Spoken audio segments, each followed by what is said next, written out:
As Jiang Yaoyue lay on the bed, drowsily drifting into sleep, an unexpected knock at the door jolted her awake. The door swung open to reveal Meng Huaiyu standing before her. Jiang Yaoyue was unable to decipher the expression on his face. It was distinctly different from his usual demeanor, tinged with an unsettling hostility and an oppressive aura. Instinctively, she attempted to shut the door, but he swiftly placed his hand in the way. He entered the room and locked the door with fluidity. Meng Huaiyu's penetrating gaze fixated on the visibly startled woman before him, his imposing presence intensifying. Jiang Yaoyue found herself retreating under his stare until she could retreat no further, her back pressed against the wall. With her body rigid, she demanded, "Meng Huaiyu, what are you doing?" He regarded her with a dark expression, saying, "You still owe me an explanation." He wanted to hear her confess. He leaned closer, and Jiang Yaoyue felt the air thicken, making it difficult for her to breathe. Soon, she could no longer meet his gaze, turning her head away in embarrassment and urgency. "What do you want me to explain?" Meng Huaiyu grasped her chin, forcing her face to align with his voice laced with danger. "Explain whether you were playing with me." His grip held her delicate face captive, and when her silence persisted, he lowered his voice, pressing for an answer. "Speak." "Jiang Yaoyue, are you toying with me?" Unable to break free from his hold, a surge of anger welled up within her. "Yes, I am toying with you." Her admission came with a fierce edge. After her words hung in the air, she braced herself for his wrath. Meng Huaiyu's eyes reddened, his body trembling slightly, as if overwhelming emotions threatened to consume him.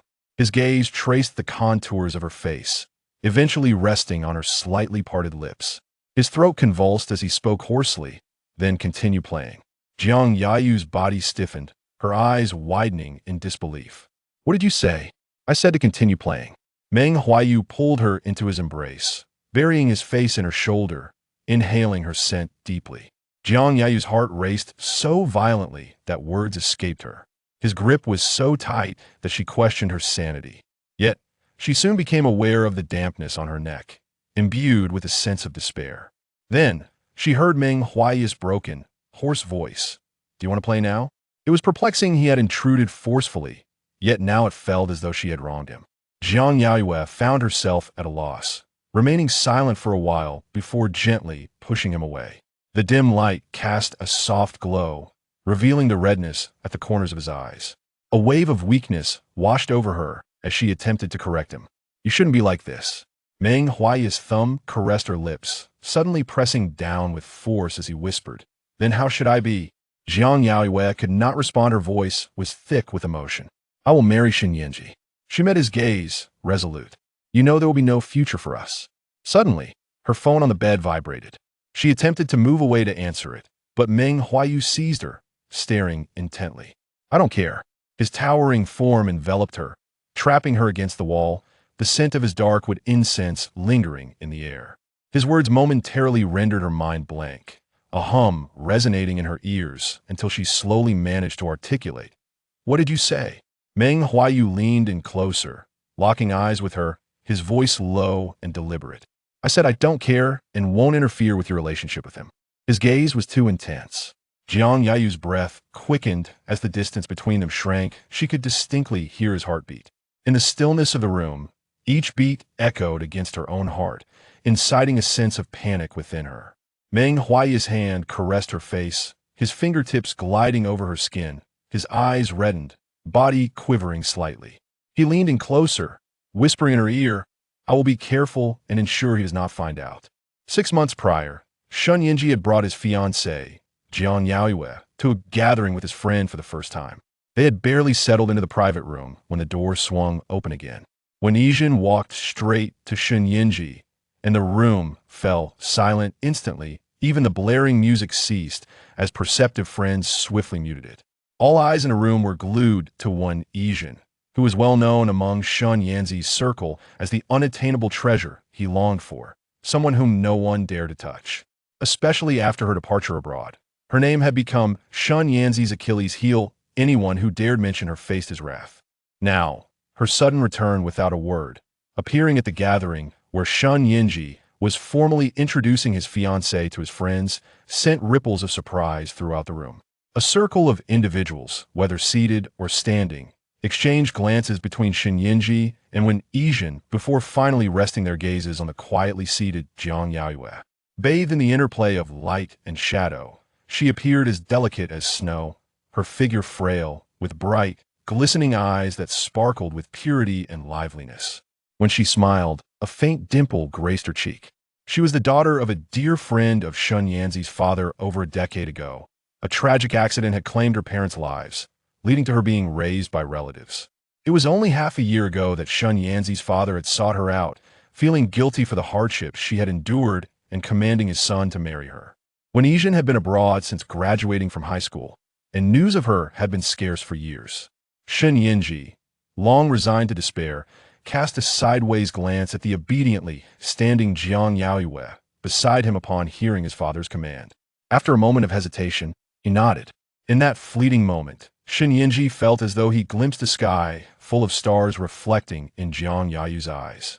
In the now quiet room, dimly lit, Wen Yizhen stood before Shen Yanzhi, backlit, looking down at him and softly calling his name, Yanzhi.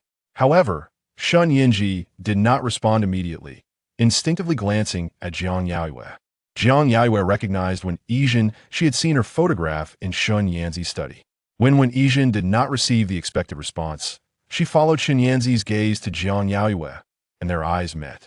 For a moment, Wen Yizhen felt a flicker of confusion upon seeing Jiang Yaoyue.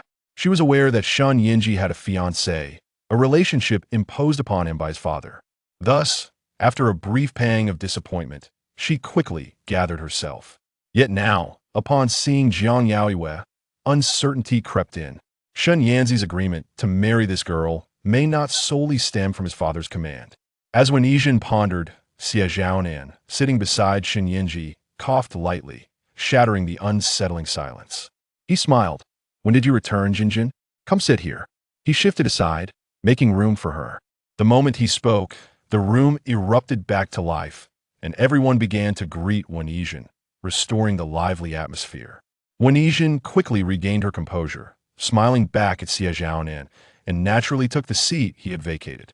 Her voice remained soft and gentle. "I just returned and didn't inform you in advance. I wanted to surprise you." While she directed her response at Xie Zhaonan, her gaze was fixed on Shen Yanzhi. The intention behind this surprise was unmistakable. At that moment, Shen Yanzhi found himself flanked by Jiang Yaoyue on his left and Wen Yizhen on his right. The moment Wen Yizhen took her seat, Jiang Yaoyue sensed an abrupt tension in Shen Yanzhi's body. Even his breathing seemed to deepen. He did not glance at Wen Yizhen instead. He leaned forward, irritably grasping a glass of wine from the coffee table and downing it in one swift motion. His refusal to acknowledge Wen Yizhen only intensified the peculiarity of the situation. Jiang Yaoyue's gaze fell upon Shen Yanzhi's hand, which tightly clutched the wine glass. After a prolonged moment, she reached out, tugged at his sleeve, and when he turned to look at her, she offered a gentle smile, her voice softening. "Aren't you going to introduce us?"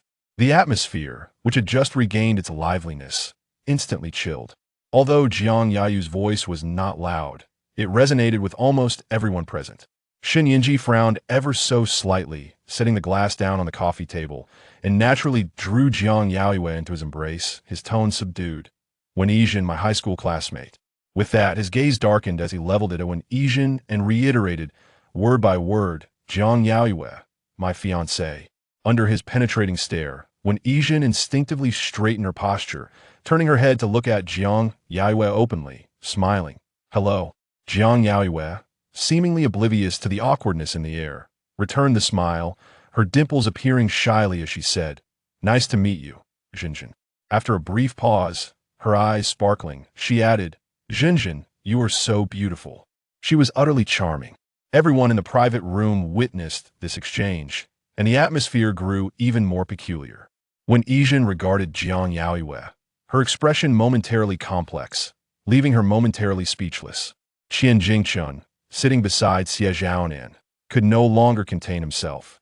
He cast a sideways glance at Jiang Yaoyue and remarked sarcastically, "Jinjin is our campus belle. If she weren't beautiful, how could Yanzhi have been so enamored for so many years?"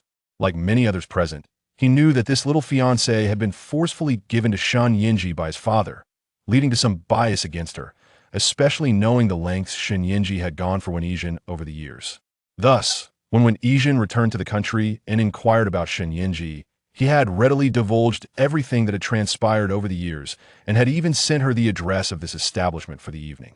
The awkward dynamic among the three was laid bare by Qian Jingchen's words.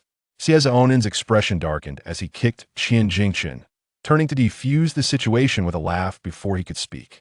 However, before he could utter a word, when Yizhen interjected, her gaze flicking from Shen Yanzhi to Jiang Yaoyue, weighing her words before smiling and saying, "We are all classmates. Jingshan loves to joke. Please don't misunderstand." Shen Yanzhi remained silent, his expression ominously dark as he turned to glare at Qian Jingshan, a warning evident in his eyes. Jiang Yaoyue looked at Wen Yizhen, her lips curving slightly as she thoughtfully replied, "It's fine even if it's true." Her tone was genuinely sincere, and Shen Yanzhi felt a surge of frustration at her words, instinctively gripping her wrist and murmuring, "Are you tired? Shall we go back?" Jiang Yaoyue glanced at his hand holding her wrist, momentarily lost in thought, admiring the elegance of his long, clean fingers. Not receiving an immediate response, Shen Yanzhi stood, ready to take her away. When Yizhen heard his inquiry and noticed his movement, her palms instinctively clenching. Before he could leave, she called out, "Yanzhi," her voice laced with a pleading tone. With so many familiar faces present, since her arrival, Shen Yanzhi had spoken to her only that cold introduction. Leaving now would undoubtedly embarrass her. Shen Yanzhi froze, turning to regard her, his expression inscrutable. Xie Zhaonan's gaze darted between the three, and he rubbed his nose, signaling to someone nearby to turn up the music and lighten the mood, while flashing Shen Yanzhi an innocent smile, saying, "Yanzhi, Yuga said he would come over, let's wait a bit longer." Chapter 003. Sending her off. Meng Huaiyu stands apart from the rest. Even within their privileged circle, his status is unparalleled. Their acquaintance and his endearing appellation, Yu Gu, stem from Shen Yanzhi, as the Shun and Meng families possess equal influence. The heirs of these two prominent families, despite their contrasting temperaments, have been close friends since childhood. Shen Yanzhi is forthright and loyal, surrounded by many brothers, while Meng Huaiyu embodies calmness and composure, perpetually unflustered. Over the years, they have never witnessed him lose his temper. Social gatherings in their circle seldom attract him, appearing only when Shen Yanzhi is present. Tonight's gathering is rather formal, as his brother introduces his fiancée to their acquaintances. Thus it is only natural for him to attend. Shen Yanzhi's brow twitches slightly. He refrains from responding to Xie Zhaonan's comment, instead lowering his gaze to Jiang Yaoyue, quietly inquiring, "Are we leaving?" Discreet glances flit between them, scrutinizing the subtle tension in the air. Those gazes, heavy with expectation, rest upon Jiang Yaoyue, who lifts her delicate face and smiles, making her decision. "Let's wait a bit." Displaying her usual obedient demeanor, Shen Yanzhi feels a pang of tenderness, tossing aside the garment he had picked up and resuming his seat. Xie Zhaonan, eager to enliven the atmosphere, nudges Qian Jingchen, gesturing with his chin, hinting, "Your little sweetheart is waiting for you. Why linger here? Go sing." Xie Zhaonan frequently changes partners, unable to remember their names, referring to them collectively as little sweethearts. They all understand the transient nature of these relationships, and no one is particularly concerned whether they are girlfriends or mere flings. The women themselves seem indifferent. Qian Jingchen glances at him, unhurriedly rising to join his new flame in selecting songs. Noticing the atmosphere isn't quite right, his companion opts for a softer tune. The melody evokes nostalgia, perfect for reminiscing. As the lights dim, a blue haze envelopes the room, imparting an ethereal quality. Someone cannot resist asking, "Jinjin, now that you're back, will you be leaving again?" Wen Yizhen's expression has long since settled into tranquility. Upon hearing the question, she gazes thoughtfully at Shen Yanzhi and replies slowly, "I'm not leaving." At that moment, the door to the private room swings open, and Meng Huaiyu strides in, draped in his coat. Standing an impressive height of 187 meters, he exudes an air of authority. Upon his arrival, all but Shen Yanzhi and Jiang Yaoyue rise to greet him. When Yizhen smiles, "Huaiyu, it's been a while." Meng Huaiyu nods in his usual composed manner, then turns to Shen Yanzhi, explaining, I have a prior engagement. After uttering those words, he naturally moves to occupy a corner of the sofa. Clad in a tailored black shirt with the top buttons undone and sleeves rolled up, he reclines slightly, a hint of weariness in his demeanor. Only after he settles do the others in the room resume their seats. Despite his inherent politeness, no one dares to overstep in his presence. However, due to his infrequent appearances, someone finally speaks up. "You go. We haven't seen you in a while. We thought you wouldn't make it tonight." Meng Huaiyu accepts a cup of tea offered by a nearby guest. Lifting his gaze with a gentle smile, his voice low, "I was in Peru." Qian Jingqian returns from his new companion, eyes widening in surprise at Meng Huaiyu's reply, exclaiming, "Did you attend that summit?" As future leaders of their respective family enterprises, such prestigious summits attract the attention of anyone with ambition. Yet, there are always those unaware, unable to resist asking, "What summit?" Qian Jingqian swallows, enunciating carefully the business leaders' summit. A wave of astonishment washes over the room. Yet Meng Huaiyu remains unflappable, nodding at Qian Jingqian. "I accompanied my elders to broaden my horizons." His understated remark instantly shifts the ambience, abruptly severing the undercurrents swirling between Shen Yanzhi and Jiang Yaoyue. As the gentle melody nears its conclusion, the brothers gravitate towards Meng Huaiyu, but Shen Yanzhi interrupts, his tone neither harsh nor soft. "Huaiyu is quite tired. Can't you all see?" He then turns to Jiang Yaoyue, introducing, "This is my good brother, Meng Huaiyu." When Meng Huaiyu entered, Jiang Yaoyue instinctively rose, following the others, as even when Yijin had stood. Yet, Shen Yanzhi had restrained her. Upon hearing Shen Yanzhi's introduction, she finally looks at him, smiling, and introduces herself. "Hello, I am Jiang Yaoyue." "I know," Meng Huaiyu replies, his tone, as usual, glancing over from a distance, pausing momentarily before continuing, "Yanzhi's fiancé." As his words linger in the air, he averts his gaze, casually asking, "Why have you stopped singing?" The atmosphere in the room rejuvenates once more with some singing, others playing dice, and conversations flowing freely, while Jiang Yaoyue remains quietly seated, feeling out of sync with the lively crowd. Shen Yanzhi brings over a fruit platter, engaging in conversation while leisurely offering her some. When Yijin watches him in silence for a while, feeling somewhat superfluous in this setting, yet reluctant to leave, she lowers her head, clutching her wine glass, sipping intermittently. After consuming a bit too much, she finds herself involuntarily glancing at Meng Huaiyu. Typically, in such circumstances, Meng Huaiyu would have excused himself well before now. However, he remains seated, showing no inclination to depart early, still responding graciously to the friends who approach him. When Yijin's fingers unconsciously stir, recalling an encounter abroad some time ago. At that moment, she had just ended an unsuccessful relationship and was feeling rather despondent when she unexpectedly ran into Meng Huaiyu at a gathering among friends. Unable to contain her curiosity, she had inquired about their mutual acquaintances, particularly about Shen Yanzhi. "What did he say back then?" "Yanzhi is engaged. You should ask him." When Yijin, unable to commit to a decision, should refrain from disturbing him. At the time, his words made her heart constrict painfully. She was certain Meng Huaiyu meant to convey that Shen Yanzhi had been waiting for her, and suddenly, she felt a renewed sense of purpose. It was then she resolved to return home. Since Jiang Yaoyue greeted Meng Huaiyu, she has not spoken much to those around her, meekly accepting Shen Yanzhi's offerings and occasionally glancing at her phone. After a while, she leans closer to Shen Yanzhi, a hint of apology in her voice as she softly states, "I need to return to school." As a junior, her course load ISN T2 demanding. Throughout their engagement these past 6 months, she has mostly stayed at his place, rarely returning to her dormitory. However, today is different. Her roommate Yu Weiwei had just messaged her, revealing that another roommate, Qi Ran, had experienced a breakup. Not just any breakup, but one involving infidelity.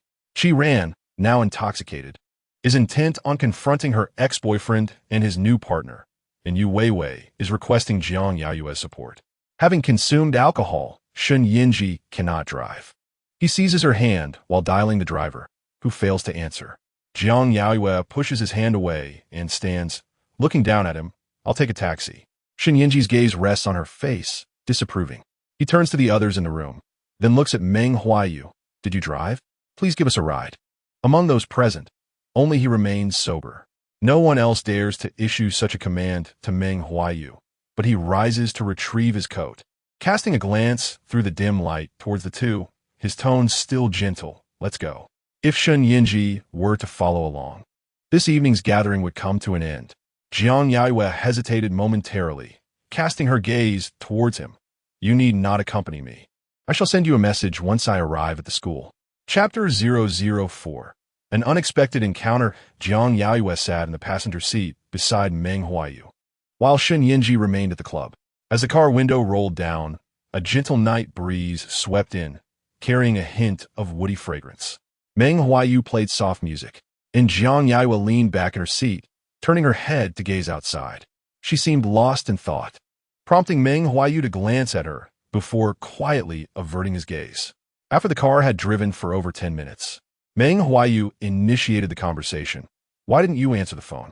As he spoke, his grip on the steering wheel tightened unconsciously. Jiang Yaoyue snapped back to reality, her eyes narrowing slightly, avoiding his gaze as she replied softly, I made it very clear. That night was merely an accident. 3 months into her stay at Shen Yanzhi's place, he was away on a business trip when Meng Huaiyu, reeking of alcohol, rang their doorbell late at night. Jiang Yaoyue, having fallen asleep, groggily went to answer the door. Clad in a delicate white lace nightgown, she stood at the threshold, gazing at him, appearing soft and fragile. Meng Huaiyu stood before her, looking down at her. Normally composed, he felt his heart racing violently, as though gripped by an invisible hand. The inebriation that had hovered around 5 or 6 parts intensified to 8 or 9. After a moment, he tugged at his collar, fixated on her, and hoarsely said, I'm looking for Shen Yanzhi. Though he did not know her name, it was evident that she shared a close bond with Shen Yanzhi. Jiang Yaoyue, still dazed, finally responded softly, Shen Yanzhi is not here. After a moment of polite waiting without a reply, she hesitated and reached to close the door. Yet, Meng Huaiyu instinctively blocked her from doing so. Her eyes widened in surprise and fear as she looked at him. Seeing her startled expression, he felt an involuntary tightening in his throat. Realizing his breach of decorum, he quickly suppressed the darkness in his gaze and eased his grip. The door was soon shut firmly in his face. He stared at the closed door, momentarily forgetting the purpose of his visit to find Shen Yanzhi. However, he soon recognized the woman who had opened the door and understood their connection. The thrill of the night, fueled by alcohol, should have dissipated upon learning of Shen Yanzhi and Jiang Yaoyue's relationship, but everything spiraled out of control. He found himself unable to stop thinking of her, whether in moments between meetings or during business trips. Even as he fell asleep at night, he envisioned her in that white nightgown, standing at the door, this time not closing it but inviting him inside. He would then sweep her into his arms, carrying her to the bedroom and tossing her onto the bed. When he awoke, drenched in sweat, he heard the deafening thud of his heartbeat and noticed his body's embarrassing reaction. He began to unconsciously take notice of her, learning her name and identity, effortlessly locating her social media account. Her posts were infrequent, yet every 10 days or so, there would be one.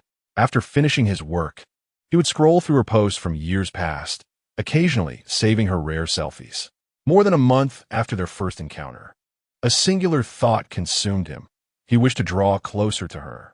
Thus, he accepted the invitation from their school to give a public lecture.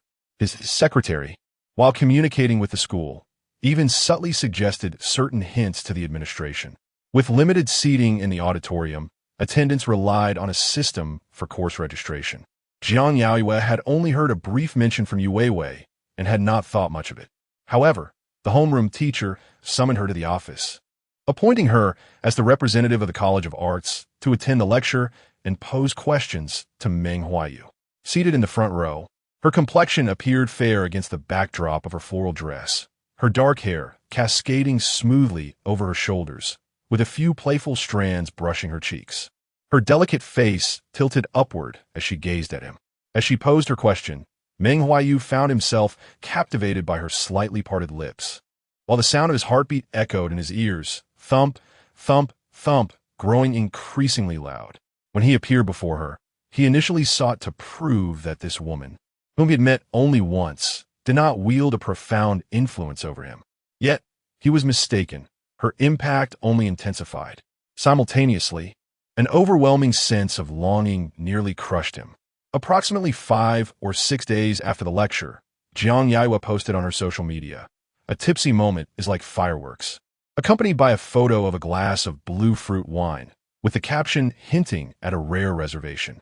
Meng Huaiyu stared at the image for a moment before abruptly rising, grabbing his coat, and exiting the office. Without a driver, he took the wheel himself and arrived at the bar where Jiang Yaoyue was located. After waiting until past 11, he observed her emerging with classmates, appearing somewhat intoxicated and walking slowly. In a gathering of about 10 people, he could not hear their conversations, but ultimately, a male classmate called a taxi to take her home.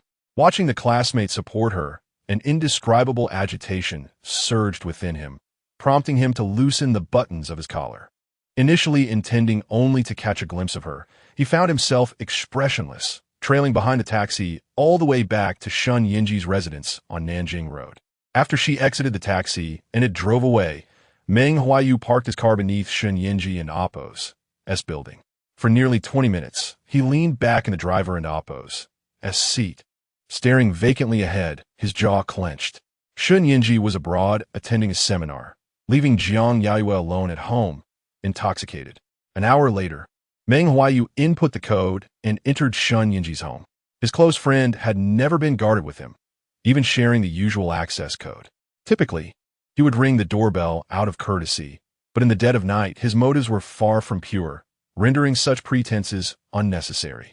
The house was dimly lit, with moonlight cascading through the windows. He moved silently, like a beast lurking in the shadows. In the bedroom, Jiang Yaoyue lay asleep, the faint scent of alcohol lingering in the air. He stood at the doorway, fixated on the small figure on the bed, feeling an unexpected dryness in his throat. As a soft whimper escaped from her, he realized his heart was racing uncontrollably once more. Taking a deep breath, he shut the bedroom door and approached her in the enveloping darkness. Alcohol numbs the senses, and Jiang Yaoyue, in her stupor, mistook him for Shen Yanzhi. As she languidly nestled closer, drawn by the woody scent emanating from him, Meng Huaiyu's body tensed. When she, sensing a lack of response, began to withdraw, he instinctively pulled her back into his embrace. Jiang Yaoyue did not sleep soundly. Her arms were firmly pinned to her sides, her ears filled with his heavy breathing, her body tingling with an overwhelming sensation. Throughout the night, she remained in a haze, waking in the early hours, parched and feeling weak. Not wishing to move, she noticed she was tightly held in a man's arms and softly murmured, "I want some water." Her voice, laced with the softness of someone just awakened, caused a momentary stiffness in his body. However, he quickly rose to fetch her some water. As the bedroom door opened, a faint light spilled in, and Jiang Yaoyue was given a few sips, gradually becoming more alert. Sensing something amiss, she raised her gaze to him. Meng Huaiyu felt her tremble in his arms, his jaw tightening as he placed the cup on the nightstand. Then, as she recoiled defensively, he seized her, locking his gaze on hers. His voice chillingly calm, "You were drunk last night." In the dim light, Jiang Yaoyue found herself pinned against the headboard, trembling with fear. Meng Huaiyu had neither slept nor felt fatigue. Instead, he was unusually invigorated. He should have left before she awoke, yet he found himself reluctant to do so. As Jiang Yaoyue began to regain her composure, Meng Huaiyu switched on the bedside lamp. He anticipated that she would cry or demand explanations, yet she did not. After her initial panic and fear, she wrapped herself in the blanket, sitting against the headboard, gazing up at him with her small face, softly uttering his name, Meng Huaiyu. She recognized him and understood that he was Shen Yanzhi's brother. Shen Yanzhi had mentioned him more than once. She experienced a fleeting moment of confusion, unwilling to delve into the origins of the situation. Since childhood, she had possessed this disposition, firmly believing that events once transpired were irreversible. When faced with a problem, one must seek resolution. Tears and tantrums would remedy nothing. At this moment, a singular thought consumed her. This matter must remain concealed from Shen Yanzhi, for otherwise, their relationship would be irrevocably shattered. It was merely an accident. She gazed at him, her grip on the blanket gradually tightening, and spoke slowly, "Meng Huaiyu, please leave." Chapter 005. The torrential rain following that fateful night. Meng Huaiyu, bound by a previously arranged itinerary, found himself compelled to travel abroad. During his absence, he attempted to contact her multiple times, yet, as anticipated, she did not answer a single call. Now, as he gazed at the woman seated beside him in the car, his throat tightened, and he hoarsely inquired, "Jiang Yaoyue, why do you refuse to answer my calls?" Even if she had blacklisted his number, he could easily acquire a new one. Yet Jiang Yaoyue simply chose to ignore or terminate the calls altogether. Noticing the change in their route, a flicker of impatience crossed Jiang Yaoyue's face, prompting her to respond earnestly, "I see no necessity for it. Is that reason sufficient?" Meng Huaiyu's gaze darkened, and he remained silent, the car suddenly accelerating. Jiang Yaoyue frowned, perceiving his reckless behavior. After a moment, she spoke again, "If you do not agree to take me back to school, I shall have Yanzhi come for me." His grip on the steering wheel tightened, and at the next intersection, he turned the car around. The sleek black Bentley halted at the school gates. Jiang Yaoyue exited without casting a glance back at him, instead focusing on her phone. Yu Weiwei had successfully calmed Qi Ran. She no longer required assistance, feeling utterly exhausted and in need of bubble tea to replenish her energy. A gentle smile graced Jiang Yaoyue's face as she replied, "Received," and without entering the school, she turned to the adjacent bubble tea shop to order 3 drinks, a taro milk tea, a pearl milk tea, and a red bean milk tea. The Bentley remained parked beside the school, drawing attention, yet Jiang Yaoyue emerged from the tea shop without acknowledging him and headed directly into the school. Meng Huaiyu observed her smile, reminiscent of that night at the club, sweet and innocent. He lingered in the car for an extended period. Shen Yanzhi had integrated Jiang Yaoyue into his social circle, bringing her along to gatherings with his friends. On the rare occasions they encountered Meng Huaiyu, he treated her with indifference, allowing Jiang Yaoyue's previously taut nerves to gradually relax. On the first day of summer vacation, a sudden torrential rain swept through North City. That evening, Jiang Yaoyue was engrossed in a book in the study, awaiting Shen Yanzhi's return to take her out for dinner. However, as darkness fell, he had yet to arrive. Around 8 o'clock, she set down her half-read book, frowning as she dialed Shen Yanzhi's number. He answered promptly, but the background noise was chaotic. He spoke directly, "I'm dealing with something, I'll be there shortly," catching a muffled voice from an Asian on the other end. Jiang Yaoyue paused before replying simply, "Okay." As the rain intensified, Jiang Yaoyue gazed vacantly out the window, feeling restless and as though events were slipping beyond her control. Her fingers unconsciously tapped on the table, and after a time, she glanced at her phone, scrolling through her contacts and WeChat list. At 10:30, she called Meng Huaiyu, asking bluntly, "Do you know where Shen Yanzhi is right now?" Meng Huaiyu had just landed from a flight and was being driven home in a waiting black Maybach. Upon answering her call, he fell silent for a moment before responding, "Please hold." Within 10 minutes, he sent her an address, then called again, politely inquiring, "Shall I come to fetch you?" Jiang Yaoyue declined and summoned a ride to her destination. The prestigious Qingyun Club in North City was a members-only establishment, and as she alighted from the vehicle, she suddenly remembered she hadn't brought an umbrella. When she was stopped at the entrance, the realization hit her anew. She was not of their world. Without Shen Yanzhi, she had no right to enter. Gradually, it dawned on her that Meng Huaiyu had merely offered her a stepping stone. With his presence, she could seek out Shen Yanzhi. The downpour soaked her through within moments. Inside the club, the atmosphere was vibrant with laughter and clinking glasses. She felt a chill creeping in, nearly at the brink of fleeing when, unexpectedly, Shen Yanzhi emerged from the club, cradling one Asian in his arms. The heavy rain blurred her vision, and the familiar vehicle soon pulled up before her. The driver stepping out to open the door. Shen Yanzhi, still comforting when Asian, entered the car without noticing her. The car swiftly departed. A black umbrella appeared overhead, and she turned, somewhat disheveled, to see Meng Huaiyu.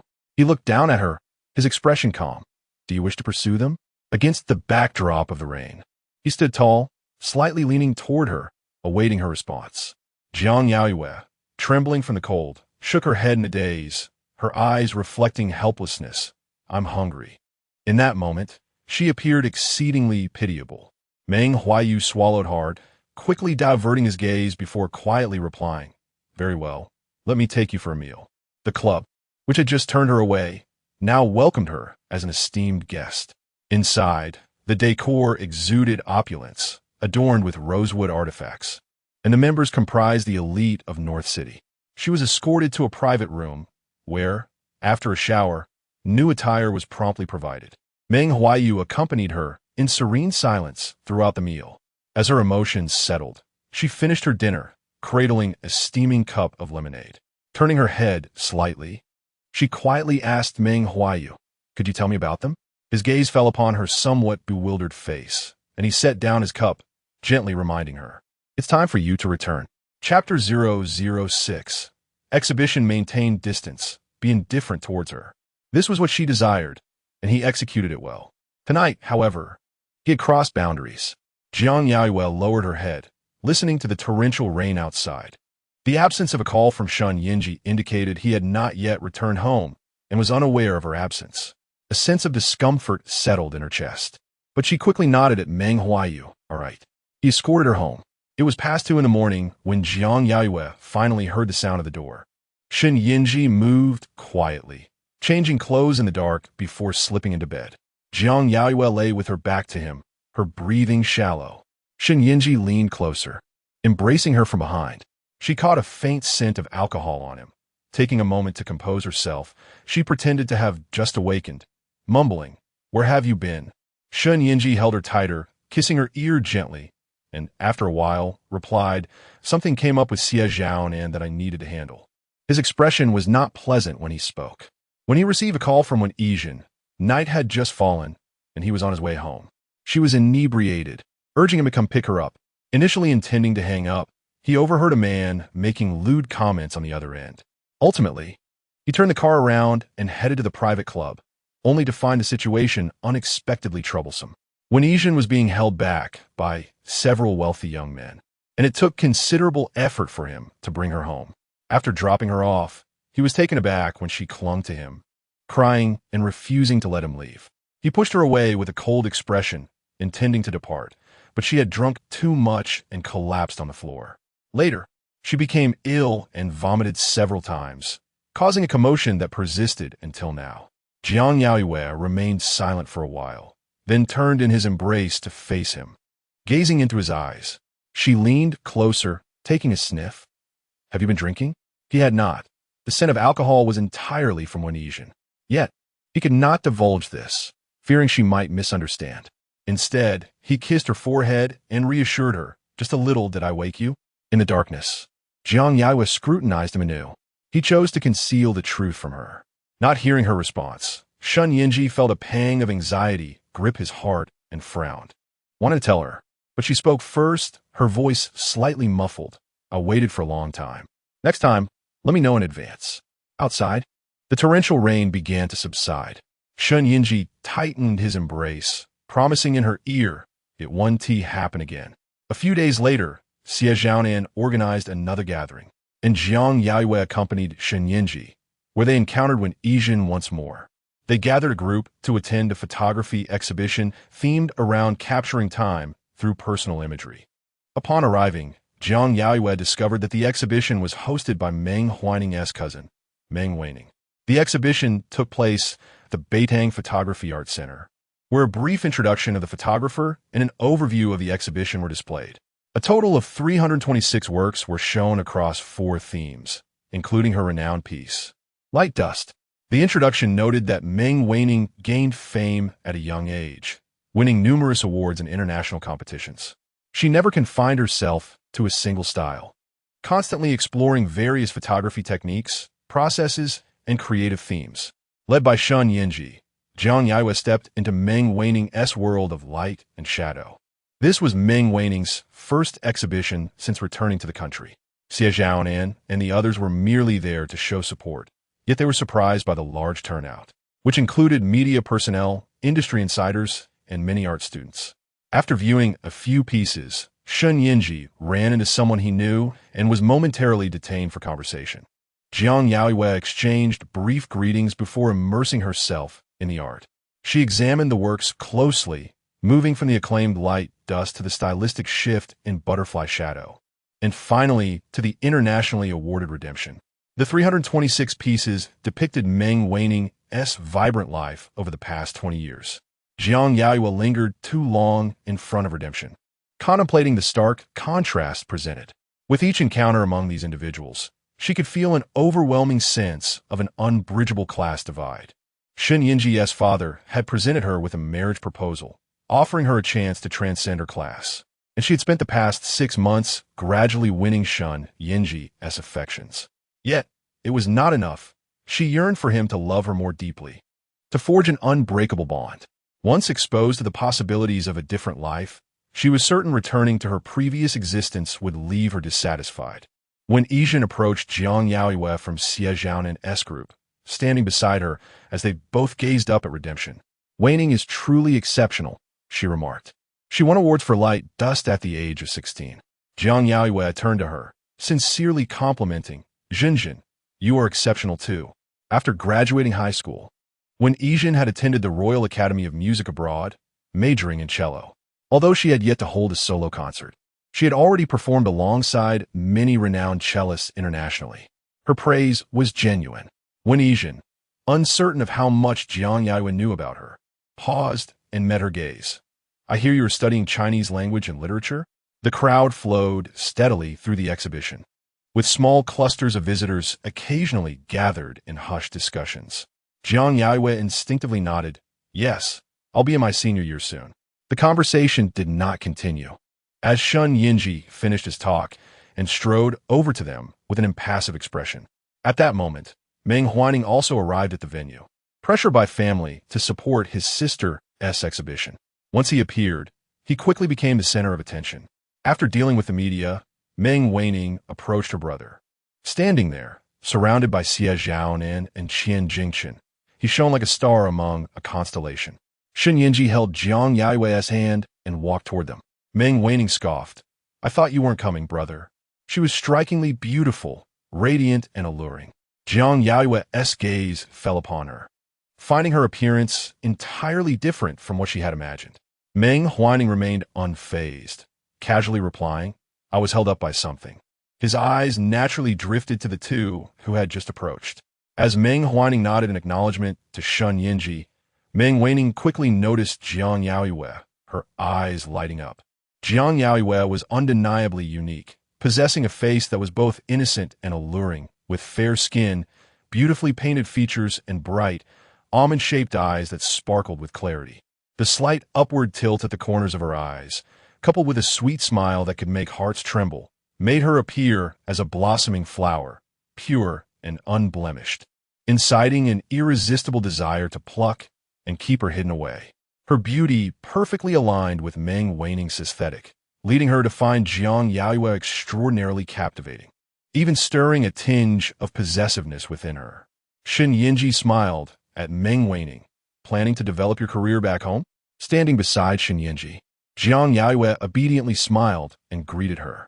Meng Huaiyu, responding to Shen Yanzhi with a perfunctory yes, then turned her attention back to Jiang Yaoyue and glanced at Yijin behind them, her eyes reflecting curiosity. "You three are quite intriguing." Chapter 007. Ambiguity. Xie Zhaonan playfully insisted that Meng Huaiyu treat everyone to a celebratory banquet, as the photography exhibition was set to last a week. He desired to indulge their circle of acquaintances in revelry and merriment. Without hesitation, Meng Huaiyu arranged for her agent to secure an entire courtyard for the evening. As night fell, over 10 guests arrived one after another, including Xie Zhaonan, Qian Jingchen, and several younger members of the Meng family, alongside a few from the Ji and Qin families. Unfortunately, when Yijin was unable to attend due to prior commitments, Qian Jingchen, a frequent visitor, reclined in a rocking chair without even glancing at the menu, casually ordering dishes such as chestnut foie gras, scallion braised sea cucumber, and Luo's shrimp. As Jiang Yaoyue listened to him rattle off his orders, she surveyed their surroundings. With the courtyard exclusively reserved by Meng Huaiyu, there were no other patrons that night. A serene pond lay quietly within the courtyard, its surface like a mirror reflecting the eaves of the four corners. With lotus leaves arranged artfully and a few red koi gliding gracefully through the water. Surrounding flora thrived, exuding a delicate fragrance, while a gentle breeze rustled the leaves softly. As night descended, lanterns began to illuminate the courtyard, casting warm yellow glows that spread through the darkness. The yard featured rattan chairs and swings, with the younger members of the Meng, Ji, and Qin families encircling Meng Wanqing, eagerly inquiring about her photography experiences abroad, often expressing their astonishment. Jiang Yaoyue sat on a swing by the pond, tilting her head to observe the shadows cast on the blue bricks beneath her. After Shen Yanzhi had managed the inquiries from those around him, he turned to find her lost in thought. Unable to resist, he approached her, ruffling her hair and leaning down with a furrowed brow, asking if she disliked the place and suggesting they leave. Jiang Yaoyue looked up at him, a smile gracing her lips. "I quite like it." Meanwhile, Xie Zhaonan had begun to whistle, calling everyone over to enjoy some light appetizers before the meal. He had arranged a large round table, brought out several jars of wine, and located a set of truth or dare cards. Meng Wanqing's younger brother, Meng Huaiyu, scoffed at the childish game, but the others were eager to partake. Unconcerned with their reluctance, Xie Zhaonan pulled everyone in, including Shen Yanzhi and Jiang Yaoyue, who could not escape the fun. When Meng Huaiyu arrived at the courtyard, they had just concluded the first round. His entrance sparked excitement, and everyone urged him to join in the game, a rare opportunity for him to partake in such merriment. Meng Wanqing, equally intrigued, clapped her hands and declared, "Let us eat first, then continue playing." After their meal, the game of truth or dare resumed. As the bottle spun, the anticipation grew, and, on the third turn, it pointed directly at Meng Huaiyu. Shen Yanzhi, lounging nearby, extended his leg lazily, and, witnessing Meng Huaiyu's selection, couldn't he help but smirk. "What will you choose?" With a hint of resignation, Meng Huaiyu loosened his collar and leaned back, declaring truth. Meng Huaiyu promptly scampered over with a stack of task cards. As Meng Huaiyu pulled one, it was snatched away by Xie Zhaonan before he could read it. Upon seeing the content, Meng Huaiyu's expression shifted, and he slowly read aloud, "Please state the location and the person of your last kiss." The atmosphere grew charged, as they all knew Meng Huaiyu had no girlfriend and barely any female friends. To them, he seemed distant and untouchable, evoking a sense of reverence and curiosity. Jiang Yaoyue felt a rush of tension at the question, her heart quickening as the evening breeze gently tousled her hair. Shen Yanzhi casually draped his arm over the back of her chair, drawing her closer and, noticing her hair falling, instinctively tucked it behind her ear. She turned to him with a radiant smile, her eyes sparkling, and a hint of a dimple appearing at the corner of her mouth. Meng Huaiyu withdrew his gaze from her, fiddling with his glass, and spoke in a calm tone, "Nanjing Road." Almost instantly, Jiang Yaoyue's heart skipped a beat, her fingers tightening unconsciously beneath the table as she looked up at him. Seated in the interplay of light and shadow, his sharp features were highlighted, his lips delicately pressed, exuding a reserved allure, his black shirt slightly undone at the collar. The others gasped in surprise, taken aback by the revelation. Xie Zhaonan and Qian Jingchen exchanged glances. Their curiosity piqued as they pressed him. With whom? He had only answered one of the two questions. Jiang Yaoyue felt her breath slow, torn between wanting to gaze at him and the urge to look away, lowering her head to steady her breath and quell her racing heart. Shen Yanzhi, intrigued by Meng Huaiyu's answer, leaned forward with a smile. "I'm curious too. Who is it?" The ambiguity of the location only added to the tension. Meng Wanqing, resting her chin on her hand, boldly speculated. Surely it wasn't on the street. Perhaps the girl lived on Nanjing Road? Jiang Yaoyue's ears began to burn as she struggled to remain composed, unable to resist glancing at Meng Huaiyu, her eyes wide and slightly alarmed. Meng Huaiyu furrowed his brow, lifting his glass and downing its contents. "I choose to drink." Having answered half the question, he opted for a punishment instead. Disappointment flickered across the table, yet no one dared to press further. When it was Meng Wanqing's turn to spin the bottle, a mischievous thought crossed her mind. She delicately controlled the force. allowing the bottle to spin lazily before pointing at Jiang Yaoyue. Suddenly, she became the center of attention, her fair, delicate face flushing with embarrassment. After a moment's thought, she chose the safest option, truth. The others anticipated this outcome and refrained from making it difficult for her. Meng Huaiyu dutifully delivered the task card to her. Just as she was about to draw one, Qian Jingshun, seated diagonally, interjected. Wait a moment. All eyes turned to him. With a casual grin, he playfully suggested, always choosing truth is rather dull. How about we alternate? Since the last round was truth, this time it should be dare, and remember, dare cannot be substituted with drinking. Indeed, few had chosen dares previously. The younger members of the Ji and Qin families chimed in, joining the chorus. Qin Tangtang, the favored child of the Qin family, had tempered her spoiled nature since arriving, but after a few drinks, her cheeks flushed and she glanced at Meng Huaiyu, unable to contain her excitement. Exactly. That would be far more entertaining. Let's do a dare. Chapter 008. Eye contact. It was all in good fun. Shen Yanzhi did not intervene and turned his head to look at her. Jiang Yaoyue was not one to spoil the mood and nodded. A great adventure. Meng Huaiyu exchanged the task card for the adventure and became intrigued, urging her to draw quickly. Jiang Yaoyue selected a card from the edge, and Meng Huaiyu, unable to contain her excitement, snatched it away.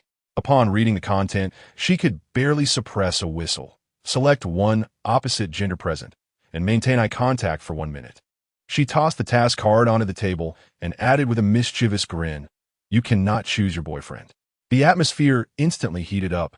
Everyone had heard of the 10-second rule of eye contact with the opposite sex. Beyond 10 seconds, one might feel inclined to kiss or date. Qin Tangtang appeared somewhat regretful, as she was eager to undertake the task. However, she could not choose to substitute with someone drinking. Jiang Yaoyue's cheeks flushed crimson. She lifted her gaze, but had yet to speak when Xie Zhaonan began frantically waving his hands, signaling her not to choose him. Qian Jingchun beside him was even more direct, clearing his throat and muttering, you can't choose me either. They feared Shen Yanzhi might retaliate against them. Aside from the two of them, there was also Meng Huaiyu, and the remaining individuals were strangers to her. Meng Huaiyu disallowed any cheating, casting them a few disdainful glances as she supported Jiang Yaoyue. Ignore them. Choose whoever you like.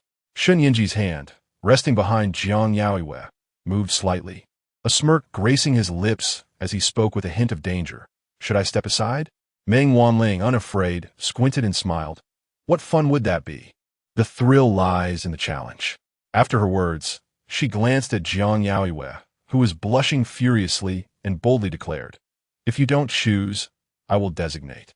Her discerning gaze swept across the men, finally landing on Meng Huaiyu. People relished the spectacle of a high and mighty figure being drawn into the mundane.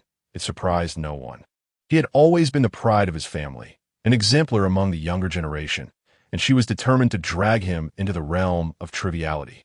Rarely did she encounter her cousin in such games, and she was unwilling to let the opportunity slip by easily. Meng Huaiyu's throat moved as he focused on Jiang Yaoyue, not refusing her. Meng Huaiyu, invigorated, pulled Jiang Yaoyue up and pushed her toward Meng Huaiyu, compelling him to rise as well. He looked down at her while she gazed up at him.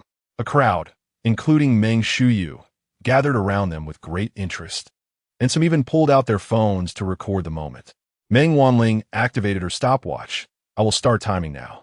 Under the night sky of the courtyard, their gazes locked.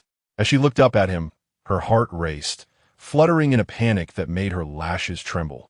A gentle breeze stirred her hair, and Meng Huaiyu instinctively raised his hand as if to tuck her hair behind her ear, but quickly clenched his fist, letting it fall naturally. The image of them locking eyes under the moonlight was undeniably captivating. Yet, the atmosphere grew increasingly tense. Jiang Yaoyue began to feel that 1 minute was too long. Before they could move, Shen Yanzhi, unable to bear it any longer, abruptly stood up and stepped forward, unceremoniously grasping Jiang Yaoyue's face and turning it toward him amidst the crowd's cheers. He felt a dryness in his throat as he looked down at her, warning her with displeasure, do not look at him like that. Meng Huaiyu checked the stopwatch, letting out a light huff. 39 seconds, not completed. Shen Yanzhi shot her a glance, picked up a glass of wine from the table, and with a hint of smile said, I'm jealous. Can I drink instead? His admission was straightforward, and without waiting for their approval, he downed 3 glasses in quick succession.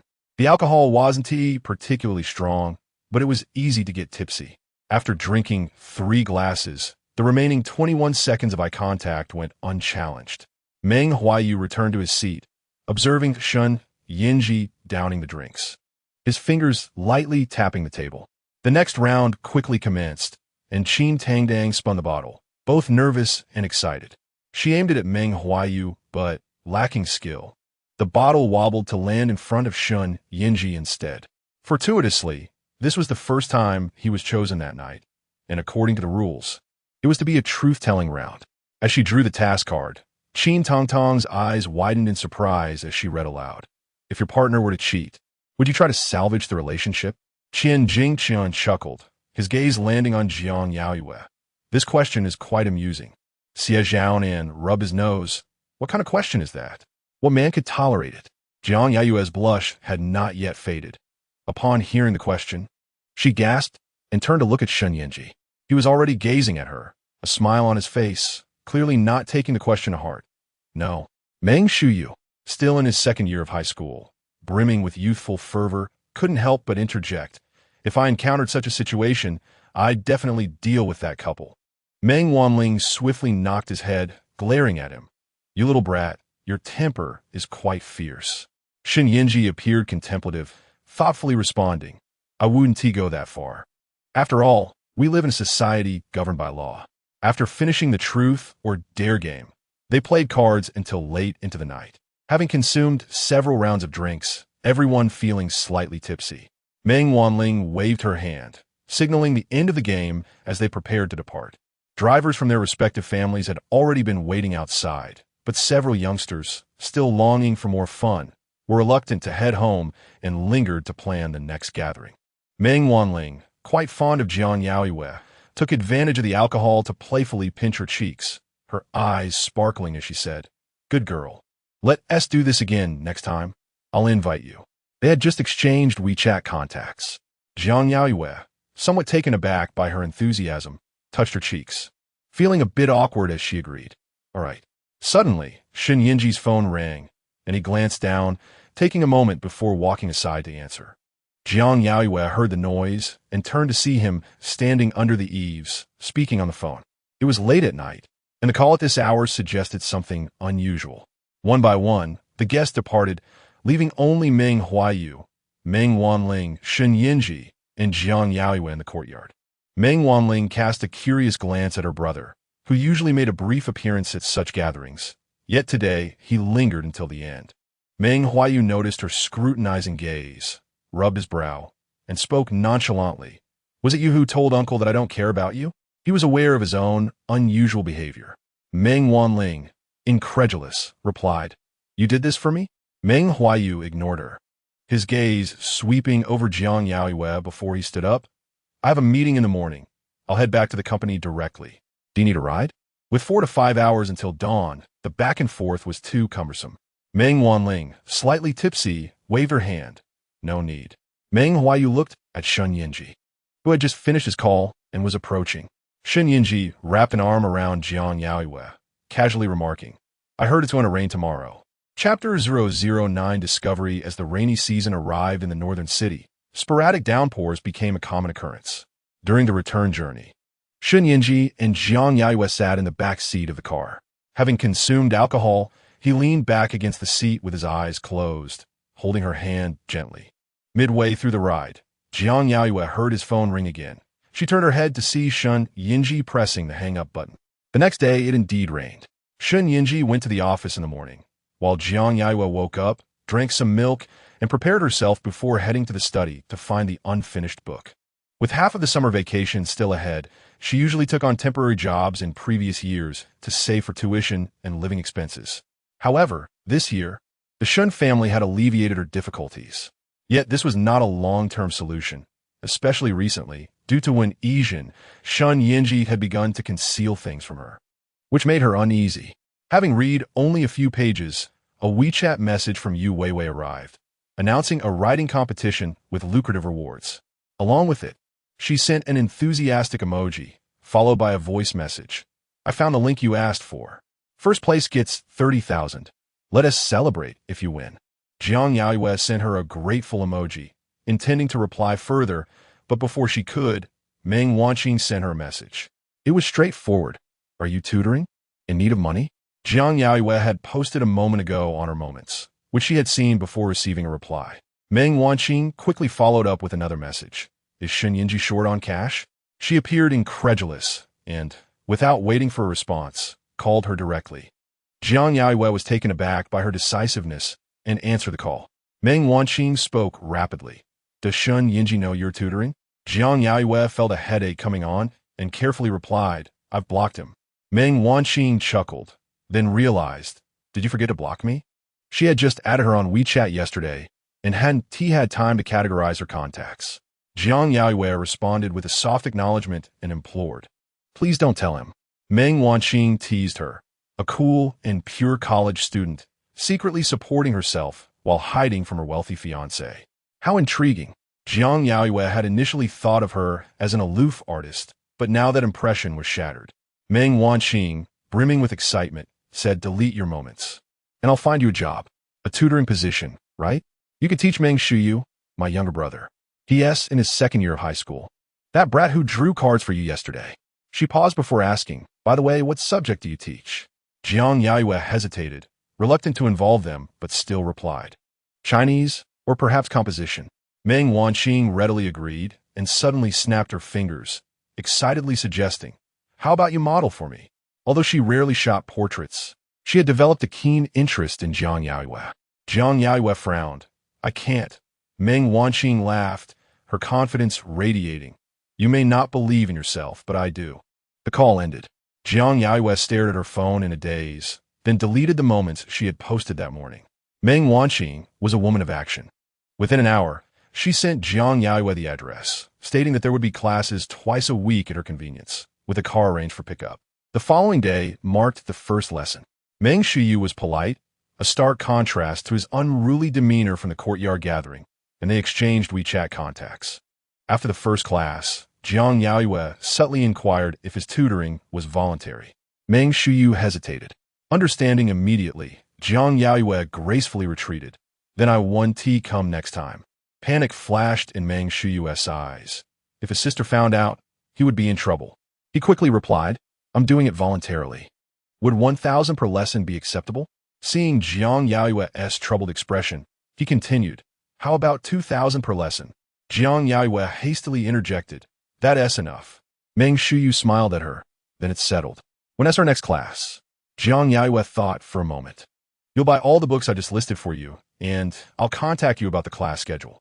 Meng Huaiyu rubbed his nose, nonchalantly saying, oh, and curiously observed her. You're only in your third year? Jiang Yaoyue corrected him. I'm about to be in my fourth. A hint of amusement flickered in Meng Huaiyu's eyes as he mumbled, you're not much older than me. Jiang Yaoyue didn't quite catch it at that moment. Meng Huaiyu knocked on the door at the appointed time. Let us go. I'll take you to have some delicious food. They visited a newly opened restaurant with high ratings. Having rained the day before, the air was still filled with humidity.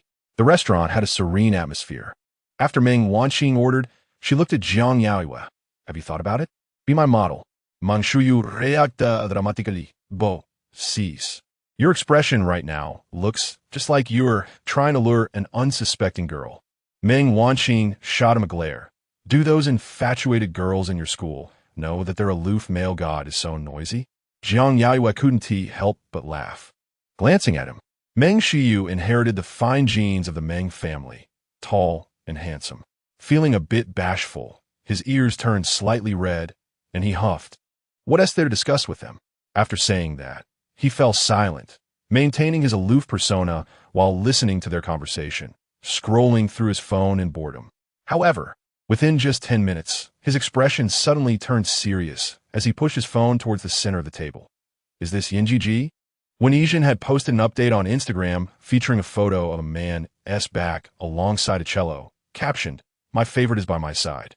Meng Huaiyu raised an eyebrow. Which is her favorite, the cello or Shen Yanzhi? Jiang Yaoyue stared at the phone screen, her expression composed. Meng Huaiyu directly opened when Yijin's account, scrolling through the posts. This cello picture was posted yesterday. After glancing at several posts, unable to continue, she handed the phone to Jiang Yaoyue. Want to see? Meng Huaiyu noticed Jiang Yaoyue's pallid complexion and reached to take the phone back. Jiang Yaoyue was quicker, retrieving it. Let me see. Time rewound to the day when Yijin returned to the country. The same day Shen Yanzhi first brought Jiang Yaoyue to a gathering with his friends. The first post read, I saw him, accompanied by a profile shot of Shen Yanzhi at the club. The second read, I miss him, featuring a starry night photo. The seventh post stated, he took me home, showing Shen Yanzhi helping her out of her high heels, the angle obscuring his facial expression. Jiang Yaoyue checked the timestamp. That was the day of the heavy rain when she had witnessed Shen Yanzhi carrying Wen Yijin out of the Qingyan Club. The latest post was the one with the cello, posted yesterday. Jiang Yaoyue returned the phone to Meng Huaiyu. He quickly scanned through Wen Yijin's posts, his expression darkening. How could Jinjin do this? Meng Huaiyu, feeling the gravity of the situation, cautiously asked, Hey, are you okay? Jiang Yaoyue's face appeared somewhat pale. Sensing their concern, she forced a smile and replied, I'm fine. Lowering her gaze, she took a moment before looking back at them, her eyes reddening. Please don't tell him that I know. Chapter 010. Lure him the day after when Yijin posted on Instagram. Jiang Yaoyue discovered that Shen Yanzhi was once again taking phone calls in secret. After the call, Shen Yanzhi's expression darkened as he picked up his coat and informed her of his impending departure. Jiang Yaoyue stood before him, tilting her face upward, her voice tinged with a sense of grievance. Where are you going? It's already 10 at night. Shen Yanzhi's fingers twitched slightly, weariness surging within him. Suddenly, he found himself lacking the desire to fabricate excuses any longer. Jinjin is looking for me. Her ex-boyfriend has returned from abroad and is threatening her. He had rejected her many times, even wishing to sever ties completely, yet she consistently found herself embroiled in various dilemmas. Just the other day, when her custom-made cello from Italy had issues, she reached out to him immediately. This time, he was unusually candid. Jiang Yaoyue gazed at him, her expression clouded with confusion.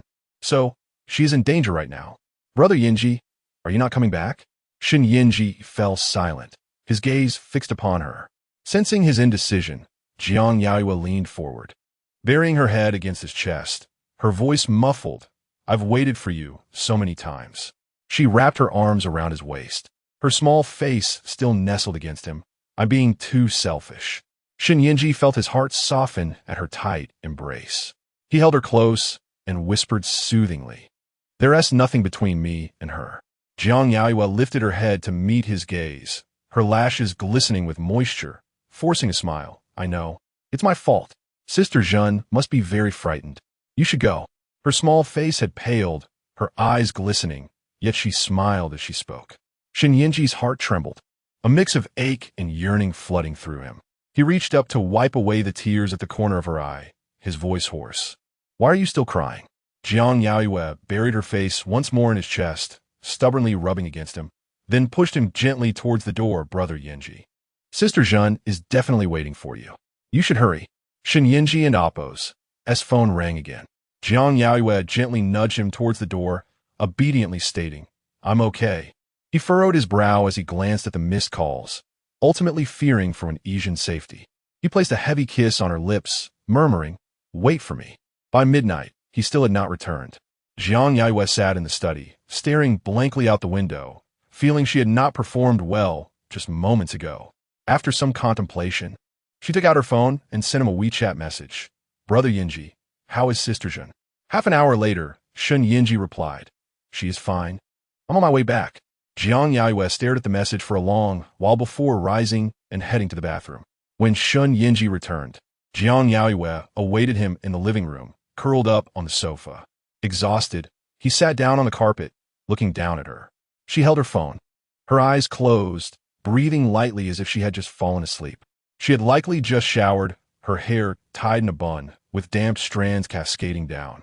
The air was infused with a faint sweet scent, the aroma of her favorite shower gel enveloping him. Jiang Yaoyue stirred awake, sensing his gaze upon her. She instinctively moved, throwing herself into his embrace. Shen Yanzhi held her close, looking down at her. She still bore traces of sleepiness, but her heart raced at being enveloped by him.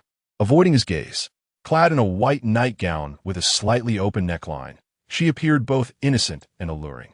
Shen Yanzhi felt a surge of emotion and could not resist kissing her. Unlike before, this time he was more fervent. Jiang Yaoyue's breath quickened as she pressed down on his hand, her voice trembling. "Brother Yanzhi, turn off the lights." Shen Yanzhi grasped her waist tightly. His eyes read as he gazed at her. No. The lights remained on late into the night. From the sofa to the carpet, they eventually found their way back to the bed. When Jiang Yaoyue awoke the next morning, still in a daze, she took a moment before leaving the bedroom. Shen Yanzhi was still there, busily preparing breakfast in the kitchen. She did not approach, but instead observed him intently. It seemed that when Yijin held more significance in his heart than she had anticipated. She regretted having hastily distanced herself from Meng Huaiyu. For now she felt isolated and vulnerable. Hearing a noise, Shen Yanzhi turned to look at her, his gaze landing on the marks left on her neck, causing his throat to tighten almost instantly. "Are you hungry?"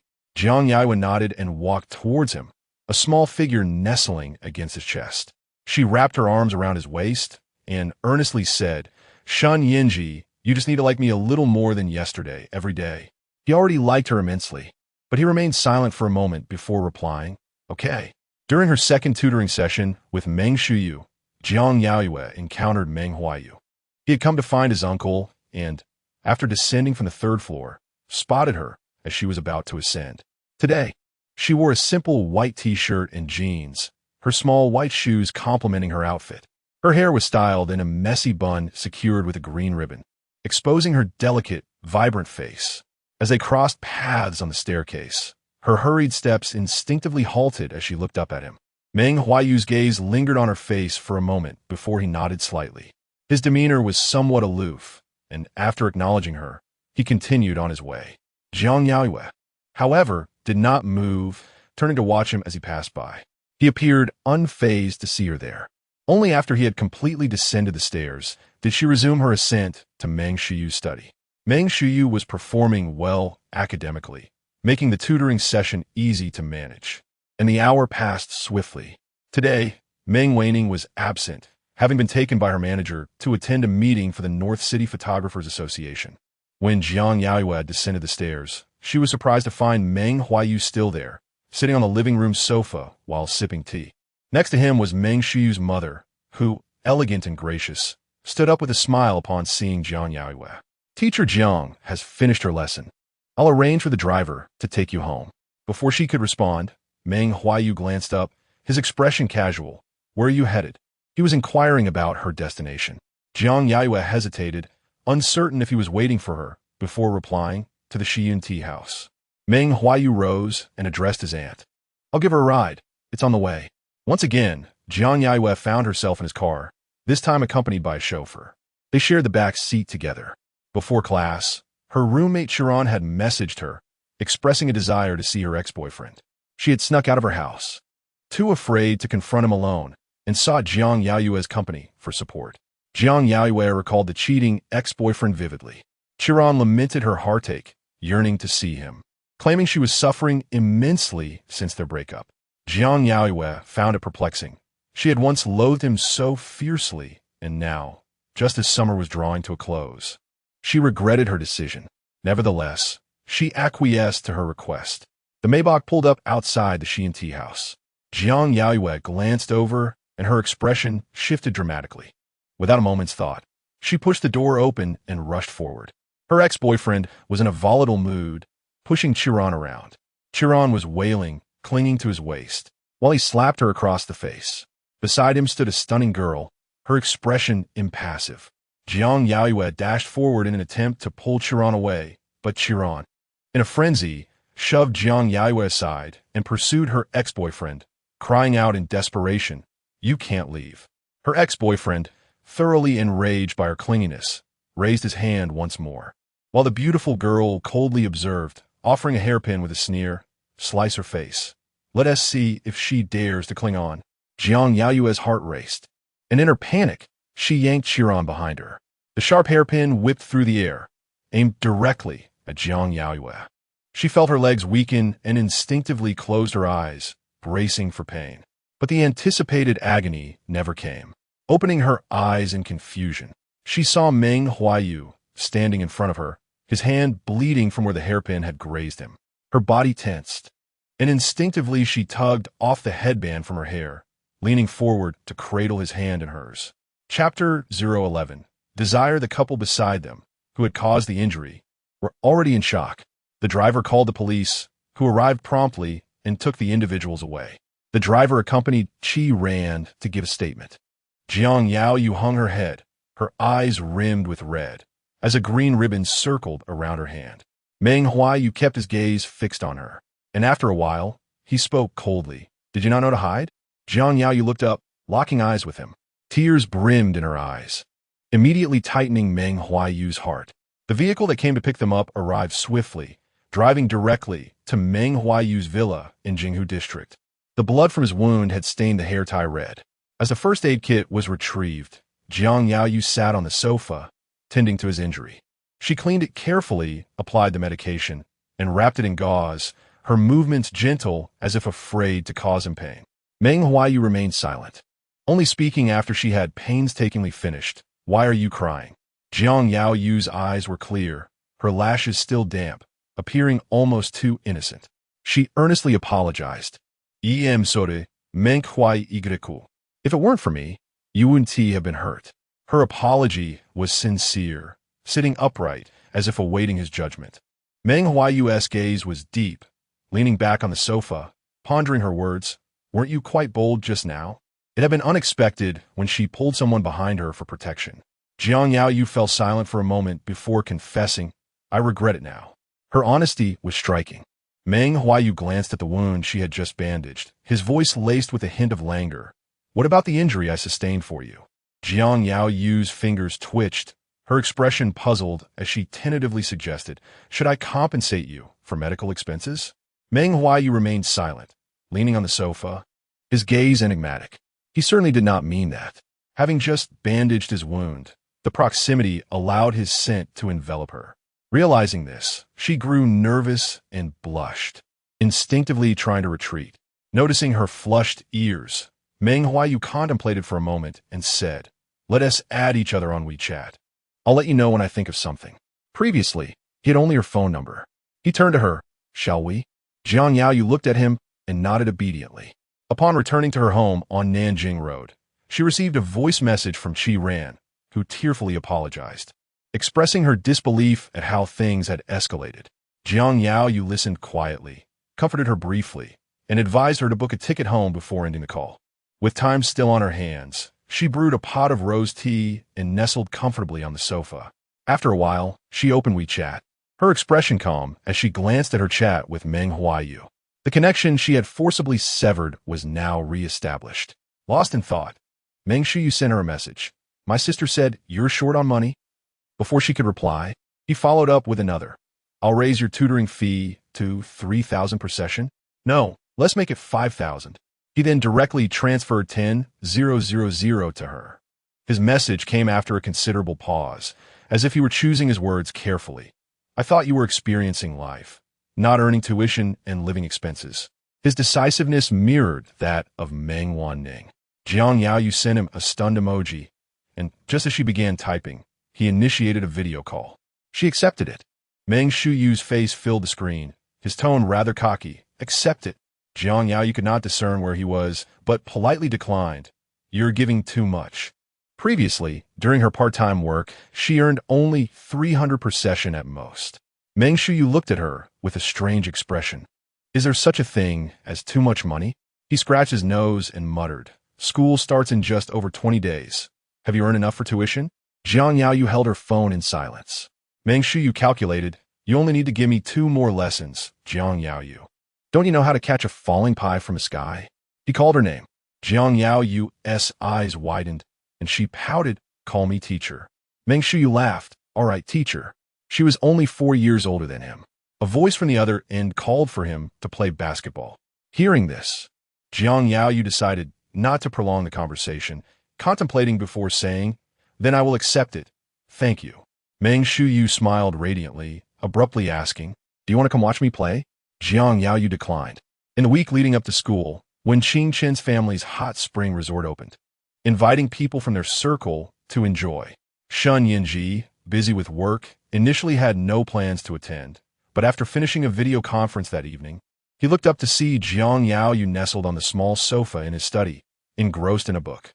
Suddenly, he felt a pang of desire and walked over, enveloping her entirely in his embrace, burying his face in her neck, and softly asking, "Do you want to go soak in the hot springs?" Jiang Yaoyue, interrupted while reading, momentarily lost her train of thought. Upon hearing his question, she turned to him. "Do you have time?" She was well aware of how busy he was. Not wanting to go was implicit, and Shen Yanzhi immediately understood her meaning. He reached out to ruffle her hair, leaning in to kiss her behind the ear, chuckling softly, "My little girl accompanying me still has time." Jiang Yaoyue's face flushed, her ear tingling from his kiss as she pushed his face away. But he caught her hand. When she was pressed into the sofa, her gaze met his, revealing a tumult of desire swirling within his eyes, leaving her momentarily at a loss, unable to hold his gaze. Shen Yanzhi leaned closer, nibbling her earlobe. "I want you." His words were too direct, causing Jiang Yaoyue's fingers, resting against him, to curl slightly. She shook her head, her entire being blushing profusely. In the light, she was undeniably enchanting. Shen Yanzhi, his eyes darkened as he pressed his lips against hers, coaxing, "Be good. Say you want me too." When she remained silent, his hand trailed down her waist. Jiang Yaoyue's eyes quickly filled with moisture, her lips parting slightly as she leaned in and embraced him, whispering with unsteady breath, "I want you." As she spoke those words, her cheeks were flushed, appearing irresistibly adorable. Shen Yanzhi's throat tightened as he pulled her closer to him. The next morning, when Jiang Yaoyue rose from bed, her feet barely touched the ground before she nearly stumbled. Shen Yanzhi had been too vigorous, leaving her legs weak. She felt utterly drained, forcing herself to head to the bathroom. Hearing the commotion, Shen Yanzhi got out of bed, swiftly catching up to her from behind and enveloping her in his arms, his voice husky. "Where are you going?" Jiang Yaoyue, held tightly by him, feared he might come at her again and push against him, to wash up. He bit her earlobe, asking directly, "Did I hurt you last night?" Such straightforward questioning made Jiang Yaoyue's heart skip a beat, her ears turning crimson as she shot him a glare. The moisture in her eyes diminished any intimidation. Shen Yanzhi's gaze darkened, his large hand resting on her waist. "Do you want me to check?" This time, she ignored him. Her face flushed as she pushed him away. Chapter 012. The ancient town, the hot spring hotel owned by Qian Jingchen, has commenced operations. Prompted by the elder's suggestion to invite friends from their circle, particularly Meng Huaiyu and Shen Yanzhi. Initially, Qian Jingchen had not anticipated their attendance, yet to his surprise, both responded affirmatively, one after the other. Once the news was disseminated, even those who initially hesitated felt compelled to join, bringing along their friends. However, the gathering became unwieldy, prompting Qian Jingchen and Xie Zhaonan to deliberate and impose a strict cap on the guest list. A group of over 10 people arranged to travel together, with Jiang Yaoyue seated in the passenger seat beside Shen Yanzhi. She soon succumbed to slumber, only to awaken and discover that when Yijin was also present, along with Qin Tangtang, whom they had dined with previously.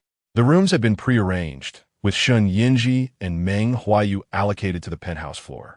Upon receiving their room keys, Shen Yanzhi took Jiang Yaoyue's hand and began to ascend stairs. Qian Jingchen glanced at the time, cheerfully orchestrating the day's agenda. After everyone deposited their luggage, they would descend for lunch and then explore the ancient town in the afternoon. As the host, he was determined to fulfill his duties with utmost hospitality. There were no objections. The journey of over 100 miles had not proven overly exhausting. In the elevator, Jiang Yaoyue found herself alongside Shen Yanzhi and Meng Huaiyu. As Meng Huaiyu's gaze fell, he noticed Shen Yanzhi holding Jiang Yaoyue's hand. He discreetly averted his eyes, though a chill settled in his expression. The elevator was spacious, yet Jiang Yaoyue felt a sense of confinement, her breathing slightly labored. Upon reaching the penthouse, she quickly exited the elevator. The lunch was rich in local flavor, and Jiang Yaoyue found herself eating more than usual. After the meal, Qian Jingshan arranged for the group to venture into the ancient town. Just as they were about to depart, Shen Yanzhi received an urgent call necessitating a video conference. He hesitated, glancing at Jiang Yaoyue, whose spirits seemed high that day. In his moment of indecision, when Yijin took the initiative and urged, "You go ahead with your work. We can handle her." Her playful smile was infectious. Qin Tangdang nodded in agreement, insisting, "We won't lose her." Shen Yanzhi turned to Jiang Yaoyue, seeking her consent, while she had intended to accompany him. When Yijin's encouragement made her reluctant to refuse, as it might seem overly deliberate. Thus, she obediently nodded.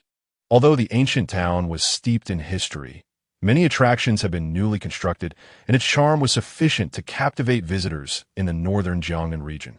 Qian Jingshan provided a brief overview, his demeanor cheerful as he walked beside Meng Huaiyu, adopting a serious tone.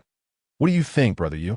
Our establishment combines sightseeing, leisure, business events, and creative culture into one.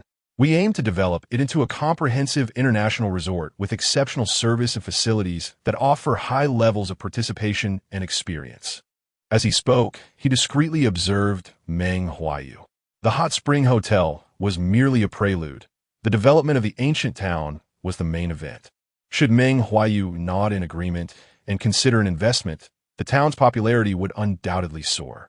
Meng Huaiyu maintained a neutral expression, yet his mind seemed elsewhere, his gaze inadvertently drifting towards Jiang Yaoyue. Hearing Qian Jingshan's persistent inquiries, he replied nonchalantly, "It's quite good." Uncertain of Meng Huaiyu's sentiments, Qian Jingshan refrained from probing further, instead assuming his role as the enthusiastic guide. With the noise of others dissipated, Meng Huaiyu turned his attention directly to Jiang Yaoyue, noting her increased appetite during lunch, suggesting she was enjoying herself. With Shen Yanzhi absent, she appeared less constrained, attentively leaning in to listen to Xie Zhaonan, who had captured her interest. She smiled sweetly at him, her eyes sparkling. Xie Zhaonan, momentarily taken aback, felt a hint of warmth creeping into his ears, awkwardly returning her smile. Meng Huaiyu's demeanor grew colder, his gaze instinctively shifting away. Xie Zhaonan, well acquainted with Shen Yanzhi, took it upon himself to look after Jiang Yaoyue. However, after some time, he realized his concerns were unfounded. Jiang Yaoyue was both charming and unassuming, engaging with him earnestly. He couldn't help but treat her to some street snacks, which she accepted, nibbling delicately. As they traversed two streets, it was Xie Zhaonan who began to feel out of place. The ancient town was not vast. With a river flowing east to west, the northern bank boasted Ming Dynasty architecture, while the southern bank featured predominantly reconstructed structures. After a leisurely stroll, Jiang Yaoyue expressed genuine interest, captivated by the traditional residences and the numerous historical docks, temples, and cultural landmarks scattered throughout. Qian Jingshan and Qin Tangdang were preoccupied with one Yijin, who seemed somewhat disinterested. Her gaze often drifted toward Jiang Yaoyue, scrutinizing her intently. Though she had assured Shen Yanzhi that Jiang Yaoyue would not be neglected, she had contrived to ignore her from the outset. Sensing the tension, Qian Jingshan, perceptive as ever, slowed his pace, raising his voice. "Ahead lies a residential area. The path is a bit rugged, with many steps. Feel free to explore, and we can regroup at the hotel later." Qin Tangdang and another girl from the Ji family, familiar with one another, readily agreed to wander off, neglecting Jiang Yaoyue as they pulled Wen Yijin along to one side. Xie Zhaonan wished to remain with Jiang Yaoyue, but Qian Jingshan playfully teased him. "If I didn't know better, I'd think she was your fiancé." Flushed with embarrassment, Xie Zhaonan kicked him lightly, irritation creeping into his tone. "Do you wish to forfeit your investment?" Qian Jingshan shot him a sidelong glance, a sardonic smile playing on his lips. Ignoring him, Xie Zhaonan turned to find Jiang Yaoyue, only to discover she had already ventured ahead, disappearing into an alley. The narrow, winding alleyways of the ancient town bore a complex structure. Jiang Yaoyue ambled along the steps, pausing intermittently to admire the rustic charm of the Jiangnan courtyards in the northern mountainous landscape. When her feet began to ache, she halted momentarily, realizing she had lost her way. Having wandered too far, the alley was now devoid of people. Just as she hesitated to turn back, a sudden chill enveloped her face. Glancing skyward, she belatedly recognized the onset of rain. The gentle drizzle dampened her skirt. She fluttered her eyelashes in surprise, raising a hand to shield herself from the rain, and turned to seek refuge, only to collide with someone. The familiar scent of dark wood and sandalwood enveloped her as she looked up, momentarily lost in the depths of his eyes. Meng Huaiyu steadied the petite figure that had stumbled into his embrace, observing her dazed expression without uttering a word. He grasped her wrist firmly and began to lead her swiftly toward a nearby, traditional residence. The long corridor in front of the ancient house provided an ideal shelter from the rain. Clad in a meticulously tailored black shirt, he guided her with an upright posture, his broad shoulders exuding confidence. As the daylight waned and the persistent drizzle fell gently, creating tiny splashes on the cobblestone path, Jiang Yaoyue regained her senses only upon reaching the shelter of the corridor. Turning her head to glance at him, her expression was candidly inquisitive, and Meng Huaiyu allowed her to study him unabashedly. Their encounter was no mere coincidence, as she had deliberately chosen this path. Under the muted rain, they stood together, the world around them blurred and ethereal, resembling a delicate ink wash painting. Chapter 013. The bed of shallow scar marked the spot where a hairpin had pricked his hand. Jiang Yaoyue withdrew her gaze, lifting her eyes to the misty sky. After a long moment, she softly inquired, "Have you thought of a way for me to thank you?" Since adding each other on WeChat that day, Meng Huaiyu had yet to utter a single word to her. His fingers twitched slightly as he recalled the green ribbon entwined around his hand. Jiang Yaoyue stared vacantly at the splashes of water on the ground.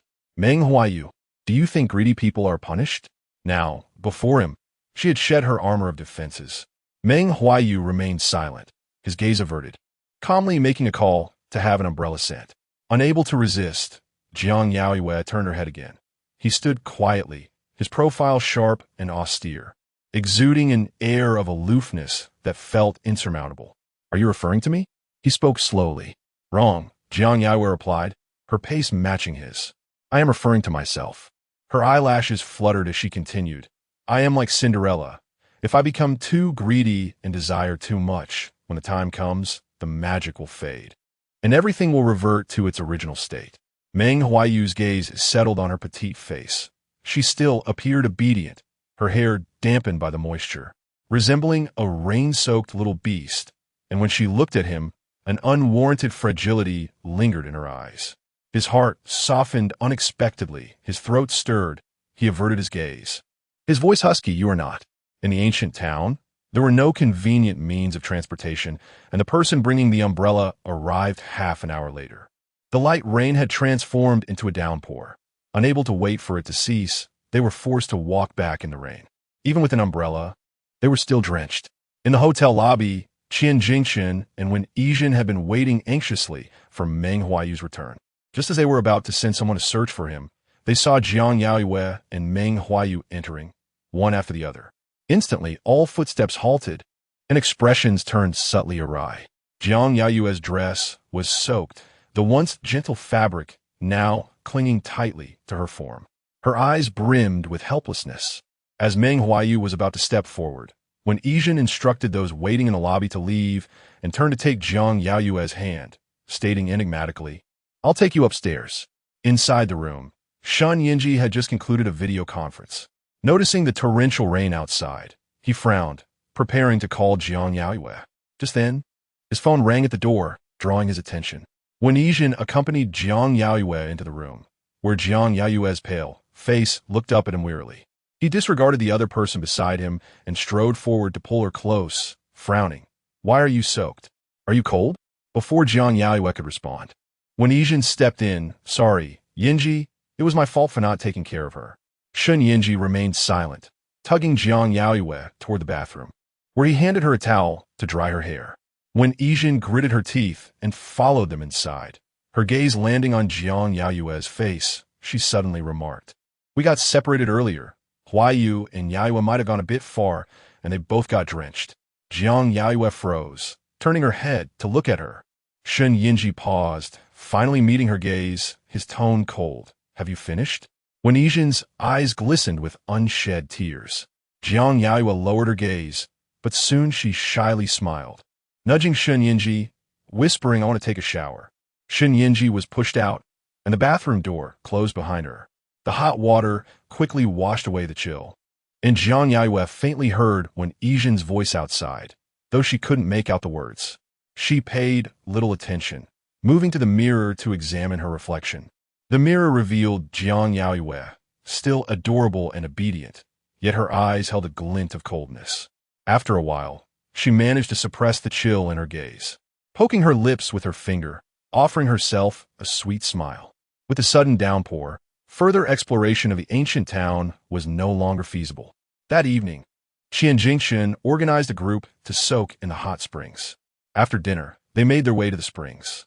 Jiang Yaoyue had always been frail, a burden to her relatives, which led her to suppress any illness she might have, a habit cultivated since childhood. Thus, when she felt her head growing heavy, she remained silent. At the entrance, the group split, men going left and women right. Ultimately, Jiang Yaoyue couldn't hold on any longer. After about 10 minutes in the water, her head spun, and she felt a tightness in her chest. She bid farewell to Wen Yizhen and the others, deciding to leave first. After donning her bathrobe, she intended to return to her room, but Wen Yizhen pursued her, still clad in a burgundy swimsuit that accentuated her fair skin, looking alluring. Jiang Yaoyue halted and regarded her. Although there was a hint of hesitation on her face, she spoke up, "We need to talk." Instead of heading back to the room, they ventured to the hotel's sky garden. Suspended in a dreamlike realm, the ground beneath them was made of transparent, high-strength glass, revealing lush mountains and winding streams in the distance. The entire ancient town laid out before them. Vivid flower vines adorned the surrounding railings, and a riot of blossoms flourished throughout the garden. Since the hotel had just opened, the guest flow was deliberately limited to accommodate Meng Huaiyu and his companions, leaving the space nearly empty. Jiang Yaoyue, Wen Yizhen's voice was soft and deliberate, yet solemn. "I think you should know about my relationship with Yanzhi." Her gaze scrutinized Jiang Yaoyue as they traversed the little garden. Jiang Yaoyue's body tensed slightly. Despite the darkness, the insecurity of walking in the air heightened her awareness. "I know." Wen Yizhen sighed in relief, fearing Jiang Yaoyue might play dumb, which would prevent her from breaking the current stalemate. She could not destroy another's engagement. Yet neither did she wish to remain in this impasse. "Since you know, you should understand my purpose for returning. I want to be with Shen Yanzhi." Jiang Yaoyue was taken aback by her straightforwardness, the tension of walking on glass dissipating somewhat. She paused, turning her head to look at her, her voice hesitant. "So?" When Yizhen met her gaze, her expression increasingly candid. "Yanzhi feels only a sense of responsibility toward you. You should not bind him with your parents' wishes. Therefore, you should give each other a chance to choose anew." The fragrance of flowers wafted through the air, and Jiang Yaoyue felt as if she were drowning in the suffocating atmosphere. She remained silent, averting her gaze to the nearby red roses, and after a long while, she replied, "You should go find him." When Yizhen's expression softened, a subtle smile gracing her features as she sensed Jiang Yaoyue's agreement. "Shall we make a bet? Let's see whom you'll choose." Jiang Yaoyue frowned, looking at her again, wanting to laugh at her naivety, even for a wager. How could Wen Yizhen assume she would abandon Shen Yanzhi for a mere bet? Yet, Wen Yizhen did not afford her the opportunity to refuse. Quickly articulating the wager she had prepared, "How about we bet on who he will save first if we encounter danger?" Jiang Yaoyue, rarely expressive of her emotions, displayed a rare hint of annoyance. "I refuse. She should not have come here." However, when Yizhen turned her gaze toward a corner of the garden, recalling how Qianjingshan had brought her there not long ago, that corner had yet to be completely cleaned, cluttered with some debris. Ignoring Jiang Yaoyue, she walked over, casually stating, "Before coming here, I called Yanzhi. Looking at the time, he should be arriving soon." Chapter 014. Defeat. A pile of clutter is prone to collapse, especially under external pressure. Jiang Yaoyue had already come to a realization about her intentions. Her heart constricted suddenly as she rushed forward to grasp her. But it was too late. When Shen Yanzhi entered, Jiang Yaoyue's hand had just brushed against Wen Yizhen. Upon seeing Shen Yanzhi, Wen Yizhen gently pushed Jiang Yaoyue away. Jiang Yaoyue's arm was grazed by shards of glass, yet the numbing sensation in her heart dulled the pain. She stood in a daze as she watched Shen Yanzhi rush over to embrace Wen Yizhen, who was drenched in blood. He moved swiftly, his focus solely on the bloodied Wen Yizhen. Wen Yizhen did not lose consciousness. She nestled tightly against him, her frail voice calling his name. Blood stained her head. Shen Yanzhi was momentarily flustered, not even casting a glance at Jiang Yaoyue, as he lifted her and hurried outside, murmuring softly, "It's all right, Zhen." An accident had occurred, and soon staff arrived to manage the situation. Qianjing Chen, the hotel manager, also swiftly made his way to the scene. The remaining guests in the garden were quickly escorted away. Meng Huaiyu followed closely behind Qianjing Chen and instantly spotted Jiang Yaoyue, who stood there in a daze. Her bathrobe had been torn in the chaos, and her petite figure swayed precariously. The blood on her arm was alarming. Before long, Xie Zhaonan and Qin Tang also arrived. Having just heard that Wen Yizhen was in trouble, Meng Huaiyu, silent, approached Jiang Yaoyue and looked down at her, asking, "Where's Shen Yanzhi?" Jiang Yaoyue's complexion was pale, her already foggy mind now struggling to comprehend, and she merely gazed at him in silence. Her lashes were damp, her eyes glistening. Meng Huaiyu's heart tightened as he glanced at her arm, his lips pressed together. He chose not to speak, instead lifting her effortlessly. In the chaos, no one had noticed Jiang Yaoyue. The scene was indeed tumultuous. The collapsed debris had toppled nearby flower stands, rendering the area nearly impassable. Qianjing Chen was furiously reprimanding staff, who were flustered in their attempts to manage the scene. However, Meng Huaiyu's presence was so striking that as soon as he approached Jiang Yaoyue, all eyes turned toward them. Xie Zhaonan intended to move closer, but hesitated, ultimately refraining from taking action. Meng Huaiyu carried Jiang Yaoyue away without anyone daring to impede him. The medical facilities in the ancient town were not comparable to those in the city. There was only a single second-tier hospital. Jiang Yaoyue's wounds were swiftly treated, but she developed a fever and drifted into a disoriented sleep. When she awoke, an 4-needle was inserted into her hand. Meng Huaiyu sat quietly beside her, and, upon seeing her awaken, softly explained, "You just received an antipyretic. Now it's an anti-inflammatory." The cold liquid flowed through her veins. Meng Huaiyu gazed at her face for a moment before asking, "Should I call Yanzhi?" Jiang Yaoyue's throat felt parched. She turned her head to look out the window, where darkness still prevailed, no dawn in sight. "What time is it?" 3 o'clock, he replied, pausing before adding, "In the morning." He remained by her side vigilantly. Jiang Yaoyue turned her attention back to him. He bore a hint of fatigue, and as their eyes met, he quickly averted his gaze, his tone calm. "The nurse will help you change your clothes." Jiang Yaoyue remained silent for a moment before she could not hold back and asked, "I lost, didn't I?" Even though she did not agree to Wen Yizhen's childish wager, it was evident that she had lost. Since the incident, Shen Yanzhi had not come to find her. At 5 in the morning, Shen Yanzhi called. He reached Meng Huaiyue's phone, which was beside Jiang Yaoyue, and pressed to answer in her presence. "How is she?" His voice was thick with exhaustion. Jiang Yaoyue had not slept soundly. In the quiet hospital room, Shen Yanzhi's voice was unmistakably clear from the other end of the line. Meng Huaiyu observed Jiang Yaoyue, his tone indifferent. "You can come see for yourself." Shen Yanzhi fell silent, but soon replied, "I'm no longer in the ancient town." The sight of Wen Yizhen, covered in blood, was too shocking.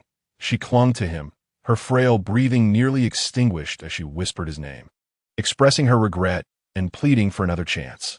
The medical conditions here were inadequate. After a brief treatment, he took her back to North City.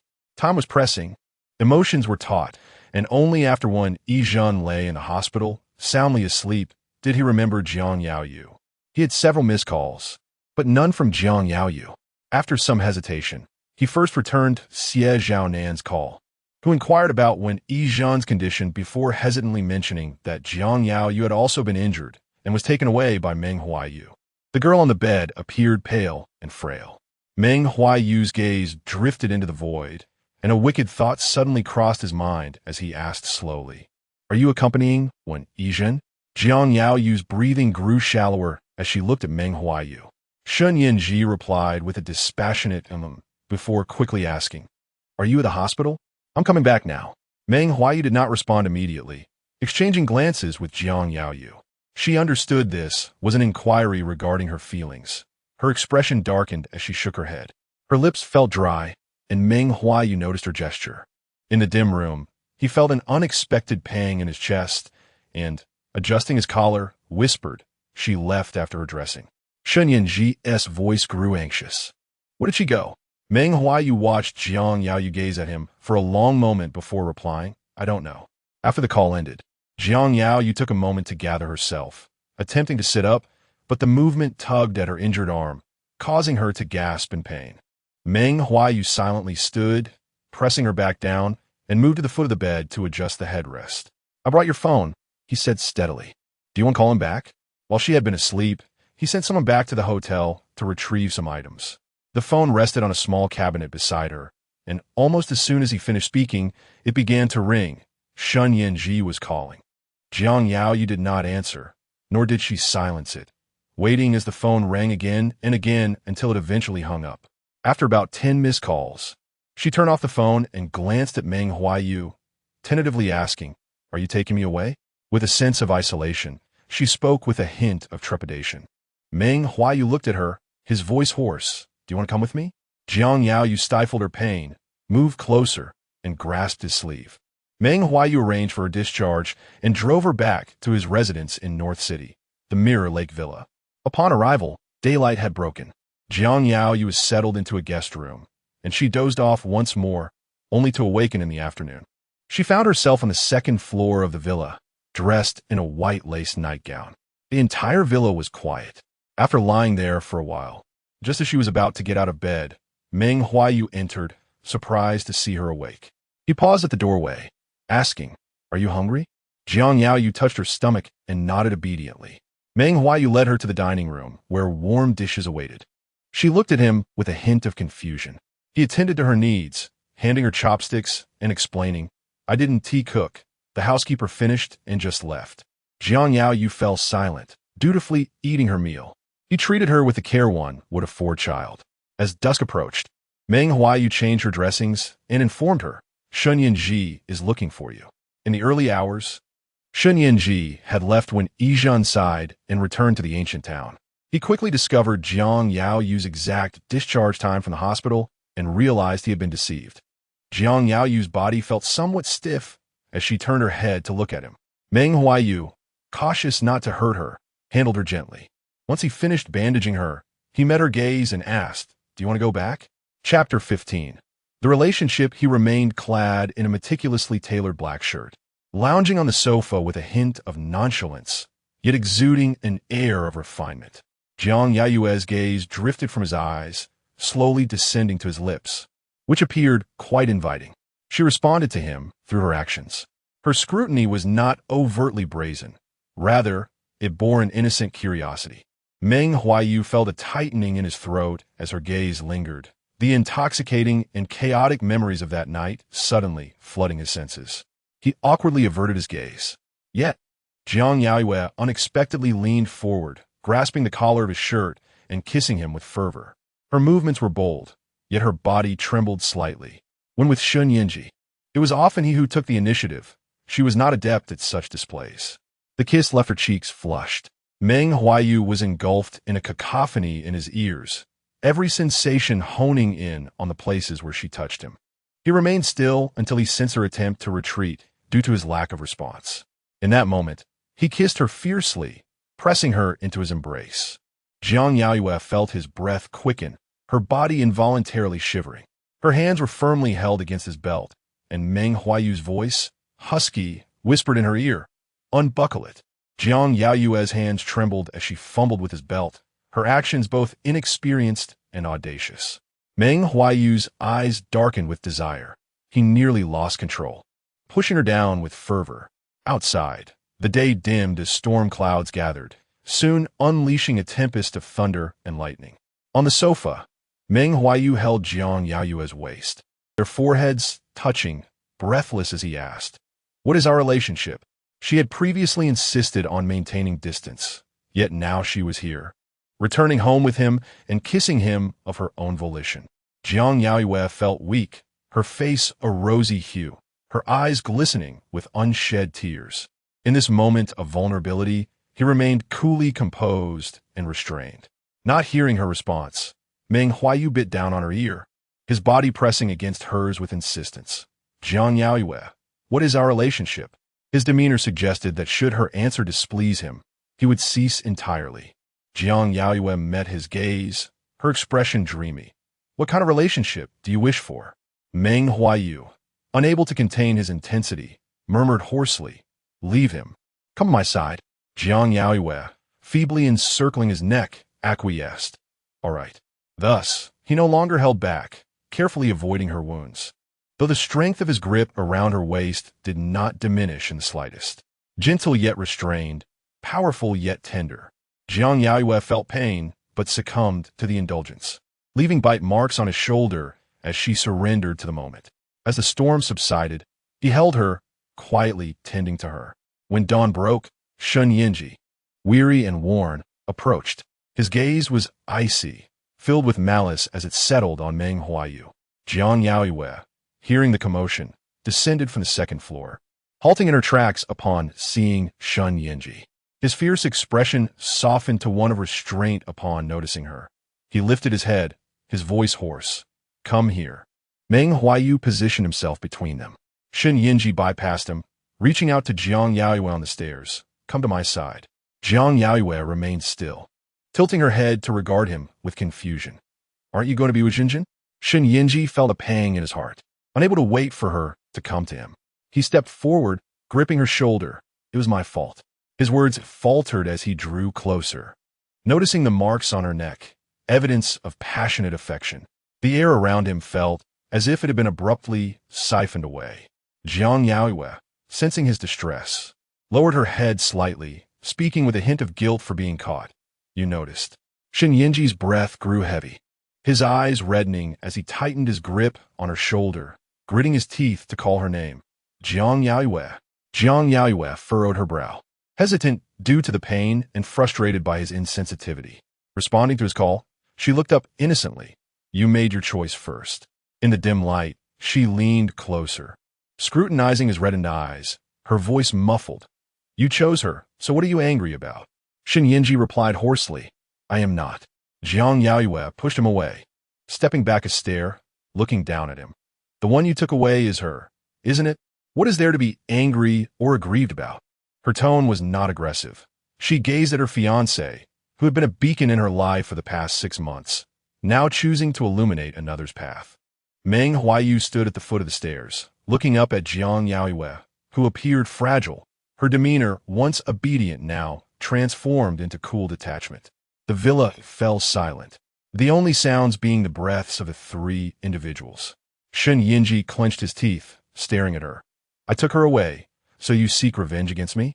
He stepped closer, not permitting her to retreat further, encircling her waist and forcing her to meet his gaze, repeating fiercely, Answer me. Is this revenge? Meng Huaiyu. Let her go, he said coldly. This is between you and me. She is not involved. Jiang Yaoyue glanced past Shen Yanzhi to Meng Huaiyu, but quickly averted her gaze. Unable to confront him, the chaotic memories and heavy breaths causing her heart to race. Shen Yanzhi loosened his collar, releasing the woman before him. His expression hardened as he turned to descend the stairs. They exited the house, choosing to refrain from violence in her presence. Jiang Yaoyue remained still, not following, her body weary, opting to sit on the steps, leaning against the railing. To her, Shen Yanzhi was not merely a fiancé, but a radiant future. Living in the mire, even growing up had been a struggle. Now, as she approached the end of university and the prospect of working and supporting herself loomed, who could say life would be better than before? Life remained arduous. She had grown tired of being met with disdain and the fear of scarcity in a home not her own. Those who dwell in darkness instinctively chase the light when it appears.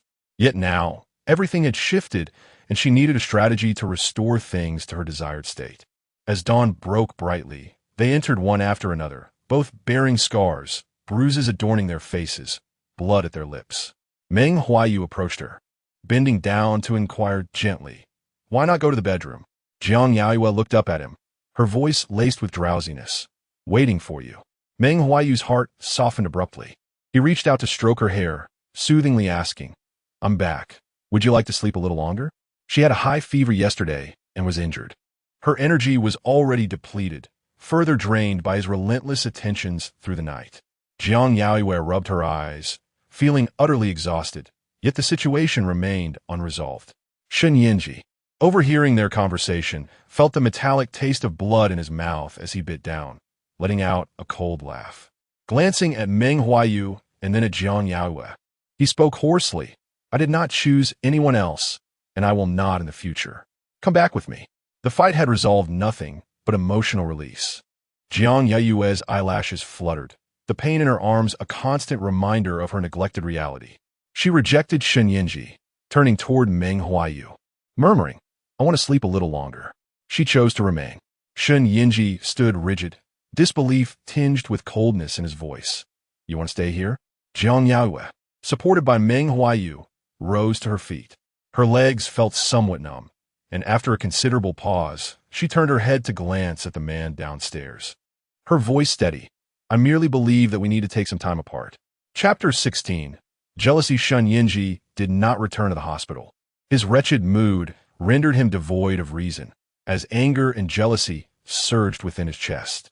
At one point, he even coldly mocked himself, forcing his heart to harden, dismissing her as merely a woman thrust upon him by his father. By day, he continued to manage his work, and by night, he engaged in social obligations.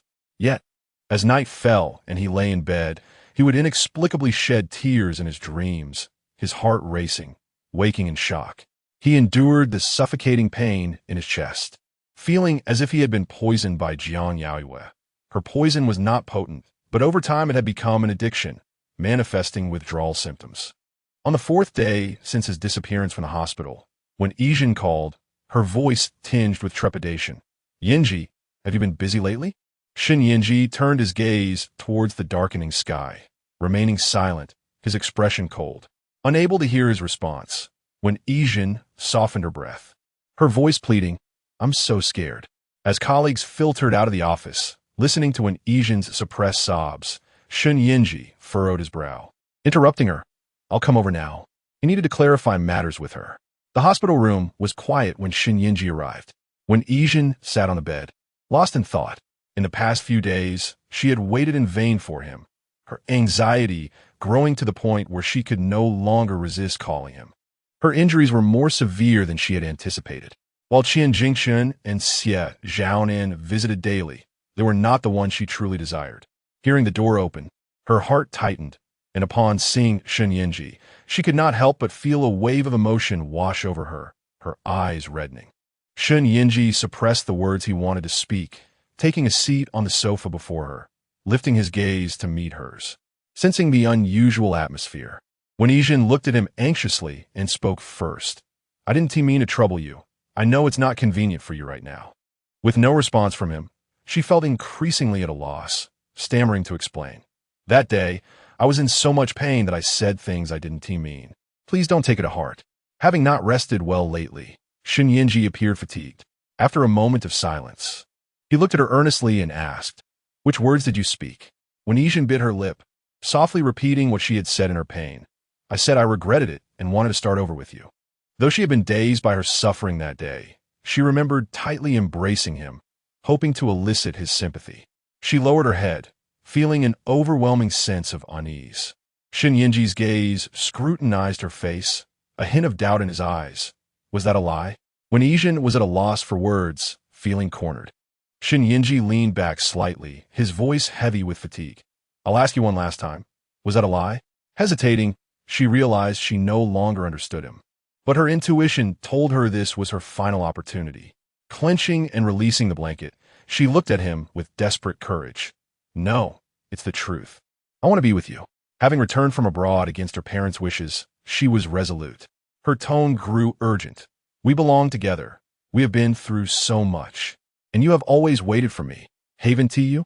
Shen Yanzhi gazed at the woman before him, searching for the familiar pang of affection, but finding none. A self-loathing acknowledgement of reality washed over him. He closed his eyes and concluded, when Yijin, you've returned too late.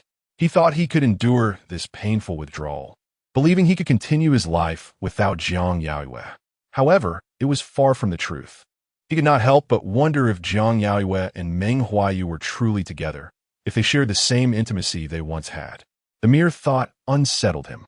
About 2 weeks into the semester, he could no longer resist texting her, feigning indifference as he informed her that his parents wanted him to bring her home for dinner. Jiang Yaoyue had not blocked him on WeChat, yet she did not reply. During meetings, he found it impossible to concentrate, checking his phone at every notification until frustration mounted. During the lunch break, he finally called her, realizing he felt a wave of anxiety as he waited. When the call connected, Jiang Yaoyue answered, her voice tinged with sleep. Hello? Shen Yanzhi's throat tightened. I'm coming to pick you up for dinner. His tone was calm, as if nothing had transpired. After a few seconds of silence, Jiang Yaoyue seemed to awaken, responding, I have plans tonight. Suppressing his irritation, he stood and approached the floor-to-ceiling window. What plans? Jiang Yaoyue did not lie. As a senior, her schedule was light, but social events had increased. After a moment's thought, she replied, club activities. She reminded him, let us leave it at that, Shen Yanzhi. Without allowing him another word, she ended the call. The literary club she had joined was preparing for a graduation performance, requiring members from freshman to senior years to showcase their talents. Having performed in a play during her freshman year, she was familiar with the seniors and had been invited to participate, spending recent days in rehearsals. At 9:30 in the evening, after finishing dinner with friends, Jiang Yaoyue returned to the dormitory. Upon reaching the building, she spotted Shen Yanzhi. The yellow streetlight cast a dim glow, illuminating his tall, solitary figure. Noticing her approach, he lifted his gaze. The classmates nearby, recognizing the tension, teasingly retreated to the dorm. Jiang Yaoyue remained still, calmly addressing him. Are you looking for me? With a distance of over 10 steps, Shen Yanzhi walked towards her. Lowering his head to gaze in her eyes, his voice low, I'm here to take you home. Jiang Yaoyue met his gaze, reminding him once more, we have broken up. Hearing her utter those words with such composure drained the color from Shen Yanzhi's face, leaving him momentarily stiff. We did not break up. His voice was strained, and the pain in his chest compelled him to reiterate, we did not break up. Jiang Yaoyue lowered her gaze. The interplay of moonlight and street lamps cast their shadows at their feet. She chose her words carefully, softening her tone. Then what about Wenesian? Her words pierced his heart like a thorn, even if unintentional.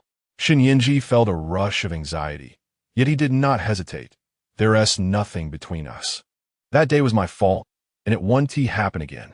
The dormitory had a curfew at 10, and the dorm supervisor had glanced over several times.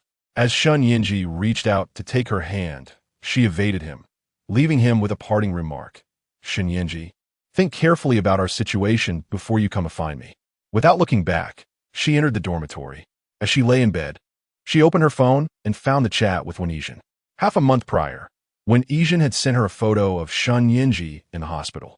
They had added each other on WeChat while heading to a hotel, but their conversation had been limited to that single photo.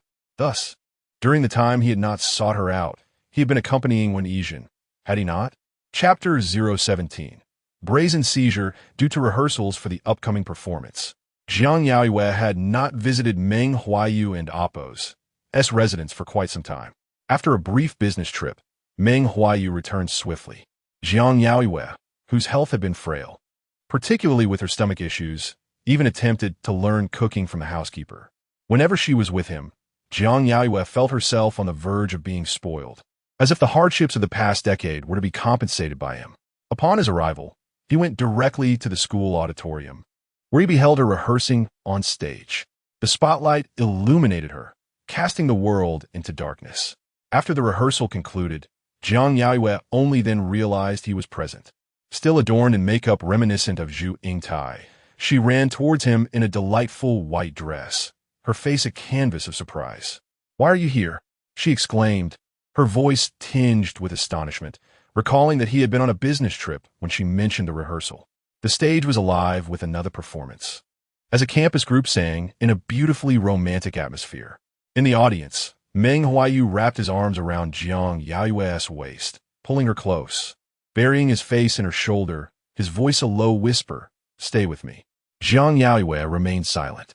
Meng Huaiyu's arms tightened around her, and he pressed a gentle kiss on her cheek. Is that all right? Jiang Yaoyue turned to meet his gaze. He was perpetually gentle and courteous in the presence of others, even maintaining his composure when faced with the unreasonable.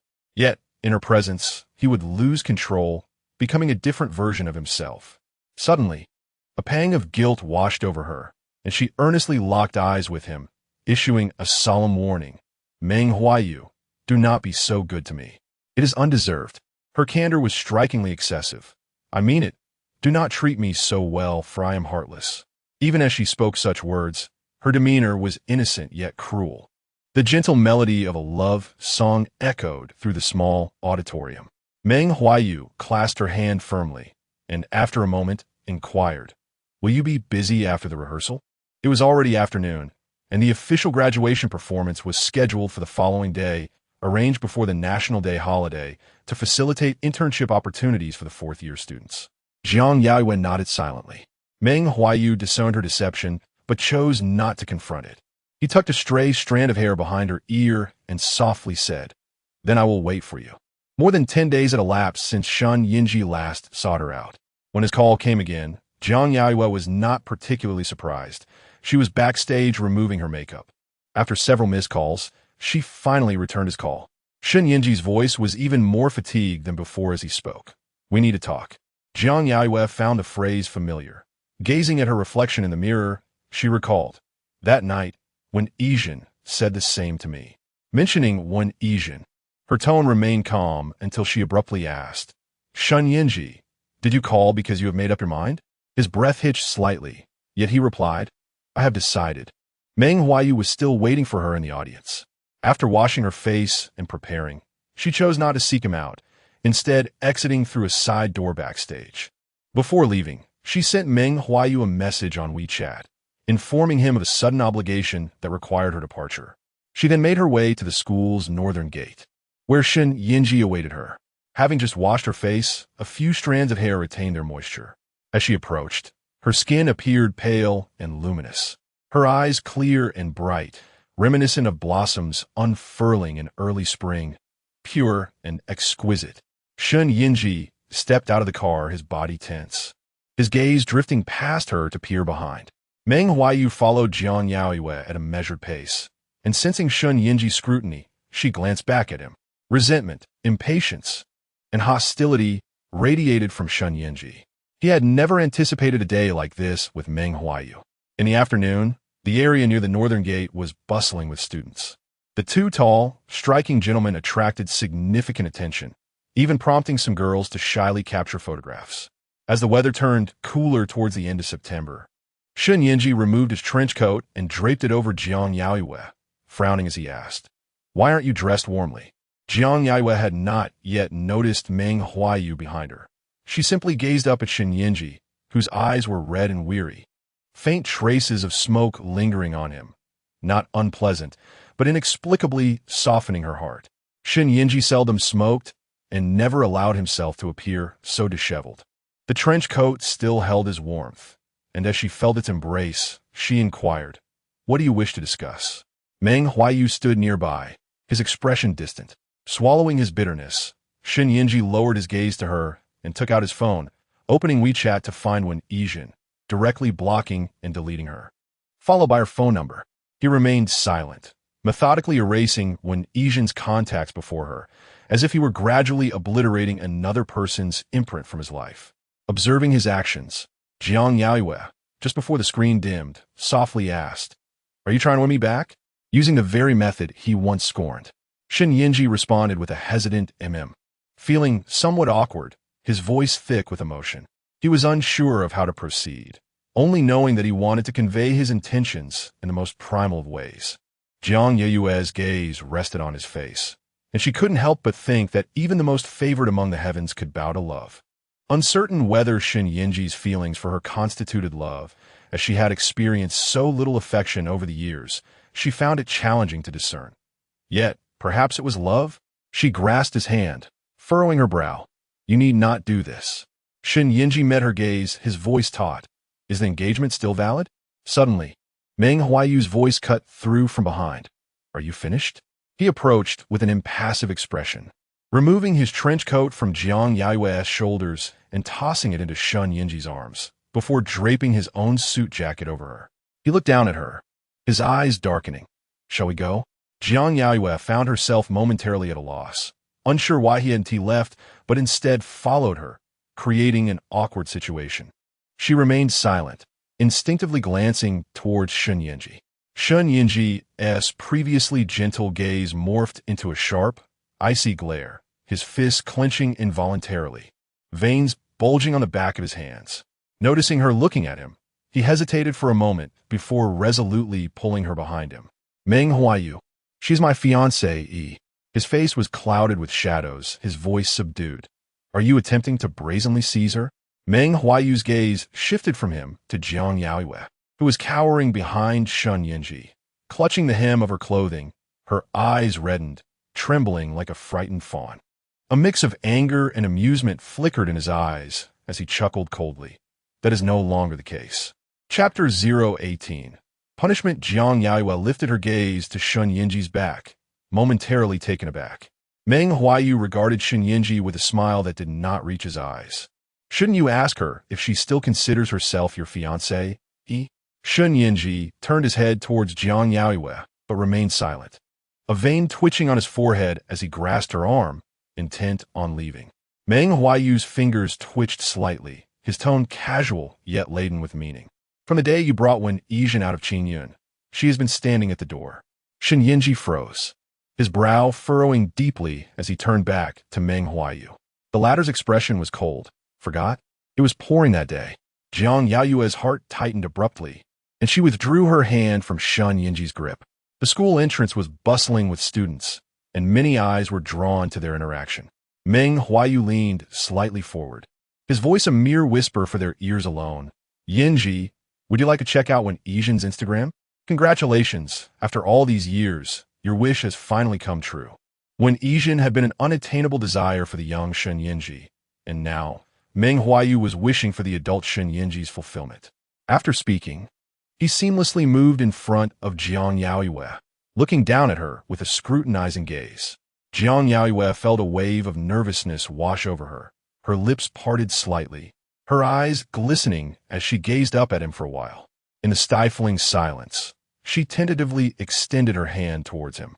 Meng Huaiyu's icy demeanor softened as he firmly grasped her hand. "Shall we head home?"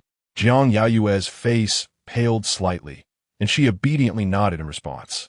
Shen Yanzhi's expression darkened, his brow tightly knitted as he watched them depart. Throughout the journey, Meng Huaiyu remained silent until they settled into the car, at which point he finally released her hand. The driver maintained a quiet focus on the road ahead. Jiang Yaoyue could distinctly sense the oppressive aura emanating from Meng Huaiyu. He was clearly upset. As the car rolled along, Meng Huaiyu turned his gaze towards the window. Jiang Yaoyue shifted closer, resting her hand on his leg, but he did not react. After a moment's thought, she moved her hand again, this time taking his in hers, giving it a gentle squeeze. Leaning closer, she whispered in his ear, "Are you angry?" Meng Huaiyu withdrew his gaze but still did not look at her, leaning back slightly. A frown etched on his brow as he closed his eyes. He felt weary after a few days of intense work travel, having rushed to find her immediately upon landing, only to discover her with Shen Yanzhi. His mood was decidedly foul. Jiang Yaoyue, sensing his silence, focused on his face, then leaned forward to kiss the corner of his mouth, her voice muffled. "Please don't be angry." Meng Huaiyu opened his eyes to witness her awkward attempt to placate him. His gaze darkened, and he captured her head, kissing her fiercely. Jiang Yaoyue gasped for breath, a blush blooming across her cheeks as she pressed her hands against his shoulder for support. He released her only when she was on the verge of gasping for air. The driver in front, maintaining his composure, couldn't help but feel slightly embarrassed by the soft sounds emanating from the back seat. Meng Huaiyu held her chin, locking eyes with her. "Did you just deceive me?" She had told him she had something urgent, yet she had gone to meet Shen Yanzhi. A dangerous aura enveloped him. Jiang Yaoyue felt a pang of panic. "I didn't." Meng Huaiyu's gaze turned cold. "Jiang Yaoyue, do you know that lying comes with consequences?" With her chin held firmly, she could not evade his penetrating stare. His voice deepened. "Think carefully before answering me. Did you deceive me? Jiang Yaoyue's eyelashes trembled uncontrollably. His demeanor felt strangely unfamiliar, eliciting a sense of dread within her. With her face held captive, her lips parted slightly in an unnatural manner, she eventually lowered her gaze. I was wrong. Her eyes glistened with unshed tears.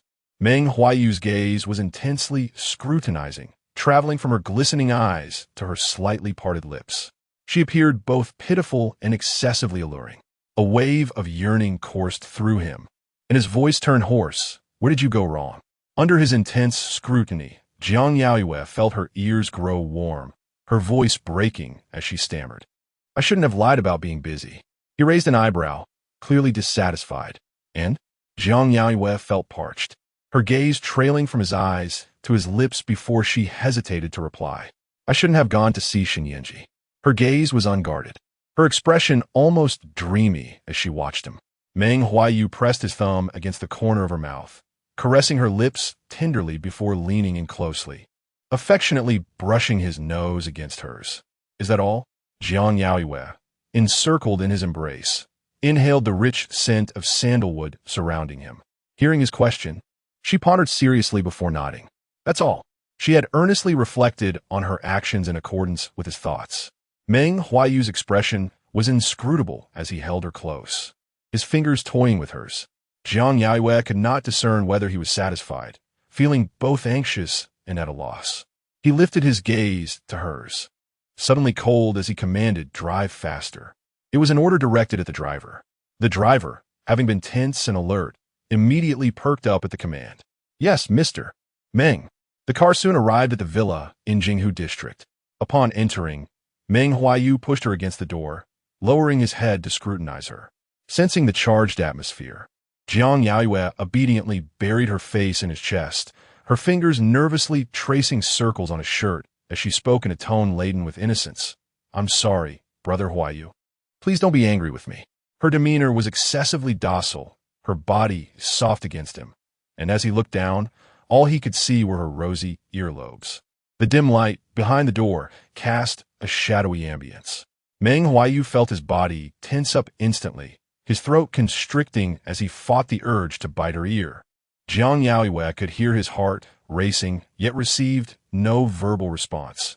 She attempted to lift her head to look at him, but he held her firmly in place, resting his chin atop her head. What do you call me? Jiang Yaoyue, unsure of his intentions, found her head firmly pressed against his chest, leaving her no choice but to whisper, Brother Huaiyu. Don't you like it when I call you that? Meng Huaiyu couldn't resist playfully rubbing her ear. I do.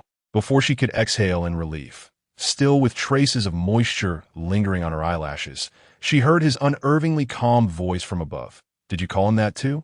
Jiang Yaoyue fell silent, her fingers tightening against his chest.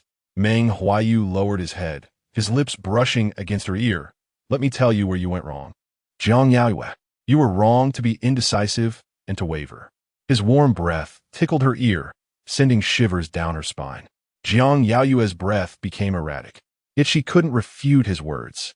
She raised her face to meet his gaze, but was soon pressed against the door once more as Meng Huaiyu's kisses trailed from her ear to the corner of her lips, their outer garments falling to the ground. His eyes darkened, voice hoarse. You have erred and must face the consequences. Chapter 019. Apology. Meng Huaiyu's punishment was fierce and uncompromising. Jiang Yaoyue's senses were entirely focused on the places where he touched her. The sound of shattering could not be suppressed. He had her pinned against the bed. Tears still clung to her eyelashes, fragile and pitiful, until her toes curled in desperation, at which point she began to plead with a soft, incoherent voice. Meng Huaiyu had no intention of letting her off easily. Her transgressions provided him with a pretext to act with impunity. His voice was heavy with restraint. If I hadn't followed you, would you have gone with him? Jiang Yaoyue was at a loss for words. She had not intended to do so, yet upon seeing Shen Yanzhi, her resolve had indeed wavered. Meng Huaiyu sensed her distraction, and in that instant his gaze shifted, the heat of his breath grazing her neck as he gritted his teeth. Is my punishment not severe enough?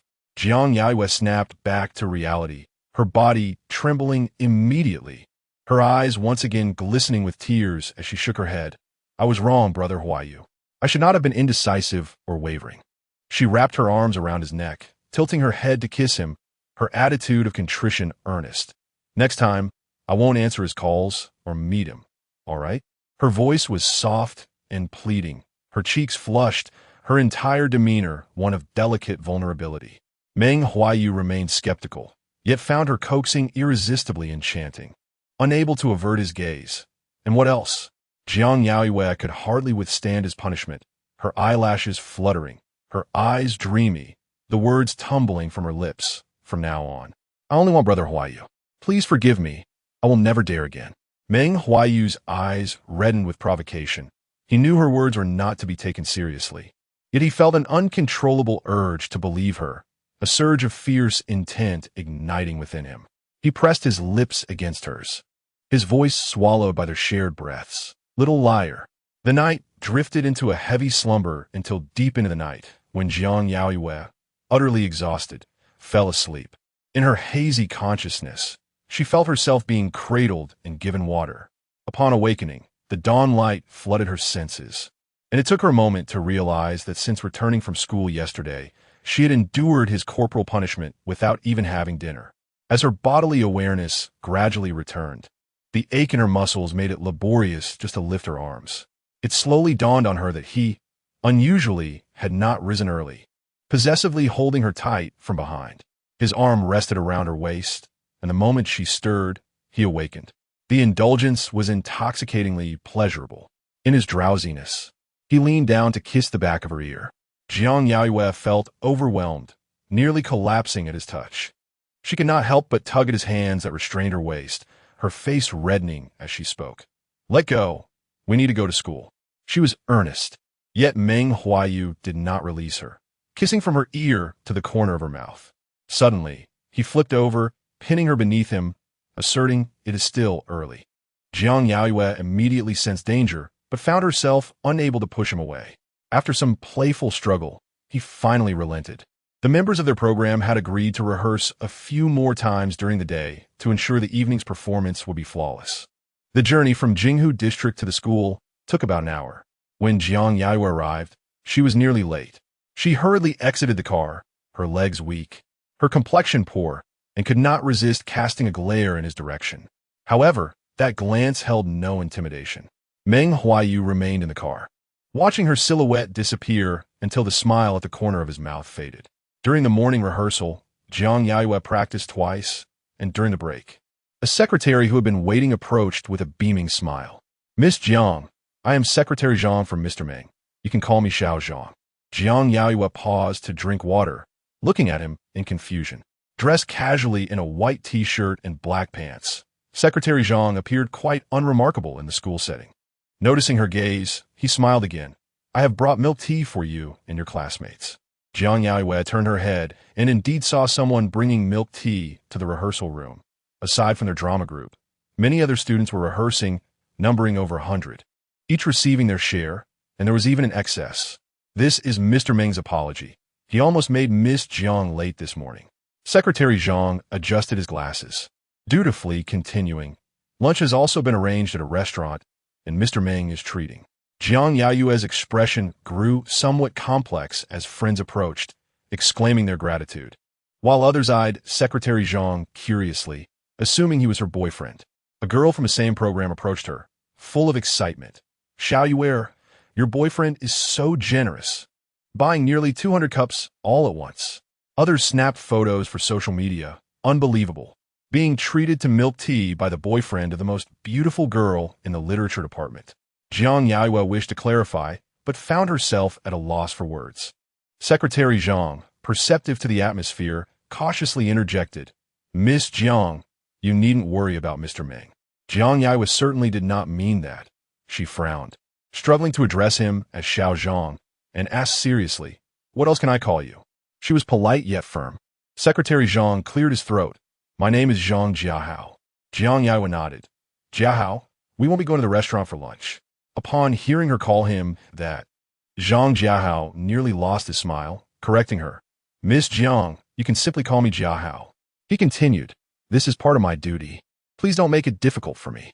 Or, Miss Jiang, you could just bring your close friend along.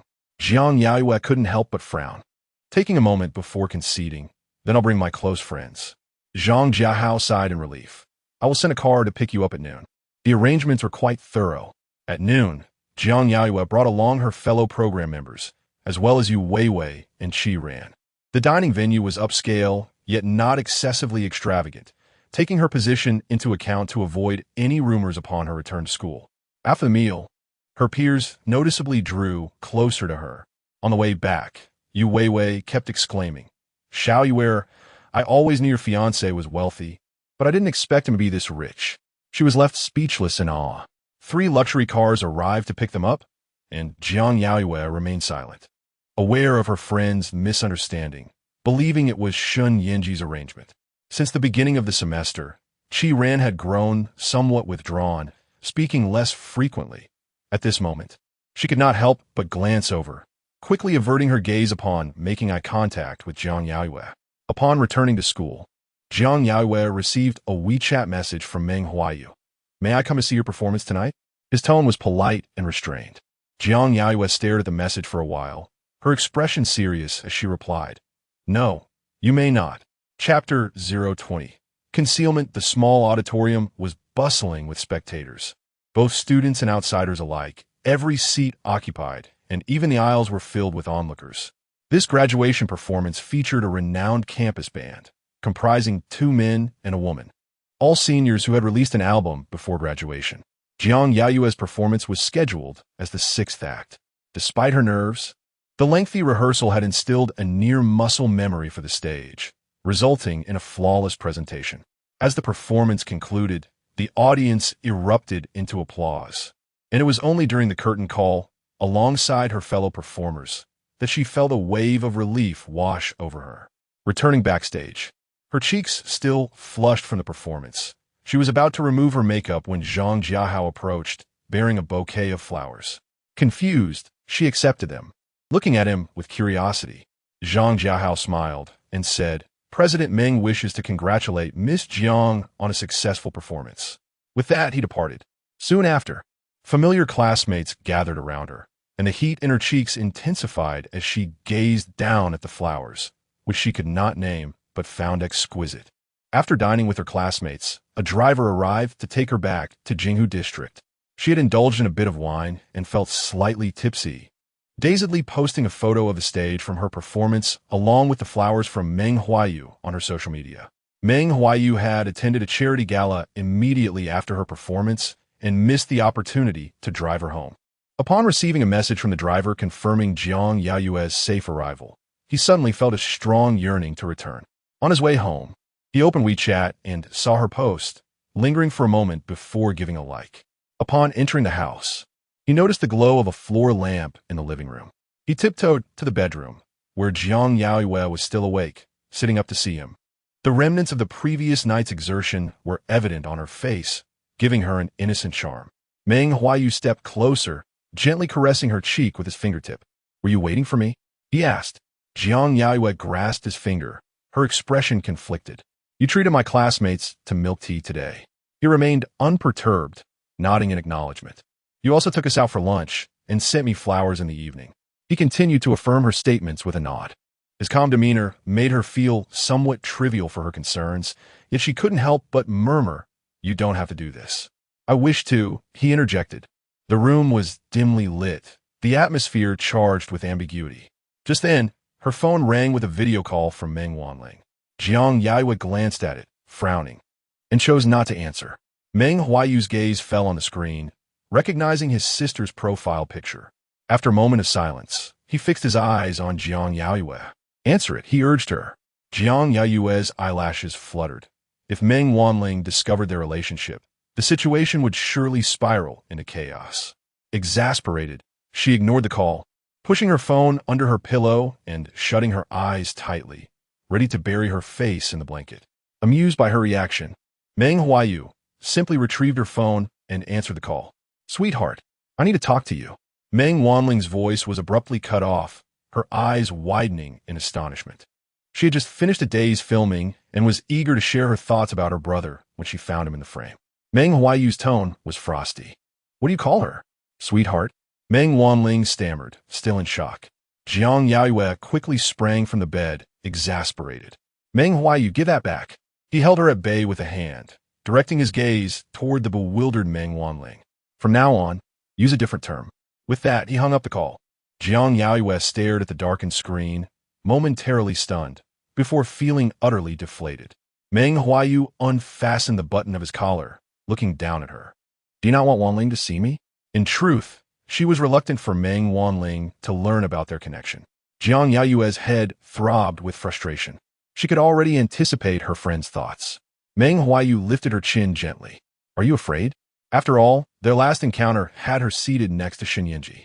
Jiang Yaoyue felt dwarfed by his presence. Her gaze filled with irritation as she asked, Why must you let her know? There is nothing to conceal, he replied earnestly. He had never intended to keep it a secret for long. Eventually, everyone would find out. Jiang Yaoyue was left speechless, a twinge of guilt creeping in as the reality diverged from her expectations. Meng Wanling, undeterred, called again, her curiosity insatiable. Desperate to comprehend the presence of Shen Yanzhi's fiancée, in the late hours beside her brother. Jiang Yaoyue ignored the call, ending it decisively, then straightened herself, adopting a posture signaling an intent for a serious conversation with Meng Huaiyu. He glanced at her. I will go shower. Wait for me. The sound of water soon echoed from the bathroom. Meng Wanling persisted, ringing again. Jiang Yaoyue's ears burned with embarrassment, taking a deep breath. She answered the call just before her friend could speak. It's not what you think. Meng Wanling remained expressionless, pausing for a moment before asking, Is my brother in the shower? She could hear the running water. Jiang Yaoyue froze, then felt a vivid blush spread across her cheeks. Chapter 021. Scheming Jiang Yaoyue found herself at a loss for words and ceased her explanations. Meng Wanling felt her mind clouded. Let me think for a moment. She then proactively ended the call. Jiang Yaoyue collapsed on her bed, shutting her eyes briefly as she contemplated how to discuss the matter with Meng Huaiyu. However, before she could gather her thoughts, Meng Huaiyu emerged from the bathroom, answered a phone call, and his expression darkened instantly. Rubbing his temples, he turned and changed his clothes before leaving. A sense of unease gripped her, and she called out, Is something wrong? Meng Huaiyu halted his steps, weighing his words before replying. It's just a company matter. Nothing serious. You should get some rest. Jiang Yaoyue refrained from pressing further, and after he left, she lay in a daze before finally settling down. Meng Huaiyu did not appear as composed as he tried to seem. Upon exiting the house, he drove swiftly towards the old residence. His uncle had partnered with the Ji family on a project, only to be duped by them. Although the issue was minor, it had angered the elder significantly. The Longdu group of the Ji family collaborated with the Ruifeng Dingye of the Meng family to develop a product. However, Meng Jiangwo had placed too much trust in Ji Ting, resulting not only in failed business dealings, but also the potential accusation of breaching trade secrets. The elder summoned him home to resolve the situation. As the car came to a halt, a servant approached, hesitating before speaking. Young master, the elder has enforced family discipline. The elder, having been astute and capable throughout his life, had sons who excelled, yet this second son had repeatedly caused trouble, inciting the elder's ire. Upon entering the house, Meng Huaiyu spotted his uncle kneeling in the living room, his back marked with several lacerations. Grandfather, he approached without averting his gaze, frowning slightly. What does the Ji family intend? The elder had yet to respond when Meng Jiangwo, unable to contain his frustration, interjected, Huaiyu, it's not just your uncle's fault. If it weren't for you, they wouldn't resort to such actions. Meng Huaiyu cast a chilling glance at him, silencing him instantly. The elder, now composed, sat on the sofa. Ji Ting wishes to marry his sister off to you. Ji Ting's sister, Ji Yu, had always been fond of following him since childhood. Her presence was almost palpable whenever he appeared, only ceasing when she went abroad 2 years ago. She has returned? Meng Huaiyu's expression soured. Meng Jiangwo, kneeling on the ground, added mockingly, Perhaps this is her doing to pressure you. Meng Huaiyu remained silent. Turning to the elder, I will handle this matter. The elder's gaze was heavy. Ji Yu is a commendable choice, but she has employed the wrong methods. The Meng family does not yield to threats. It is time for you to consider your own affairs. Meng Huaiyu thought of Jiang Yaoyue, a flicker of emotion stirring within him. But bringing her home at this juncture seemed ill-timed. He lowered his head. Yes, grandfather. As the graduation performance concluded, the National Day holiday followed closely. Jiang Yaoyue felt increasingly anxious, as Shen Yanzhi had been silent for several days, disappearing without a trace. On the third day of the holiday, instead of Shen Yanzhi, she was met by Wen Yijin, who appeared fatigued and requested to meet at a CF. Jiang Yaoyue was initially wary and contemplated declining, but Wen Yijin's sincerity dissuaded her. I won't cause any trouble. The CAF was situated near Nanjing Road. When Yijin had arrived early, and when Jiang Yaoyue entered, she sat across from her. Upon noticing the commotion, when Yijin looked up, I ordered you a thick latte. Is that all right? Jiang Yaoyue met her gaze with a scrutinizing expression. I can accept it, but I do not believe we have any need to meet. When Yijin's smile faded, you had Yanzhi block me. I think it's essential for us to have this conversation. Jiang Yaoyue's eyelashes fluttered, her fingers twitching slightly. Considering Wen Yijin's insistence in their meeting at Nanjing Road, it was likely she remained unaware of the current situation, as Shen Yanzhi had not disclosed their separation. When Yijin struggled to maintain her gentle demeanor, you need not be so guarded. Do you not find such tactics rather lowly? Jiang Yaoyue interrupted. You are mistaken. It was not I who compelled him to act thus. He did so voluntarily, wishing to reassure me. When Yijin's grip tightened around her coffee cup, Jiang Yaoyue observed her, then shifted her gaze to the now lukewarm coffee, no longer steaming. A spill wound tea scalded her. She turned her head towards the entrance, knowing Shen Yanzhi should be arriving soon. The thick latte was served. When Yijin's expression soured, I don't believe you. Jiang Yaoyue cradled her cup, her eyes lifting to see the CAF door swing open once more. She diverted her gaze back, leaning slightly forward, her face adorned with a look of innocent bewilderment. Yet her voice, only audible to the two of them, held a sharp edge. When Yijin, your relentless pursuit is quite unappealing. Do you know how much Yanzhi despises you? He says you make him feel sick. When Yijin's eyes widened in shock, her body trembling with anger. Without a moment's thought, she flung her coffee in Jiang Yaoyue's direction. Shen Yanzhi was searching for someone. The CF, though small, was cleverly designed for privacy, and upon finding them, he witnessed Wen Yijin splashing coffee all over Jiang Yaoyue. Alarmed, he rushed forward, pulling Jiang Yaoyue into his embrace. Their altercation had gone unnoticed by other patrons, as they had not raised their voices. Shen Yanzhi retrieved a tissue to wipe Jiang Yaoyue's face, his movements careful, his brows furrowed. Did it burn you? Jiang Yaoyue had been taken aback by Wen Yijin's fragility. When splashed, she had not reacted immediately, and now the sticky coffee trickled down her collar, making her uncomfortable. Protected in Shen Yanzhi's arms, tears quickly welled up in her eyes, and instinctively, she clutched his shirt, looking up at him with a mixture of confusion and hurt. When Yijin's complexion paled, realization dawning on her as she recognized Jiang Yaoyue's unexpected resilience. While her tactics were crude, they were effective. Shen Yanzhi continued to attend to Jiang Yaoyue, never once glancing in Wen Yijin's direction, which only heightened her anxiety. Yanzhi, it's not as you perceive. She just said something to provoke me, she stammered, struggling to articulate her thoughts. She spoke cruelly, intending to incite a reaction for you to witness. Truly, Yanzhi, believe me, she is merely pretending. Shen Yanzhi's expression remained cold as he turned his attention to her. What business do you have with her? Don't tell me you are on such amicable terms that you can share coffee together. Jiang Yaoyue tugged at Shen Yanzhi, her eyes glistening. It's my fault. Please don't let this affect your relationship. Her eyelashes were damp, her lips slightly parted, her gaze pleading yet appearing vulnerable. Shen Yanzhi felt a tightening in his chest, his expression impassive as he draped his jacket over her shoulders and, taking her hand, let her out. Chapter 022.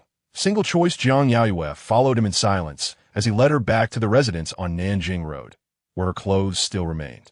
Shen Yanzhi remained taciturn, pushing her into the bathroom to wash up, then handing her fresh clothes. After she emerged from her bath, Shen Yanzhi stood on the terrace, smoking, Upon hearing her movements, he extinguished the cigarette and approached her, taking a hairdryer to dry her hair. She obediently sat on the sofa, allowing his fingers to weave through her damp strands. His gaze remained focused on her as her hair fluffed up. When the dryer ceased, the world fell silent. Jiang Yaoyue lifted her gaze to him, initiating the conversation. Sister Jinjin asked to meet me, and I was afraid of a repeat of what happened last time. Which is why I told you. A hint of guilt colored her expression. I didn't mean for you to see her spill coffee on me. I had no idea she would act that way. Shen Yanzhi looked down at her. Her face was pale, and her fingers were nervously clenched.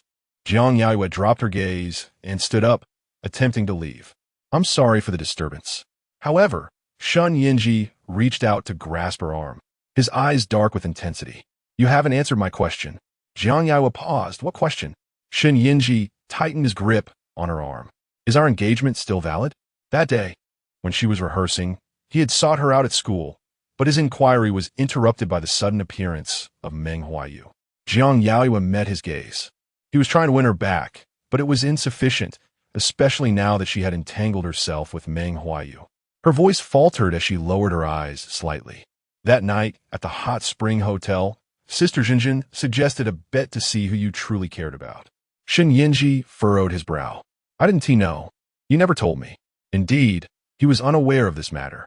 Jiang Yaoyue shook her head, her expression tinged with grievance, but she quickly feigned a light-hearted smile. The process is irrelevant. What matters is the outcome. You do care more about her. Shen Yanzhi's expression darkened.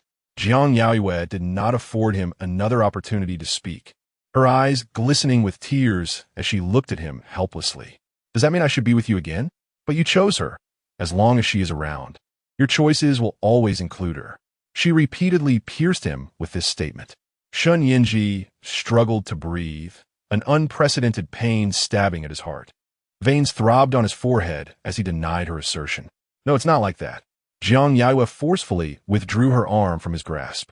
If this were a multiple-choice question, your correct answer would forever be Wenesian. Her breaths became rapid, but she soon calmed herself. Today was my fault. I shouldn't have texted you. With that, she turned to leave.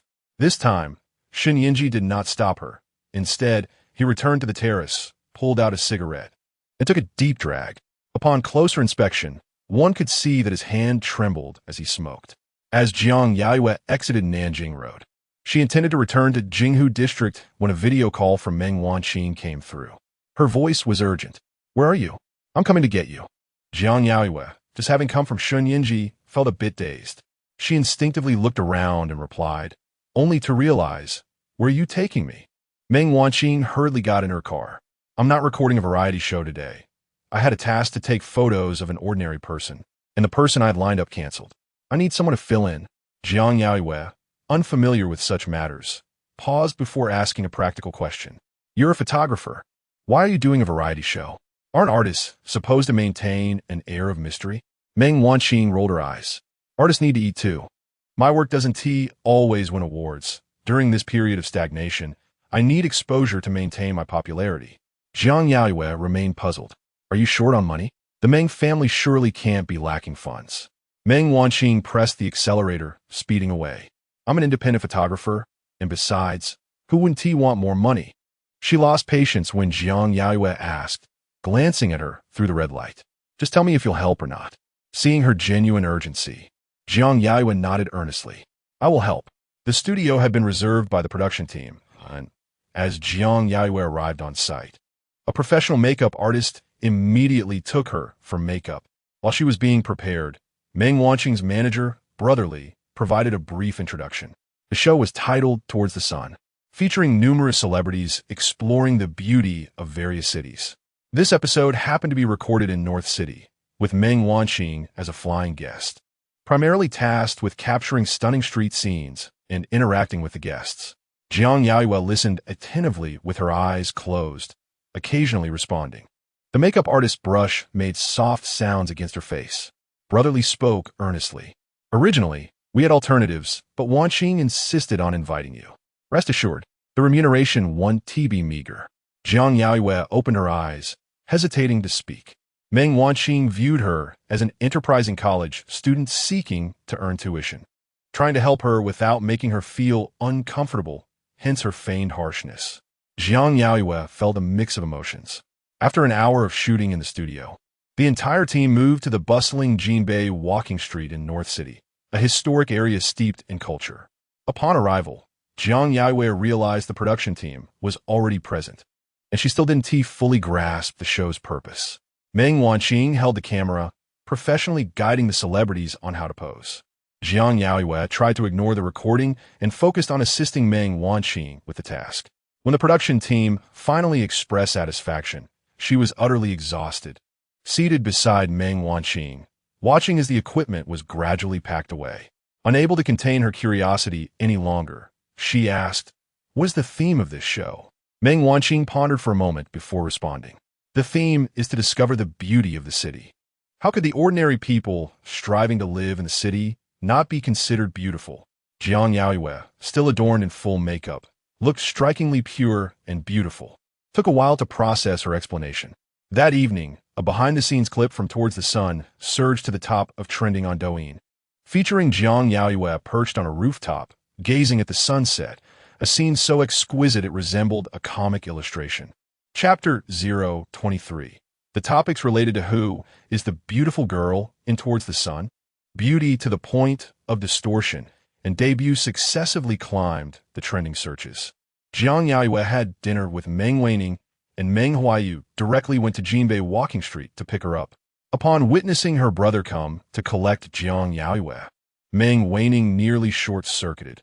Only after seeing them leave together did she regain her senses, excitement mingled with anxiety flooding her. She reached for her phone, eager to share this explosive news, but after typing 2 characters, she deflated, reluctant to let this relationship slip out before it was officially revealed. In the dead of night, Jiang Yaoyue found herself nestled in Meng Huaiyu's embrace, drowsily drifting in and out of sleep, when a call from Shen Yanzhi interrupted her reverie. Upon seeing the name on her screen, she was jolted awake, hesitating whether to answer. From behind her, Meng Huaiyu reached out and snatched her phone, directly answering the call. Shen Yanzhi's voice was low. "Are you asleep?" Meng Huaiyu's expression darkened as he rolled over, pinning Jiang Yaoyue beneath him, observing her with an inscrutable gaze before replying coldly, "It's me." There was a noticeable pause from Shen Yanzhi, his voice tinged with restraint. "Meng Huaiyu, give her the phone." Jiang Yaoyue, trapped in Meng Huaiyu's hold, dared not move, her hands anxiously pressed against his chest. The bedroom was enveloped in darkness. Yet Meng Huaiyu could clearly discern her expression, a mix of bewilderment and embarrassment.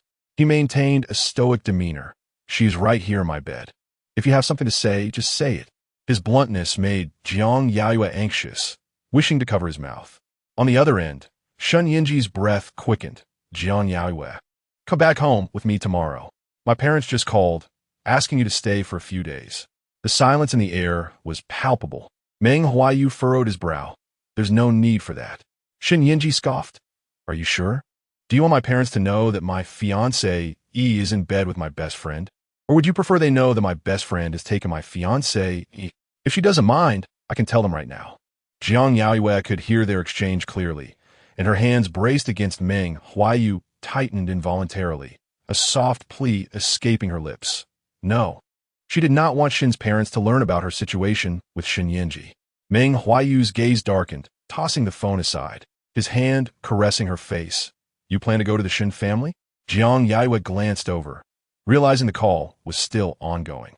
Anxiously, she attempted to push the man above her away, but found it futile, instead urgently addressing Shen Yanzhi. "I will go back tomorrow." Meng Huaiyu's expression soured, and without a word, he ended the call, reaching over to switch on the bedside lamp. The dim yellow light illuminated her form beneath him. Jiang Yaoyue struggled to breathe, her lips parting slightly, her face flushed. His gaze lingered on her lips before meeting her eyes. "You intend to live with him at Shen's?" Jiang Yaoyue frowned, explaining, "Uncle Shen is very kind to me. I cannot hurt his feelings, at the very least not so bluntly."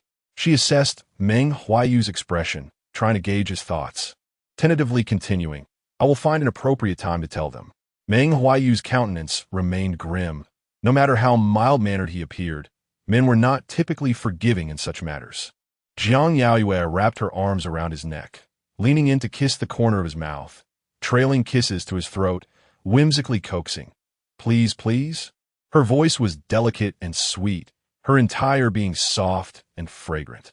Meng Huaiyu's body tensed, her kisses sending shivers through him, and he firmly held her down, his gaze igniting with intensity, warning her, when at Shen's, maintain your distance from him. This was his tacit consent. Jiang Yaoyue's eyes lit up with delight, her small head nuzzling against his chest, playfully promising, I will keep my distance. Meng Huaiyu's irritation evaporated as he enveloped her in a warm embrace. Shen Yanzhi had not intended to call her at such an hour. Rather, the family's notification had come unexpectedly. Originally, his parents planned to travel to the harbor city during the National Day holiday, but a sudden change in plans saw them returning from the airport in the dead of night. Remembering that Jiang Yaoyue would also be on break, they disregarded the hour and called, ordering him to bring her home at dawn. What he called Jiang Yaoyue, his palms had involuntarily tightened around the phone, and upon hearing Meng Huaiyu's voice, he nearly lost control. That moment shattered the tension in his mind, leaving him in fragments, a cacophony of emotions roaring within him. Overwhelming jealousy and anger led him to utter hurtful words, branding her as the woman who climbed into his friend's bed, a self-destructive pleasure surging within him.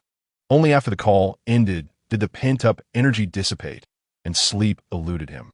Rising to the balcony, he silently lit a cigarette, inhaling deeply, the dawn light beginning to break. Jiang Yaoyue was roused by Shen Yanzhi's call, his words succinct. Come out. The outside world was dimly lit. Meng Huaiyu had already awakened. Hold her down, his tone unfriendly. Make him wait. Jiang Yaoyue, still drowsy in his embrace, waited over 10 minutes before gradually coming to her senses. Unable to remain still, she carefully got out of bed. This time, Meng Huaiyu did not stop her, and once she left, he heavily shut his eyes, the shadows in his gaze concealed. The scent of tobacco clung to Shen Yanzhi, and Jiang Yaoyue could detect it even from a distance. Frowning, she looked into his eyes, which were bloodshot, clearly indicating he had not rested well the previous night. Shen Yanzhi ignored her unspoken concern, extinguishing his cigarette before approaching her, his voice hoarse. Shall we go? Jiang Yaoyue nodded, but as he turned to get in the car, she couldn't help but grasp his arm. What's wrong? He appeared quite disheveled. Shen Yanzhi replied nonchalantly, just going through withdrawal. Jiang Yaoyue, puzzled, furrowed her brow as she entered his car. Throughout the journey, he remained silent, only speaking as they neared their destination. Just stay for 3 days. Once the holiday is over, I will take you back. With only 7 days in the National Day holiday, half of it had already passed. Jiang Yaoyue listened attentively, obediently nodding in response. The Shen family eagerly awaited their return, particularly Shen's father, who had half-forced his son to bring Jiang Yaoyue home, concerned he might be reluctant. Upon their timely arrival, he silently exhaled a sigh of relief. Initially, he had felt immense sympathy for Jiang Yaoyue, having lost her parents at such a young age and endured much suffering. In a moment of impulsiveness, he had insisted his son marry her. However, he soon realized that his son had feelings for Wenesian, and though regret was futile, the wheels had been set in motion. As Jiang Yaoyue followed Shen Yanzhi into the Shen household, a maid approached. Miss Jiang, let me help you with your shoes. She held a pair of pink soft slippers adorned with a bow, which Jiang Yaoyue loved to wear. Jiang Yaoyue stepped back slightly, accepting the slippers. I can manage myself. Chapter 024 Missing You. Shen Yanzhi stood beside her, turning his head to gaze at her. As she bent down to change her shoes, he silently took the slippers from her hands, crouched down, and grasped her ankle. Startled, she nearly lost her balance, instinctively reaching for his shoulder. Shen Yanzhi stiffened momentarily before resuming his task of changing her shoes with an air of nonchalance. The maid standing nearby was left speechless. Jiang Yaoyue dared not move until he stood up and their eyes met, causing her heart to race, and she hurriedly averted her gaze. Unfazed, Shen Yanzhi held her hand as they entered the room. Upon seeing his son leading Jiang Yaoyue inside, Shen Huchuan's stern expression softened. Come and have breakfast. Lin Jilan, in a warm manner, approached and took Jiang Yaoyue's hand. Yaoyue, you haven't visited in a while. Stay a few more days during the holiday. There's a show in Port City tonight. I'll take you to see it. Sitting at the dining table, Shen Yanzhi cast a sidelong glance at her. Didn't you say you disliked that brand spokesperson?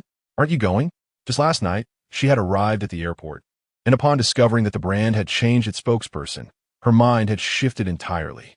Lin Jilan shot him a reproachful look. That was yesterday. Can't I change my mind today? She usually only went out for afternoon tea with her friends or occasionally attended a show. She had no other hobbies and was unsure of what young girls nowadays preferred. Jiang Yaoyue turned her head to look at Shen Yanzhi, who was leisurely enjoying his breakfast to her left. Noticing her gaze, he looked up at his mother, his tone neutral. Aria style? Lin Jilan nodded, her eyes sparkling. Yes. They invited me. Will you accompany us? Her son was a busy man, often hard to see, let alone attend a show with her. Jiang Yaoyue lowered her eyes. Slightly distracted, such a life felt distant from her own. Every time she left the Shun residence to return to school, she experienced a peculiar sense of disconnection. She might have been enjoying filet mignon and foie gras at noon, only to return to school in the evening to eat street food with Yu Weiwei and the others. Spicy skewers for a mere $1, enough to fill her for 20. Noticing her distraction, Shen Yanzhi reached out and ruffled her hair. Don't want to go? The three members of the Shun family were all looking at her. Jiang Yaoyue instinctively denied. No. Lin Jilan smiled, decisively stating, then that means you want to go. Their style suits young girls like you. Choose more pieces when the time comes. After finishing his breakfast, Shen Yanzhi attended to company matters and instructed his secretary to clear his schedule for the next few days. Around 2 in the afternoon, he accompanied them to the airport. Upon landing, the brand representatives were already there to greet them. After dining with the founder, they headed to the fashion show. The Aria-style autumn-winter collection fashion show emphasized youthful vitality. The Ji family was also present at the show. Jiang Yaoyue sat beside Lin Jilan, listening intently as Lin Jilan conversed fluently in French with the founder. Shen Yanzhi sat on her other side, observing her profile in the dimly lit atmosphere of the show. His expression inscrutable. This season-esque collection highlighted urban fashion, merging the brand's signature embroidery techniques with vibrant youthful elements. Jiang Yaoyue watched earnestly, absorbing the visual feast of fashion and art. After the show concluded, Lin Jilan was in high spirits, promptly ordering 20 outfits tailored to Jiang Yaoyue's measurements. Jiang Yaoyue clenched her hands slightly, wanting to refuse. Auntie, it's too extravagant. Lin Jilan patted her hand, a mischievous smile on her face. How can it be wasteful if you wear them? Besides, today Yanzhi is here. He will cover our expenses.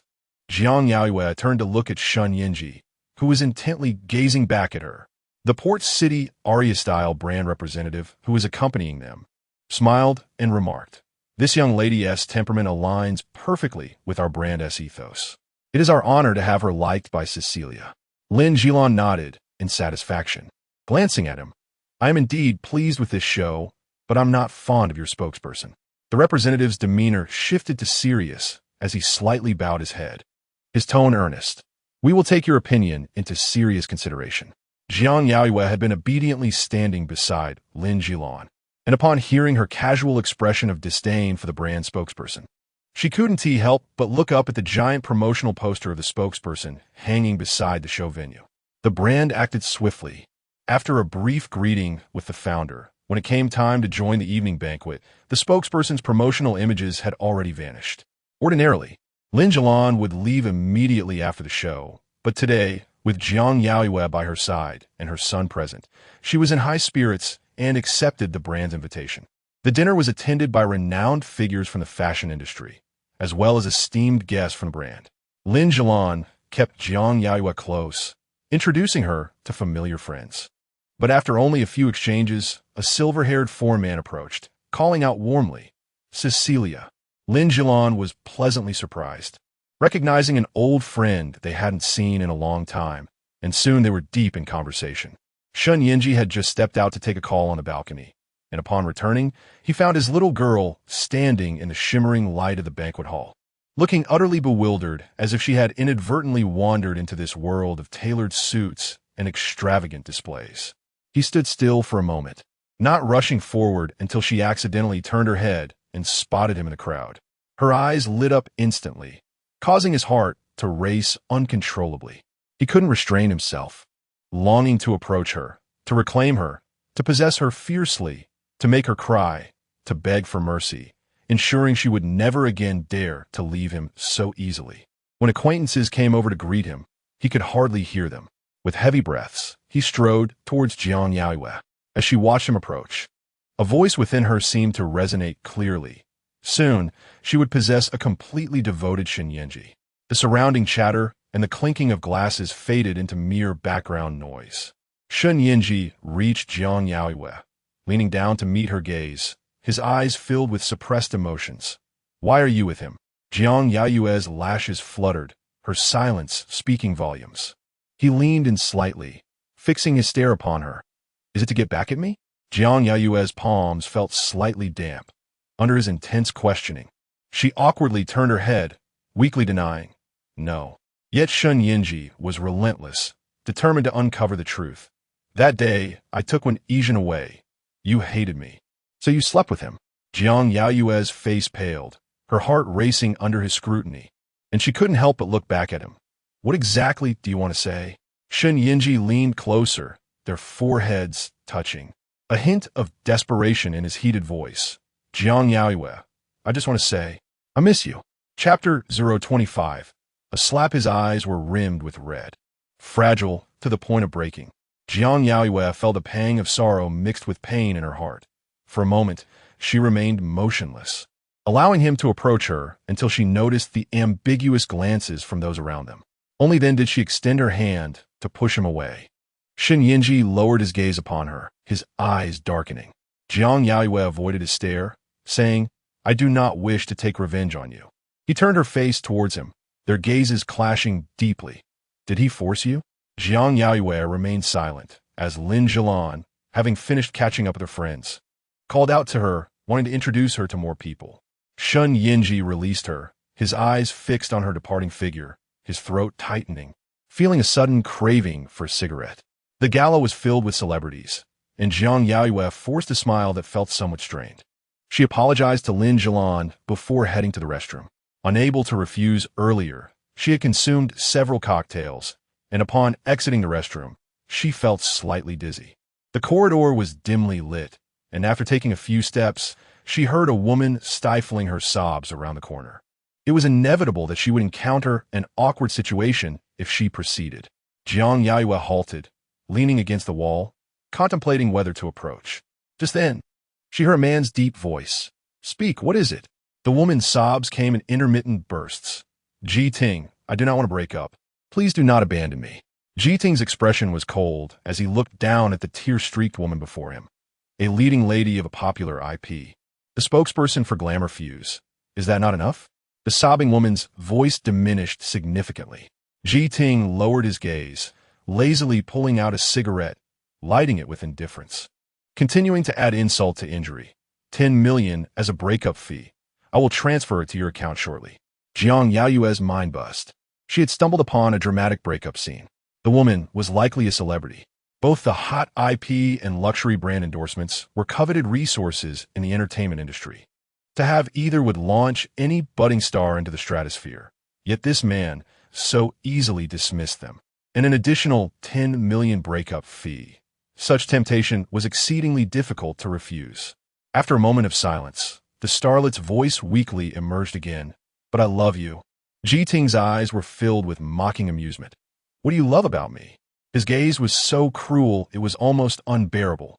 "If you love me, then those things I give to others?" The starlet's tone turned urgent. "No."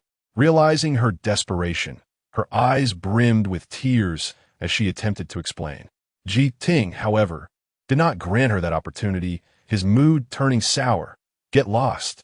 I will count to 3. If you do not disappear, everything I said will be void."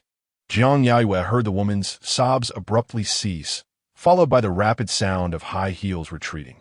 She remained against the wall, hoping the man would leave before she did, but could not help but think that the toy with the starlet's feelings was the mark of a volatile and despicable man.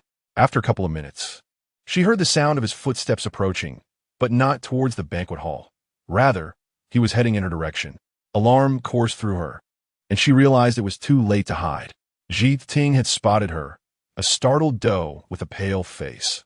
Her eyes reflected guilt, likely from overhearing the earlier conversation. Ji Ting extinguished the cigarette in his hand, his expression inscrutable as he approached her, lowering his head to inquire. "What did you hear?" Jiang Yaoyue felt a primal sense of danger under his unwavering gaze. She shook her head, instinctively denying, "I didn't hear anything." She appeared obedient, almost as if she were swearing an oath to him. Yet her overly serious expression rendered her less credible. Ji Ting leaned closer, his voice lowered. "Hand over your phone." Jiang Yaoyue was momentarily taken aback. "Huh?" Ji Ting's smile was chilling. "Are you afraid? Did you secretly record something?" Jiang Yaoyue frowned, perceiving his paranoia, and her impression of him plummeted. "How famous do you think you are for me to record you?" Her earlier compliance vanished, replaced by disdain. She decided not to waste any more time with him and bluntly stated, "Move aside." Ji Ting barred her path, a glint of interest in his eyes. "No more pretense? Weren't you quite obedient just now?" Jiang Yaoyue rubbed her slightly dizzy head, her courage emboldened. "If you don't move, I will call security." Ji Ting raised an eyebrow, choosing not to engage further, reaching for her small purse. The woman before him had been Ding Siren, a rising star newly promoted by the company. If any recordings of their conversation were to leak, it would ruin Ding Siren's image and cost the company a significant amount in public relations. Jiang Yaoyue did not expect him to act, her face paling as she instinctively slapped him across the face with all her might. Ji Ting's face turned slightly as he froze momentarily. Seizing the opportunity while he was stunned, Jiang Yaoyue lifted her dress and fled, the effects of the alcohol completely forgotten. She dashed back to the banquet hall, her heart racing at the thought of him pursuing her. Shen Yanzhi noticed her distressed expression and furrowed his brow as he approached. "What happened?" Upon hearing his voice, Jiang Yaoyue regained her composure. Weighing her response, "I feel a bit tired." Her complexion was indeed unwell. Shen Yanzhi wrapped her in his arms. "I will take you to rest." Jiang Yaoyue shook her head, hesitating. "To Annie's place?" He did not slow his pace. "It's fine. I will speak with her shortly." Meanwhile, Ji Ting had regained his wits, but the woman he had confronted had already fled. He lingered for a moment, pressing his tongue against the part of his face that had been struck, unable to resist a cold laugh as he prepared to pursue her. To his surprise, upon entering, he saw Shen Yanzhi holding her as they were about to leave. The little woman, who had been so confrontational in front of him, now appeared as delicate as a small white flower. She clearly noticed him too, her eyes filled with suspicion. Ji Ting paused briefly, then approached them under her wary gaze. Jiang Yaoyue felt a wave of panic. The slap she had delivered to him had been fueled by adrenaline, and her palms still tingled. As she watched him approach with a fierce expression, she instinctively clutched Shen Yanzhi's arm tightly. Ji Ting positioned himself in front of them, his gaze sweeping over Jiang Yaoyue before settling on Shen Yanzhi, his demeanor casual.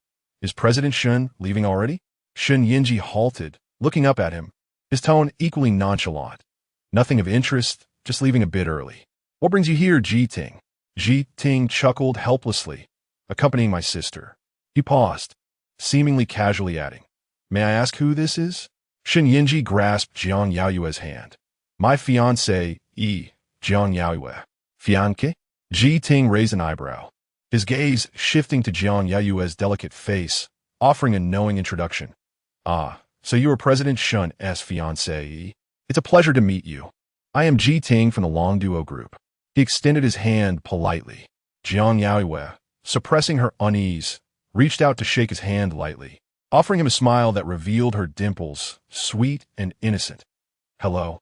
Ji Ting could not help but recall her fierce demeanor when she had struck him, stifling a laugh. This little girl certainly had a quick change of expression. Chapter 026. Regret. Jiang Yaoyue felt somewhat stiff as she noticed Shen Yanzhi was not looking at her.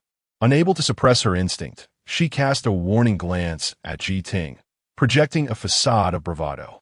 Ji Ting, perceiving her vigilance, wore a playful expression, shifting his body aside to grant them passage.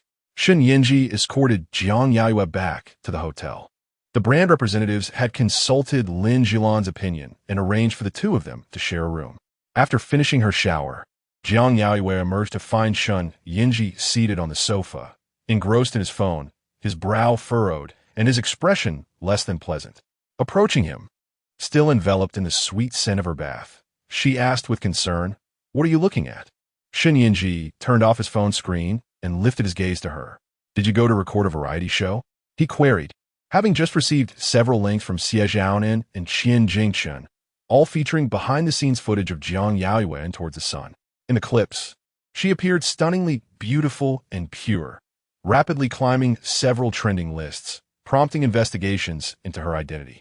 Having barely glanced at her phone from last night until today, Jiang Yaoyue felt a bit disoriented. She sat beside him, explaining, "I recorded it yesterday. It shouldn't have aired yet." Such variety shows are typically pre-recorded and aired later after editing. Clad in a white bathrobe with its collar slightly undone, the lingering moisture on her skin accentuated her wide, glistening eyes as she gazed at him. Shen Yanzhi swallowed hard, averting his gaze to clarify. They released the behind-the-scenes footage. Jiang Yaoyue's lashes fluttered, and she leaned over to retrieve her phone from the small coffee table. Indeed, her WeChat list was inundated with unread messages. Meng Huaiyu had sent numerous texts, alongside those from Yu Weiwei and Qi Ran, as well as messages from long-lost high school classmates inquiring whether it was her in the videos they had seen on Douyin. Some former classmates who had not been on good terms with her sent snarky messages due to her silence, later resorting to subtle jabs in their high school group chat. She had no time to respond to them and quickly opened Douyin, clicking on the trending topic. Who is the beautiful girl in Towards the Sun? The popularity had already soared past 10 million views. Shen Yanzhi leaned back on the sofa, silently observing her.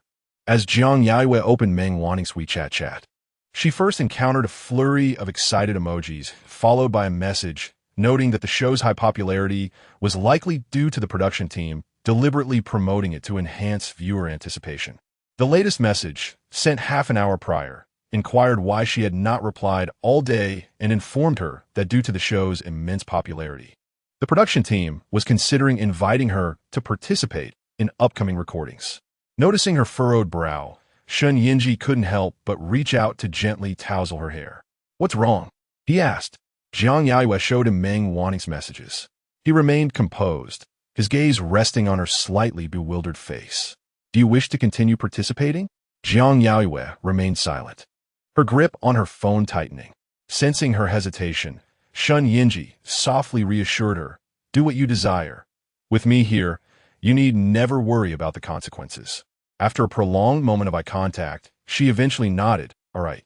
Shen Yanzhi averted his gaze from her, loosening his collar before suddenly rising. "I'll go next door. Call me if you need anything." The suite contained 2 bedrooms.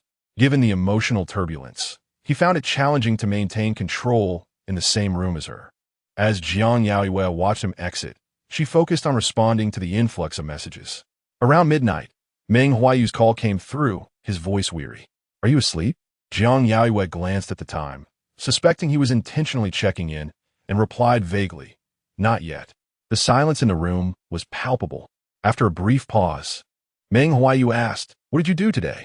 Having not contacted him all day, she had vanished completely from his radar. Waiting until late into the night and receiving no word from her, he frowned and reached out. Jiang Yaoyue, lying in bed, felt a haze of sleepiness as she recalled.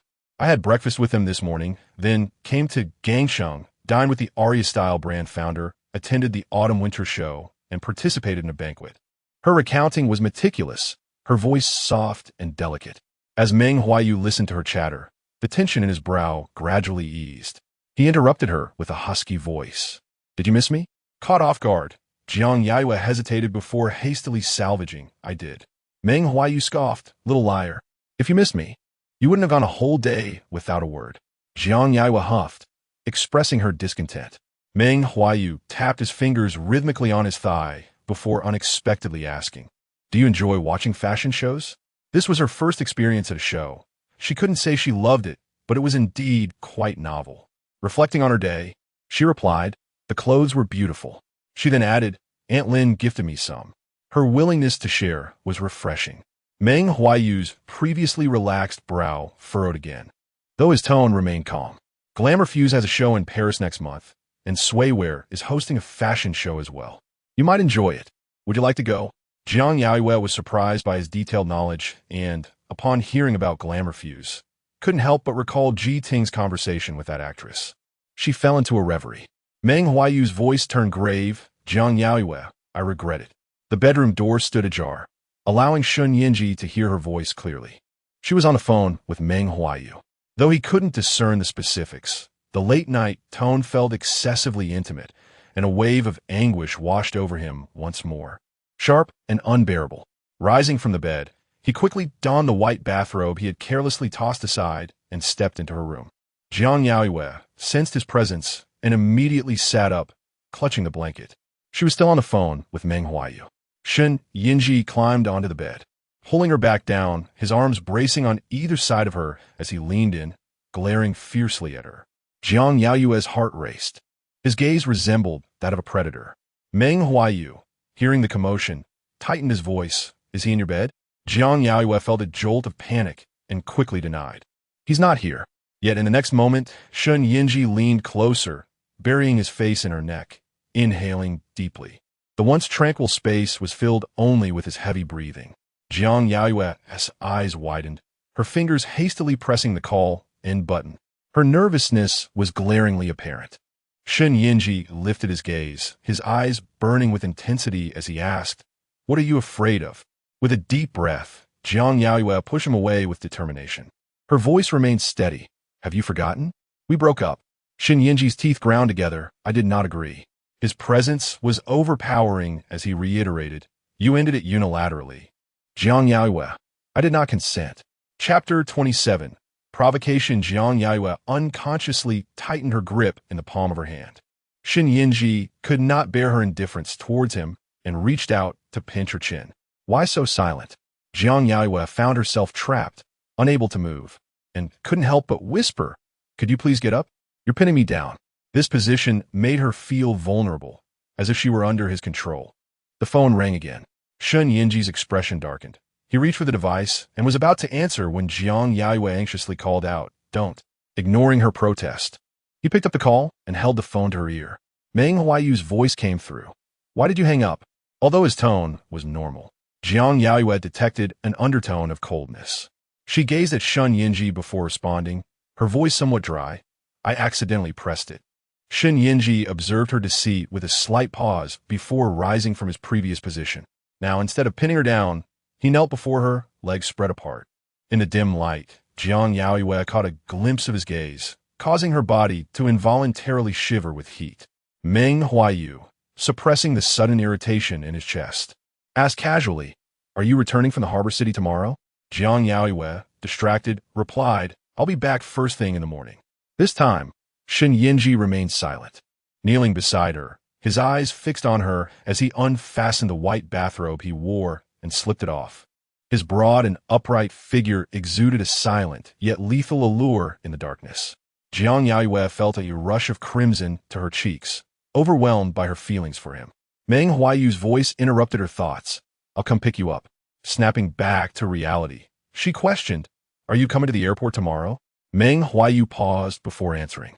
Right now. Shen Yanzhi had firmly grasped her hand, placing it directly on his abdomen. Jiang Yaoyue's ears turned crimson, her breath momentarily halting as she stammered. Wasn't I supposed to stay at the Shen residence until the National Day holiday ends? Unable to withdraw her hand, she was compelled to let him guide her.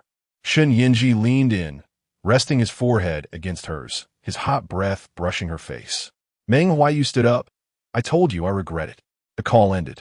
Jiang Yaoyue's attention was entirely on the contact between her skin and Shen Yanzhi's, her body acutely sensitive, failing to react even to Meng Huaiyu's impending arrival. Seeing her hang up, Shen Yanzhi's restrained voice emerged between their lips. Is this stimulating, Jiang Yaoyue?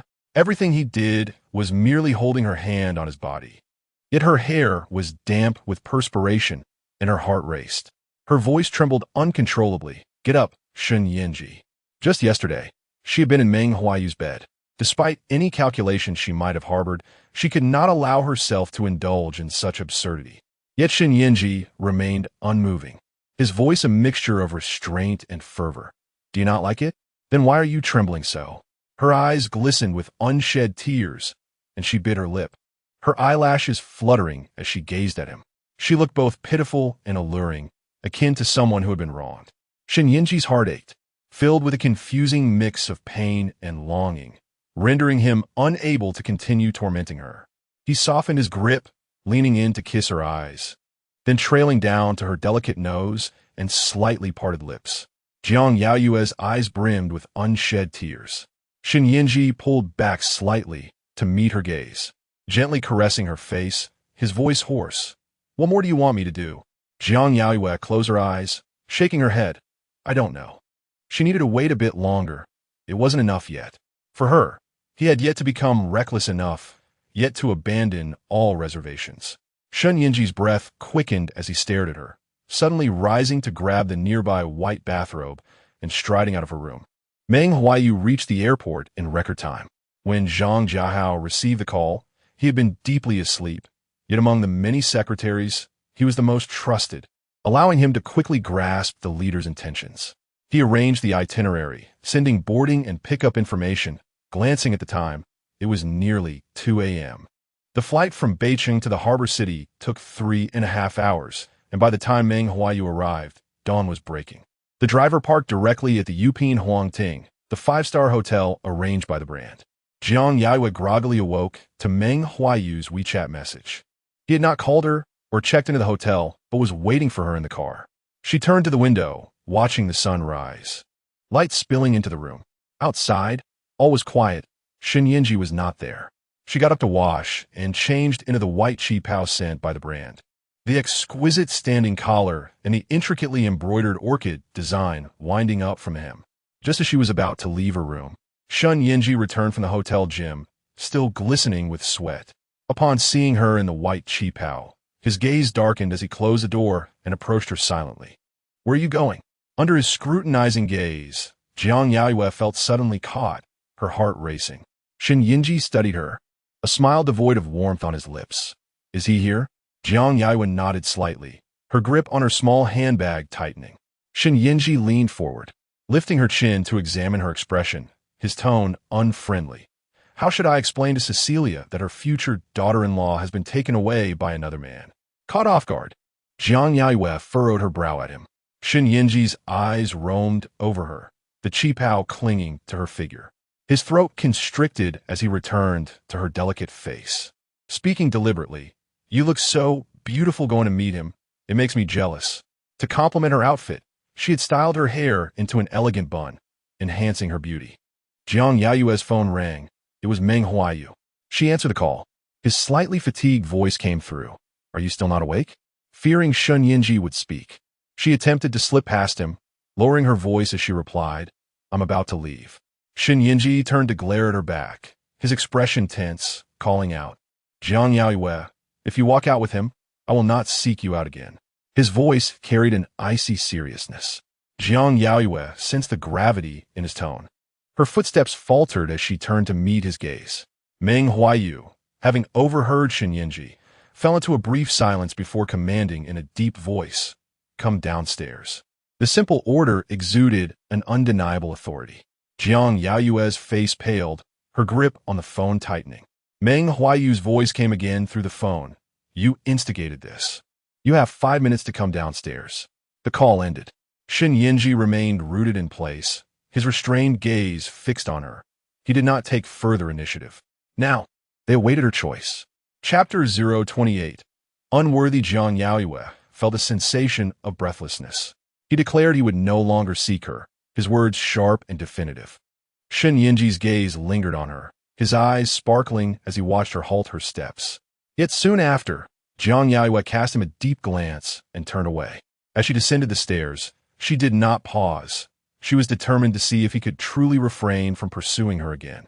Meng Huaiyu was checking the time, and within 5 minutes, Jiang Yaoyue appeared at the hotel entrance. Leaning against the car, he awaited her arrival, his demeanor cold. However, upon catching sight of her, his icy exterior melted away. Jiang Yaoyue approached him, raising her head to inquire, "Have you been waiting long?" Meng Huaiyu straightened, meeting her gaze. "If you hadn't come down soon, I would have had to come looking for you." He reached out, affectionately ruffling her hair with a polite and gentlemanly air. "Shall we go?" Jiang Yaoyue scrutinized his expression, her eyes clear. "Yes." The car journeyed towards the airport. Jiang Yaoyue sat beside him, her hand clasped in his. She turned to him, asking, "Aren't you going to rest for a bit?" After all, he had traveled overnight solely to personally bring her back to Beijing. Meng Huaiyu leaned back, closing his eyes. Upon hearing her question, he tightly squeezed her hand. "No need." Jiang Yaoyue fell silent, her gaze fixed on his face. His eyes bore dark circles, a clear indication of his lack of rest. Before boarding, a call from Zhang Jiahao interrupted, detailing the day's agenda. Upon landing, he was to rush to an important meeting, followed by meetings with 2 significant clients in the afternoon, and conclude with a business event in the evening. His schedule was packed. After hanging up, Meng Huaiyu turned to find the small woman beside him gazing at him with concern. His heart softened, and he drew her into his embrace, resting his chin atop her head. "What is the matter?" Jiang Yaoyue nestled against him, her brow furrowed as she murmured, "Why are you so busy? It's a public holiday. You'll wear yourself out." Meng Huaiyu paused momentarily, then lifted her chin, planting a warm kiss on her brow. "Are you worried about me?" Jiang Yaoyue's hands pressed against his chest. The car lacked a partition, and the driver was seated in front, making her feel somewhat shy. Her ears flushed as she looked at him, her eyelashes fluttering, her face tilted upward, and she weakly surrendered to his kiss, mumbling, "Yes, I'm worried." Meng Huaiyu wrapped an arm around her waist, pulling her closer, intensifying the kiss. Her breathing quickened as she struggled to maintain composure, yet a soft sound escaped her lips. Suddenly, she regained her senses, her eyes wide and glistening. Glancing at the driver, she pushed him away and shifted aside, attempting to conceal her fluster. Returning from Port City to Beicheng, it was already noon. Jiang Yaoyue assumed he would have the driver take her directly to Jinghu District, but to her surprise, he led her straight to the meeting. While he entered the conference room, she was taken to his lounge. Zhang Jiahao did not delegate her care to the junior assistants, but attended to her personally, presenting coffee, tea, and an array of snacks before her. He addressed her respectfully. "Miss Jiang, please let me know if you need anything." He understood the significance of his boss personally fetching her from Port City. Jiang Yaoyue thanked him, pondering for a moment before tentatively asking, "Brother Jiahao, doesn't Team Mr. Meng have a girlfriend?" She asked with utmost seriousness. Zhang Jiahao's eyelids flickered, unable to suppress his gaze upon her, finding himself momentarily perplexed. He chose not to respond. Jiang Yaoyue mused aloud. He must have a girlfriend. Zhang Jiahao's lips twitched involuntarily, quickly clarifying, "I ascend Team Miss Jiang Mr. Meng's girlfriend?" Jiang Yaoyue frowned. "Me?" Zhang Jiahao hesitated, wanting to express his thoughts, but opting for a more tactful approach. "Miss Jiang, Mr. Meng wouldn't waste his time on unimportant individuals."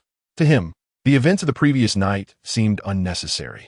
Couldn't Team Miss Jiang have returned by plane herself? Yet Mr. Meng insisted on flying for hours in the middle of the night to pick her up. He glanced at the young woman before him, finding her quite agreeable, though perhaps lacking in discernment. Jiang Yaoyue curled up on the sofa, cradling a warm cup of tea, somewhat dazed. Seeing her silence, Zhang Jiahao felt compelled to defend his boss. "After giving a lecture at your school, Mr. Meng even donated funds to establish a scholarship. It's only natural." Jiang Yaoyue looked up in surprise. They had only met once when Meng Huaiyu visited her school. Zhang Jiahao bit his lip, realizing he had spoken too much, and nodded at her before exiting the lounge. The meeting revolved around corporate mergers, and disputes arose, causing the session to drag on. Jiang Yaoyue occupied herself with her phone in the lounge before deciding to fetch some water. Passing by the secretary's office, she casually glanced in and noticed someone blocked at the entrance to Meng Huaiyu's office. Initially indifferent, she continued walking until a domineering voice called from behind. "Who is she?" Jiang Yaoyue turned to see the woman pointing at her. Inside the secretary's office, several individuals exchanged bewildered glances, uncertain of Jiang Yaoyue's identity, as all matters regarding her were handled by Zhang Jiahao. Gu's piercing gaze swept over Jiang Yaoyue, her tone accusatory. "Didn't you say Meng Huaiyu wasn't here? How could she enter his lounge?" Jiang Yaoyue stood with her cup, realizing that Zhang Jiahao who could have intervened, was absent. This woman had entered the upper echelons of Ruifeng Dingya and left the secretaries, who resembled courtiers, at a loss, indicating her significant status. Deciding not to confront the matter head-on, she averted her gaze and turned to leave. However, Jiyu, incensed by her dismissal, stepped forward to block her path. Her tone brusque. "I don't recognize you." Unable to evade, Jiang Yaoyue looked up at her. That's quite normal. Her tone was earnest. Yet Jiyu, taken aback by her indifference, found her demeanor reminiscent of Meng Huaiyu, silent and composed. Jiang Yaoyue, curious, couldn't he help but ask, "May I ask who you are?" Realizing that Jiang Yaoyue genuinely did not recognize her, Jiyu narrowed her eyes. "I am Meng Huaiyu's fiancée." She stated it with unwavering confidence.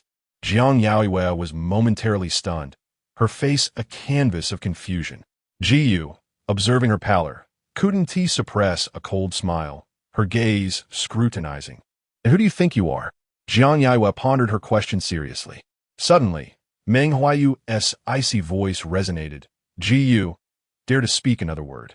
He was typically composed in public, his demeanor gentle and courteous, rarely revealing such overt emotion. Having just concluded a meeting, he strode towards Jiang Yaoyue, shielding her behind him, and turned to face the woman, his voice lowered. "Go back and tell your brother, if you wish to be my fiancée, you are unworthy." His disdain was unmistakable. Chapter 029 Investigate. Her Jiyu's complexion was ashen, her gaze fixed on him in disbelief. Then, her eyes turned fiercely towards Jiang Yaoyue, who stood behind him. Without further entanglement, she composed herself and turned to leave. Meng Huaiyu remained impassive, casting a glance at the once tense secretaries and the executives behind him, who instantly regained their senses and dispersed swiftly. Jiang Yaoyue was startled by his previous disdainful words. Meng Huaiyu grasped her wrist and glanced at the cup of water in her hand. "Thirsty?" he inquired.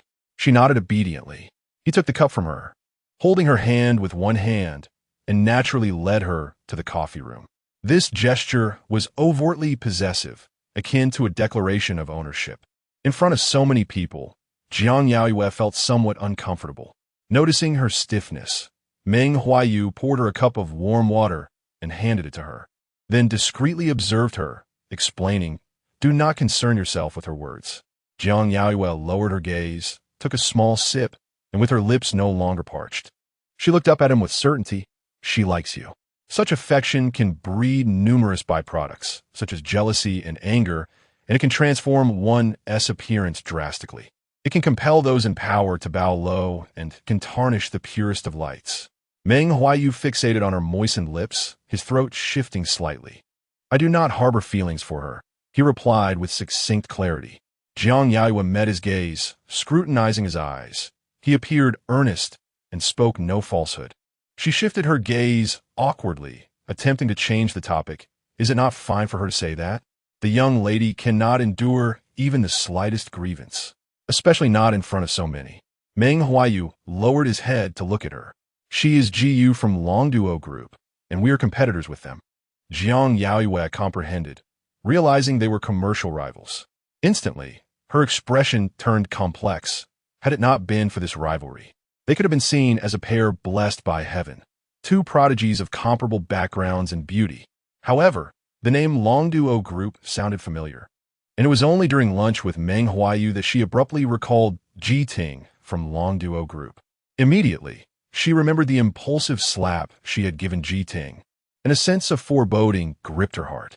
Jiyu emerged from Ruifeng Dingya, seething with anger, and after a moment in the car, she drove straight to Longduo's headquarters.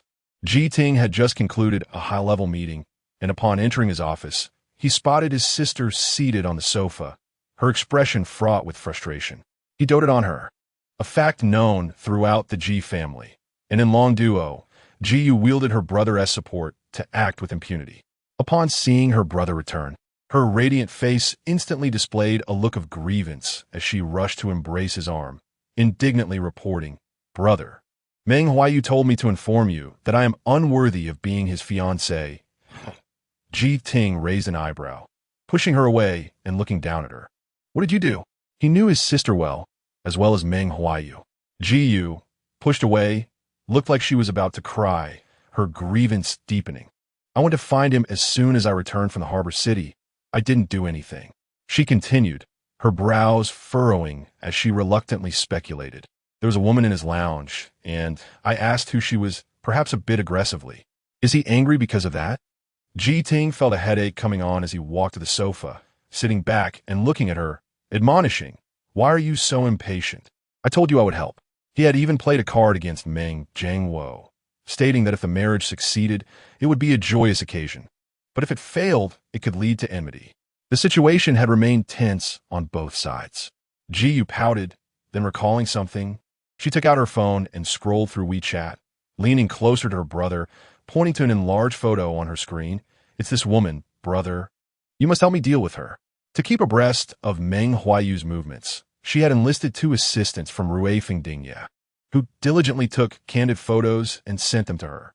Ji Ting reclined on the sofa, stretching his long legs lazily as he glanced at the photo, his brow furrowing slowly as he took her phone. In the picture, Meng Huaiyu was relaxed, looking down at a woman drinking water, clad in a white qipao, her figure slender. Though the woman revealed only half her face, Ji Ting quickly recognized her, the woman who had slapped him, Jiang Yaoyue, fiancée of Shen Yanzhi. He had just seen her yesterday, and now, here she was again. He tossed the phone back to Jiyu, his tongue involuntarily touching the side of his face that had been struck, a cold smile emerging. The young girl not only had a knack for changing her demeanor, but also seemed to play the field quite well. Last night, she had been by Shen Yanzhi's side, and today, she was in Meng Huaiyu's lounge. Seeing her brother silent, Jiyu couldn't help but lean closer, shaking his arm. "Brother, you're the best. Please help me deal with her, all right?" Ji Ting snapped back to reality, his expression contemplative as he absent-mindedly asked, "How do you intend to resolve this?" Jiyu, interpreting her brother's inquiry as consent, immediately became animated with ideas. Coerce her? Or perhaps just smack her around? Ji Ting shot her a glance, recognizing her eagerness, and warned with a weary tone, "Be prudent lately, do not act rashly." Dissatisfied, Jiyu huffed lightly, turning her head to make him promise, "Brother, you'll help me, right?" Ji Ting found himself powerless against her, knowing he could only indulge his sister. He playfully tapped her forehead, half annoyed, half amused. "I must have owed you in a past life." With his assurance, Jiyu, satisfied, grabbed her bag and left, as she had an afternoon tea appointment with her friends. Once she departed, Ji Ting immediately made a call, his tone casual. "Help me investigate someone, Shen Yanzhi's fiancé, Jiang Yaoyue," striking at the heart of the matter. While he could overlook a slap, anyone who obstructed his sister's path would face dire consequences. Unbeknownst to Jiang Yaoyue, who had yet to sense she was being watched, she had just dined with Meng Huaiyu and returned to the lounge, collapsing onto the sofa, her spirit dampened as she opened her phone. Upon checking WeChat, she froze, staring at the latest post from Wen Yizhen, which was brief yet ambiguous. "He is coming to my concert." The person capable of prompting such a message needed no introduction. Jiang Yaoyue watched the post for a while, a sudden pang of discomfort gripping her chest, even causing her breath to falter. But soon, she expressionlessly took a screenshot of the post and sent it to Meng Wanling. "Do you know the time of her concert?" Meng Wanling replied almost instantly. "Are you going to see it?" "Wait a moment, I will ask." Jiang Yaoyue waited no more than 2 minutes before Meng Wanling sent a concert poster. Clad in a small evening gown, Wen Yizhen embraced a cello, seated on stage, exuding elegance and grace. Meng Wanling couldn't help but ask, "Are you really going to see it?" Jiang Yaoyue pondered for a moment, her wording precise. "I merely wish to see the radiant appearance of the woman cherished by Shen Yanzhi." Chapter 30. Tears. Meng Wanling discerned the disappointment and grievance in her words. She felt an urge to inquire about the situation between Jiang Yaoyue, Shen Yanzhi, and her brother, yet hesitated to voice her curiosity. Noticing the silence from her, Jiang Yaoyue opened the concert poster. October 8th, 7 o'clock p.m., Ensued Concert Hall. After a little over half an hour, Meng Wanling sent her a message, stating that Xie Zhaonan and the others were attending and had booked VIP tickets. But she did not intend to go. Jiang Yaoyue responded with a question mark. Meng Wanling chuckled on her end and sent her a voice message. "I said I would give you tickets." When Yizhan's concert tickets are not inexpensive. Jiang Yaoyue sincerely replied with a thank you emoji. Meng Huaiyu followed up, let Meng Huaiyu accompany you. Before Jiang Yaoyue could refuse, she sent a message saying she had to get busy. On the first day after the National Day holiday, outside the ensued concert hall, Jiang Yaoyue spotted Meng Huaiyu waiting. Dressed in a white dress paired with a khaki trench coat, she briskly approached him. Out of breath, she looked up and asked, does this interfere with your studies? Meng Huaiyu rubbed his nose with a chuckle. It's about balancing work and rest. My sister asked me to keep an eye on you. Jiang Yaoyue's eyes widened in surprise. Meng Huaiyu's gaze lingered on her delicate face, hesitating to speak, as he found it difficult to understand why she would want to seek out heartache regarding Yanzhi and Yizhan. Initially displeased with his sister's order to attend the concert, he begrudgingly agreed, realizing he could not allow her to be mistreated after having taught her for a few days. The concert hall, though not large, was beautifully designed with a transparent glass dome. When illuminated, it resembled a radiant full moon, enchanting and ethereal. Yizhan placed great importance on her first solo concert, inviting many esteemed seniors and media friends. Meng Huaiyu escorted Jiang Yaoyue to their seats, where they found Xie Zhaonan, Qian Jingchun, and Qin Tang Tang already present. Their expressions shifted upon realizing that it was Jiang Yaoyue, not Meng Huaiyu, who had arrived. When Xie Zhaonan handed 2 VIP tickets to Shen Yanzhi, urging him to bring Jiang Yaoyue along, Shen's demeanor had been dark, and he only took one. That night, he had indulged in a bit too much alcohol. All present were astute enough to sense that something was amiss. Yet no one dared to inquire further. With 20 minutes until the concert began, attendees continued to settle in, yet Shen Yanzhi had not yet arrived. Xie Zhaonan took the initiative to greet Jiang Yaoyue, casting a few sidelong glances at Meng Huaiyu, hesitating to speak. Pretending not to notice, Meng Huaiyu cheerfully called out, Zhaonan, didn't you bring Xie along? Xie Zhaonan, slightly suspicious at the mention of his sister, casually remarked, she has a piano lesson. Meng Huaiyu nodded knowingly, a smile playing on his lips. Suddenly, the lights in the concert hall dimmed, and graceful dancers swiftly took the stage. Meng Huaiyu leaned slightly towards Jiang Yaoyue, casually commenting, classical dance, huh? Jiang Yaoyue sat upright, attentively observing, and added, it's beautiful. Meng Huaiyu lowered his voice. It's my first time seeing classical dance open a cello solo concert. He exuded youthful vigor and an undeniable arrogance of adolescence. Jiang Yaoyue's gaze shifted from the stage to him and then beyond, noticing that Shen Yanzhi's seat remained unoccupied. She found herself momentarily distracted. Meng Huaiyu suddenly tugged at her, his tone somewhat playful. Sister, do you want to continue tutoring me? His voice was low. Jiang Yaoyue snapped back to reality. Puzzled, you need tutoring? He focused on the stage while nodding earnestly. Yes, same price as before. Is that acceptable? Jiang Yaoyue, suspicious that he might be trying to take advantage of her, hesitated.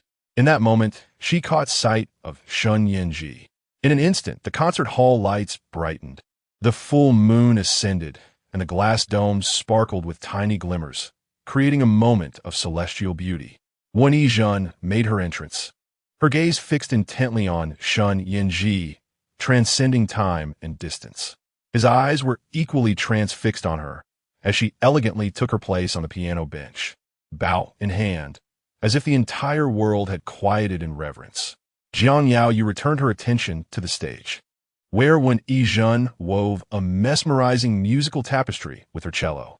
She truly radiated brilliance, and Shen Yanzhi was indeed there to witness her performance, his gaze unwavering upon the woman on stage.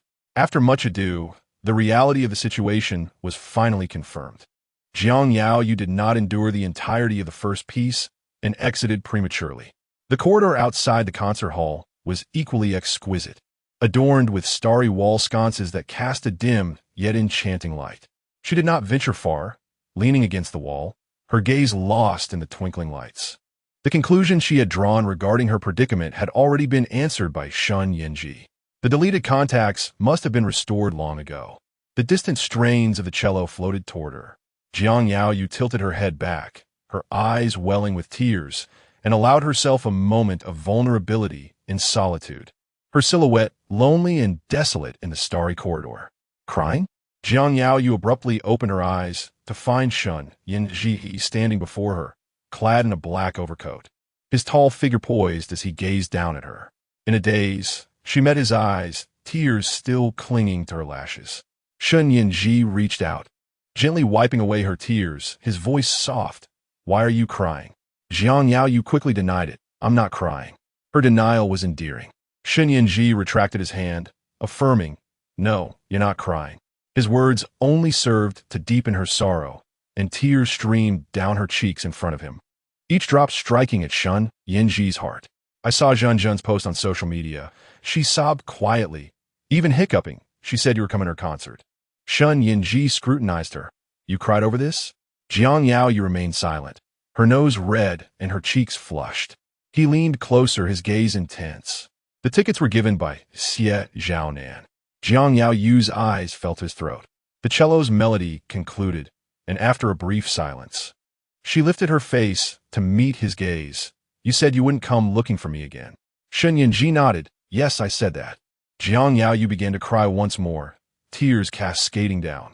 "Then what are you doing here now?" A hint of self-loathing flickered in his expression, though his voice remained calm, being foolish. Jiang Yaoyue's sobs diminished abruptly.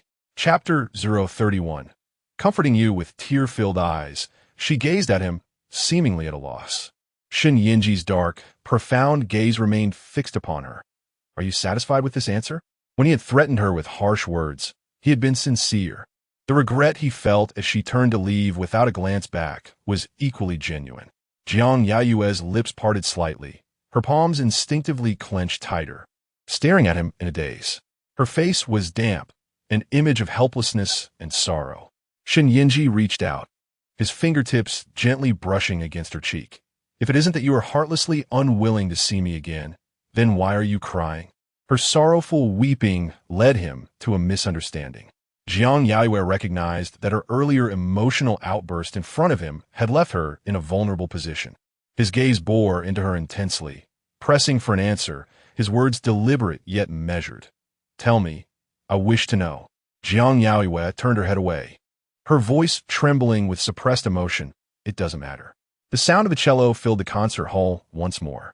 Shen Yanzhi had suppressed his emotions to their utmost, maintaining a facade of calm before her.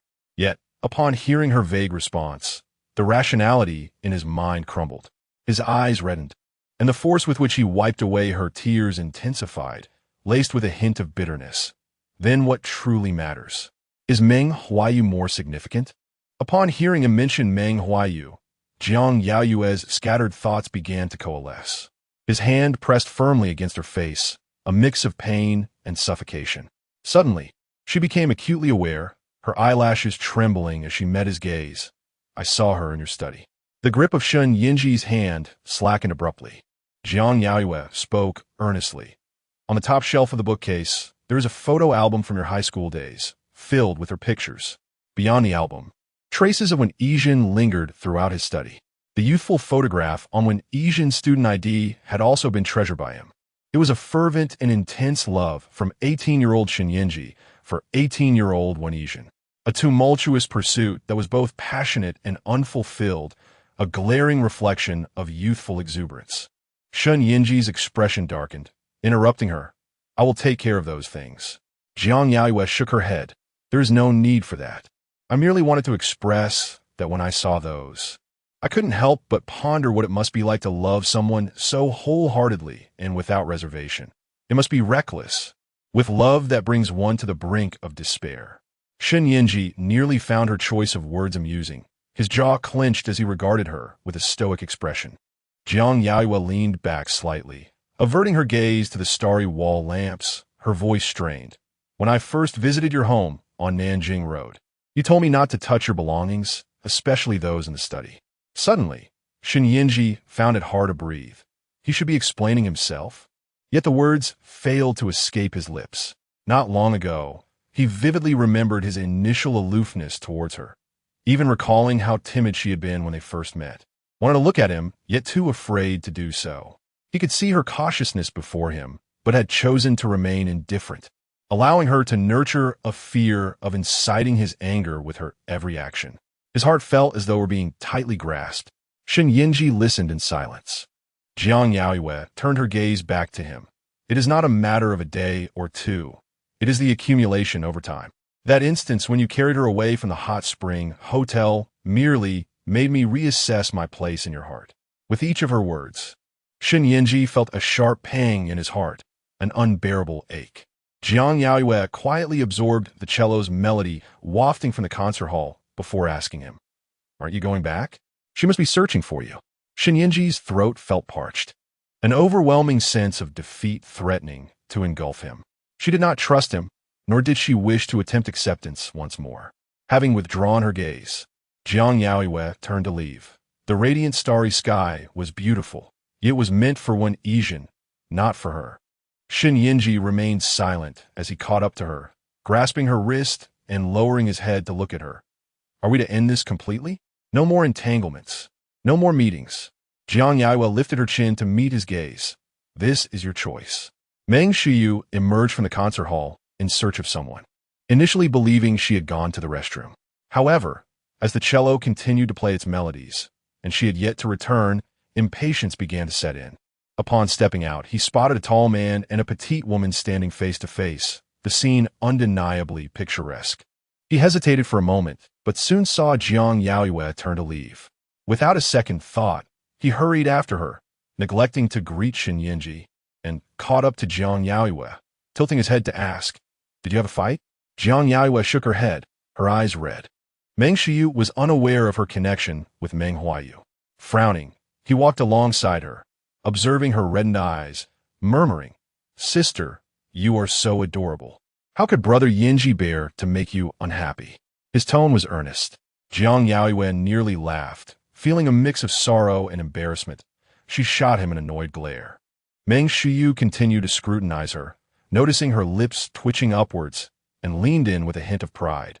"Are you feeling better?" Jiang Yaoyue ignored him as they exited the concert hall. Meng Huaiyu called for a driver, and as the car arrived, they both got in, with him directly stating a destination. Jiang Yaoyue turned to him, puzzled. "Where are we going?" He leaned back casually, feigning profundity.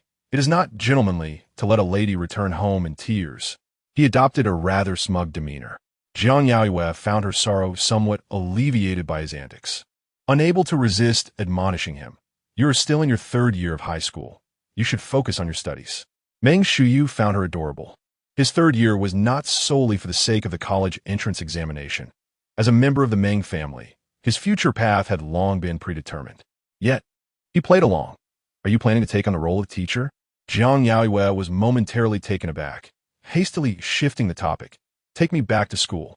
She was reluctant to let Meng Huaiyu know that she had been residing in Jinghu district recently. Meng Huaiyu did not seem to hear her, suddenly reminding her, "Our brief teacher-student relationship has concluded. You have yet to agree to continue tutoring me." He extended his long leg forward, resting his chin on his hand. Looking at her obediently, "So you are not yet Miss Jiang. I am not obliged to heed your words." Jiang Yaoyue's earlier emotions from the concert hall had entirely dissipated, and she frowned at him, contemplating sending a message to Meng Huaiyu to inform him that she would be staying at school tonight. Meng Huaiyu took her to a billiards club, and along the way, he was either on the phone or sending messages. Jiang Yaoyue, her expression stern, queried, "What exactly do you want to do?" Meng Huaiyu set his phone down, his demeanor serious. "I want to cheer you up." Jiang Yaoyue was momentarily stunned, at a loss for words.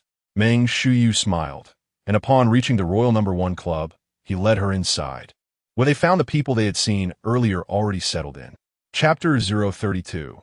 The plea at his age, a good brother is most loyal, with just a single word. They come running without questioning the reason. About a dozen of them, vibrant high school students, both boys and girls, gathered around. Meng Huaiyu casually draped his arm over Jiang Yaoyue's shoulder, urging her forward. "Come on, call her sister." The energetic youths immediately surrounded her, sweetly and obediently calling out. The boys were tall and handsome, while the girls were charming and demure. Jiang Yaoyue was pulled over to play billiards. She was inexperienced and a bit flustered. After observing for a while, Meng Huaiyu stepped forward to teach her. They were all at that age of budding affections, and, especially at such a late hour, Meng Huaiyu had a clear motive in gathering them, to cheer up his sister, which felt rather suspicious. As the boys noticed him approach Jiang Yaoyue, they began to whistle and tease. At that moment, Jiang Yaoyue found it difficult to see them as mere high school students. Their towering figures exuded an undeniable pressure, and their collective teasing made her acutely aware of the awkwardness of the situation. She glanced uneasily at Meng Huaiyu. Receiving her signal, Meng Huaiyu shot a warning glance at the rowdy boys, and their teasing abruptly ceased. The establishment was sparsely populated, with only a few tables occupied, and a nearby game room was available. After a brief period of playing billiards, Meng Huaiyu's classmates migrated to the game room for cards. Jiang Yaoyue, uninterested in cards, remained to ponder how to play billiards. Focusing intently on aiming demanded her full concentration, which suited her current state of mind. However, she struggled to grasp the technique, often missing the shots or miscalculating angles. Sighing in exasperation, Meng Huaiyu shot her a sidelong glance and positioned himself by the billiard table. With a casual grace, he rested his long fingers on the cue, slightly leaned forward, and focused intently. His smooth and decisive strokes resulted in a series of satisfying sounds as the balls sank into the pockets. Jiang Yaoyue, propping herself against the cue, watched him with bated breath, unconsciously biting her lip in frustration over her own ineptitude. When Meng Huaiyu paused and looked at her, he asked, "Do you still want to learn, sister?" Jiang Yaoyue remained silent and tossed the cue into his arms. He rubbed his nose, having initially intended to cheer her up after seeing her tear-streaked face, but her lack of talent in billiards was disheartening. Deciding to abandon the game, he tossed the cue aside and pulled her toward the adjacent game room. They engaged in a game of werewolf. Meng Huaiyu nudged Jiang Yaoyue forward and took a seat behind her, exuding an air of protection. To his surprise, she displayed a remarkable aptitude for the game, quickly grasping the rules. Meng Huaiyu, intrigued, observed her as she lied effortlessly, with the outcomes of each round consistently surprising everyone. The atmosphere was lively.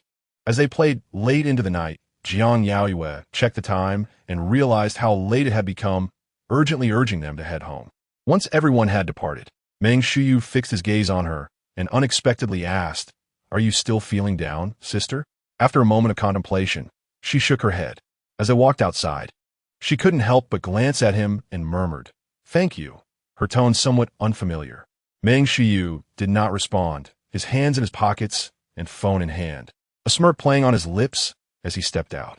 Dressed in a black windbreaker with a zipper pulled up to his neck, he exuded the carefree confidence of youth. Jiang Yaoyue trailed half a step behind him. Due to school regulations, she could not return to her dormitory that night, and, refusing to go home with Meng Huaiyu, chose to book a room at a nearby inn. The conscientious senior boy, not wanting her to stay in such an obviously unsafe place alone, booked a room adjacent to hers, cautioning her, "Call me if anything happens." As dawn broke, he went out to buy breakfast, leaving it at her door before knocking. "I'm heading to school now. Remember to eat." Jiang Yaoyue, with no classes that day, was still a bit groggy when he roused her, and it took her a moment to remember that the young master of the Meng family had graciously spent the night with her in this modest inn.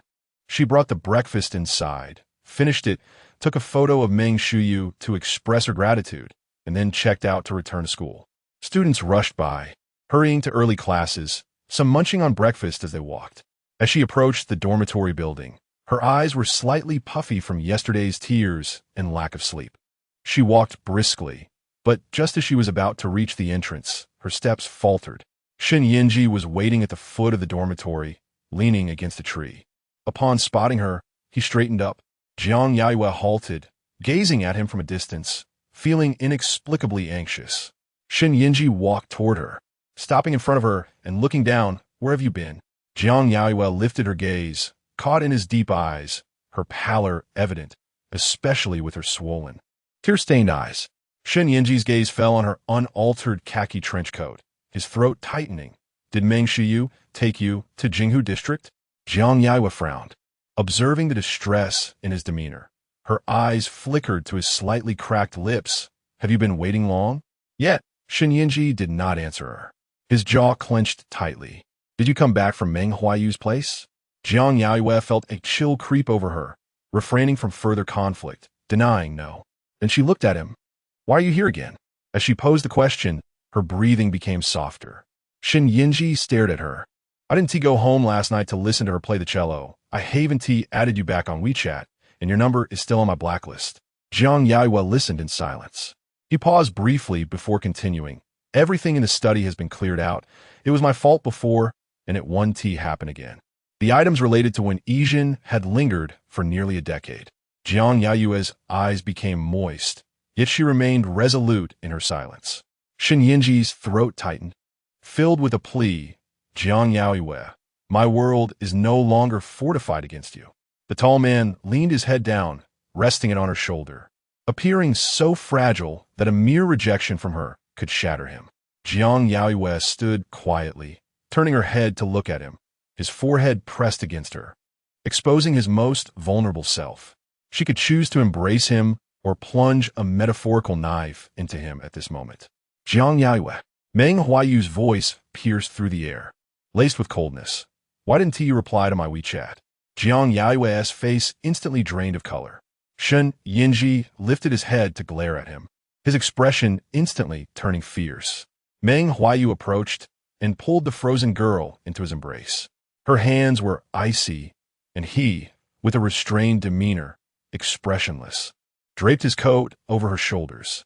Avoiding a glance at Shen Yanzhi, he focused intently on her, his gaze heavy with intensity. Tell me, where did you go last night? The scent belonging to Meng Huaiyu enveloped her entirely. Chapter 33. Utilizing Jiang Yaoyue, shrouded in his coat, appeared pallid, her gaze cast downward. Let's attend the concert, she murmured. Meng Huaiyu's eyes bore an oppressive intensity. Shen Yanzhi's expression was as solemn as water, his gaze fixed upon Meng Huaiyu. Are you interrogating her? He inquired. Meng Huaiyu suppressed the darkness in his eyes, turning to meet Shen Yanzhi's gaze, which conveyed a subtle warning. Shen Yanzhi, was my previous statement not sufficiently clear? His aura was compelling. Jiang Yaoyue's lashes fluttered as she lifted her gaze to him.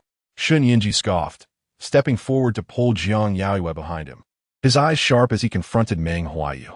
Let us clarify this matter. Meng Huaiyu, we have never parted, nor has our engagement been annulled. It has always been you who has sought to dismantle us. He gritted his teeth, asserting, you have taken advantage of the situation. Veins bulging on his forehead. Meng Huaiyu tugged at his tie. If I am the one taking advantage, then what of you? With such fickle affections, what right do you have to chastise me? His gaze fell upon Jiang Yaoyue, his demeanor commanding. Come here. Shen Yanzhi firmly held Jiang Yaoyue behind him, adopting a protective stance. Upon hearing Meng Huaiyu's words, she stood still, instinctively biting her lip, her pallor evident as she gazed at him, yet she did not move. Suddenly, Meng Huaiyu comprehended the weight of the moment, a pang of pain gripping his chest, rendering his expression ghastly. He stared at her, realization dawning, and then let out a derisive laugh. So, Jiang Yaoyue, you are using me to exact revenge on him? She had asked him not to be so kind, claiming she was heartless. It appeared she had not been deceiving him. His breath quickened, his heart clenched painfully tight. The memories of the past month surged forth, icy and overwhelming. Meng Huaiyu's anguished expression was painfully apparent, his complexion devoid of color. Jiang Yaoyue felt a sharp pang in her heart, fearing that any further words would inflict greater harm upon him. She grasped Shen Yanzhi's arm, whispering, take me away. Shen Yanzhi tightened his grip on her hand, yanking Meng Huaiyu's coat off and unceremoniously tossing it back to him before ushering her into the car. Jiang Yaoyue occupied the passenger seat, glancing back through the rearview mirror at Meng Huaiyu, who stood there, disheveled and motionless for an extended moment. Shen Yanzhi drove her directly to the Yufu Guandian, not returning to the office. His demeanor remained calm until they arrived at the house, where he turned to her at the entrance. The property will be transferred to your name. Jiang Yaoyue's eyes widened in astonishment. Shen Yanzhi's gaze was focused, his tone serious. The code is your birthday. Go unlock the door. Uncertain, she hesitated, asking why. Her demeanor was sweet and innocent, stirring something tender within Shen Yanzhi. His throat tightened as he met her gaze, replying, is it bribery? Jiang Yaoyue frowned, remaining silent. Shen Yanzhi took her hand to enter the code, his voice resonating in her ear, solemn and heart-stirring. I want you to have a place to go. Even if you wish to leave in anger, you will at least have a refuge. As his words echoed, the lock clicked open. Jiang Yaoyue's body tensed, and at the moment she opened the door, she heard Shen Yanzhi whisper in her ear, "Welcome home, Jiang Yaoyue." The spacious flat was bathed in light, the living room adorned with a full wall of floor-to-ceiling glass. As she entered, hand in hand with Shen Yanzhi, sunlight poured in unreservedly, illuminating the lush garden outside, weaving light into a picturesque scene. Each step felt ethereal, as if she were walking on clouds. Shen Yanzhi remained with her throughout the day, only taking her out for dinner as twilight descended. He did not return her to school, but drove straight back to his home on Nanjing Road. As night fell, the city illuminated by vibrant neon lights. It was a dazzling spectacle. Upon entering the house, with the lights still off, he forcefully pressed her against the door, kissing her fervently. Jiang Yaoyue felt pain, a consuming ache, a sense of helplessness as she was ensnared, and an acute clarity born from suffering. In the past month, she had compelled Shen Yanzhi to cast aside his pride, to bow to her repeatedly. It was never a matter of when Asian. What she sought was his unwavering determination to reclaim her, even upon learning of her cohabitation with Meng Huaiyu. In the suffocating intensity of his kiss, she turned her head, breathless, and asked, "Do you not care about me and Meng Huaiyu?" From the day they returned from the hot spring hotel, he had witnessed the marks Meng Huaiyu left upon her. At the mention of Meng Huaiyu's name, Shen Yanzhi's body tensed, yet he soon leaned in, biting her neck hard, his voice a low growl that stirred fear. Do not mention him again, nor think of him. She belonged to him. In his heart and mind, there should be no one else. In the darkness, their breaths entwined, the temperature rising.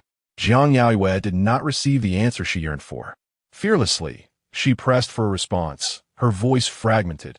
On the day I was injured, he was cautious not to disturb my wounds, yet he still caused me great pain. He bit her sharply once more.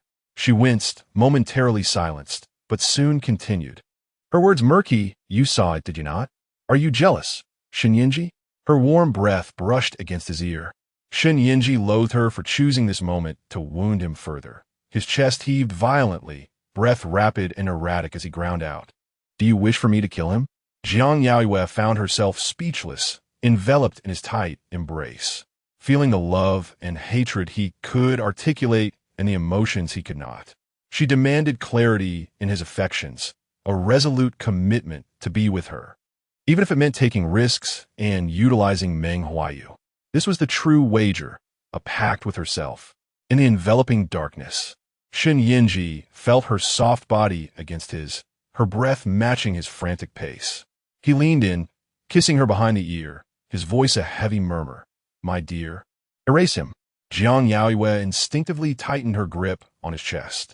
Not having heard her reply, Shen Yanzhi stepped back, catching her gaze in the dim light, nearly grinding his teeth in frustration.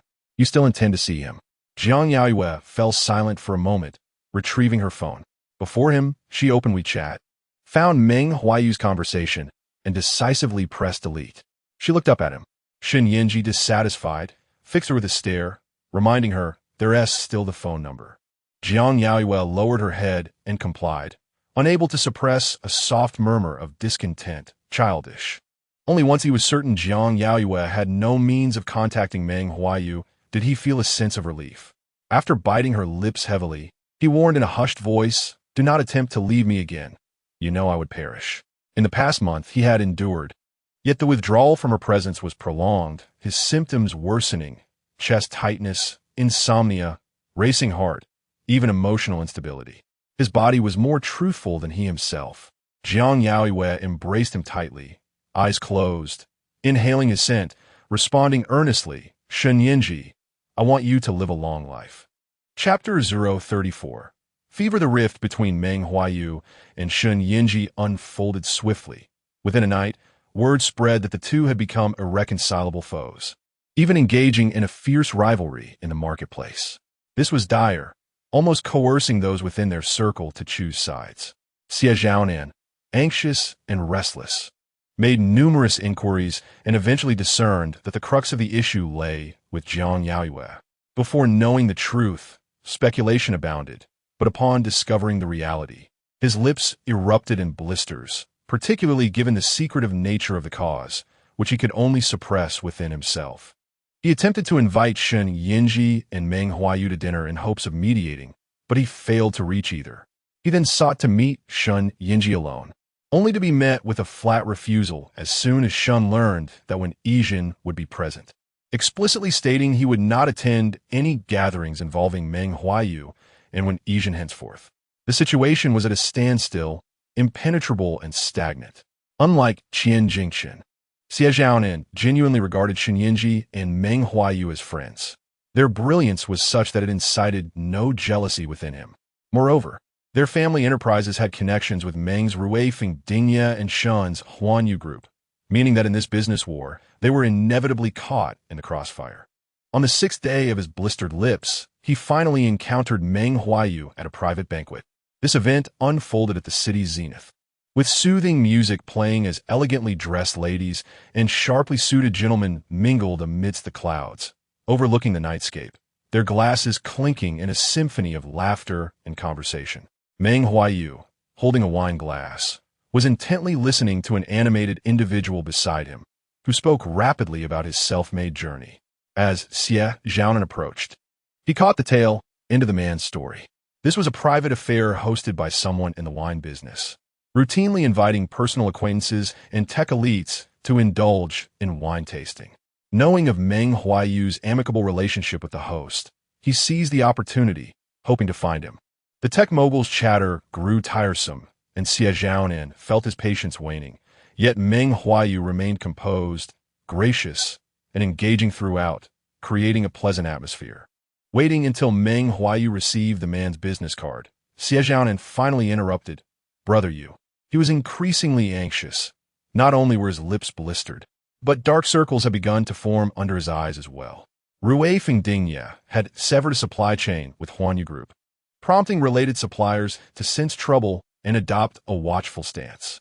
Furthermore, Ruifeng Dingya had broadcast signals lacking in goodwill across various sectors, while Huanyu Group's countermeasures were equally vigorous. What puzzled Xie Zhaonan most was why the elders of both families remained absent in this escalating business conflict, allowing the situation to spiral out of control. Meng Huaiyu nodded at him, and then switched to a cocktail prepared by the bartender. Xie Zhaonan could not help but scrutinize him.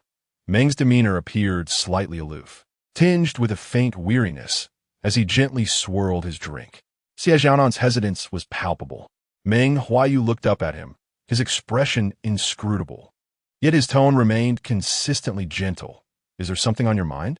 Xie Zhaonan struggled to articulate his thoughts, finally managing to stammer, "We are all friends. Can we not sit down and talk this through?" As the words left his mouth, he realized his naivety. Meng Huaiyu's response was cool and uninterested. Business is business. Xie Zhaonan felt as though he had hit a wall. The path to reconciliation had yet to be taken, and he had already been shut down. A breath of frustration welled up within him, prompting him to lower his voice and question, "Is it worth severing brotherhood over a woman? Does she deserve it?" The moment the words escaped his lips, regret washed over him, evident on his face. Meng Huaiyu frowned, his voice deep and warning, "Xie Zhaonan." The mere utterance of his name sent a jolt through Xie Zhaonan, leaving him disheartened. "Brother Yu, I apologize. I spoke thoughtlessly." Meng Huaiyu set his wine glass aside and regarded him with a cold gaze. "Is there anything else?" Sensing Meng's agitation, Xie Zhaonan dared not speak further. "No, that's all."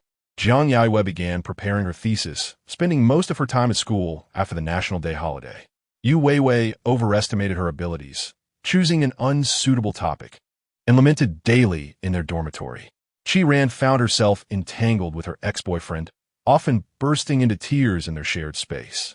Jiang Yaoyue struggled with her thesis proposal, occasionally finding her mind blank when unable to write.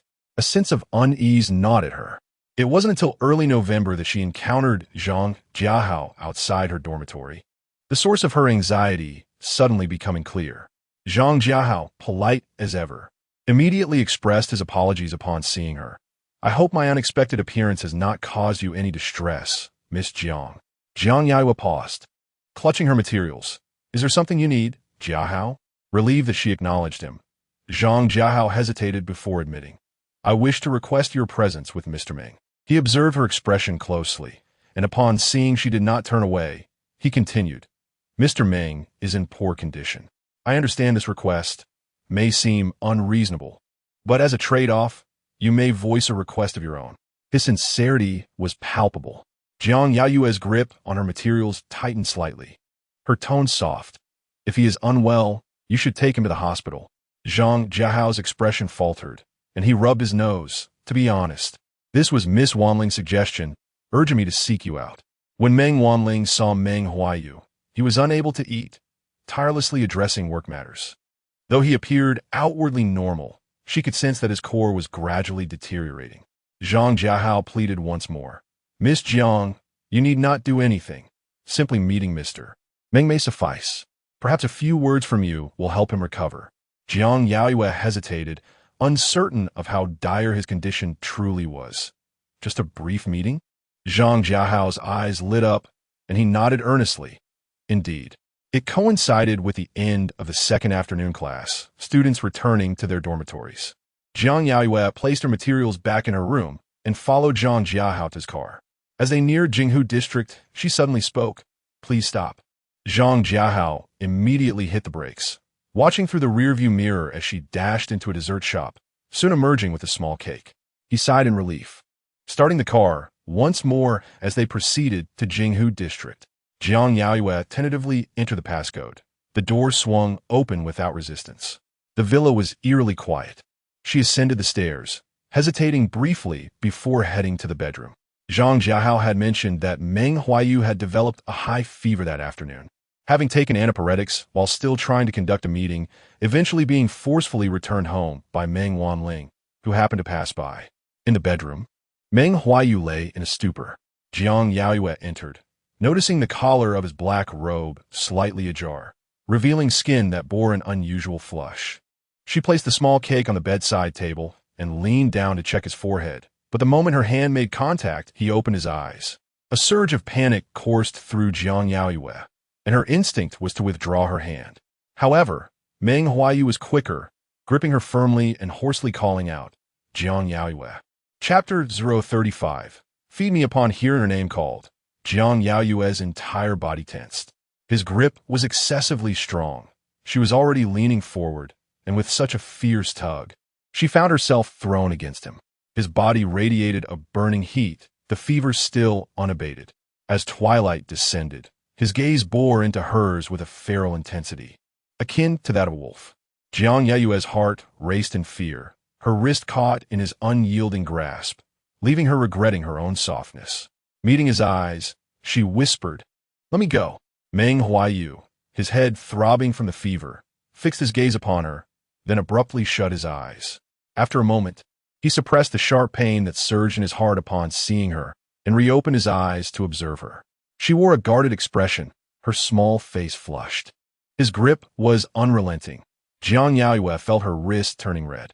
Seeing him silently scrutinizing her only fueled her irritation, prompting her to raise her voice slightly. Did you not hear me? I said to let me go. Yet, Meng Huaiyu did not relent.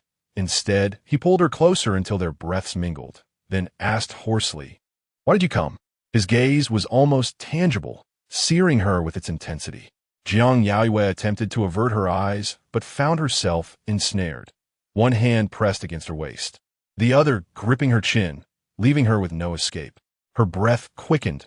She deliberately maintained a calm facade as she replied. It was Brother Jiahao who came to find me. He said you were ill. However, Meng Huaiyu was not so easily deceived. He tightened his grip on her wrists, his gaze darkening further. He sent you, and you just came? Jiang Yaoyue sensed the impending danger, her heart racing. Yet Meng Huaiyu continued his relentless questioning, each word laced with bitterness. Is it not because you are worried about me? The atmosphere thickened, making it difficult for her to breathe. His fever seemed to infect her, igniting a heat in her own mind. She dared not meet his gaze, unconsciously biting her lip. Meng Huaiyu fixated on her small, instinctual gesture, his throat tightening as he pressed on. Or is it because you feel pity for me? Jiang Yaoyue's hand, resting against his chest, tightened involuntarily, her complexion paling as she responded with utmost seriousness. Meng Huaiyu, if you continue like this, I will leave right now. As he relaxed his grip, she immediately sprang to her feet. There was no need to touch him. The heat radiating from his body was astonishingly intense. Though she yearned to turn and leave, compassion held her back. With a long sigh, she stood at the bedside, glancing down at him. When did you take your fever medication this afternoon? He propped himself up on his arms, frowning at the headboard. I don't remember. This fever had struck him fiercely, and even with his typically robust health, he found it hard to cope. After he spoke, he looked up at her. Jiang Yaoyue's expression turned serious. Give me Brother Jiahao's phone number. She was reluctant to let him take medication haphazardly, fearing complications from overdosing. Meng Huaiyu's eyes flickered with coldness as he refused. No. Her request for the contact information of another man, even for his sake, was met with staunch disapproval. Jiang Yaoyue felt momentarily stifled, but chose not to press further. Her gaze fell upon a small cake on the bedside table, revealing her hesitation. Would you like some cake? The strawberry mousse cake looked delectable, yet given his fever, he might not have an appetite. Meng Huaiyu's expression darkened. I won't eat it. Are you planning to take it back to Shen Yanzhi? His tone held a hint of frost. Jiang Yaoyue, incensed, fluttered her eyelashes. I see that Mr. Meng is quite well, still possessing the energy to provoke others. With that, she turned to leave. Meng Huaiyu's body stiffened, fingers unconsciously tightening as he watched her retreating figure. Is your guilt only this trivial? Jiang Yaoyue paused and turned back to face him. It was neither concern nor pity. It could only be guilt stemming from having taken advantage of him. Meng Huaiyu's gaze settled upon her delicate features. You merely came to see me, and that alleviates your guilt? Does it bring you some solace? Jiang Yaoyue's breath slowed, a sense of embarrassment washing over her, as if he had seen through her. Her expression clouded momentarily before she finally murmured, Meng Huaiyu, I am sorry. Meng Huaiyu's emotions flared with agitation, the fever clouding his rationality. He took a deep breath, suddenly throwing back the covers and striding toward her, looking down in her eyes. You came to me of your own accord. I have yet to be satisfied. How can you leave? Jiang Yaoyue instinctively stepped back, gazing up at him. His breath was hot, not missing any expression on her face. If you are here to atone, you ought to display the demeanor of one seeking forgiveness. Jiang Yaoyue's palms grew clammy, her lips parted slightly. After a prolonged moment, she asked, How do I atone? Meng Huaiyu's gaze fixated on her slightly parted lips, his throat constricting as he replied in a husky voice, I am ill. Take care of me. Jiang Yaoyue relinquished any thoughts of leaving immediately. After a moment of contemplation, she spoke, I will make you kanji. Her experience in caregiving was limited, and she tentatively continued. After drinking the kanji, take a fever reducer. Meng Huaiyu, struggling to remain upright, reluctantly agreed. Fine. Jiang Yaoyue's heart raced inexplicably as she turned and descended the stairs to the kitchen. Her retreating figure resembled that of someone fleeing. The cook had likely not come recently. The refrigerator was nearly empty. She stared blankly at the barren shelves before snapping back to reality and searching for rice. In Meng Huaiyu's home, finding rice and flour brought an odd sense of the mundane. He rarely ate here, preferring to dine at Suihua Hall when not entertaining guests. Only during her stay had his kitchen seen any activity. After washing the rice, she simmered it over low heat. As Meng Huaiyu remained silent upstairs, Jiang Yaoyue brought the kanji up only to find it was now fully dark outside. The second floor was dimly lit. She moved slowly, entering the bedroom to find Meng Huaiyu lying in bed, enduring the pain of splitting headache. Noticing her presence, he extended his long arm and snapped on the bedside lamp, illuminating the room with a warm, yellow glow. As Jiang Yaoyue approached with the kanji, she noticed his furrowed brow and tightly shut eyes, a wave of concern washing over her as she couldn't help but say, Sit up and drink the kanji. I will fetch the medicine box. She was not unfamiliar with this place. The medicine box was well stocked and regularly replenished. She hurried to find the fever reducer and heated some water. Upon her return, however, she found him lying still, the kanji resting untouched on the bedside table. Hearing her return, Meng Huaiyu opened his eyes to meet her gaze. Jiang Yaoyue's heart tightened as she reached out to feel his forehead, which was burning hot to the touch. She withdrew her hand, asking softly, "Can you sit up?" He remained silent, propping himself up on his arms, still watching her in silence. His body felt even hotter than before, the fever intensifying. Jiang Yaoyue sat at the edge of the bed, holding the kanji before him. Meng Huaiyu did not take it, instead staring at her, his tone flat. "Feed me." Despite teetering on the brink of delirium from the fever, he still exuded the commanding presence of one in authority. Jiang Yaoyue observed him, his appearance utterly disheveled, eyes reddened, lips pale and cracked. His condition was worse than she had anticipated. He sat there, vulnerable, waiting for her. Ultimately, Jiang Yaoyue could not resist the urge to relent, taking up a spoon and beginning to feed him earnestly. Chapter 036. A brush of skin as she fed him. Her movements were slow and meticulous. Meng Huaiyu remained silent, his gaze fixed upon her anxious little face. However, after consuming only a small portion of the kanji, he felt a wave of nausea wash over him, and with a pale complexion, he spoke, "I had Secretary Zhang bring over some food. You should go and fetch it." He had no appetite for the meal, which was ordered solely for her benefit. Seeing his reluctance to continue eating, Jiang Yaoyue furrowed her brow and scooped another spoonful, bringing it to his lips. "You must eat a little more. How can your body recover if you consume so little?" At present, his health was fragile, making him particularly vulnerable. Meng Huaiyu stared at the kanji before him, his brow furrowing as he forced himself to consume another bite. Jiang Yaoyue persisted, compelling him to finish the bowl, and soon, with great effort, he drained it completely. She looked at the empty bowl with satisfaction, then urged him to take his fever-reducing medication before carrying the bowl downstairs. While tidying up the kitchen, Zhang Jiahao arrived with more food. Upon seeing his hands full, Jiang Yaoyue exclaimed in confusion, "Why did you buy so much?" Zhang Jiahao, ever meticulous, presented the items to her, stating, "Here is Miss Zhang's dinner, along with some fruit and antiviral medication." After delivering his message, he hesitated as if he had more to say. Noticing his demeanor, Jiang Yaoyue inquired, "Is there something else, Jiahao?" Zhang Jiahao's expression turned serious. During this period of separation, Mr. Meng's routine has become quite irregular. He has hardly eaten and is on the verge of collapse. If possible, I kindly ask that you look after him tonight until his fever subsides. Jiang Yaoyue fell silent, sensing she had stepped into a trap, as he gradually tugged at her heartstrings. Observing her silence, Zhang Jiahao pressed, "I implore you, Miss Jiang." She remained quiet, ultimately replying, "Please give me your phone number." After consuming his fever medication, Meng Huaiyu felt drowsy. However, Jiang Yaoyue had been absent for too long, and the silence heightened his anxiety, causing him to lose the facade of calm. He threw off the covers and stumbled downstairs, his steps unsteady. In the kitchen, Jiang Yaoyue was washing fruit. Suddenly, Meng Huaiyu halted at the doorway, watching her quietly, the light casting a gentle glow upon her.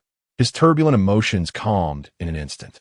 As the sound of water ceased, Jiang Yaoyue turned to face him, carrying a plate of cherries. Upon spotting him, her heart raced, and she instinctively furrowed her brows. "What is it?" she asked. Meng Huaiyu swallowed hard and strode toward her, wrapping his arms around her with a force that suggested he wished to merge their beings. Jiang Yaoyue gasped for air, sensing something was amiss with him. After a moment, she tentatively asked, "Are you afraid I'll leave?" He remained silent, tightening his embrace. Feeling as though her waist might be crushed, she urged, "I won't go. Please let me go." In a haze, Meng Huaiyu buried his face in her shoulder. Holding her still, Jiang Yaoyue called out his name. "Meng Huaiyu, return to bed." He loosened his grip slightly, pulling back to gaze at her. She plucked a cherry and offered it to him, asking, "Is it good?" He stared at her lips, his voice hoarse. "Would you like to taste?" Understanding his intent, Jiang Yaoyue maintained a serious expression, feeding him a few more cherries before ascending the stairs. Around 10 o'clock, Meng Huaiyu began to feel cold, his complexion flushed. Jiang Yaoyue had been seated on the sofa, responding to a series of messages from Meng Wanling when she suddenly looked up to find Meng Huaiyu's face pale. She approached him, reaching to touch his forehead, and her heart clenched. His fever had not abated. She retrieved a thermometer from the medicine cabinet, discovering his temperature nearing 40 degrees Celsius. Panic surged within her as she knelt beside the bed, leaning closer to whisper, "Are you feeling very unwell?" Meng Huaiyu's eyes were tightly shut, his brows knitted, beads of sweat dotting his forehead. Jiang Yaoyue, feeling helpless, asked, "Should we go to the hospital?" Meng Huaiyu opened his eyes to meet her gaze, his expression dazed. "No," he murmured, though she could not fathom his refusal. His current state was pitiful, causing her heart to ache intensely. Checking the time, she noted that Shen Yanzhi had just messaged her, inquiring what she was doing. She had intended to return to her dormitory to call him back, but Meng Huaiyu's condition rendered her unable to turn her back on him. His hand burned with fever, and in his foggy state he grasped hers tightly. Jiang Yaoyue, lowering her gaze, watched him for a moment before typing a reply to Shen Yanzhi. "I am writing a project proposal." She lied. He held onto her hand with an unyielding grip, the usual aloofness and reserve dissipating, leaving only a sense of possession and dependence. Concerned that his mind might be clouded by fever, she soothed him. "If you let go, I can help you cool down, all right?" Sensing his grip slacken, she breathed a sigh of relief and hurried to the bathroom. Discarding her black robe, she began to sponge his body with lukewarm water. Initially composed, she found herself flustered as the loose silk robe hung on his tall frame, her heart racing uncontrollably. Meng Huaiyu, typically dignified and reserved, now lay before her in a vulnerable state. Her hands trembled slightly as she gripped the towel tighter, stealing glances at him. His complexion appeared to improve, the furrow in his brow easing. The fever-reducing medication was finally taking effect. Jiang Yaoyue adjusted his robe and carefully fastened his belt before returning to the sofa, her tense body gradually relaxing. The rapid heartbeat from earlier had dulled into a numbness. In the early hours of the morning, Jiang Yaoyue awoke, drenched in sweat, only to realize that at some point, Meng Huaiyu had lifted her into bed, holding her tightly against him. Frowning, she instinctively reached to check his forehead, jolting herself awake. After another restless night, dawn broke, and his fever finally subsided. Exhausted, her fingers felt too heavy to lift as she collapsed beside the bed, falling into a deep slumber. When Meng Huaiyu awoke again, he found her small face nestled against the sheets, soundly asleep. He watched her quietly for a while, his throat tightening with emotion, before leaning down to plant a gentle kiss on her flushed cheek. As he drew closer, he noticed her ears were slightly pink, round and adorable. Without thinking, his gaze shifted from her sleeping face to her ears, and after a moment's hesitation, he leaned in to kiss her again. Jiang Yaoyue stirred awake, feeling a slight swelling in her ear, rubbing it absent-mindedly without much thought. Meng Huaiyu was no longer in bed. She descended the stairs, finding no one, only to hear sound from below. He was in the gym, recently finished with his workout, bare-chested and clad in shorts, beads of sweat glistening on his muscular frame. Upon hearing her approach, he paused, his gaze locking onto her with an intensity that was almost predatory. Chapter 037. Entanglement. Jiang Yaoyue paused at the entrance of the gym, her body feeling somewhat rigid, ensnared by his penetrating gaze, immobilized for a moment. He approached her, the remnants of his workout enveloping her in an overwhelming aura. His voice deep and resonant. Awake? He stood too close, and Jiang Yaoyue found herself at a loss for where to look, her fingers fidgeting unconsciously as her complexion soured. You've just recovered from fever and are engaging in intense exercise. Do you not wish to get better? His current demeanor unsettled her, and she was abruptly reminded of the previous night when she had loosened his black robe to tend to him. A shiver coursed through her, and she bit her tongue to regain her composure. Meng Huaiyu's gaze remained fixed on her face, noting the flush on her cheeks. His eyes darkened as he leaned in closer, lowering his voice in a teasing retort. If I'm in such a dire state, are you taking care of me? Jiang Yaoyue's eyes traveled from his brow to his chin, then to his throat, and finally to his robust chest. He displayed no modesty before her. The tips of her ears burned, and she couldn't help but suspect that his advances were intentional. Since last night, he had been subtly enticing her. Yet, Meng Huaiyu should embody integrity and straightforwardness, devoid of such tactics. Flustered by his transgressive proximity, she averted his intense gaze, her tone stiff. "Mr. Meng, you appear quite vigorous. You hardly require assistance." Calling him Mr. Meng sounded both awkward and endearing. He adjusted her face to meet his gaze, seriousness etched in his expression. "Yet, I find myself in need of your care." Her heart raced at his words, momentarily stunned before she pushed him away, attempting to reclaim her composure. Though she felt no air of authority, her demeanor turned grave. "You are aware that my care stems from guilt. I was remiss before. But Meng Huaiyu, you must not continue down this path." Her stance clearly indicated a desire to establish boundaries. Meng Huaiyu's gaze deepened as he scrutinized her. "What have I done wrong?" Jiang Yaoyue frowned. "This situation is wrong. Continuing to entangle ourselves is also wrong. We should not proceed in this manner." A throbbing ache pulsed through her head as she spoke, and without waiting for his response, she inhaled deeply and turned to leave. He fell silent, then swiftly caught up to her, blocking her path. "What if I choose to continue this wrong?" An unsettling feeling crept over her as she tilted her face upward to meet his gaze. "What do you mean?" He looked down at her, his voice hoarse. "Do you not understand?" "Jiang Yaoyue, I wish to persist in this entanglement." His towering figure cast a shadow over the dim light of the gym, completely enveloping her. The aggressive intensity he exuded was unprecedented, and as she realized this, she pushed against him with all her might, her voice frantic. "Meng Huaiyu, do not lose your mind." Despite her exertion, he remained immovable, and in frustration, she blurted out, "You are stealing your brother's girlfriend. It is unethical." Unfazed, Meng Huaiyu replied slowly, "It is you who permitted it." Once again, she found herself at a loss for words. His assertion left her devoid of the energy to refute him. The moment she showed even a hint of softness, he would inch closer. In terms of tactics, she was no match for him. Her expression turned serious. "There is no possibility between us." Meng Huaiyu fixed his gaze upon her, his voice suddenly low and gravelly. "Why is it impossible? You have already lied to Shen Yanzhi because of me." It was not a question, but a statement of certainty.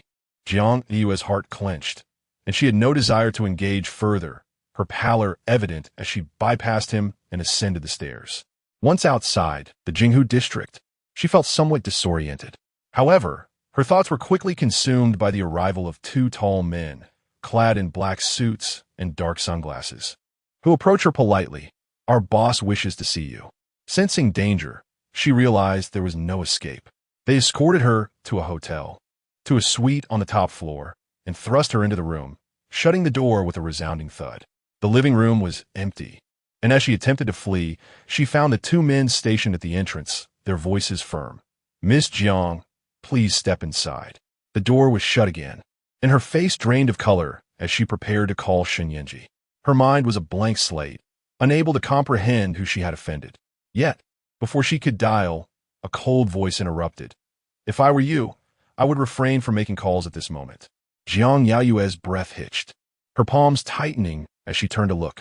Ji Ting emerged from the bathroom, clad in a loose navy robe, its collar slightly open, revealing his well-defined collarbone and firm chest, damp strands of hair casually falling across his forehead.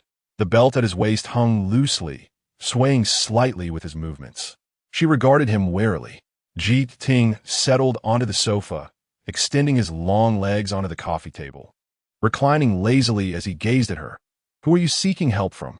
"Let me guess, Shen Yanzhi or perhaps Meng Huaiyu?" A playful smirk adorned his face as his unwavering gaze fixed on her. Jiang Yaoyue's body tensed immediately, her breath growing shallow. They had only met once, yet he was now speaking Meng Huaiyu's name. Moreover, she had always avoided being seen with Meng Huaiyu publicly, except for that one time at Ruifengdingya. Ji Ting had been investigating her. Jiang Yaoyue gripped her phone tightly, her expression quickly regaining composure. "Is it because I slapped you that you harbor resentment towards me, Mr. Yi?" She studied his expression, then stepped closer until she halted in front of him, carefully considering her next words. "Would you like me to return the favor?" Ji Ting chuckled softly at her straightforwardness. Her expression was innocent, and she did not bother to mask her true self before him. His gaze swept over her. Beneath a lightweight down jacket, she wore a finely tailored white silk blouse, tucked neatly into form-fitting light blue jeans. With her hair casually tied in a bun, her delicate features strikingly beautiful. His eyes glinted with amusement. "You wish for me to slap you?" Jiang Yaoyue found his intentions elusive, her eyelashes fluttering as she tentatively inquired, "Is one slap insufficient?" Standing before him, she was upright and earnest, her demeanor reminiscent of a student awaiting reprimand. Ji Ting studied her for a moment, then tilted his head back slightly, his chest vibrating as he succumbed to laughter. His deep chuckles resonated in her ears. Jiang Yaoyue frowned, unable to restrain herself. "Do you find this amusing, Mr. Ji?"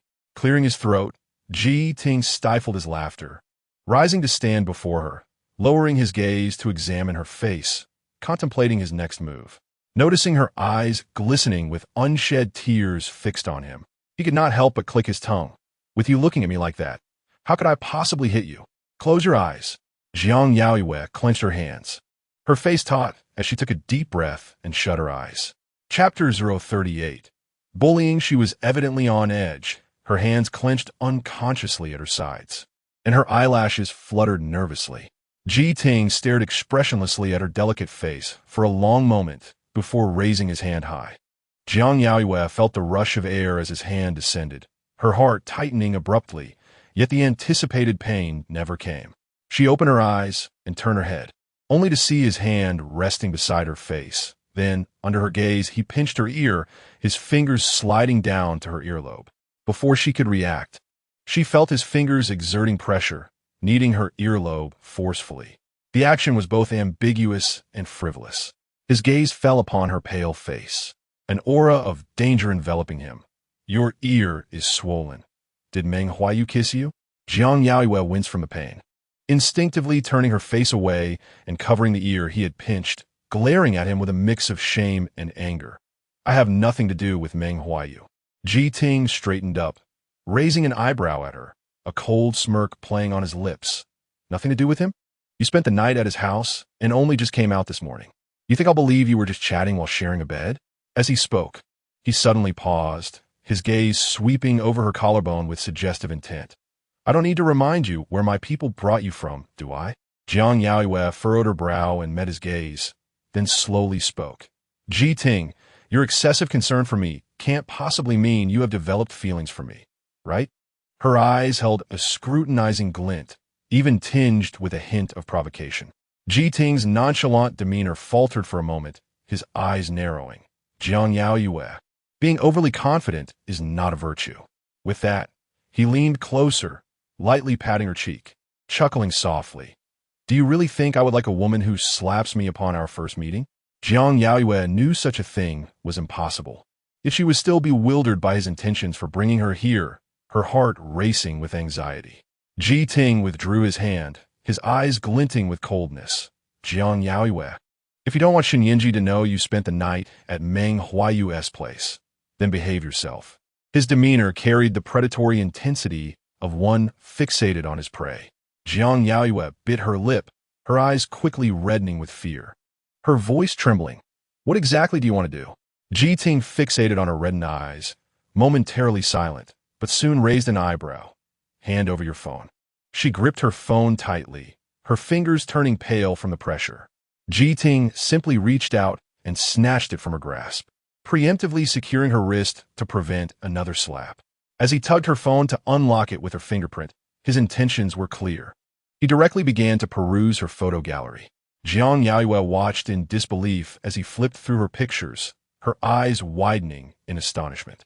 When he scrolled down to a particular photo, her face flushed instantly, and without a second thought, she raised her hand and slapped him. The image was one she had taken for Shen Yanzhi during his business trip. She had just showered, her hair damp and cascading around her, clad in a loose white bathrobe, the neckline subtly revealing, creating an atmosphere of intimacy as she posed in front of the mirror. It was suggestive without being overt. Ji Ting was engrossed in the photo when he was suddenly met with a sharp slap, the sound ringing loudly, vibrating through his eardrums. The sting on his face caught him off guard, and he turned to look at her. Taking the opportunity, Jiang Yaoyue snatched her phone back from him, her hands trembling. In that moment, Ji Ting felt a surge of rage, his teeth gritted in frustration, his tongue probing the side of his face that had been struck. A mocking smile forming. "Well done, Jiang Yaoyue. You dare to hit me again." His eyes gleamed with ferocity. Jiang Yaoyue, trembling and feeling weak in her legs, instinctively wanted to flee. She had lost the strength to speak and turned to run toward the door. Ji Ting, who had been doted upon as a child, was used to being untouchable. No one had dared to lay a finger on him in over 20 years. Now, she had audaciously slapped him again. As she attempted to escape, he remained unhurried, suppressing his anger as he followed her calmly. The door swung open, and 2 guards stood at the entrance, their expressions stern as they blocked her way. Jiang Yaoyue, having just slapped Ji Ting, stood her ground despite her trembling legs. Attempting to remain composed, "You are illegally detaining me. Let me leave, or I will call the police." The guards remained unmoved, steadfast at the door. Ji Ting leaned against the wall, arms crossed, observing her struggles. Panic surged within her as she turned to Ji Ting, her face a picture of desperation, tears brimming in her eyes. "Ji Ting, please let me go." Ji Ting's gaze fell on her small face, his throat tightening. Just moments ago, she had been fiercely defiant, and now, in her vulnerable state, she appeared as if she were the one who had been slapped. He was once again amused by the irony, stepping closer, lowering his head to meet her gaze, his expression deep. "Why are you crying?" Jiang Yaoyue gripped the door handle tightly, wary of him closing the door again. And when he approached, she inhaled deeply and glared at him. "You bully me, and I'm not allowed to cry?" The fire in Ji Ting's eyes flared as he pulled her closer and shut the door forcefully. His strength caught her off guard, nearly causing her to stumble. But then, with a firm grip on her arm, he pressed her against the wall.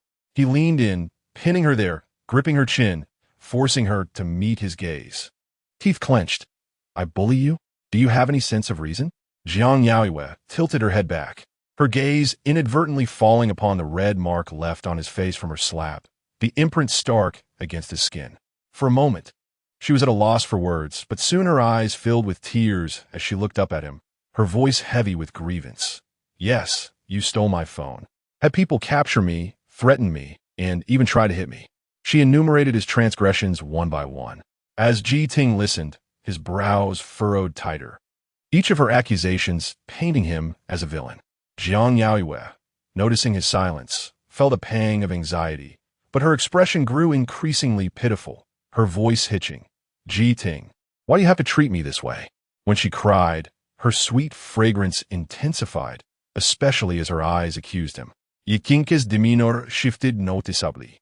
Jiang Yaoyue, ever observant, realized he was indeed affected by her tears. Seizing the moment, she reached out to tug at his robe, biting her lip, her lashes glistening with tears. Her voice soft and sweet. "Ji Ting, you can hit me back if you want. This time, I really mean it." As she spoke, she tilted her face up toward him, closing her eyes in anticipation of his response. Chapter 39. Purpose. Her delicate face bore traces of tears, a sight both disheveled and enchanting. Ji Ting gritted his teeth, his gaze shifting from her face to her slender neck, which seemed so fragile it could snap with the slightest pressure. She was the one who had struck, yet now she was the one feeling wronged. Ji Ting's expression was dark as he stared at her in silence. Jiang Yaoyue cautiously opened her eyes, her glistening gaze fixed upon him. Her eyes sparkled with an unusual brightness. Leaning slightly towards her, Ji Ting questioned, "Do you have such audacity? Does Shen Yanzhi know you are secretly involved with his good friend?" His look was laden with a brooding scrutiny. Jiang Yaoyue instinctively clenched her palms. However, Ji Ting did not wait for her response. After a brief pause, he scoffed, but they seemed to have fallen out. Shen Yanzhi must be aware by now. The recent turbulence stirred up by Ruifeng Industries and Huaiyu Group had ensnared many. As he spoke, his eyes remained fixed on her face. Jiang Yaoyue tightened her grip, her eyelashes quivering as she replied, "My relationship with Meng Huaiyu is not as you imagine, and their matters have nothing to do with me." Her expression was earnest, devoid of any peculiarities. Ji Ting remained silent, a fiery pain radiating from the side of his face. He had just perused her phone gallery. There were indeed no surreptitious photos or videos from that day in Gangsheng. His gaze returned to her swollen earlobes, his eyes darkening as he warned in a low voice. Regardless of your acknowledgement, do not get too close to Meng Huaiyu. He had concluded that she was merely flitting between two men. Jiang Yaoyue's palms became clammy. She studied him for a moment before her lips parted slightly, her voice barely above a whisper. Is your aim Meng Huaiyu? After leading her through such a convoluted route and threatening her, it turned out his intention was solely to target Meng Huaiyu. Ji Ting let out a cold laugh, not bothering to engage further with her, and openly admitted, "Indeed, my goal is Meng Huaiyu. Therefore, Jiang Yaoyue, it is wise for you to maintain your distance from him. Otherwise, be wary of the consequences." Without hesitation, Jiang Yaoyue felt an inexplicable sense of clarity and quickly agreed, "I promise you." Seeing her visibly relieved, Ji Ting felt a surge of displeasure. He looked down at her, ominously stating, "Aren't you going to leave? Do you believe I won't hit you?" She immediately stiffened, cautiously eyeing him before opening the door. Once she confirmed that the two bodyguards in black suits would not obstruct her, she hurriedly fled, her steps growing increasingly frantic. Ji Ting remained rooted, turning his head to gaze at the empty doorway. Suddenly, a buzzing sensation filled his mind. He took a deep breath, slammed the door shut, and, in a foul mood, retrieved an ice pack from the fridge to soothe his face before collapsing onto the sofa with his eyes closed. After a considerable time, he couldn't help but recall Jiang Yaoyue's pitiful expression, stirring within him a wave of irritation. Once outside the hotel, Jiang Yaoyue ensured no one was tailing her before she let out a sigh of relief. Ji Ting's capricious nature left her feeling quite unsettled. After a lengthy walk, she finally managed to hail a taxi that took her directly to the school. It was only just past 10 in the morning, and in the dormitory, Yu Weiwei was the only one present. Upon seeing Jiang Yaoyue return, she lifted her head from the bed, her gaze fixed on her with a hint of curiosity. "Yaoyue, you didn't come back last night. Were you with your boyfriend?" Her eyes gleamed with gossip. Jiang Yaoyue, in the midst of changing her top, turned to glance at her. "Have you finished your proposal report?" Yu Weiwei's eyes dimmed momentarily, muttering, "You are hitting me right in the heart." After a brief pause, she continued, "Qiran didn't come back last night either. Do you know what she was up to?" There was a teasing lilt in her tone. Jiang Yaoyue felt a flicker of curiosity. What did she go for? Yu Weiwei glanced at the dormitory door, confirming no one would unexpectedly enter, before whispering, "Her ex-boyfriend brought his current girlfriend to a pool hall near the school yesterday.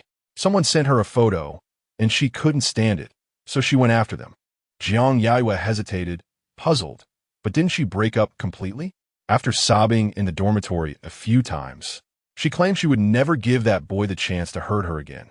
Why then was she still entangled? Yu Weiwei sprang up from her bed, glaring at her with a look of exasperation.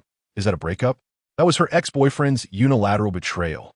Jiang Yaoyue changed into a more comfortable white t-shirt and sweatpants, poured herself a glass of water, and sat on the bed, pondering. "Could you elaborate?" Yu Weiwei, noticing Jiang Yaoyue's interest, straightened up and locked eyes with her. Though Ranran's methods are somewhat extreme, she loves him. Even if that scoundrel cheated, she still wants to forgive him. Jiang Yaoyue was intrigued, and as Yu Weiwei lightly coughed, she prompted, "Pour me some water." Jiang Yaoyue quickly obliged, handing her the glass. After taking a couple of sips, Yu Weiwei continued, "But that boy said he was tired of her and turned around to date another girl. Several times, when Ranran went to find him, it ended badly." Jiang Yaoyue's brows furrowed slightly. "Several times?" During the summer break, Meng Huaiyu had even been injured because of this matter. Yu Weiwei nodded, her voice tinged with helplessness. "I advised her, and she seemed to agree, but as soon as she turned around, she was right back at it." Jiang Yaoyue pondered in silence for a moment before suddenly asking, "Do you think she didn't come back last night? Could something have happened?" Her ex-boyfriend was not one to be trifled with. He had previously resorted to violence on the streets. Yu Weiwei appeared taken aback, hesitating. "It's just dating. What could possibly happen?" Jiang Yaoyue shot her a look. "Call her." Yu Weiwei, feeling anxious, promptly took out her phone and dialed. Qiran answered quickly, her voice laced with fatigue. "What is it, Weiwei?"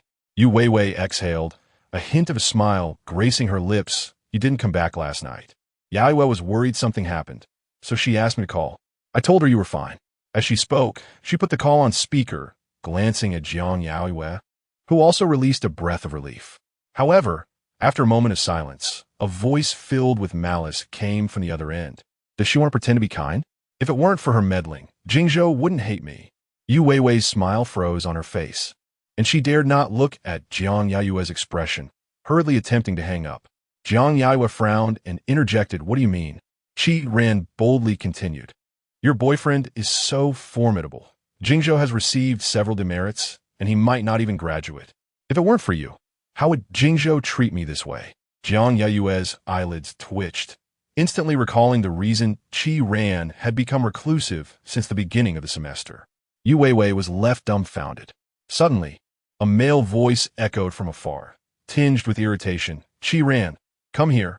Chapter 040. The seduction. The phone call was abruptly terminated, plunging the dormitory into silence. Yu Weiwei's expression was awkward as she cautiously glanced at Jiang Yaoyue, hesitantly asking, "What happened?"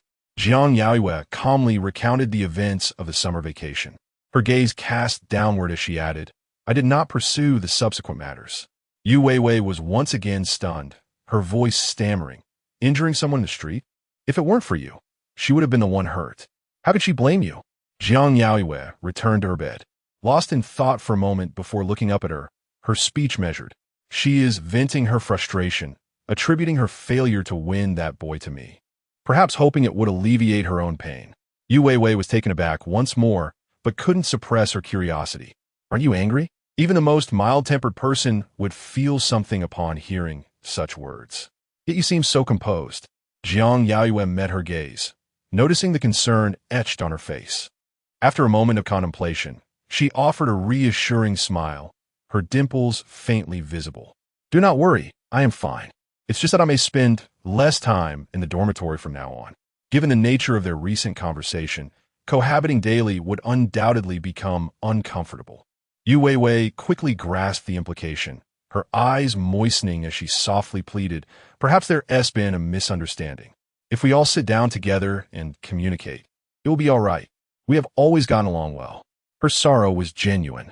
Jiang Yaoyue had no intention of shattering her illusions about Qi Ran. Her voice was gentle. "We will inevitably drift apart, and I will not be gone forever. We both need to seek internships. Human nature seldom changes. If Qi Ran could misdirect her anger once, he could do so again. Such a person was unfit to remain a friend." Qi Ran did not return that day, and when classes resumed the following day, Jiang Yaoyue noticed the unmistakable bruise on her cheek. Accompanied by Yu Weiwei, they entered the classroom where Yu Weiwei, upon seeing the mark on Qi Ran, anxiously pulled Jiang Yaoyue forward and whispered, "What happened?"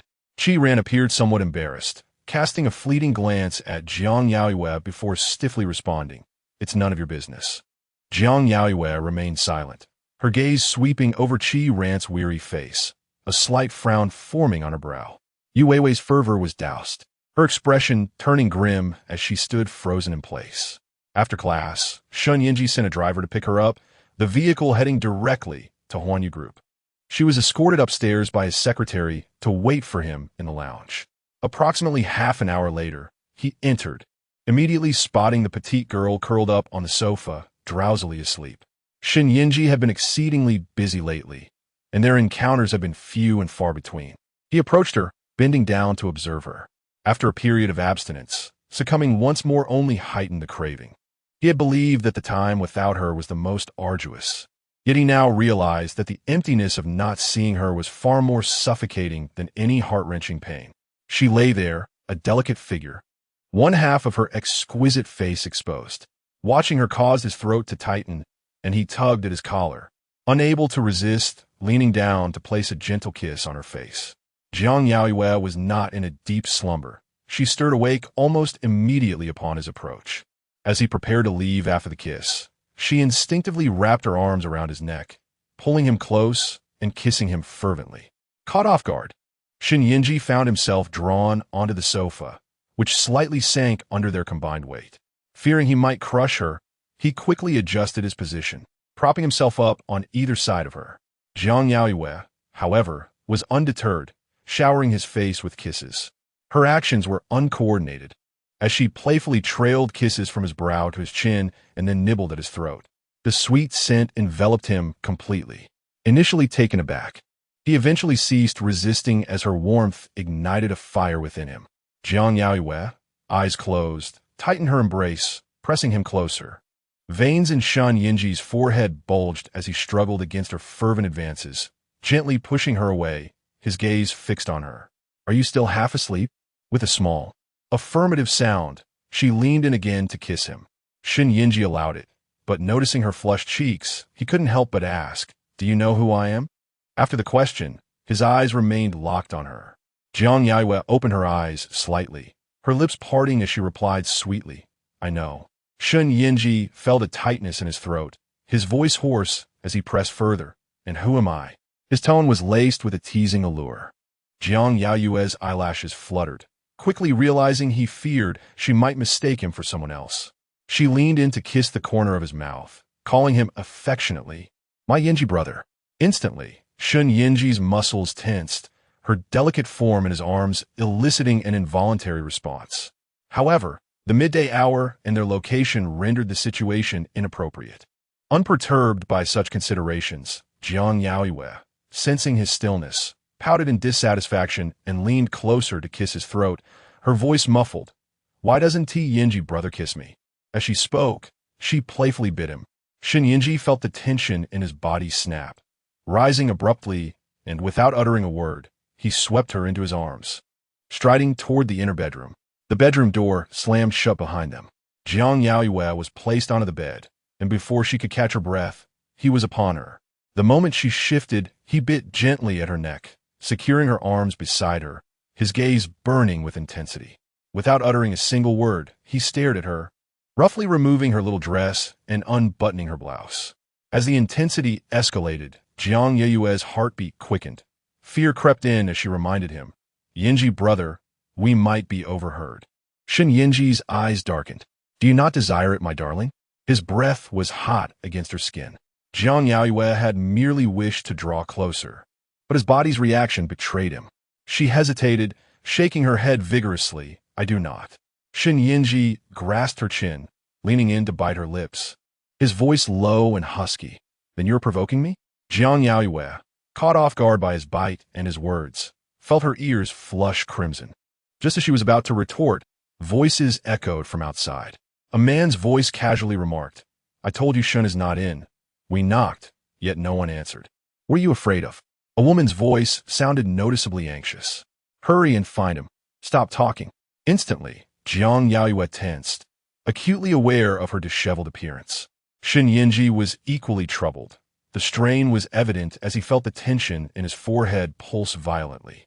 Chapter 041. Intense. The woman's voice was somewhat familiar. It belonged to Secretary Ren from the office. Her tone was tinged with impatience. "I told you not to act recklessly at the company, yet you insist on doing so." The man's voice remained nonchalant. "It's just a ring. If you can't find it, I'll replace it for you." As he spoke, his tone grew ambiguous and suggestive. "Stop searching. No one dares to enter President Shen's lounge. Let us seize this opportunity." Jiang Yaoyue listened in disbelief, her eyes widening in shock. She wanted to move, but felt paralyzed, her gaze fixated on Shen Yanzhi before her. Shen Yanzhi rarely displayed anger at work, but his expression was undeniably grim at that moment. Secretary Ren's voice was strained from outside, her speech fragmented. "Why are you so obsessed with this? It's broad daylight. Have you lost your mind?" The man leaned in again, his voice husky. "What is there to fear? Your husband is oblivious, and no one is around. Besides, don't you find it thrilling to indulge in such a tryst in President Shen's lounge?" Secretary Ren's breath faltered, revealing a flicker of temptation. "Stop talking nonsense. We need to find a ring. It's my wedding ring." Yet, the man paid no heed, intensifying his advances. "Stop pretending. You enjoyed it last time, didn't you?" He paused, his voice growing increasingly vulgar. "Have you forgotten? Last time, you were right here, calling out Shen Yanzhi's name." The mere mention of Shen Yanzhi sent shivers through him. Upon hearing this, Secretary Ren felt her resolve weaken, half-heartedly collapsing onto the sofa while urging him, "Hurry up." The man, pressing forward, chuckled lowly. "Does President Shen know you fantasize about him?" calling out his name while engaging in such activities? Jiang Yaoyue could no longer hear what Secretary Run was saying as Shen Yanzhi covered her ears. His face darkened at the thought of those two brazenly indulging in such acts in his lounge while invoking his name. Jiang Yaoyue's cheeks flushed crimson as her eyes glistened with unshed tears, looking up at him. Shen Yanzhi fought the urge to curse, his teeth clenched tightly. Yet, when he heard Secretary Ren moaning his name from outside, he could no longer contain his fury. He threw a thin blanket over Jiang Yaoyue and stormed out. The two outside heard the commotion and scrambled to dress, stammering, "President Shen," upon hearing them call for him. Shen Yanzhi's expression soured further as he suppressed the urge to lash out. "Get lost."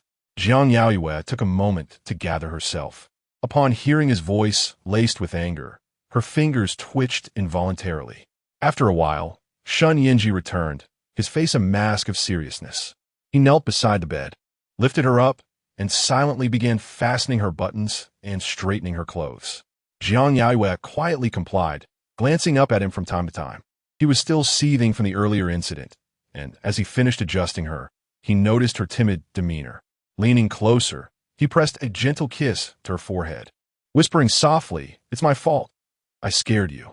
Jiang Yaoyue's eyes brimmed with tears, indignation coloring her voice. They were the ones who overstepped. Shen Yanzhi ruffled her hair affectionately. "Let us go have dinner." He took her to Suihua Hall, a private kitchen with few patrons. That afternoon, a significant reshuffling occurred within the secretarial department of Huaiyu Group, and Shen Yanzhi's lounge underwent a complete overhaul. Late at night, Jiang Yaoyue was brought back to Nanjing Road. As soon as they entered the house, before she could even remove her shoes, Shen Yanzhi swept her into his arms, carrying her into the bedroom with a fierce urgency. Jiang Yaoyue found it overwhelming, especially as he insisted she call his name repeatedly, her voice becoming hoarse. As dawn broke, Jiang Yaoyue awoke from thirst, trapped securely in his embrace. She stirred, and he instinctively rolled over, pinning her beneath him once more. Jiang Yaoyue pushed against him, but his weight was substantial. When he turned to look at her, she was still in a drowsy haze. Shen Yanzhi gazed at her delicate features, suddenly speaking in a low tone. "Come to Huaiyu after graduation." She was on the verge of graduating. His seriousness caught her attention, and she shook her head. "Huaiyu only hires postgraduates. I can't apply." Shen Yanzhi frowned. "Are you worried about what others might say?" Jiang Yaoyue's eyelashes fluttered. He leaned in, kissing her brow. "Do you wish to continue your studies?" Jiang Yaoyue felt lost prior to Shen Yanzhi's arrival. She had meticulously mapped out her life. First to become a teacher or civil servant after graduation, and if that failed, to find a job and eventually settle down. A rather mundane existence. Noticing her distraction, Shen Yanzhi's eyes darkened. "What are you thinking about?" Jiang Yaoyue snapped back to reality, burying her face in his embrace and murmuring, "I need to think it through." As daylight brightened, Shen Yanzhi escorted her back to school before heading to the office. Not wishing to return to her dormitory, Jiang Yaoyue decided to take her laptop to the library. After sitting for about half an hour, a WeChat message from Meng Huaiyu popped up. "Have you considered what I asked you last time? The production team has inquired." Jiang Yaoyue pulled her thoughts away from her proposal. Road to the Sun was set to air in early December. After a moment's hesitation, she replied, "How many episodes will I be recording?" Meng Huaiyu, currently outdoors filming, responded swiftly. "One episode, one contract. Don't worry." Jiang Yaoyue silently checked her bank balance. The last recording had earned her 10,000. She returned to the chat. "Where's the next recording?" Meng Huaiyu replied, "I'll call you tonight.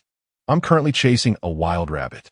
As night fell, Jiang Yaoyue and Yu Weiwei strolled around the playground, and Meng Huaiyu's video call finally came through.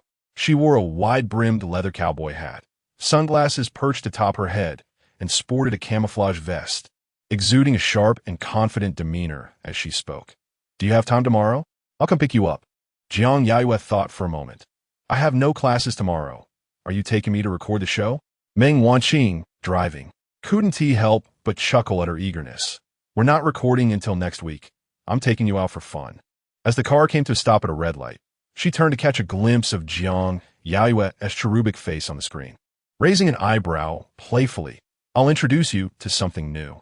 The playground was alive with sounds of kicking balls, running, and dancing, laughter echoing everywhere. Jiang Yaoyue leaned closer to the screen, her voice brightening. Okay. She was both obedient and sweet. Meng Huaiyu felt a rush of excitement, clearing her throat. Then be ready for tomorrow. After hanging up, she immediately called her brother. Are you free tomorrow? Meng Huaiyu's voice was cool and dismissive. No. Meng Huaiyu raised an eyebrow, her tone casual. I'm taking Xiao out to have fun.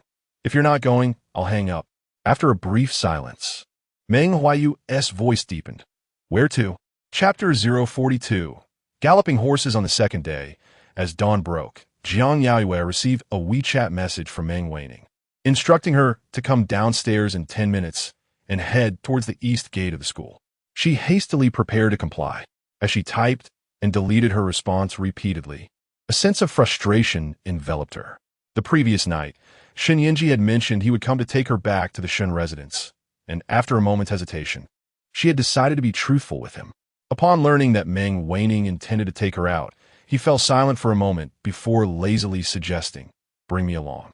Startled, she promptly expressed her intention to inform Meng Huaiyu, but he interjected, his tone cold and sharp. It's merely for fun. Does she have ulterior motives? I'll come find you tomorrow morning. Now, Shen Yanzhi was already waiting for her at the dormitory entrance. She ultimately refrained from sending Meng Huaiyu her message and, as time pressed on, hurried downstairs. Shen Yanzhi took her hand, leading her to the east gate. While waiting for Meng Huaiyu, Jiang Yaoyue turned to him, a hint of hesitation in her voice. Don't you have work today? He had been unusually busy lately. Shen Yanzhi tightened his grip on her hand, his gaze scrutinizing. Do you wish for me not to accompany you? Realizing his intent to keep watch over her, she quickly shook her head. Of course not. Just then, Meng Huaiyu's vehicle arrived at the east gate. The back door swung open, and Meng Huaiyu stepped out, greeting them, Brother Yanzhi, Sister Yaoyue.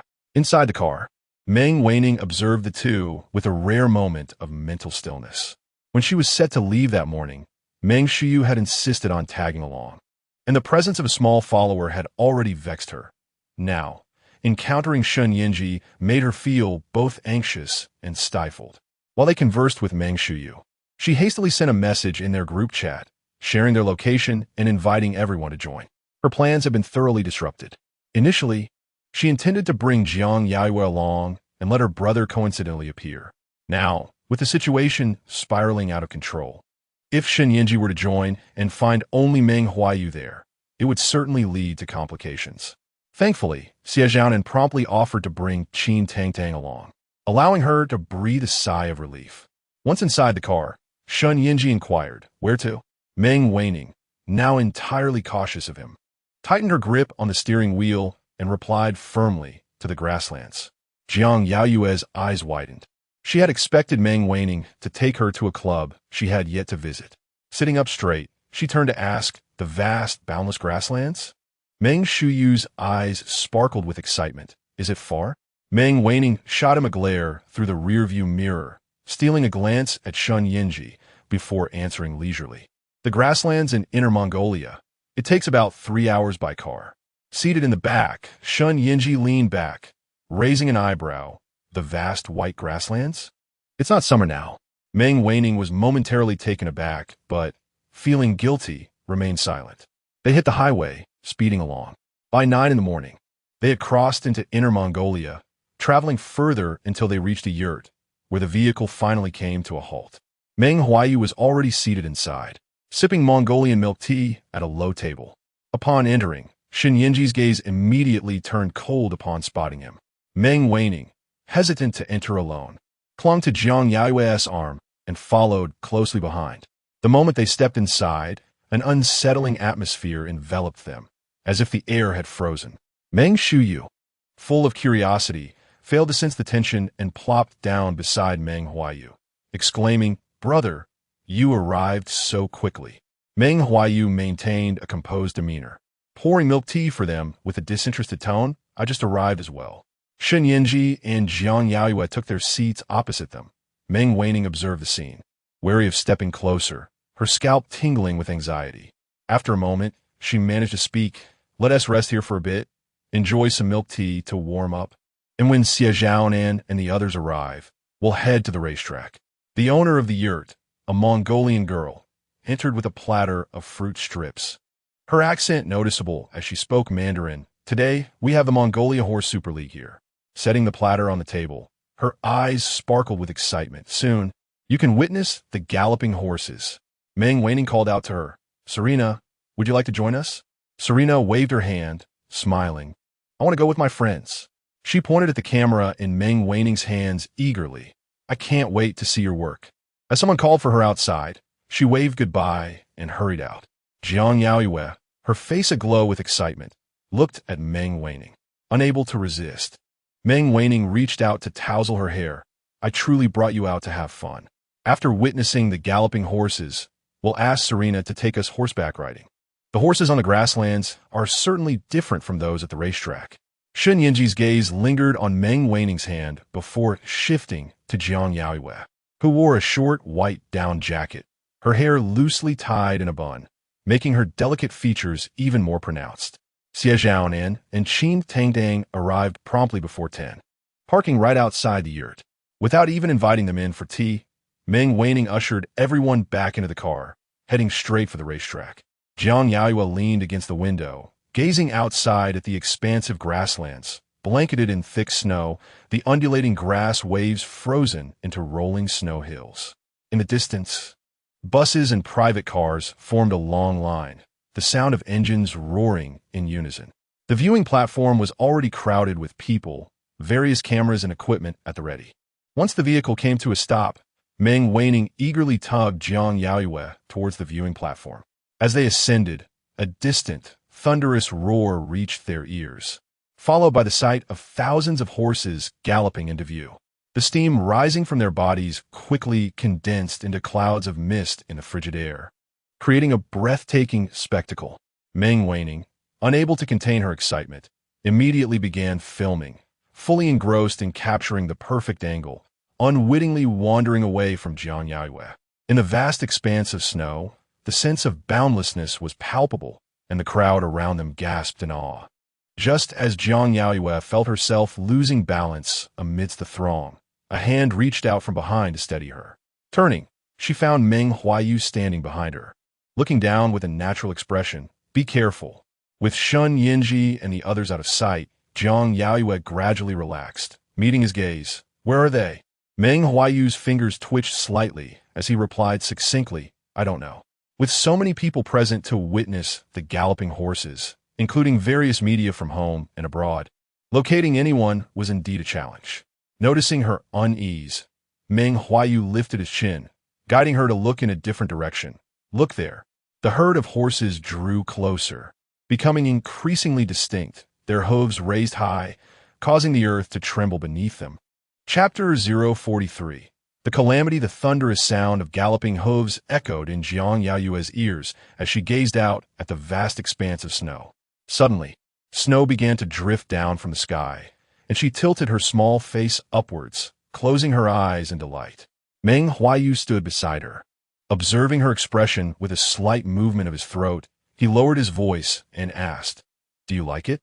Jiang Yaoyue opened her eyes and nodded. "I like it here." Everything was blanketed in white, pure and clear, reminiscent of a newborn. Her cheeks were flushed from the cold, yet when she smiled, her eyes curved into crescent moons, sweet enough to make one's heart tremble. Meng Huaiyu's gaze lingered on her slightly parted lips for a moment before he discreetly averted his eyes and inquired, "Can you ride a horse?" Jiang Yaoyue looked into the distance where numerous riders had mounted their horses to pursue a herd. The scene was spectacular. She turned to him, contemplated briefly, and replied, "No, I cannot." Before Meng Huaiyu could respond, on their left, Xiaonan and his companions suddenly appeared. Qin Tangdang, wearing an excited expression, followed closely behind, while the indifferent Shen Yanzhi trailed after them. Xiaonan had just arrived from the North City and was brought here without much notice. Upon realizing that both Meng Huaiyu and Shen Yanzhi were present, his expression changed, struggling to maintain a neutral demeanor, hoping to ease the tension between the two men. The atmosphere was not overtly hostile, yet it was undeniably delicate. Upon spotting Meng Huaiyu, Qin Tongtong's eyes lit up and she rushed forward, exclaiming, "Huaiyu go. Let us go watch the horse race." The innocence of her youthful enthusiasm was palpable. Xie Zhaonan, feeling the weight of the situation, shot her a disapproving glance before looking at Jiang Yaoyue. When Jiang Yaoyue saw Shen Yanzhi, she walked over with a bright smile, tilting her face up to look at him. Shen Yanzhi glanced down at her, and whatever she said made him chuckle softly as he reached out to pinch her cheek. Xie Zhaonan's heart skipped a beat, and he immediately looked at Meng Huaiyu, who maintained a cool demeanor. Oblivious, Qin Tangtang continued, "I've never seen a horse race. It must be thrilling." Meng Huaiyu did not respond, and Qin Tangtang turned to Shen Yanzhi, asking, "Yanzhi go, would you like to join us?" Shen Yanzhi glanced at her, then turned his gaze back to Jiang Yaoyue. "Shall we go?" Meng Huaiyu's eyes darkened as they both focused on Jiang Yaoyue. Qin Tangtang, who had been watching Meng Huaiyu, sensed a peculiar tension as both men awaited Jiang Yaoyue's decision. Her eyes sparkled with excitement as she nodded enthusiastically, "Yes, let us go." She was so agreeable that Shen Yanzhi's heart softened, unable to resist ruffling her hair affectionately, saying in a tender tone, "All right." As the words left his lips, he turned to Qin Tangtang. "Where's the horse racing venue?" Xie Zhaonan, already feeling a bit anxious, interjected, "It's another 5 kilometers ahead. We need to drive there." Wanling said not to worry about her. Meng Huaiyu is with her, so we can head out first. Meng Wanling had already gone to catch up with the herd. Shen Yanzhi took Jiang Yaoyue's hand. Looking at Xie Zhaonan, "We will take your car." They had arrived in Meng Wanling's vehicle. Xie Zhaonan nodded and turned to leave, when Qin Tangtang exuberantly invited Meng Huaiyu. "Huaiyu go. Are you driving alone? Why not join us? It'll be more lively." Her chatter seemed to amuse Xie Zhaonan, who was now feeling exasperated, and pulled her aside. "3 people in the back will be cramped." Meng Huaiyu's gaze remained steady on him as he replied leisurely, "It won't be cramped." Xie Zhaonan swallowed the words he was about to say. Qin Tangtang was in high spirits. Jiang Yaoyue settled in the middle of the back seat, with Shen Yanzhi on her left and Meng Huaiyu on her right. She sat upright, tense and afraid to touch either side. However, the limited space in the back seat, combined with the car's movement on the snowy, unstable road, caused her to inadvertently lean towards Meng Huaiyu. His fingers twitched slightly as her soft form brushed against him, tightening his throat as his gaze fell on her. Shen Yanzhi frowned, extending his long arm to pull her back into his embrace. Jiang Yaoyue's face paled, feeling as though the air had been sucked out of the space they occupied, unable to relax in their presence. Especially now, with Shen Yanzhi's hand resting on her waist, pressing her fully against him, his cool aura enveloping her. Yet in this situation, she could distinctly feel Meng Huaiyu's gaze upon her. Taking a moment to compose herself, she attempted to push away from Shen Yanzhi to sit up. He, however, held her tighter, lowering his head to ask what's wrong. Jiang Yaoyue suspected he was being deliberate, but in front of both men, especially Meng Huaiyu, being so openly protected in his embrace felt too intimate. Her cheeks flushed uncontrollably as she looked at him with trembling lashes, softly pleading, "Please let me go."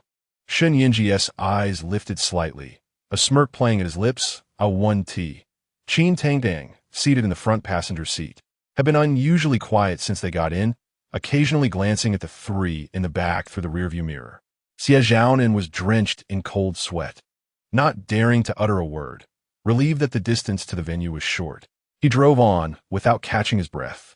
Upon arriving at the racetrack, they found a considerable crowd already gathered, far more than the number at the viewing platform earlier.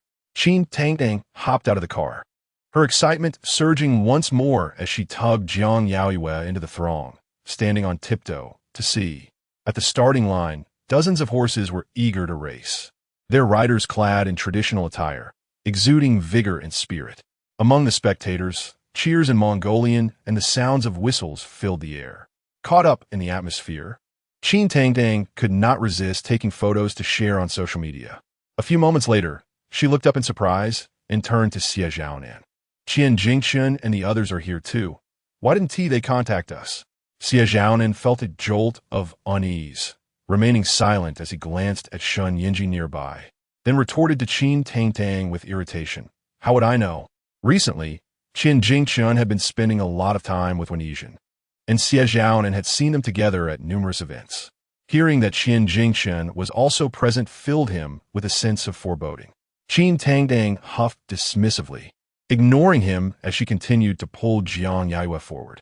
Jiang Yaoyue, unaware of their exchange, was swept along by Qin Tangdang until they reached the front. The race was about to commence. Shen Yanzhi and Meng Huaiyu silently followed, flanking the girls to protect them from any jostling. Xie Zhaonan's eyes remained fixed on them, his nerves taut, and after a while, his gaze settled on Jiang Yaoyue, a sense of frustration bubbling within him, convinced that this woman was nothing but a calamity. Chapter 044. An uninvited guest. Unbeknownst to her, she had been labeled as a nuisance by Xie Zhaonan. She stood on her tiptoes, leaning over the railing, gazing at the herd of horses. Qin Tangdang had not turned off her phone camera. After capturing the competitors and the horses, she switched to selfie mode, turning to Xie Zhaonan and beckoning. "Why are you standing so far away? Come closer, let us take a picture together." Xie Zhaonan, with a frown, reluctantly approached, not wanting her incessant chatter to continue. He positioned himself between Meng Huaiyu and Shen Yanzhi, while in front were Jiang Yaoyue and Qin Tangdang. Qin Tangdang held her phone high, pouting and posing adorably as she clicked away. Jiang Yaoyue stood obediently, a gentle smile gracing her lips as she faced the camera. Shen Yanzhi's gaze remained fixed on her. Just as Qin Tangdang finished her photo shoot, a gunshot rang out, signaling the start of the horse race. The horses bolted forward like arrows released from a bow. It wasn't until the race concluded that Meng Wanling and Meng Huaiyu arrived with Su Rina to find them. The snow fell heavily, the wind intensified, and the temperature began to drop. The group returned to Su Rina's yurt, sipping on hot milk tea and enjoying handheld meat, gradually warming up. Particularly affected was Jiang Yaoyue, whose frail constitution could not withstand the cold. Her hands and feet were icy, and her cheeks had turned pale. Su Rina poured her another cup of hot milk tea and glanced out the window before turning back to them. "It seems we might be facing a blizzard. The roads could become impassable, and the highways might close. You probably won't be able to return today." Meng Wanling, furrowing her brow as she examined the photos on her device, looked up first at her brother, then at Shen Yanzhi and Jiang Yaoyue. She cleared her throat and turned to Su Rina. "Will the roads really close?" Su Rina nodded. "In this weather, roads are likely to close to prevent accidents."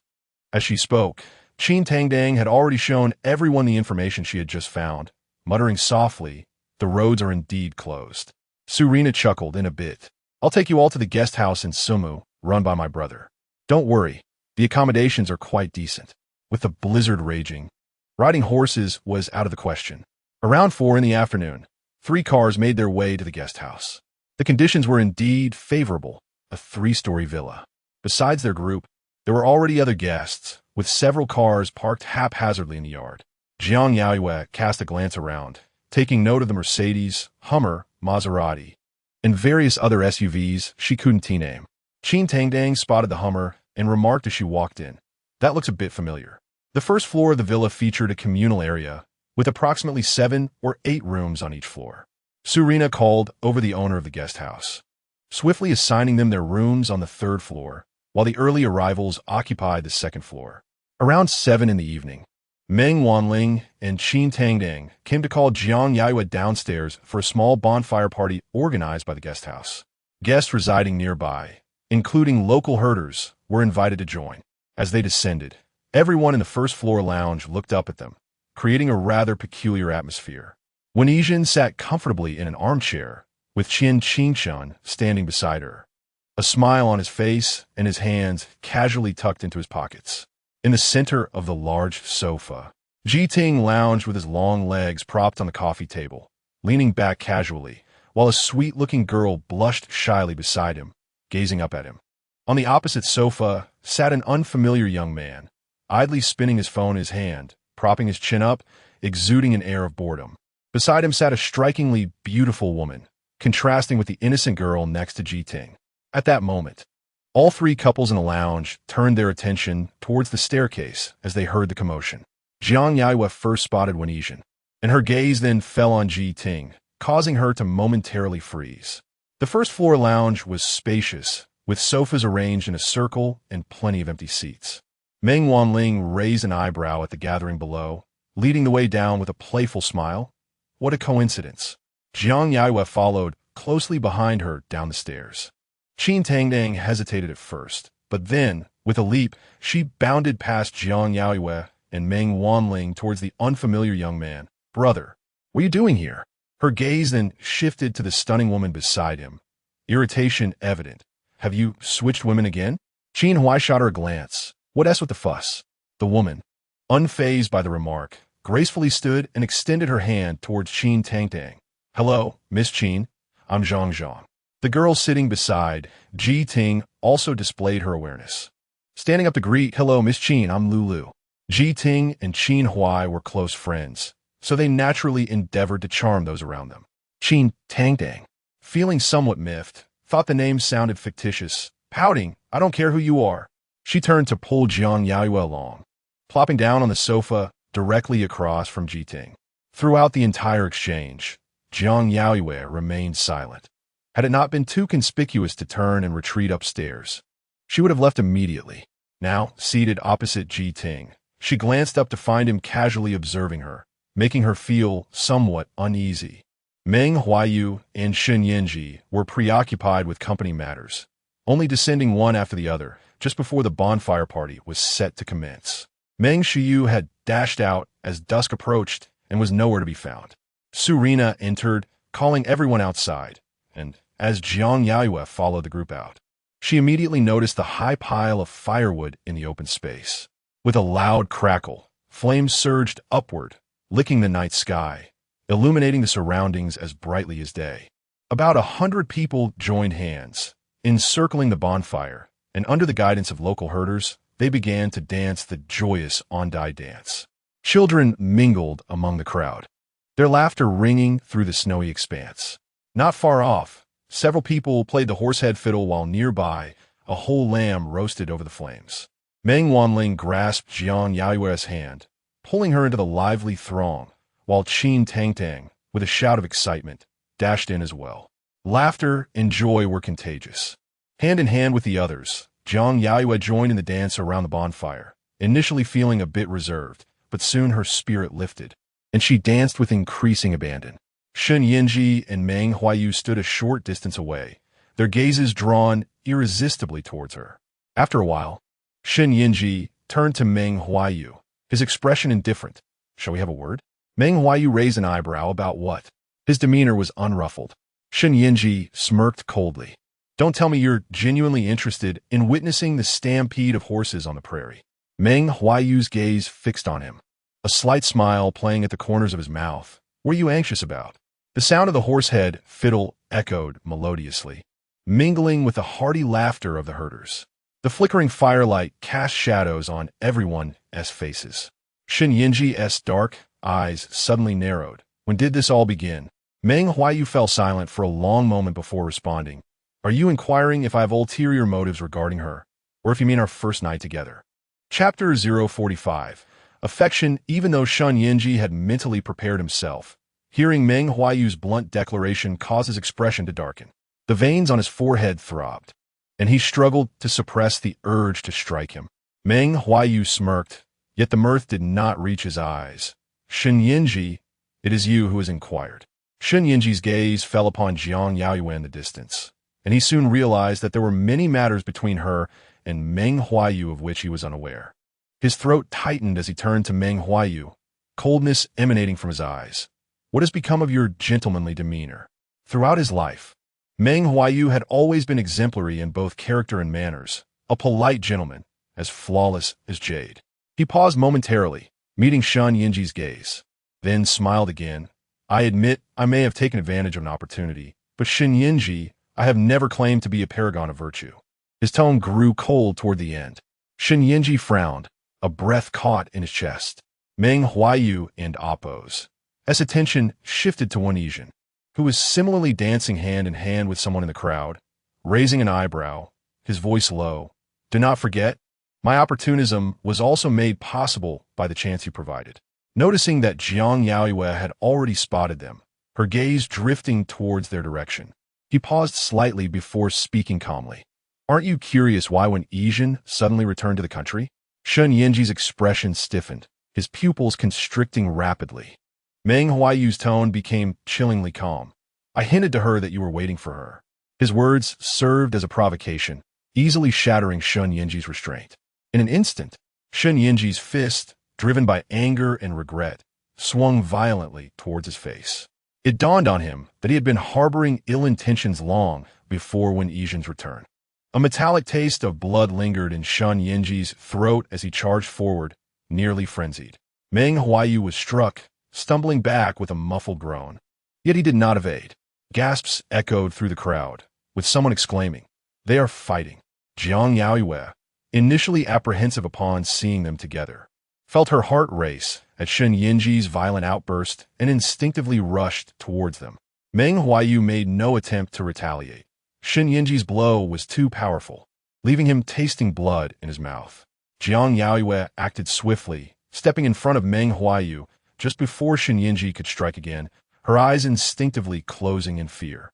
Ji Ting and Qin Huai, lounging by the fire and sipping local liquor, looked up at the commotion, spotting Jiang Yaoyue shielding Meng Huaiyu. Just as Shen Yanzhi's fist was about to connect, Ji Ting's breath hitched, and he sprang to his feet, shattering the liquor bottle, its fragrance wafting through the air.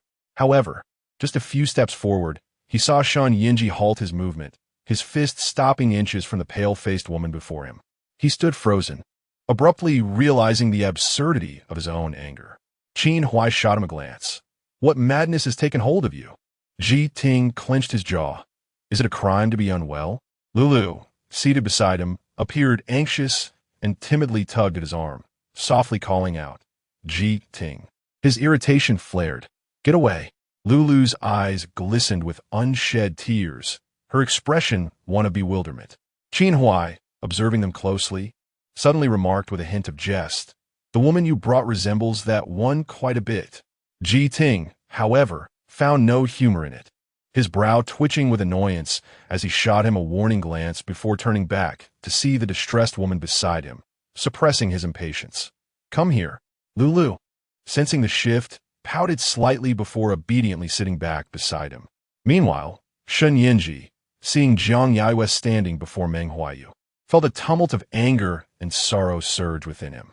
Meng Huaiyu's gaze lingered on the small figure, shielding him for a long moment before he withdrew his gaze, wiping the corner of his mouth, casting a half-smile towards Shen Yanzhi.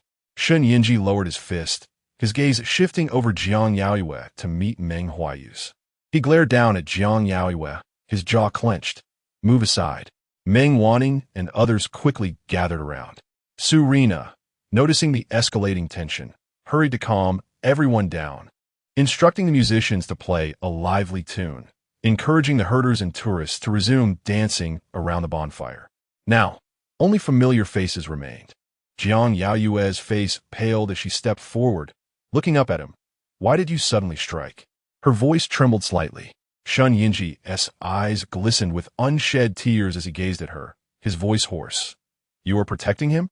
Meng Wanning and the others, having not witnessed the earlier exchange clearly, assumed Jiang Yaoyue was merely trying to mediate, and could not help but inquire, "What happened?" Meng Huaiyu, returning at an unknown moment, his eyelashes frosted, rushed towards Meng Huaiyu, urgency in his tone. "Brother?" Alongside him, when Yizhen and the others wore complex expressions, they were aware of the tense situation between Ruifeng Industries and Huanyu Group. Yet witnessing the two formerly close individuals in conflict was still hard to believe. Shen Yanzhi's gaze remained fixed on Jiang Yaoyue, awaiting her response.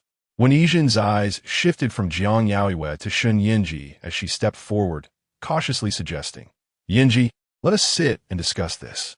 Upon hearing her words, Jiang Yaoyue turned to look at her, and behind her, Qian Jingqian stood at a distance. Meng Huaiyu raised an eyebrow. "Are we still fighting?" Meng Wanning, eyeing her brother's visibly swollen face, scoffed. "What is there to fight about? At this age, must we resort to violence to resolve our issues?"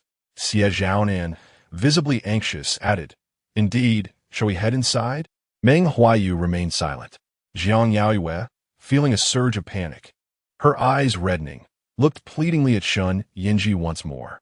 Shen Yanzhi lifted his gaze to Meng Huaiyu, his expression fierce. Then before him, he lifted Jiang Yaoyue and Appo's chin and kissed her forcefully. Gasps erupted around them. Jiang Yaoyue quickly registered what had transpired, her ears flushing crimson, and she turned her face away abruptly. His kiss trailed from the corner of her lips to her ear. Snow began to fall again, dusting his hair and dampening her eyelashes. Shen Yanzhi's breath quickened amidst the cacophony of voices, his eyes locked with hers, and at that moment he swallowed hard, calling her name hoarsely, Jiang Yaoyue. He reached out, his fingertips brushing her face. The warmth of his palm seeped through the delicate snowflakes, as Jiang Yaoyue could hear the pounding of her heart echoing in the snowy night. The bonfire crackled nearby, thousands of snowflakes cascading to the earth. Qin Tang beside them covered her mouth, her eyes sparkling with excitement. Meng Huaiyu stood at a distance, his gaze dark as it rested upon them. Jiang Yaoyue heard Shen Yanzhi whisper in her ear, "Do you like me?" She momentarily lost her composure before answering, "I do." Chapter 046. The beating Shen Yanzhi's fingertip brushed against her lip, his voice hoarse. "So, how much do you like him?" Jiang Yaoyue sensed something amiss and furrowed her brows slightly. Meng Huaiyu raised his gaze, interrupting the silent standoff between the two. "Aren't you going to stop?" Meng Huaiyu's eyelids fluttered, feeling her brother was behaving unusually recklessly tonight. Xie Zhaonan exchanged glances with Qin Tang, who immediately understood and stepped forward. "Huaiyu, your face is swollen. You should go inside and apply some ice." Meng Huaiyu remained unmoved, lifting his chin and pulling down the zipper of his black down jacket, revealing his throat. He stepped forward, addressing the person before him. "Shen Yanzhi, don't you want to talk?" Shen Yanzhi looked up at him, a cold smirk on his face. "You have guts. Come along." After saying this, he released Jiang Yaoyue and walked away into the darkness, away from the bonfire's glow. Without a moment's hesitation, Meng Huaiyu followed him, his expression impassive and steps steady. Jiang Yaoyue's body tensed, frozen in place. Nearby, Ji Ting's face flickered in the firelight, his gaze shifting between Shen Yanzhi and Meng Huaiyu before finally resting on Jiang Yaoyue. He slightly curled his lips, thinking, "All right, little girl, you appease one and protect the other, keeping everything balanced." Jiang Yaoyue intended to follow, but was pulled back by Meng Huaiyu, who whispered, "What are you going to do? You might just make things worse." Jiang Yaoyue turned her head to look at her, her fingers twitching slightly. Noticing her pale complexion, Meng Huaiyu softened her tone, leaning closer to say, "Don't worry, I'm the only one who knows." When Yijin and the others were still oblivious to the reason behind Shen Yanzhi and Meng Huaiyu's fallout, otherwise they wouldn't be so calm. Jiang Yaoyue glanced at the two who had walked away, her eyelashes quivering. After a moment, she nodded obediently to Meng Huaiyu. "I understand." As she spoke, she pointed towards the group gathered around the bonfire. "You take Tang and the others to have fun. I don't mind. It's a bit cold. I'll head back to the house and come out later for the roasted lamb." Indeed, as she distanced herself from the bonfire, the temperature noticeably dropped. Meng Huaiyu nodded, smiling as she ruffled Jiang Yaoyue's hair. "I'll call you later." Jiang Yaoyue nodded obediently, waiting until they rejoined the dancing crowd before silently returning to the small villa. Her heart tightened, feeling as though the situation was spiraling out of control. Upon reaching the second floor, just as she was about to ascend to the third, when Yijin rushed in from outside, breathless, calling out, "Jiang Yaoyue!" Jiang Yaoyue halted her steps and turned to look at her. When Yijin stood on the second floor in her stiletto heels, her silver cashmere coat's fox fur collar gleaming beautifully in the dim light. Her long wavy hair cascaded over her shoulders, adorned with South Sea gold pearl earrings. She exuded elegance and propriety. Jiang Yaoyue felt somewhat weary of the encounter. Now, in the entire building, it was just the two of them. She didn't T1 put on a fa and casually asked, "What is it?" Seeing her demeanor, when Yijin almost laughed coldly, realizing it was different from how she acted in public, appearing obedient and understanding, merely a performance. She climbed 2 steps higher, taunting, "Are you not pretending anymore?" Jiang Yaoyue, unwilling to waste time, fixed her gaze on her and then curved her lips into a standard dimpled smile. Reverting to her docile persona, Is there something you need, Sister Zhen? Her voice was sweet and soft. Wen Yizhen was momentarily taken aback by her swift change in attitude, but quickly retorted with a cold laugh. This is your true self, isn't it? Last time at the CAF, you deliberately provoked me, which made me lose control and spill coffee on you. You made Yanzhi believe I was the tyrant. Jiang Yaoyue's gaze dropped to Wen Yizhen's tightly clenched phone, her eyes sparkling innocently as she replied, I don't know what you're talking about, Sister Zhen. If you feel wronged, I can go talk to Brother Yanzhi. It's all my fault. Wen Yizhen's face drained of color, not expecting that Jiang Yaoyue would still be so guarded in a private setting. Gritting her teeth, she suddenly asked, Are you afraid I'll record this? Jiang Yaoyue's eyelashes fluttered as she leaned in, scrutinizing her expression, a smile on her face as she mouthed, Don't you have a recording? Before Wen Yizhen could explode, Jiang Yaoyue straightened up, feigning innocence. Sister Zhen, why would you say that? If you don't like me, I can avoid appearing before you. As she spoke, her brows were arched in a smile, her eyes bright like a cunning little fox. Yet, the recording could not capture her expression. Wen Yizhen, filled with rage, lost all semblance of elegance, utterly provoked. You are truly insufferable. If Shen Yanzhi knew your sweetness was all an act, do you think he would still want you? Jiang Yaoyue watched her expression shift, taking 2 steps back, her tone trembling with feigned fear. I know you like Brother Yanzhi. It's my fault for stealing your crush. But I want to tell Brother Yanzhi that you bullied me. Her voice quivered, sounding on the verge of tears. Wen Yizhen, her anger flaring, could no longer contain herself. Her stiletto heels clicked sharply on the stairs as she swiftly approached Jiang Yaoyue. Gritting her teeth, You say I bully you? Let me show you what real bullying is. Jiang Yaoyue was merely annoyed and had no intention of actually getting hit. Seeing Wen Yizhen's fierce demeanor, she turned to leave, but suddenly heard movement from downstairs. Immediately realizing someone was present, possibly right at the stairway. Undoubtedly, the person had overheard their conversation. In an instant, Jiang Yaoyue changed her mind, remaining still as she watched Wen Yizhen approach her, fearfully exclaiming, Sister, please don't. With a resounding slap, Wen Yizhen's hand swung through the air, striking Jiang Yaoyue's face with full force. The impact caused Jiang Yaoyue to lose her balance momentarily on the steps, nearly falling. Footsteps echoed rapidly on the staircase as Ji Ting appeared at the landing, his breath unsteady yet laden with meaning. I've learned something today. A great musician's hands can not only play the cello, but also strike. Wen Yizhen froze, not expecting anyone to be there. Feeling exposed, she reluctantly lowered her hand and turned to him, her expression uncertain. You won't say anything, will you, Mr. Ji? Ji Ting raised an eyebrow, non-committal. It depends on my mood. Wen Yizhen's expression darkened as she forced a smile.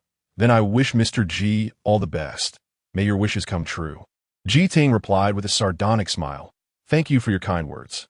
Wen Yizhen lifted her eyelids and bypassed him, descending the stairs. Once she confirmed she had left the small villa, Ji Ting approached Jiang Yaoyue, lowering his head to look at her. Are you crying? Jiang Yaoyue sat on the steps, her shoulders trembling as she sobbed. Hearing his voice, she looked up at him.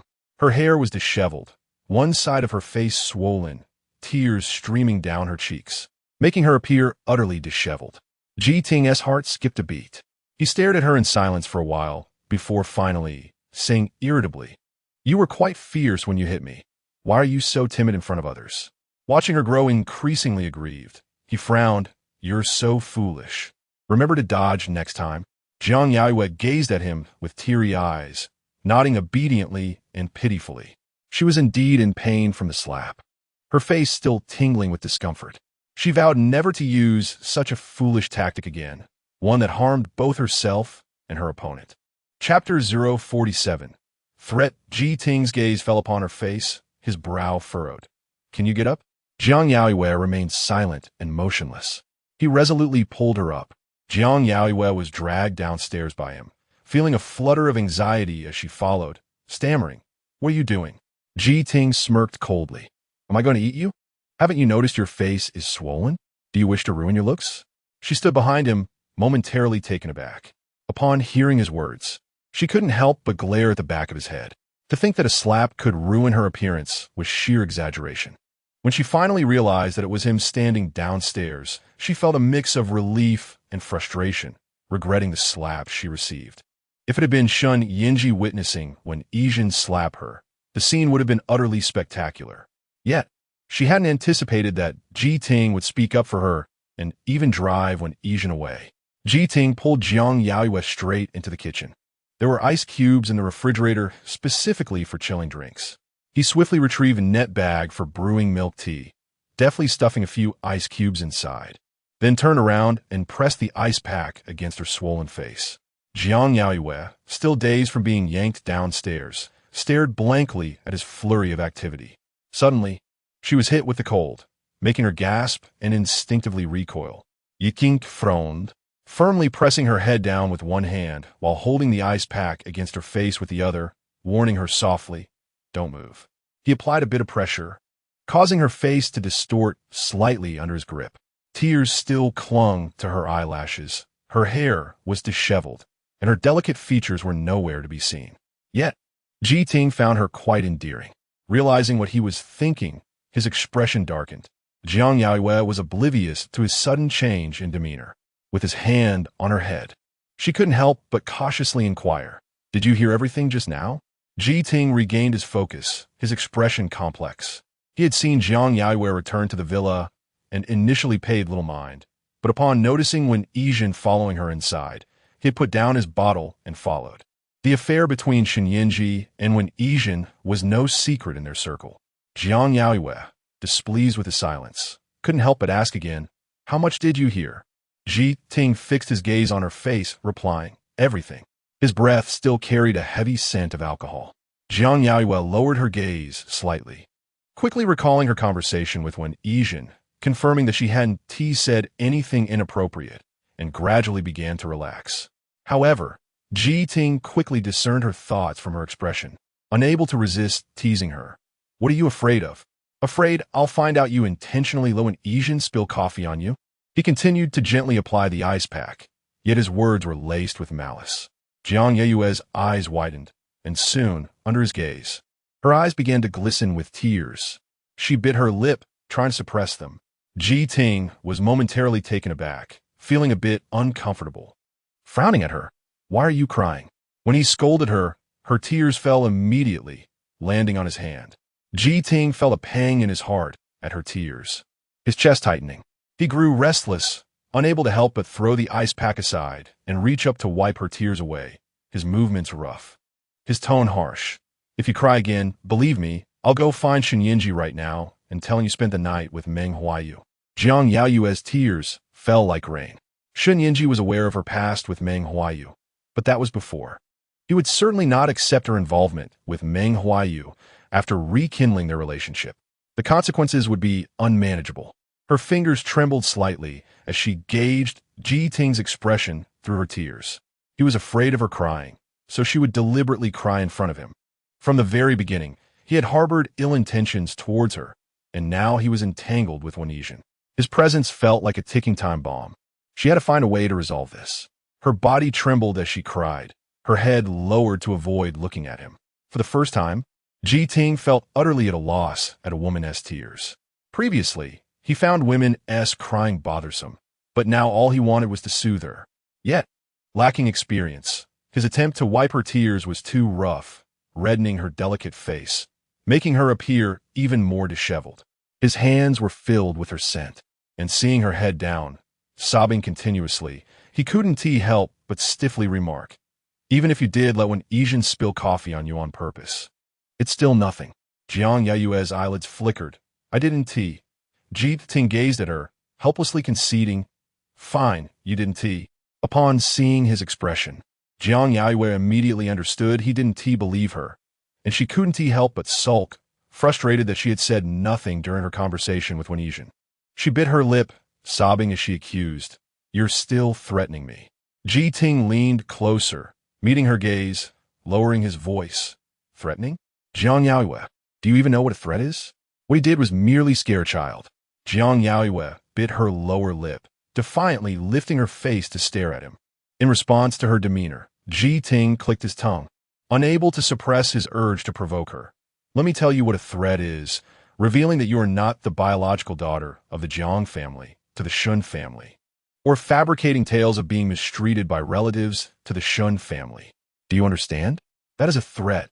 With each word he spoke, Jiang Yaoyue's complexion paled further, until, by the end, she was ashen. Outside the villa, snow fell in flurries. The sound of the morning choir was cheerful, and laughter filled the air as people danced and sang. Ji Ting looked down at her, his tone indifferent. Didn't you know I was investigating you? Why weren't you prepared, Jiang Yaoyue? Jiang Yaoyue stood there, feeling utterly cold, forgetting to act. When she looked up at him, her fingers trembled. But she quickly regained her composure, lowering her gaze. I don't know what you're talking about. Ji Ting's eyes fell upon her head, noticing her downcast expression. Her buns slightly wilted, looking pitiful. Hearing her words, he swallowed, raising an eyebrow. All right, you don't know. Jiang Yaoyue lifted her gaze to scrutinize him seriously. Why are you so determined to make my life difficult? Is it for Jiyu? Ji Ting remained silent for a moment before speaking. I told you to keep your distance from Meng Huaiyu, but you didn't. As he spoke, his gaze involuntarily lingered on her tear-streaked eyes, and he blurted out, How about I keep you as my mistress? Jiang Yaoyue stiffened, disbelief washing over her. Without hesitation, she raised her hand and slapped him hard across the face. The crisp sound of the slap echoed in the kitchen. Ji Ting's face turned slightly as he processed the impact. Then after a moment, he touched the side of his face where she had struck him. His gaze intense as he looked at her, his voice hoarse. Are you addicted to hitting me? Jiang Yaoyue clenched her tingling hand, tears streaming down her face once more. What is wrong with hitting you? Should you be the one getting hit? Ji Ting laughed in exasperation. His tone resigned. I'm the one getting hit, so why are you crying? Chapter 048. Methods. Jiang Yaoyue wept bitterly, her tears cascading down like a relentless stream. Since that fateful slap from Wenjin, she had been engulfed in sorrow, and now, thoughts of Ji Ting only intensified her grief. Her sobs came in gasps, her frail form trembling with each breath. Ji Ting, bewildered by the seemingly endless tears, felt the sting of his own cheek where she had struck him. Without hesitation, he cupped her face in his large hands. Her delicate features seemed to be lifted by his grip, her toes instinctively rising to meet him. As he gently caressed her tear-stained cheeks with his thumb, he leaned closer, his voice dropping to a husky whisper. You dare to cry after striking me? Jiang Yaoyue, momentarily captivated by his hold, nearly forgot her sorrow. His gaze locked onto her glistening eyes, and he teased, Shall I allow you another slap? Her lashes fluttered as she pushed him away, her voice muffled. Who would strike you? Ji Ting, noticing her tears had ceased, allowed a soft chuckle and released her, straightening up to look down at her. You've struck me several times, haven't you? Each encounter leaves my patience worn thin. He traced a finger over the mark she had left, his eyes glinting with amusement. Yet, when faced with Wenjin, you cower. Why not retaliate? Avoiding his scrutinizing gaze, Jiang Yaoyue lowered her eyes and vigorously wiped her swollen lids, her voice thick with emotion. You provoked me first, that's why I reacted. She attempted to reason with him. Ji Ting recalled his earlier comment about wanting to support her, and fell silent, a smirk tugging at his lips as he retrieved the ice pack he had carelessly tossed aside, applying it to his cheek with a stoic expression. He felt exposed with the slap mark on his face. It was a humiliation he wished to avoid. The ice had begun to melt in his grasp, sending a chill through him. After a moment, he raised his eyes to her, breaking the silence. Shall we venture out for some roasted lamb? They resided in a pastoral area, rich in ritual, where a bonfire celebration would soon take place, culminating in a grand lamb roasting ceremony. Jiang Yaoyue, feeling her eyelids swell, could only imagine how disheveled she appeared.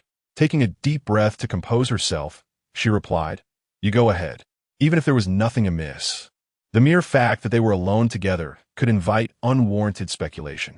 Ji Ting, surprisingly agreeable, tossed aside the ice pack, rubbed his face, and glanced at her before exiting the small villa.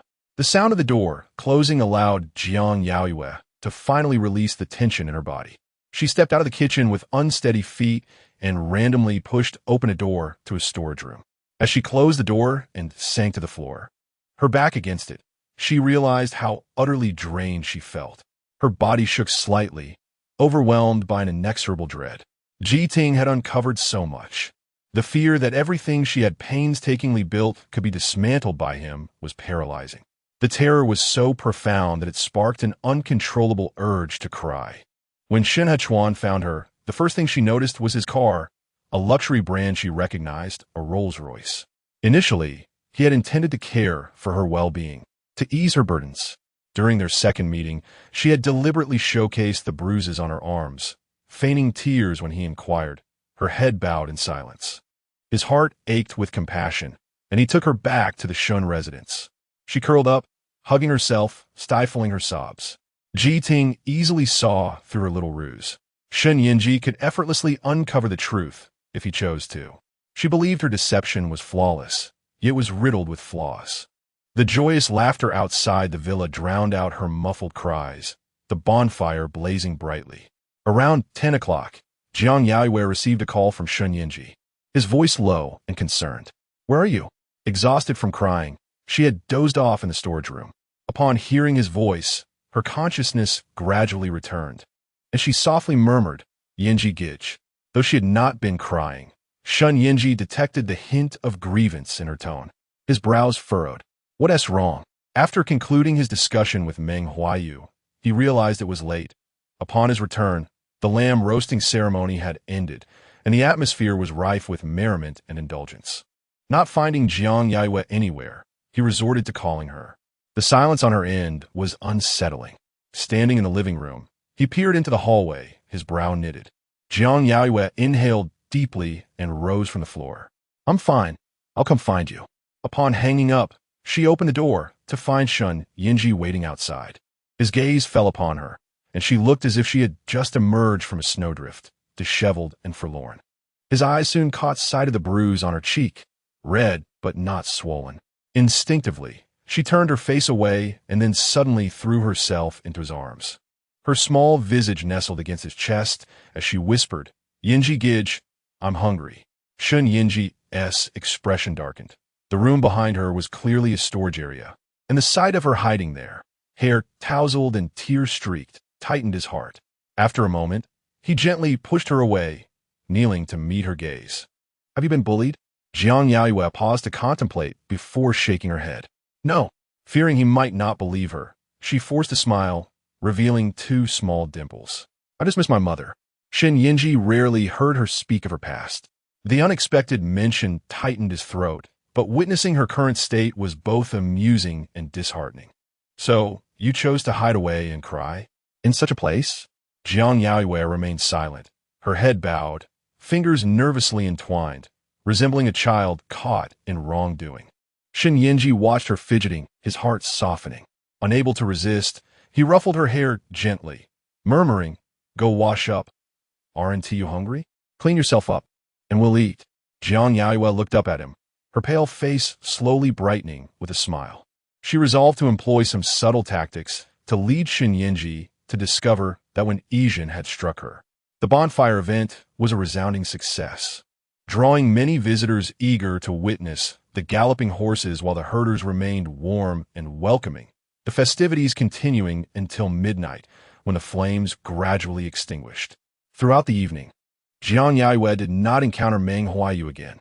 She obediently stayed by Shen Yanzhi's side, acutely aware of the many eyes upon her, especially when Yizhen's, whose scrutinizing gaze faltered when Jiang Yaoyue smiled sweetly in her direction. Chapter 049. Watching the show as dawn broke. Jiang Yaoyue was roused from her slumber by a cacophony of noise. Having cried heavily the previous day, her head throbbed painfully, and the sudden awakening left her in a less than cheerful mood. Shen Yanzhi enfolded her in his arms from behind and leaned in to plant a gentle kiss behind her ear, his voice husky with sleep. "Did I wake you?" Jiang Yaoyue mumbled a vague acknowledgement. She let out a soft, kitten-like sound that was utterly endearing, causing him to feel a surge of affection. With a swift motion, he rolled over and pinned her beneath him. His body was solid with muscle, which she found somewhat uncomfortable as she pushed against him a couple of times. But instead of dislodging him, she inadvertently roused herself further. As she blinked her eyes open, A mixture of confusion and drowsiness flickered across her face. Unable to resist, Shen Yanzhi pinched her cheek and leaned closer to kiss her brows, teasing, "You hid away to cry, and now your eyes are swollen to slits." Jiang Yaoyue did indeed feel the weight of her eyelids. At his remark, she furrowed her brows and rubbed her eyes before getting out of bed to check her reflection. There was some swelling, though not as severe as he implied. As she approached the door, she faintly heard the sounds of crying and commotion, piquing her curiosity. She opened the door a crack to peek outside.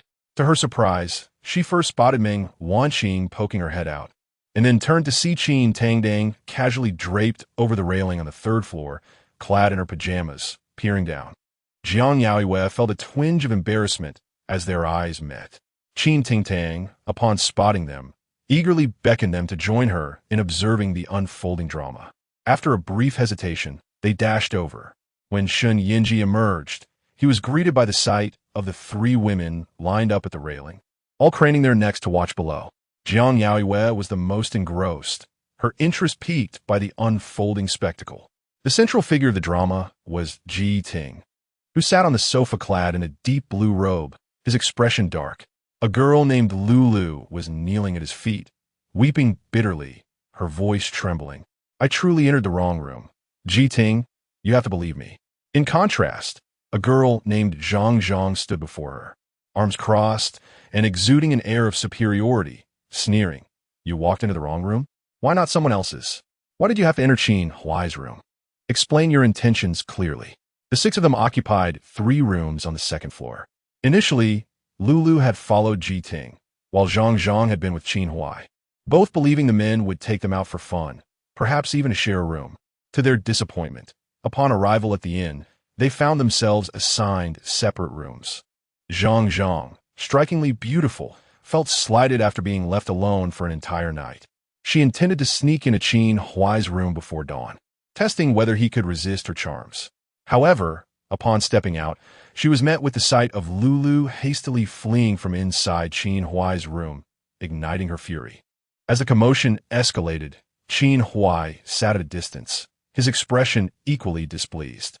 He held his forehead, coldly observing the 2 women embroiled in their quarrel. When Yijin and Qian Jingchun, drawn by the noise, descended the stairs as well. When Yijin's gaze fell upon Lulu's tear-streaked face, her brow furrowing in distaste as she noted the striking resemblance to Jiang Yaoyue, she instinctively shifted away, coolly remarking, "Are you trying to climb into someone else's bed?" Lulu shook her head through her tears. "I didn't. I truly didn't. I'm with Ji Ting. Why would I go to Qin Huai's bed?" Her voice quivered with indignation. Before Zhang could interject, when Yijin scoffed, "Women like you are the best at playing the victim." Zhang, still simmering with anger, chimed in with a sardonic laugh. "It's obvious to everyone. Ji Ting hasn't even touched you.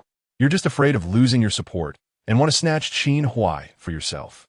Hearing this, Qin Huai's eyelids twitched, but he ignored the 2 women and turned his gaze toward Ji Ting.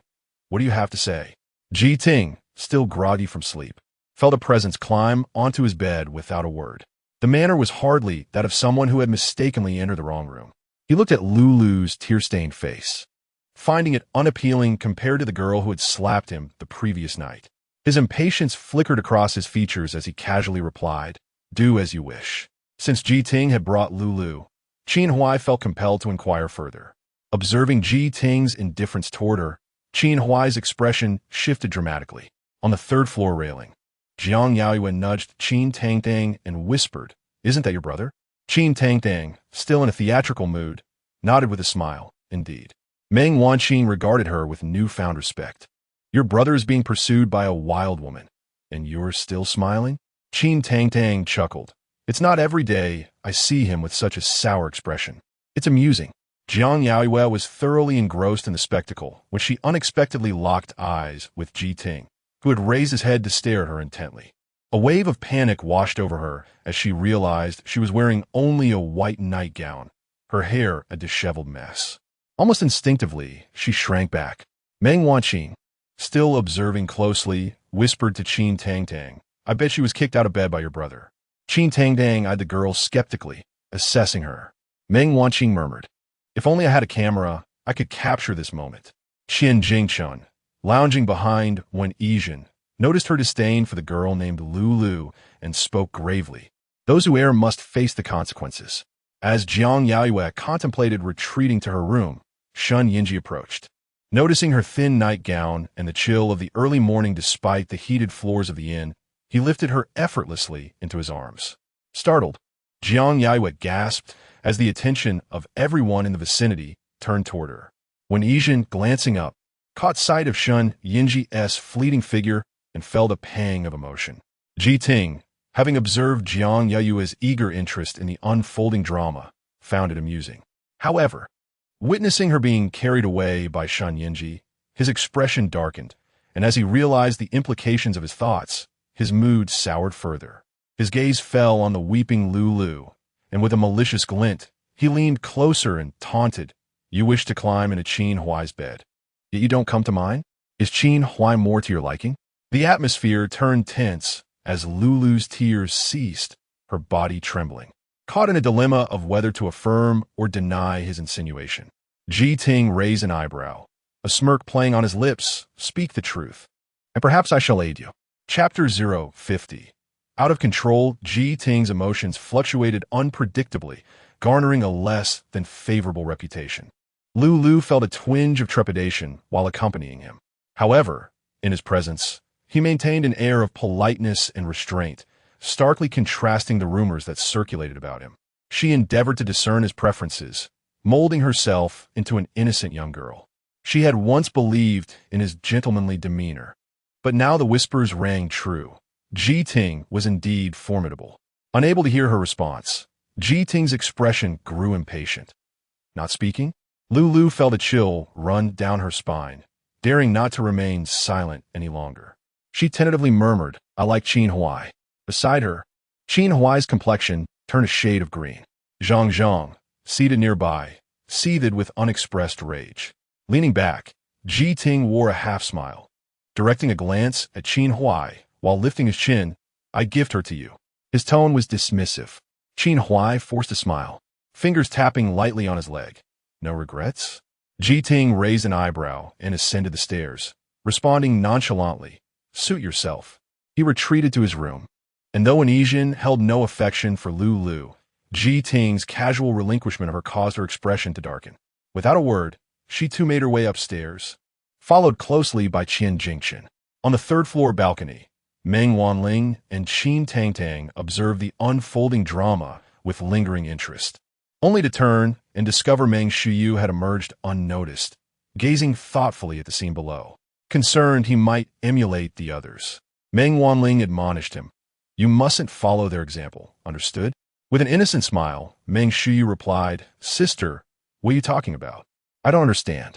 Meng Wanling shot him a glare before yawning and retreating to her room for some rest. As dawn broke, Surina called everyone down for breakfast, Mongolian milk tea paired with hand-cut meat. In the small villa, nearly everyone had gathered except Ji Ting and Qin Huai. Just as Jiang Yaoyue was about to descend, she encountered Meng Huaiyu, his left cheek bruised and his demeanor lacking vitality. Upon seeing her, he slightly lifted his eyelids. His expression grave. "It hurts quite a bit." Jiang Yaoyue immediately grasped the situation, hesitatingly asking, "Is it serious?" Although she had also received a slap the previous day, the ice Ji Ting had applied prevented any swelling. Meng Huaiyu stepped closer, looking down at her with a strained tone. "It's quite severe. You saw how forceful his punch was last night." Under his gaze, Jiang Yaoyue felt her heart race, a twinge of worry creeping in. "Why didn't you dodge?" Her fingers began to fidget unconsciously.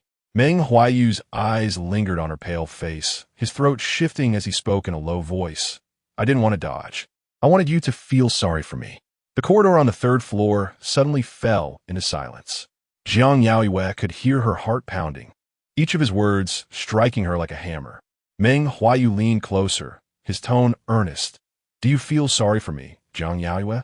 She gazed once more at his face, his features already handsome, the bruise adding an air of vulnerability.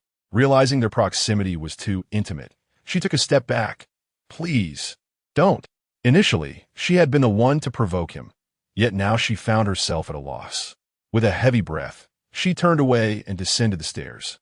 The snowfall had ceased, but the roads remained covered in snow, and the highway was still closed. Living in close quarters, they frequently encountered one another. Qian Jingchen and Wen Yizhen were friends of Xie Zhaonan, and Qin Huai was Qin Tongtong's elder brother. Thus the two groups quickly bonded.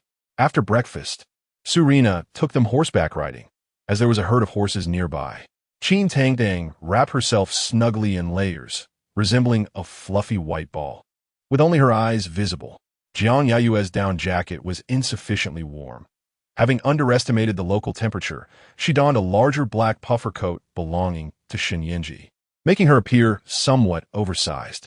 Upon reaching the stable, many tourists who had been stranded the previous day were already mounting horses with the assistance of local herders. Jiang Yaoyue, along with Meng Wanling and others, followed Surina, Shen Yanzhi, and Meng Huaiyu to select their mounts. Riding required a certain aptitude.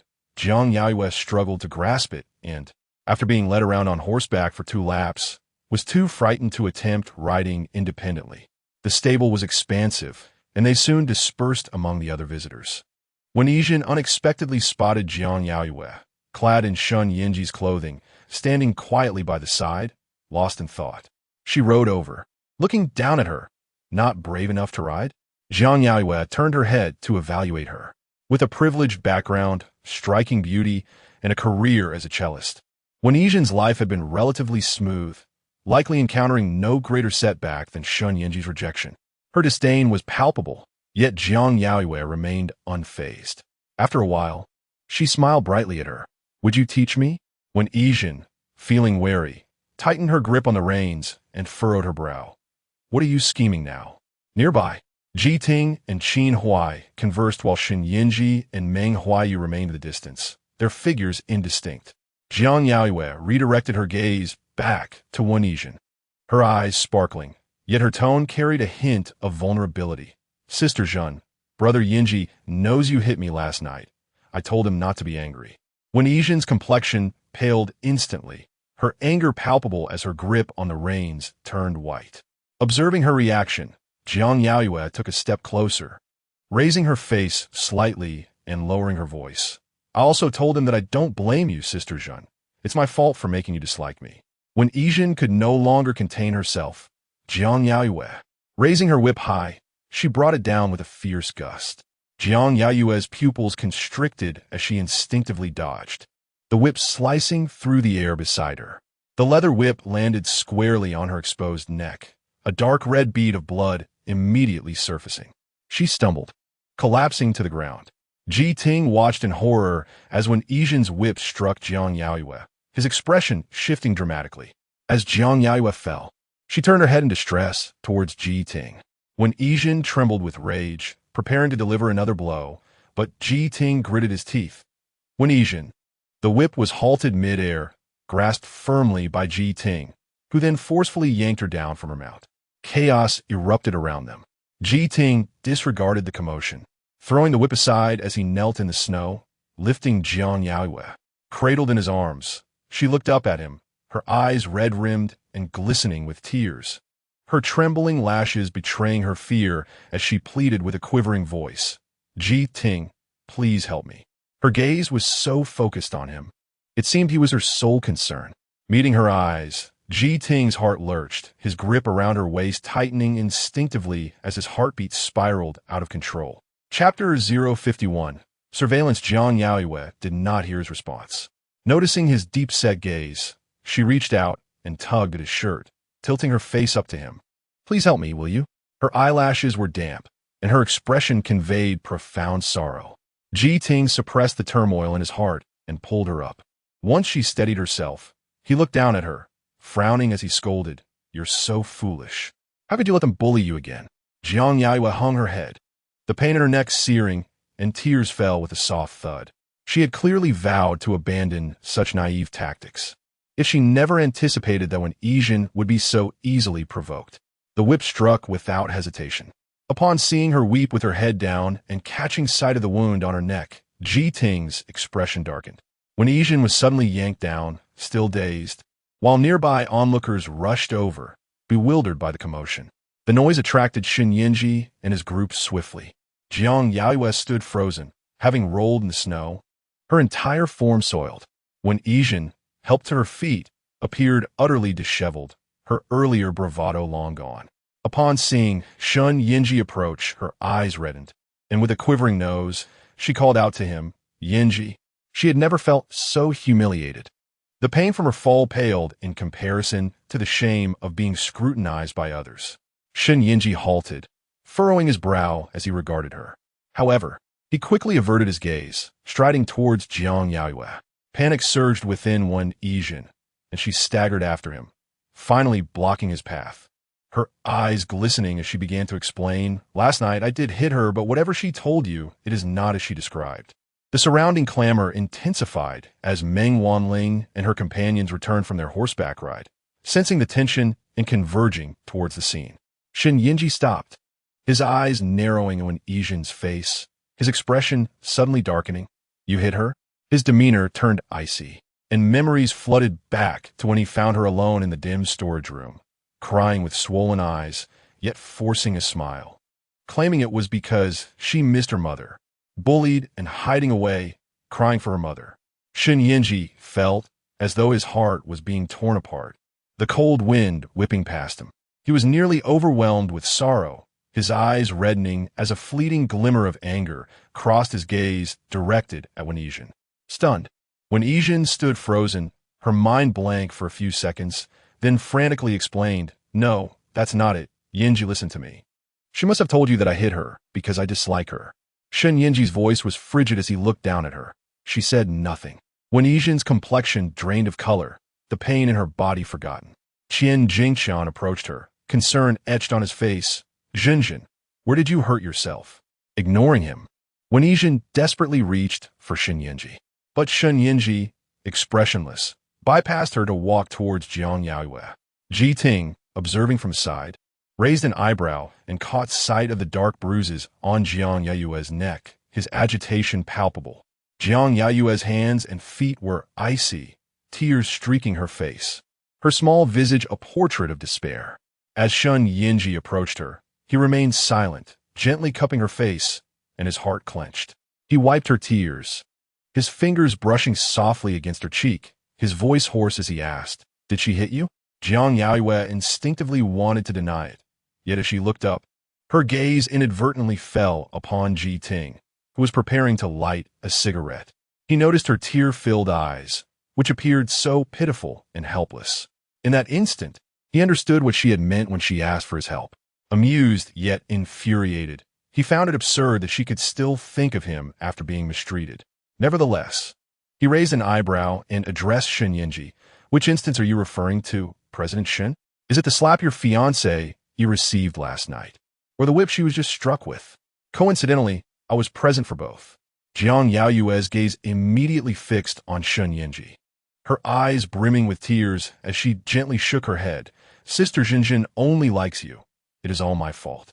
Her palms clenched unconsciously, awaiting his reaction. Ji Ting's eyes shifted between them, his grip on the lighter tightening and loosening as he remarked nonchalantly, "A great musician's hands can both play the strings and deliver slaps, as well as wield a whip. Quite the spectacle." Shen Yanzhi had already noticed the blood mark on the nape of Jiang Yaoyue's neck, his heart aching for her. His hand trembled slightly as he tightened his grip on hers, leading her decisively towards Yijin. Qian Jingqian, sensing the shift, stood protectively in front of Yijin, his expression grim. "Yanzhi, calm down." Shen Yanzhi's gaze fell upon him, his tone icy, like her. Yijin, already anxious, feared Shen Yanzhi would misunderstand. She urgently pulled Qian Jingqian back, her face pale as she looked at Shen Yanzhi. "We are merely friends." Shen Yanzhi scrutinized her, his voice laced with coldness, spilling coffee, slapping faces, cracking whips. "Yijin, do you act so recklessly because you presume I once held affection for you?" Yijin's eyes widened in disbelief, despite his previous rejections. He had never spoken to her with such disdain. The tears she had just managed to hold back now streamed down her face. Meng Huaiyu and Qin Tangdang had just arrived, swiftly dismounting and immediately spotting Jiang Yaoyue's condition, rushing over. The stable was empty, the wind howling. Hearing Shen Yanzhi's words, Meng Wanling's eyelids flickered with anger. When Yizhen, did you bully Yaoyue behind our backs? Qin Tang wore a face of incredulity.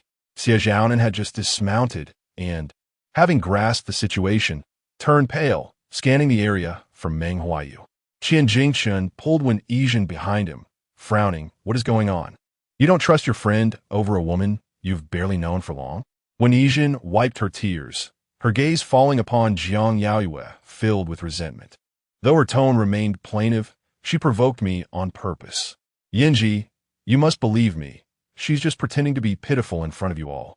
Qin Tang, listening on the side, was left speechless, unable to suppress her murmurs. She isn't pretending to be pitiful. She genuinely is. Jiang Yaoyue's face turned pale, remaining silent in the face of Wen Yizhen's accusations. Shen Yanzhi gripped her hand tightly, his throat constricted. We need to tend to your wounds first. He turned to leave with her. Wen Yizhen's mind buzzed, feeling utterly helpless, but soon she coldly laughed at their retreating figures, suddenly declaring, "There's surveillance at the inn staircase. If you want to know who is lying between me and her, just take a look." She had indeed struck Jiang Yaoyue, but the latter's expression at that moment was enough to reveal everything. As long as it could prove that Jiang Yaoyue was scheming against her, it would suffice. Shen Yanzhi furrowed his brow, halting in his tracks. Jiang Yaoyue's heart raced, realizing she had been careless. Chapter 052. Retribution. She had not contemplated an escape route, nor was there one to consider. Shen Yanzhi turned to Wen Yizhen, his voice low and warning. How long do you intend to make a scene? Wen Yizhen shook off Qian Jingchen and stepped forward, her beautiful face adorned with scorn. Dare to look, Jiang Yaoyue? Jiang Yaoyue's eyelashes fluttered, her palms instinctively tightening as she looked up at her. If Sister Jean wants to see, then let us see. The racetrack was a considerable distance from a small villa. Meng Huaiyu approached them just as they were about to leave, having just assisted someone who had fallen from a horse. As he drew near, he noticed the bloodstain on the back of Jiang Yaoyue's neck, and his expression soured. Xie Zhaonan, seeing him, felt a wave of anxiety rise within him. Closely observing his expression, noticing his grim demeanor, he hurried over and whispered, "Let us head back first. Zhan wants to review the surveillance footage." After succinctly explaining the situation, Xie Zhaonan finally breathed a sigh of relief upon seeing Meng Huaiyu's calm countenance. With the incident having transpired, no one was inclined to linger at the racetrack, and even Ji Ting and the others, lacking enthusiasm, proceeded to their cars. The vast prairie stretched endlessly, a scene of desolation. 7 or 8 vehicles sped along the road like arrows released from a bow, especially Qian Jingchen's car at the forefront, pressing the accelerator to the floor, eager to return. Jiang Yaoyue remained silent throughout the journey, her hands and feet icy, her body trembling slightly. The cars gradually came to a halt outside the villa, and on the way, when Yizhen called Su Rina's brother, Badr. By the time they returned, Badr was already waiting inside. Badr approached, explaining in somewhat clumsy Mandarin, "We only installed surveillance at the stairway to prevent any accidents." When Yizhen interrupted him, "We need to see last night's footage." Badr nodded. "Follow me." Jiang Yaoyue's complexion paled slightly, and Shen Yanzhi grasped her hand, his brows knitting together in concern. "There's no rush. Let us tend to your injury first." Meng Huaiyu remained silent as everyone entered the living room, either sitting or standing. Shen Yanzhi led Jiang Yaoyue upstairs to change her clothes. Upon seeing the injury on her neck, his jaw tightened in an instant. He was gentle in his movements, fearful of causing her pain. Jiang Yaoyue lowered her gaze, biting her lip. Once everything was attended to, Shen Yanzhi lifted her delicate face, only to find her eyes misty with tears, causing his heart to constrict. "What's wrong?" Jiang Yaoyue shook her head, remaining silent. She appeared pitifully vulnerable. Shen Yanzhi's heart ached for her, and with a furrowed brow, he asked, "Why didn't you tell me she laid hands on you?" He had inquired about it yesterday. Jiang Yaoyue gazed at him, then cautiously reached out to tug at his sleeve. "Sister Zhan is very important to you. Isn't she?" Shen Yanzhi wiped her tears gently, his frown relaxing gradually. "Are you afraid I might be put in a difficult position?" Jiang Yaoyue tilted her face up, allowing him to dry her tears, her voice still trembling. Then if I tell you, will you help me retaliate? In that moment, she appeared somewhat childlike, her sense of grievance palpable. Shen Yanzhi paused, leaning in to place a gentle kiss on her brow, calmly instructing her. There are many ways to seek retribution. Jiang Yaoyue's tears ceased, her curiosity piqued. Like what? Her expression was imbued with innocence, a touch of charming bewilderment. Shen Yanzhi felt his throat tighten. Unable to resist ruffling her hair, his tone earnest. For instance, you could use me. Jiang Yaoyue nearly faltered in her expression, almost believing he had seen through her little schemes. But soon, she regained her composure, her eyelashes fluttering as she hesitantly inquired. Can I really use you? Shen Yanzhi's gaze darkened. You could give a try. Tears still clung to her eyelashes, yet his words made her beam with a smile. Descending the stairs, everyone congregated in the living room. Badr, feeling anxious from the tense atmosphere, set up a laptop on the coffee table, explaining, the surveillance footage from last night has been copied. When Yijin's gaze fell on Jiang Yaoyue's face, a cold smile gracing her lips. Since everyone is here, it's a perfect opportunity for a witness. Ji Ting, seated on the sofa nearby, raised an eyebrow at her words, a knowing smirk playing on his lips. Why not project it directly onto the screen? It'll be clearer that way. When Yijin, unsure of his intent, found this suggestion aligned with her desires, the atmosphere was thick with tension. Meng Huaiyu lounged in a corner of the sofa, his long legs stretched out casually, his gaze flickering to Jiang Yaoyue before discreetly withdrawing. Badr powered on the television, and soon the 85-inch screen displayed the surveillance video from the previous night. The camera faced the stairway between the second and third floors. In the dim light, Jiang Yaoyue appeared at the stairway, quickly confronted by Wen Yijin. The video showed Jiang Yaoyue in profile, displaying an innocent demeanor. Is there something wrong, Sister Zhen? When Yijin exuded an air of dominance. If Shen Yanzhi knew your obedience was merely a facade, would he still want you? Her face was fully visible to the camera. In the living room, everyone's eyes were glued to the screen, holding their breath in anticipation. As when Yijin began to sense something amiss, her heart raced, prompting her to rise from the sofa. Wait, this video must have been edited. She rushed to find the remote control to turn off the television. But it was too late. In the video, Jiang Yaoyue trembled slightly, her voice fearful and aggrieved.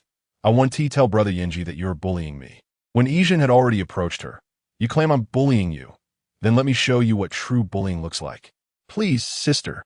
Jiang Yaoyue cried out as a slap landed on her face, causing her to stumble. The video abruptly ceased. When Yijin's face turned pale, the footage had been tampered with, showcasing only her frontal view, while Jiang Yaoyue was mostly seen in profile or from behind. Yet the sound was clear. Having watched the video, Shen Yanzhi's face darkened, and the expressions of those present varied. Even Qian Jingchun, standing behind Wen Yijin, wore a complicated look. Jiang Yaoyue, beside Shen Yanzhi, felt a heavy weight in her chest as she descended the stairs. When she saw the footage, she froze for a moment, instinctively glancing at Ji Ting before quickly lowering her gaze, feeling it was too obvious. Meng Huaiyu, unable to contain herself, let out a cold laugh. When Yijin, what do you have to say?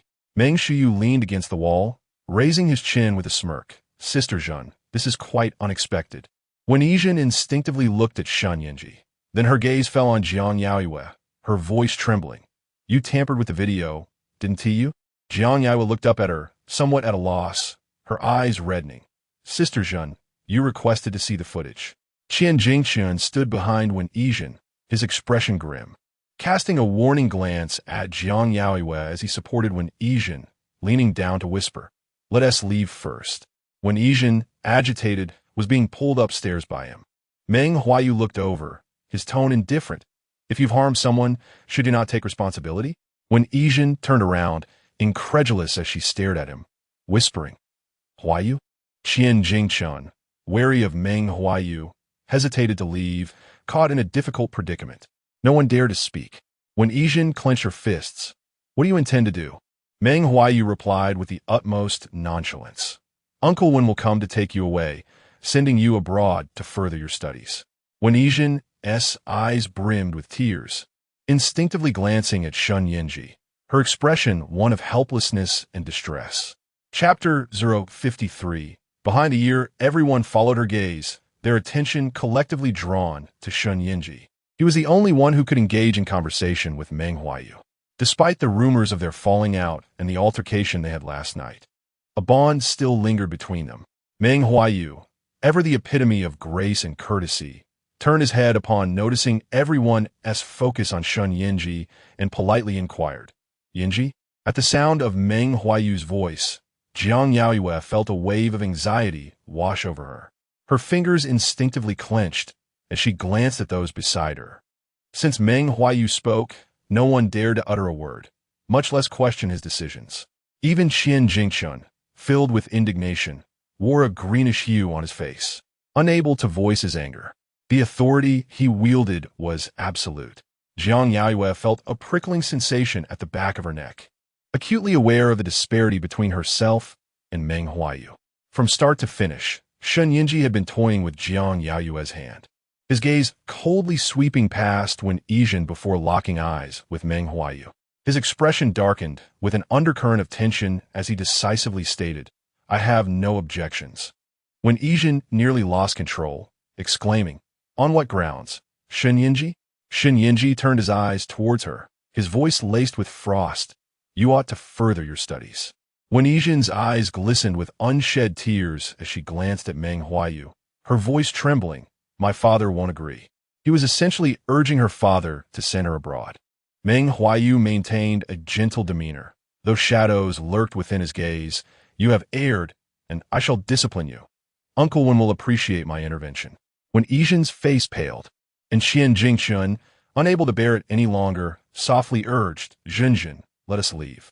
When Yizhen's steps faltered, and she nearly stumbled as she ascended the stairs, Jiang Yaoyue, feeling uneasy, turned to look at Shen Yanzhi, her eyes glistening with moisture. Meng Huaiyu observed silently, his heart constricting painfully as he witnessed her reliance on Shen Yanzhi. Ji Ting, who had been silent, now felt a sense of frustration as the seemingly heartless young woman focused solely on her fiancé. With a click of his tongue, he stood up and announced, "This is dull. Let us disperse."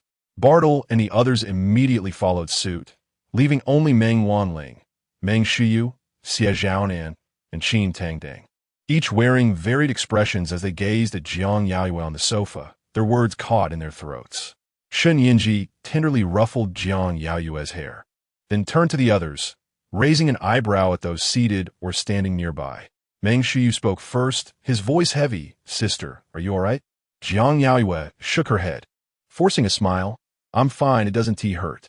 Meng Wanling's expression darkened as she scrutinized her sister's face, feeling a mix of guilt and anger. "Why didn't you say anything when you were bullied?" She shot a glare at Shen Yanzhi, huffing, "Shen Yanzhi, your judgment used to be rather poor." Her tone dripped with sarcasm. Shen Yanzhi tightened his grip on Jiang Yaoyue's hand, his expression impassive as he replied, "I admit, it was my fault." Meng Wanling was momentarily taken aback, her indignation momentarily stifled. Xie Zhaonan, feeling the tension, attempted to lighten the mood. "The snow has stopped. The highway should be clear tomorrow. Surina mentioned taking us out tonight." With a surge in tourist numbers in November, the local government had organized a series of cultural events to stimulate consumption. That evening, there was a performance by the Ulan Muki, followed by opportunities to experience local customs, don ethnic attire, and visit heritage exhibitions. Qin Tangdang, having been startled earlier, perked up at the mention of an outing, exclaiming, "I want to go." Xie Zhaonan ignored her, glancing at Shen Yanzhi and Meng Huaiyu, feeling perplexed by their relationship. After their fight yesterday, it appeared that the tension between them had somewhat eased. Jiang Yaoyue pondered for a moment before suggesting to Shen Yanzhi, "Let us go together." "I want to." Her neck was still bandaged, her hair disheveled, and her eyes slightly reddened, giving her a pitiable appearance. Shen Yanzhi felt a tightening in his throat, utterly unwilling to refuse her. As dusk fell, Surina arrived in a traditional Mongolian robe to fetch them. Several cars drove directly into the flag city, with Meng Wanling evidently more fascinated by the local ethnic attire, eagerly pulling along Qin Tangdang and Jiang Yaoyue, along with Xie Zhaonan and Meng Huaiyu to begin their preparations. Jiang Yaoyue hesitated, her wound too conspicuous and still stinging, opting instead to accompany Shen Yanzhi to the performance. Meng Huaiyu remained at the inn due to a sudden company video meeting. Ji Ting and the two girls accompanying Qin Huai had been sent to a nearby lodging earlier, and now they joined Su Rina in the Flag City, the car veering off in a different direction as they entered town. The performance was held in a grand auditorium, and as they entered, the audience was nearly at capacity. Shen Yanzhi found them seats, and almost immediately after they settled in, the show commenced. Jiang Yaoyue sat upright, her eyes sparkling at the sound of the Mongolian long song. Halfway through the performance, she frowned and excused herself to the restroom. The sounds of the show resonated clearly in the auditorium, the next act being the bull dance. The ethnic-themed performance felt entirely different from what she had seen on television, breathtaking and exhilarating. Upon returning from the restroom, she hurried back to the auditorium. However, after taking a few steps, she halted abruptly, spotting Meng Huaiyu lazily leaning against the corridor wall. Upon hearing the commotion, he turned his head to look at her. In that moment of eye contact, his gaze darkened as he straightened and approached her. The corridor was dimly lit. Jiang Yaoyue hesitated slightly, nodding in greeting before attempting to pass by him. But as she brushed past, he silently grasped her wrist. Surprised, she raised her brows in confusion. Ignoring her struggle, Meng Huaiyu expressionlessly led her towards a nearby emergency exit. The door swung open before being forcefully shut behind them, and he pushed her inside. Jiang Yaoyue's breath quickened as she looked up at him, her voice low. "What do you intend to do?" Her wrist remained firmly clasped in his grip. Meng Huaiyu lowered his gaze upon her, abruptly pulling her closer, their eyes locking as he murmured in a husky voice, "Let me see." Jiang Yaoyue was compelled to tilt her face up to meet his gaze, her lashes fluttering. "See what?" With gentle hands, he turned her body, carefully pulling aside the bandage. "Your wound." While Shen Yanzhi treated her injury downstairs, his heart was in turmoil. The scars from the whip were grotesque and harrowing. He remained silent, watching with reddened eyes. The sensor light at the stairwell flickered off, leaving only a faint glow seeping through the door's crack. The surroundings darkened instantly. Jiang Yaoyue tensed, acutely aware of his formidable presence. Though she should have fled, her body felt as though it were frozen in place, unable to move. She sensed him drawing nearer, his powerful arms enveloping her from behind, pressing her against his chest. Soon, warmth enveloped her ear. Almost instantaneously, fractured sounds escaped from her tightly clenched lips, her body succumbing to a wave of electric warmth coursing through her. Chapter 54. His addiction. Her sensitivity behind the ears was such that when he kissed her there, she could scarcely contain her body's response. Meng Huaiyu heard her delicate, barely restrained moans, and his arm instinctively tightened around her waist. His kisses, though fervent, were laced with restraint. In the dark, tumultuous night, the sounds of the performance beyond the safety door faded into a surreal haze. Jiang Yaoyue bit her lower lip, tears of physiological response welling up from the stimulation, her voice a soft, suppressed struggle. "Meng Huaiyu, you are making a mistake." She attempted to warn him calmly.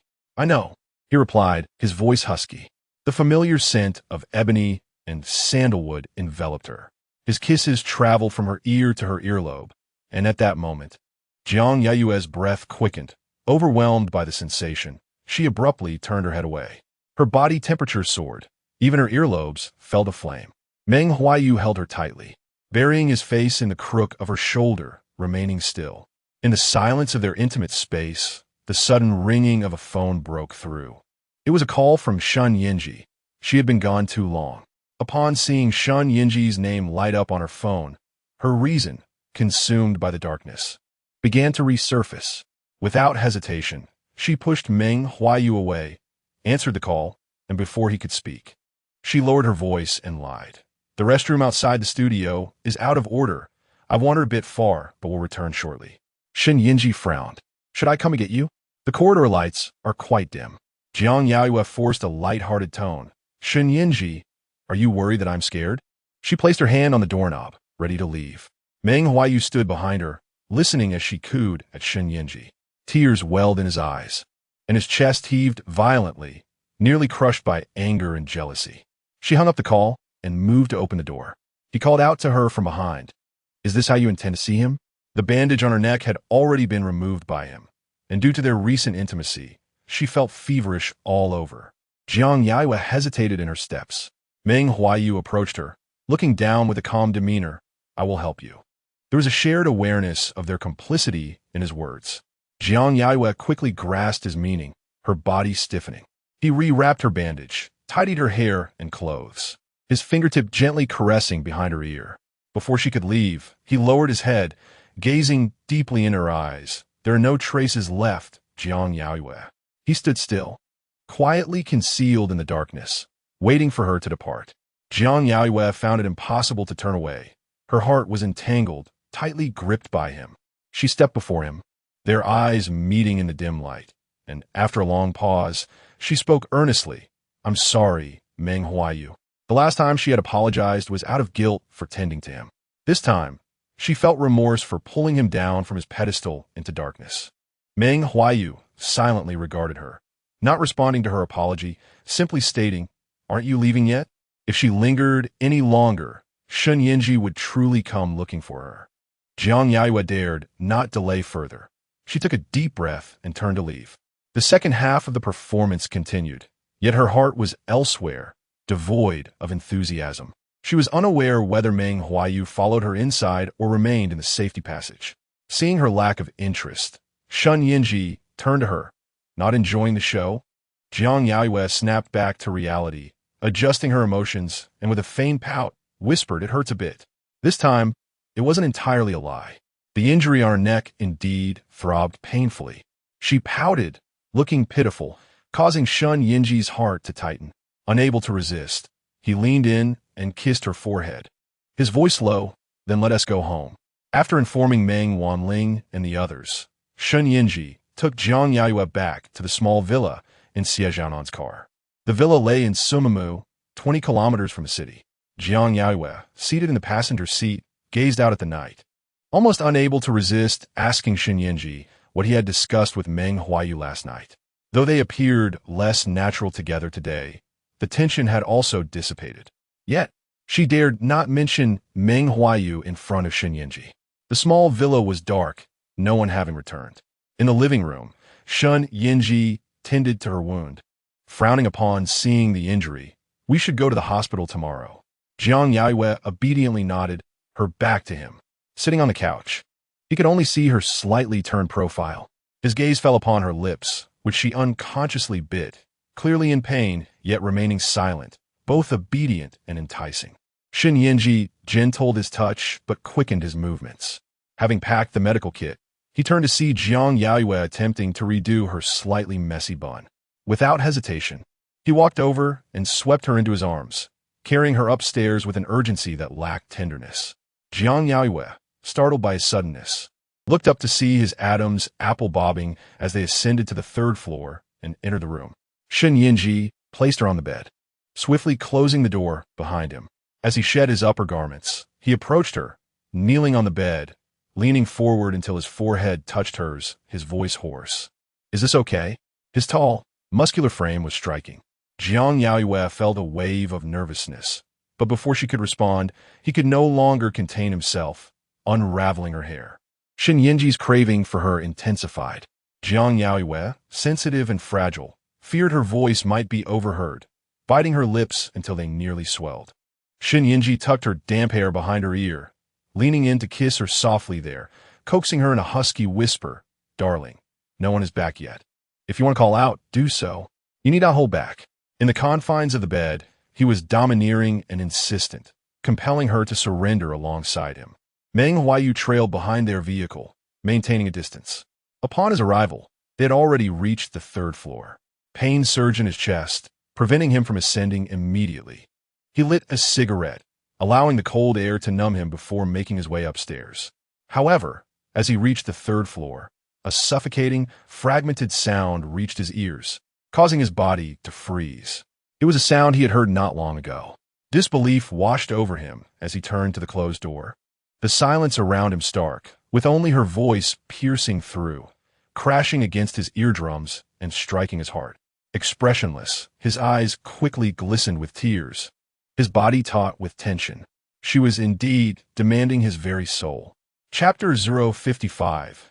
Compensation. He should have turned and left immediately, yet his body remained immobile, responding instinctively before his mind could catch up. Inside the room, Jiang Yaoyue clutched the bedsheets tightly, softly weeping in a plea for mercy, her voice intermittent. Shen Yanzhi, wary of touching her wounds, allowed her to remain sprawled on the bed throughout. In a moment of uncontrollable emotion, he even bit down hard on her shoulder. Outside, Meng Huaiyu listened to Jiang Yaoyue's muffled sobs, his jaw clenched tightly. He could readily imagine her, forced to endure Shen Yanzhi's demands, appearing utterly weak and helpless. With tears glistening at the corners of her eyes, his throat tightened, and he closed his eyes heavily, taking a deep breath to suppress the pain that surged anew in his heart. Only when his expression gradually regained its calm did he darken his gaze and turn back to his room. When Jiang Yaoyue awoke, her body felt unbearably sore, and as her feet touched the ground, she nearly stumbled. She felt a twinge of displeasure, thinking that Shen Yanzhi was becoming increasingly reckless. Shen Yanzhi, having satisfied his desires, rose early, feeling refreshed. Noticing her weakness, he swiftly circled around and lifted her in his arms, cheerfully coaxing, "Shall we go to the bathroom?" He was casually dressed in loose pants, the button undone. Jiang Yaoyue blushed at the thought of being carried into the bathroom like this and retorted with annoyance, "I can go by myself." It was merely a few steps, yet before she could finish her sentence, he had already carried her inside, placing her by the sink. He leaned in and pecked her lips, his voice hoarse, "All right, you do it yourself." He was as gentle as one might be with a sulking child. Jiang Yaoyue felt her irritation fading. Her cheeks flushed as she pushed him away lightly, muttering, "It's all your fault." She had pleaded for mercy yesterday, yet he had chosen to ignore her. Shen Yanzhi couldn't help but lean in for another kiss, readily admitting, "Yes, it's all my fault." Seeing her looking so delicate and soft, his body tightened with desire. Before things spiraled out of control, he ruffled her hair, saying, "If you need help, just call for me." He feared she might fall due to her weakness. Jiang Yaoyue remained silent, her ears turning crimson. With the expressway reopened, they set off after breakfast. When Yizhen had already been picked up by the Wen family overnight, and even Qian Jingshan had left early, Surina came to see them off, hugging each girl warmly and enthusiastically inviting. "This summer, we will have the Nadamu festival here. It will be quite lively, and you must come." Meng Wanning hugged her back, appearing relaxed. "I will definitely come and find you." Qin Tangtang had wrapped herself in layers, resembling a small white ball, as she was truly fearful of the cold. Upon hearing about summer festivities, she instantly brightened. All right. The grasslands in summer must be even more beautiful." Jiting had been upstairs, standing by the window in a dark blue robe, when he saw Jiang Yaoyue bundled in Shen Yanzhi's down jacket leaving. A smirk tugged at the corners of his mouth. Only after their cars gradually departed did he leisurely turn, shedding his robe and casually changing before heading downstairs. 3 cars merged onto the highway, heading towards the northern city. Shen Yanzhi first returned to Nanjing Road, then drove Jiang Yaoyue to the hospital to tend to her wounds again before escorting her back to school. Jiang Yaoyue had class at 4 in the afternoon, so she returned to her dormitory first. With Yu Weiwei and Qi Ran absent, she lay down for a while, feeling drowsy, before getting up to continue working on her project report. She needed to complete it this week, since next week she would participate in the recording of Towards the Sun, and she had to meet with the production team beforehand, leaving her with insufficient time. Still not graduated and lacking experience, her meeting with the production team was scheduled for the weekend. Meng Wanning, concerned for her, brought along her manager, Brother Li, to oversee the process and ensure that the contract was in order before allowing Jiang Yaoyue to sign. That evening, Jiang Yaoyue reported to Shen Yanzhi that she would be filming in Jinchuan City next week. Jinchuan City was over 2,000 kilometers from the northern city, and she would be gone for an entire week. Shen Yanzhi, engrossed in work in his study, darkened at the news of her prolonged absence, staring at her in silence. He had been particularly vigilant about her lately, especially when they were alone together. He either pulled her into his embrace or held her hand tightly. Seeing his silence, Jiang Yaoyue leaned in and kissed him, sweetly coaxing, "Just for a week, all right?" Shen Yanzhi instinctively drew her into his arms, looking down at her. Why do you need to record the show? He had previously stated that he would not hinder her. Jiang Yaoyue met his gaze and cautiously extended a finger. One recording pays 10,000. Shen Yanzhi's eyes narrowed at her wiggling finger, nearly laughing in irritation, raising an eyebrow at her. For money? Jiang Yaoyue frowned and enumerated. Do you have any idea how much that is? It could cover my tuition for a year if I save, or it could be my living expenses for half a year. She felt he lacked a proper understanding of the value of 10,000. Shen Yanzhi listened intently, captivated by the sparkle in her eyes as she spoke. Jiang Yaoyue continued, my roommate, Yu Weiwei, has a living expense of 5,000 per semester. After a pause, she stared earnestly at him. So, Shen Yanzhi, earning 10,000 is quite impressive. She leaned in closer, wrapping her arms around his neck, nestling her face against his neck. Isn't it? Shen Yanzhi, softened by her affection, gently ruffled her hair, praising her. Yes, my darling is quite remarkable. After a slight pause, he hesitated. Am I not providing you with enough? He had given her a house and a card. Jiang Yaoyue's eyelashes fluttered. It took her a moment to respond cheerfully. Of course not. Shen Yanzhi, you treat me exceptionally well. However, she believed that only what she could grasp in her own hands truly belonged to her. Compared to what could be lost, she valued what she could earn through her own efforts more. Feeling her tight embrace, Shen Yanzhi found it somewhat overwhelming. He quickly lifted her chin and kissed her deeply, his voice husky. If you're gone for a week, how will you make it up to me tonight?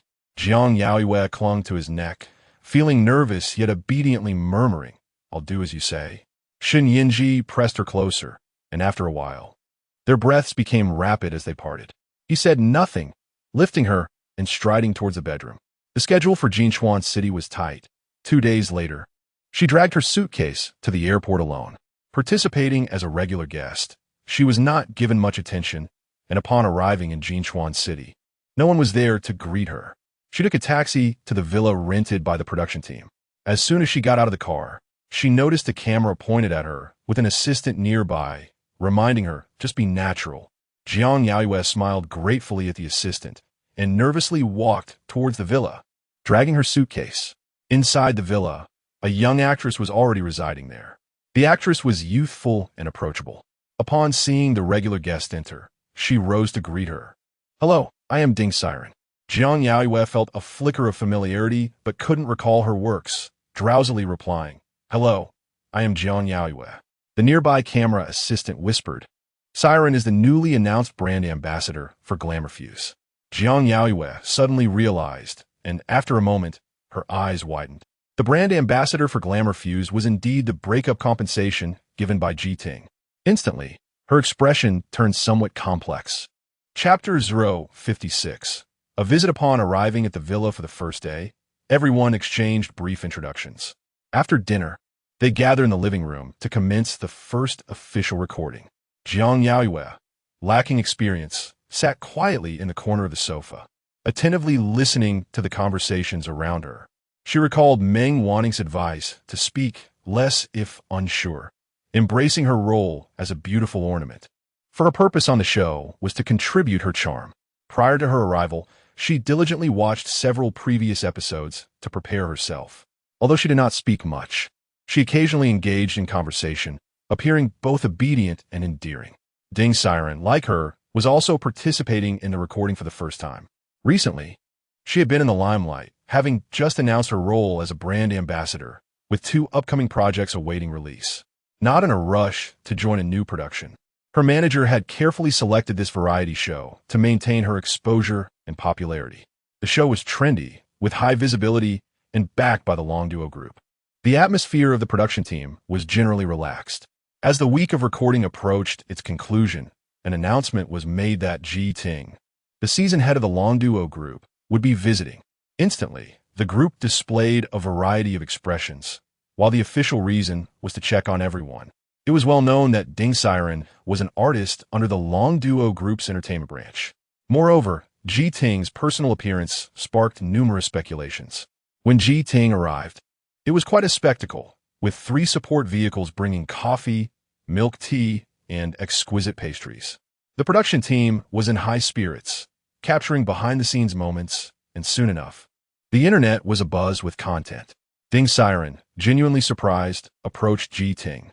Just as she was about to speak, she noticed his gaze drifting towards Jiang Yaoyue, who was standing a short distance away. Instantly, her expression shifted. Jiang Yaoyue had no intention of joining the fray. She had been feeling lethargic lately due to the filming schedule and decided to retreat upstairs after about 10 minutes. Ji Ting, pulling his gaze away, casually interrupted the nearby director, asking about Jiang Yaoyue's floor. The director quickly responded, indicating the third floor. Ji Ting gazed upwards, his demeanor contemplative. He had no need to personally create a buzz for his artists. Starshine Media was merely a subsidiary of the group. Yet, when he heard the mention of visiting to enhance Ding Siren's status, he inexplicably declared, "I will go myself." Now that he was indeed here, he felt a twinge of irritation at the sight of the girl who seemed oblivious to his presence. The director, ever perceptive, seized the moment to inquire if Ji Ting would be staying the night, noting that there was a vacant room on the third floor. Ji Ting raised an eyebrow, neither confirming nor denying his intentions. However, after dinner, his secretary called the production team to inform them that he would, in fact, be staying. That night, Ding Siren cautiously knocked on his door.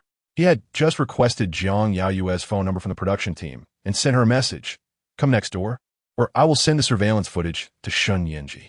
A succinct and effective threat. Jiang Yaoyue, without a moment's hesitation, furrowed her brow and made her way over.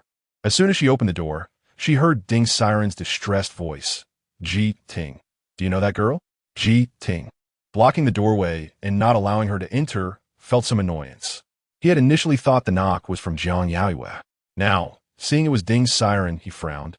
"You came at this hour just to ask about that?" Ding Siren hesitated, her lips parting before she softly replied, "No, Ji Ting. Can we reconcile?" Her voice was imbued with a plea. Ji Ting raised an eyebrow. "Besides the endorsement, what else do you want?"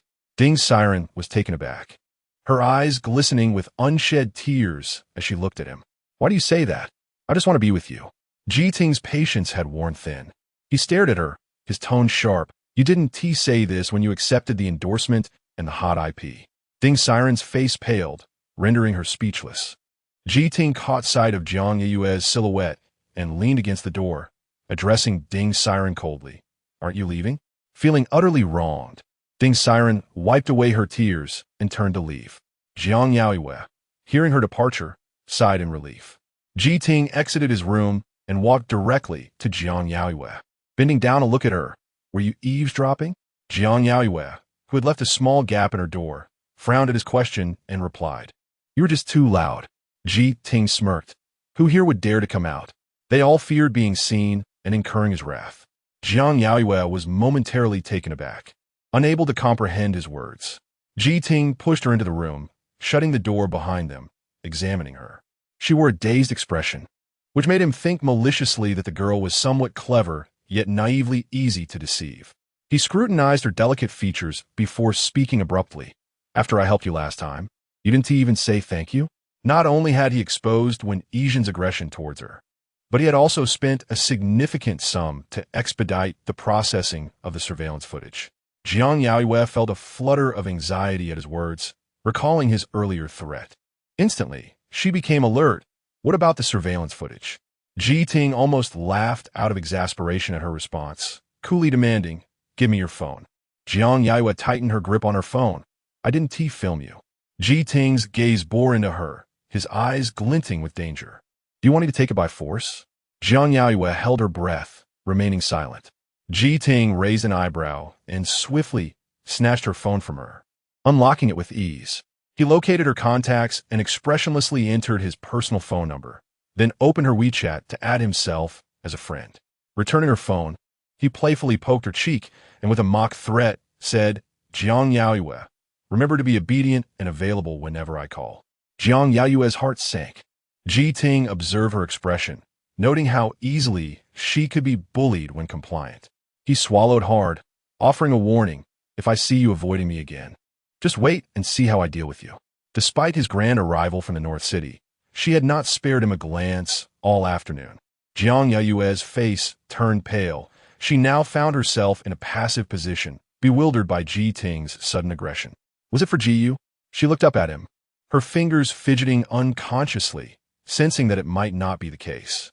After a long pause, she tentatively inched closer, gazing up at him with moist eyes. Her voice soft and pleading, "Ji Ting, I'm scared of how you are acting." At that moment, Ji Ting's heart raced. The girl was quick to gauge the situation and adapt her demeanor. Chapter 057, just moments ago, she had approached him fiercely, demanding the surveillance video. But upon realizing the unfavorable situation, she immediately displayed a demeanor of vulnerability, gazing at him with a pitiful look. Ji Ting's eyes darkened as he scrutinized her, his throat tightening slightly. Although he remained silent, an aura of wild danger emanated from him. Jiang Yaoyue felt as though she were prey under his gaze. Sensing his silence, her eyelashes fluttered as she timidly spoke, "Please don't scare me, all right?" Her voice was soft, elongated at the end, and her gaze was filled with a pleading softness, akin to a child coaxing a parent. Ji Ting felt a stirring in his heart, nearly succumbing to her charm. But the thought of the rapid shifts in her demeanor made him wary. If he relented, she might take advantage of it, ensuring he could never seek her out again. The mere possibility of this left him displeased, and with a cold expression, he declined. No, he intended to intimidate her, to instill a sense of obedience, making her avoid him in the future. Jiang Yaoyue slightly lowered her gaze, realizing her probing had yielded results. His threats were not solely aimed at Jiyu. Observing her head hung low in her silence, Ji Ting couldn't help but reach out to pinch her bun, tugging it gently to compel her to look up at him. Leaning closer, he fixed his gaze in her eyes, his tone harsh. "Did you hear me? From now on, behave." "How cruel!" Jiang Yaoyue swatted his hand away and, before his displeasure escalated, spoke up. "Mr. Ji, is Longdu Group going to collapse?" Ji Ting raised an eyebrow. Her innocent face prompted her to ask, if not, "Then why are you fixated on me?" Her retort was as harmless as a kitten scratch. Ji Ting reminded her, "Jiang Yaoyue, you were the one who provoked me first." She had struck him 3 times. Feeling suddenly at a loss for words, Jiang Yaoyue felt a pang of guilt and defensiveness. Noticing her silence, Ji Ting lightly tapped her forehead, his voice laced with irritation. "Speak." Jiang Yaoyue wilted again and looked up at him. "I haven't graduated yet. I can't be at your beck and call." Yiting responded swiftly. "I'll keep track of the time." Jiang Yaoyue huffed, her voice muffled. "There must be a deadline." At that moment, the young girl displayed remarkable cleverness, fighting for her own interests. Ji Ting replied nonchalantly, "Before I cool down."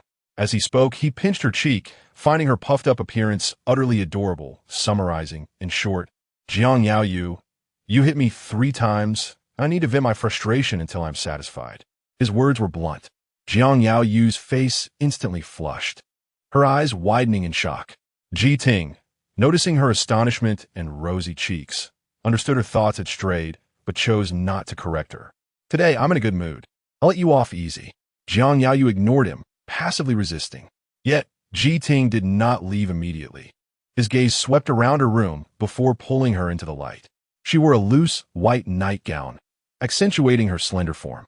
As he tugged her, she instinctively withdrew her hand, wary of him. Ji Ting, disinterested in explanations, turned her around, pulling down the neckline of her nightgown to reveal a nearly healed scar, already fading but still too noticeable on her fair skin. He stared intently at the scar, his brow furrowing before he casually inquired, "Would you like me to take revenge for you?" Jiang Yaoyue's heart raced as she turned her head to look at him. "How would you take revenge?" His gaze was fixed on her, his hand rising to trace the scar on her neck, his voice low and ominous. "Leave a matching scar from the great virtuoso here." He was serious, not jesting. Jiang Yaoyue believed that if she nodded now, he would act immediately. However, she shook her head. No need. Ji Ting regarded her with a relaxed expression for a moment before chuckling softly. "All right, as you wish." Before sleep, Ji Ting sent a message. "Come with me tomorrow." Jiang Yaoyue, still hazy with sleep, glanced at it and deleted the message, pretending she hadn't seen it. After the recording ended, the crew exchanged goodbyes, having become familiar with the program team over the week. Jiang Yaoyue was informed by a young assistant that a car had been arranged to take her to the airport. The director even personally patted her shoulder, speaking earnestly. "Young lady, your good days are yet to come." Though she didn't fully understand, it didn't stop her from expressing gratitude. Once he finished, she smiled obediently. "Thank you, director. I will do my best." The director glanced at the car waiting behind her with a knowing expression, clearing his throat. "If you have the chance, cherish it." Jiang Yaoyue, puzzled, expressed her thanks once more. She then dragged her suitcase towards the awaiting vehicle, which turned out to be a Bentley Mulsanne, a luxurious treat from the program team. The driver was considerate, hurrying to assist her with her luggage as she approached. However, upon opening the door, she froze in place. Ji Ting sat in the back seat. Upon hearing the noise, he turned to look at her, his brows knitting together as he urged, "Get in." Under the watchful eyes of others, Jiang Yaoyue did not dare resist. The car began to move. Ji Ting set aside his financial magazine with a scoff. "You thought of leaving on your own?" Jiang Yaoyue quickly clarified, "That's not it." Ji Ting raised an eyebrow. Unconvinced, "Why didn't you reply to my message? Are you playing a game of feigned compliance?" After agreeing last night to be obedient and available, she had the audacity to ignore him within a mere night. Jiang Yaoyue felt cornered. She turned to him, noticing his darkening expression, clearly annoyed. With a sense of leverage in his hands, she cautiously inched closer, extending 3 fingers in a serious promise. "I want to do it again." Ji Ting observed her gesture, then shifted his gaze back to her face. "What if there's a next time?" Jiang Yaoyue retracted her hand, her tone pitiful as she soothed him. "If there is a next time, you can do as you wish." Ji Ting's mood lightened as he reclined back. Flight information has arrived. He had woken up early to accompany her, still feeling sleepy. Jiang Yaoyue sent him the flight details, and he promptly forwarded them to his secretary. The secretary acted swiftly, upgrading her to first class, while also securing a ticket for Ji Ting on the same flight. When the plane landed, Shen Yanzhi sent a car to pick her up. This time, Jiang Yaoyue obediently greeted Ji Ting before getting into the vehicle. Yet, just a few minutes into the ride, Ji Ting sent another message, a single period. Jiang Yaoyue furrowed her brow, confused by his intent, and replied with a question mark. He quickly responded, "Let us see if you've deleted me." Jiang Yaoyue stared at the words, unconsciously biting her lip, caught between irritation and amusement. Chapter 58. Adorable, he was simply a reckless spirit. After considering her options, Jiang Yaoyue sent him a period, decisively concluding their conversation. On the other end, Ji Ting had entered his car, awaiting her response. After a considerable time, he received nothing but her solitary period, and his expression darkened instantly. He tossed his phone aside, a cold smile creeping across his face. Shen Yanzhi instructed his staff to send her luggage back to Nanjing Road, while he himself took her directly to Huaiyu. He hadn't seen her for a week and had intended to pick her up from the airport personally. However, due to the arrival of government officials for a research visit, he was unable to leave and had to send his secretary in his stead. The secretary who came to greet her was an unfamiliar, competent young woman, having recently transferred from the administrative department to assist with Shen's fiancé. As she escorted Jiang Yaoyue to the lounge, the new secretary introduced herself. "Miss Jiang, I am Yao Jingjing. You may call me Jingjing." Jiang Yaoyue nodded obediently, her eyes brightening as she greeted her. "Hello, Sister Jingjing." Yao Jingjing had been apprehensive about how to interact with Shen's fiancé, but felt at ease upon meeting the sweet and docile Jiang Yaoyue. "Miss Jiang, there is no need to be so formal," she reassured her. As she relaxed and prepared coffee in the lounge, she continued, "Mr. Shen is accompanying the leaders for their research this morning and will be dining with them at noon. He should return in the afternoon."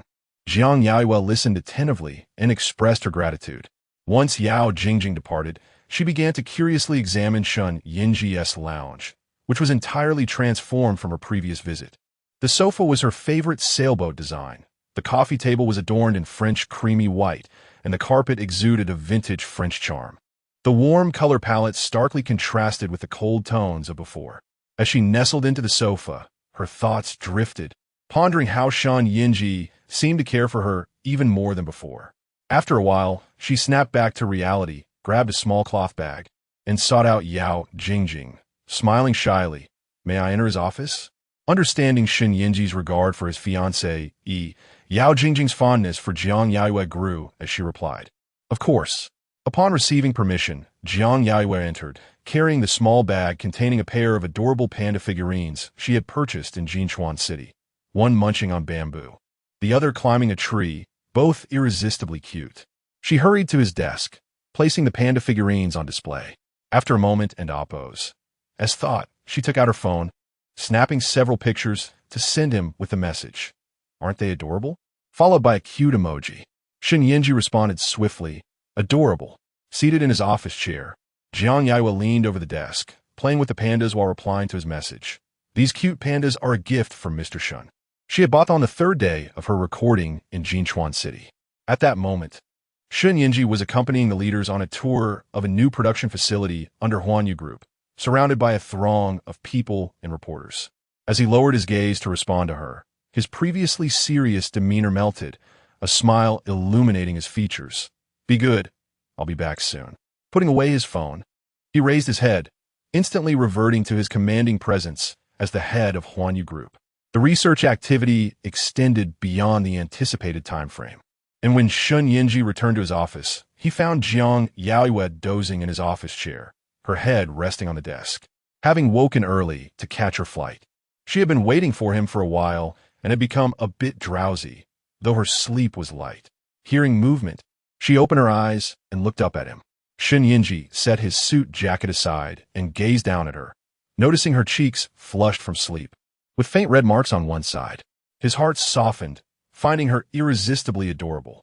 Before she could speak, he leaned in and kissed her cheek, then pressed his lips to her eyes. Jiang Yaoyue let out a soft sound, wrapping her delicate arms around his neck and closing her eyes again.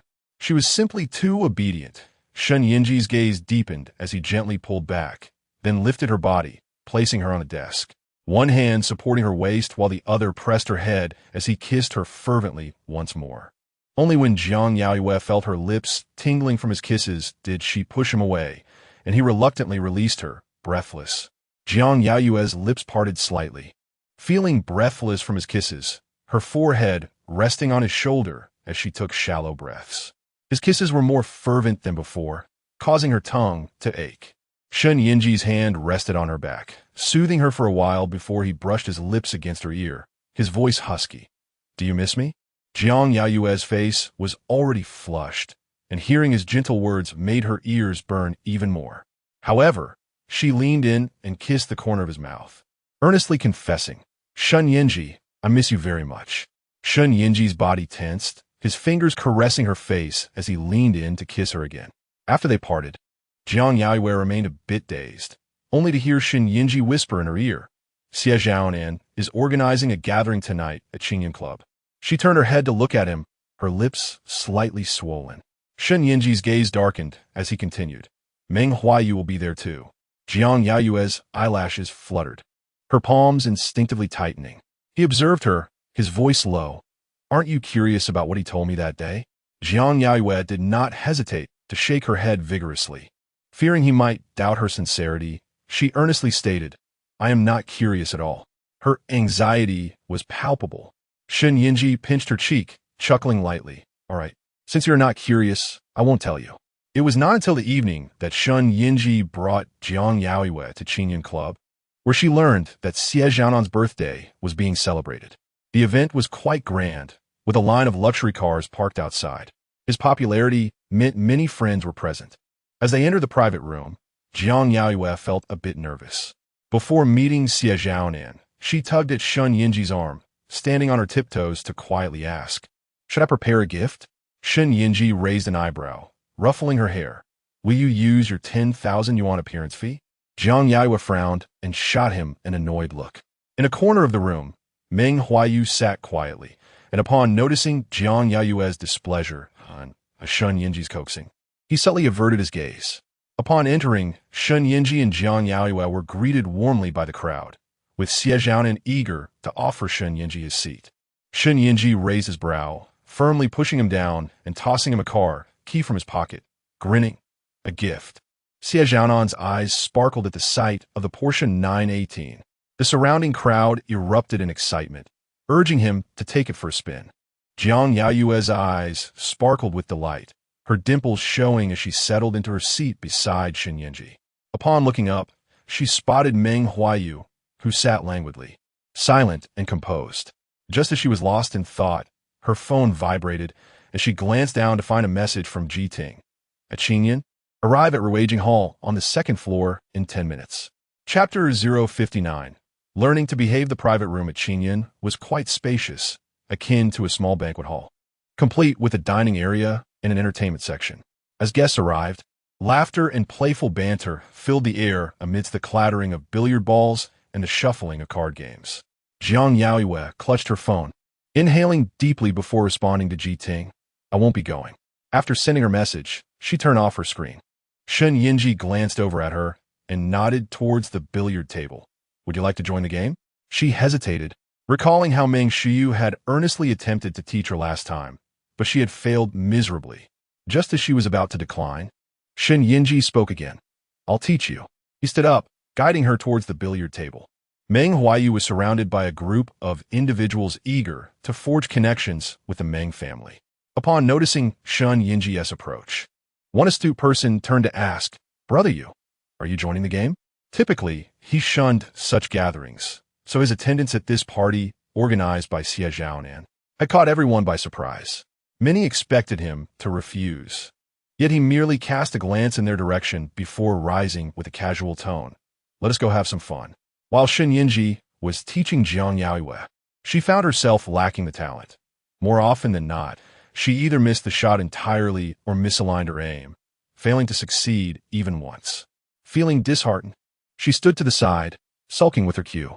Shen Yanzhi, noticing her mood, offered gentle words of encouragement. Meng Huaiyu approached, casually picking up a cue stick and looking at Shen Yanzhi. Shall we have a round? His expression was as unperturbed as ever. Shen Yanzhi turned to him, affectionately ruffling Jiang Yaoyue's hair. Go play with Qin Tangdang. Qin Tangdang was engrossed in a card game on the other side of the room. Upon seeing Meng Huaiyu's arrival, Jiang Yaoyue felt her heart tighten, but the atmosphere was delicate, and she dared not speak too much, merely nodding obediently. Her phone vibrated once more, revealing Ji Ting's ominous message. Jiang Yaoyue, are you disregarding your word? Biting her lip, she looked up at Shen Yanzhi. Meng Huaiyu met Shen Yanzhi's gaze, and a crowd had already gathered around them. At this moment, slipping out unnoticed seemed possible. After a moment of hesitation, she took another deep breath and exited the private room. Xie Zhaonan had reserved this venue on the third floor. Hurrying down to the second floor, she found the place sprawling and confusing, unable to locate where he had indicated. Frowning, she texted him, I can't find you. Please come out. Meanwhile, Ji Ting sat in Ruijing Hall, his mood becoming increasingly agitated as he fiddled with his phone, waiting impatiently for Jiang Yaoyue's response. Nearby, Qin Huai and several friends were drinking, while a few young women dutifully accompanied them. When his phone buzzed, he glanced down and muttered, This woman is truly troublesome. Despite his complaints, he rose and left the private room to search for her. Not far from the room, he spotted the young lady waiting patiently before a traditional Chinese painting, her phone in hand. Jiang Yaoyue quickly noticed him and approached, tentatively asking, What do you want me to do? Ji Ting remained silent. Having just learned of Xie Zhaonan's birthday gathering upstairs, he impulsively messaged her without a second thought. Although they had met just that morning, he could not help but reach out again. Not receiving a reply, Jiang Yaoyue grew anxious and lowered her voice. Ji Ting, what exactly do you want me to do? She realized that if she lingered too long, Shen Yanzhi would surely seek her out. Yikink frowned, feeling a surge of frustration. His silence prompted Jiang Yaoyue to hesitate. She turned to leave. Instinctively, Ji Ting reacted before his reason could catch up. Reaching out to grasp her wrist, Jiang Yaoyue found her wrist firmly held, unable to move. Turning back to him, her eyes glistened with unshed tears as she protested, You're hurting me. Seeing her distressed expression made Ji Ting's heart race, yet he did not release his grip. Frowning as he explained, I didn't mean to hold you tightly. Jiang Yaoyue's gaze fell on his hand around her wrist, then slowly moved upwards, her eyelashes fluttering as she met his eyes. Then what exactly did you call me for? She inquired once more. Ji Ting's mind momentarily blanked. Then he raised an eyebrow, uttering, "To exercise my authority." Jiang Yaoyue felt an overwhelming urge to be angry, yet dared not provoke him, staring at him in silence. Ji Ting, invigorated by the topic, pulled her closer, lowering his head to look at her with a sardonic smirk. "Jiang Yaoyue, were you being disobedient just now?" When he sent her the message, he did not expect her to comply obediently. He had merely anticipated a playful exchange. Instead, she had coldly dismissed him with two curt words.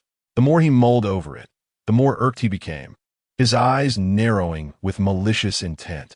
"Are you incapable of behaving?" As he spoke, he began to drag her towards his private room. Realizing the implications, Jiang Yaoyue's face paled.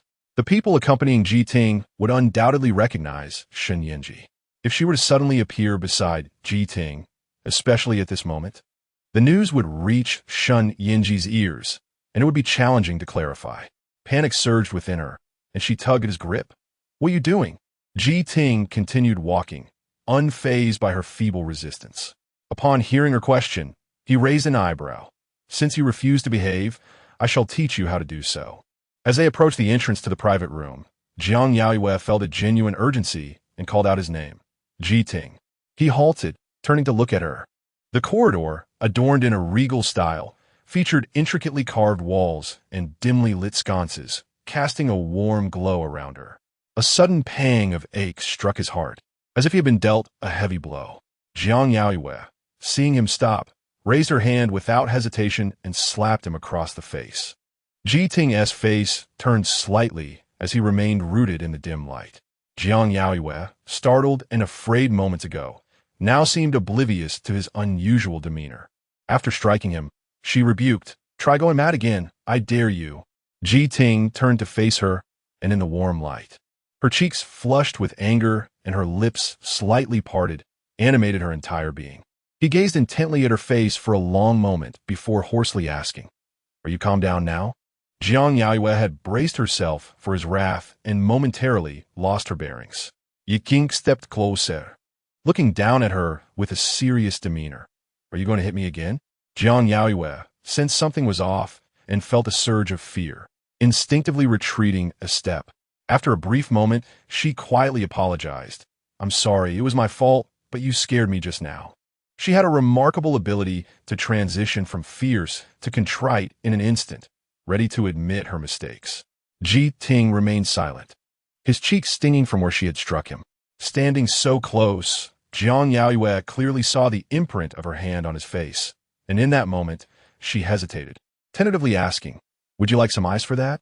Her eyelashes glistened slightly, and when she looked at him, she appeared incredibly innocent. Ji Ting felt a tightness in his throat, and after a moment, he casually inquired, "If your slap left my face swollen, will you take responsibility?" Chapter 060. Painful touch. Jiang Yaoyue was convinced that she lacked the strength to leave his face swollen. Hearing his words, she furrowed her brow but dared not scold him further. Instead, she asked in a subdued tone, "Are you going to apply it or not? If you don't need it, I'll take my leave." She glanced at the time, realizing she had been out for over 10 minutes. Not receiving a reply, she looked up at him and boldly stated, "Shall I go then?" As soon as the words left her lips, she turned to leave, wanting to return to Shen Yanzhi's side. Ji Ting felt a pang in his heart and instinctively pulled her back, his voice tinged with urgency. "Don't go." Jiang Yaoyue turned to look at him. He appeared somewhat flustered, avoiding her gaze. "Finish applying the ice pack before you leave." The Qingyun Club valued the privacy of its members and maintained a high level of discretion, with no cameras installed inside. Ji Ting led her to his private room, retrieving an ice pack from the refrigerator and silently handing it to Jiang Yaoyue, then fixed his gaze upon her. Jiang Yaoyue did not engage in further resistance. She was determined to act swiftly and pressed the ice pack against his face. Ji Ting inhaled sharply, instinctively turning his head away. Being significantly taller than Jiang Yaoyue, this movement made it somewhat challenging for her, prompting her to scold him, "Don't move." Ji Ting turned to look at her, his expression ambiguous. "Do you treat Shen Yanzhi like this as well?" Hearing his mention of Shen Yanzhi, a wave of uncertainty washed over Jiang Yaoyue, and she chose not to respond. Instead, she pointed to the sofa. "Sit there." This time, Ji Ting complied, stretching his long legs and obediently taking a seat. Standing before him, she leaned slightly forward, pressing the ice pack against his face once more. The proximity allowed Ji Ting to distinctly catch the sweet fragrance emanating from her, and he stared at her focused expression. After a moment, he finally spoke. "What shower gel do you use?" Jiang Yaoyue looked at him in surprise. Realizing the inappropriateness of his question, he quickly added, "It smells quite sweet. I was thinking of getting it as a gift." Jiang Yaoyue regarded him quizzically. "It's the bubble fruit scent from Meguang. It's quite a common brand, available at supermarkets." Ji Ting had never heard of it, mentally noting the name. He then noticed that her movements with the ice pack were somewhat perfunctory. Leaning slightly forward, she met his gaze and pouted, complaining, "Ji Ting, the ice is so cold. My hands are freezing." Ji Ting felt his heart race at her soft, delicate voice, and warmth crept up to his ears. Jiang Yaoyue opened her palm, the melting ice water dripping down and soaking her hand. Ji Ting's gaze fell upon her hands, the blue light of the private room casting dappled shadows upon her palm. As her fingers twitched slightly, Ji Ting abruptly came to his senses, throat tightening. He looked up at her and, with a hint of caution, slowly took her hand. Her hand was small, and he enveloped it along with the ice pack. The moment he grasped her hand, Ji Ting suddenly heard the deafening thump of his own heartbeat, pounding relentlessly as if it would shatter his chest. Water trickled from between their fingers, landing in his palm. Jiang Yaoyue lowered her gaze, observing their intertwined hands. His large palm made hers seem even smaller. Her eyelashes fluttered, a hint of confusion crossing her face. "It's wet. What should I do?" Ji Ting's breath quickened as he focused intently on her, swallowing hard before assuring her in a husky voice, "I'll help you dry it." He lowered his gaze, tossing the ice pack aside and grabbing a tissue to wipe her hands. Jiang Yaoyue watched him, her eyes scrutinizing. He was entirely focused, carefully drying her fingers one by one. Ji Ting felt his mind spinning, his reason shattered by the slap she had given him. After a moment of contemplation, Jiang Yaoyue silently withdrew her hand. When he glanced her way, she quietly murmured, "It's dirty." The tissues provided by the Qingyan Club were undoubtedly of high quality. Her hands were clean. Yet Ji Ting said nothing, holding her hand as he led her to the restroom. Turning on the faucet, he held her wrist, washing her hands with great care. The fragrant rose-scented soap filled the air as the water flowed, his large hand completely enveloping hers.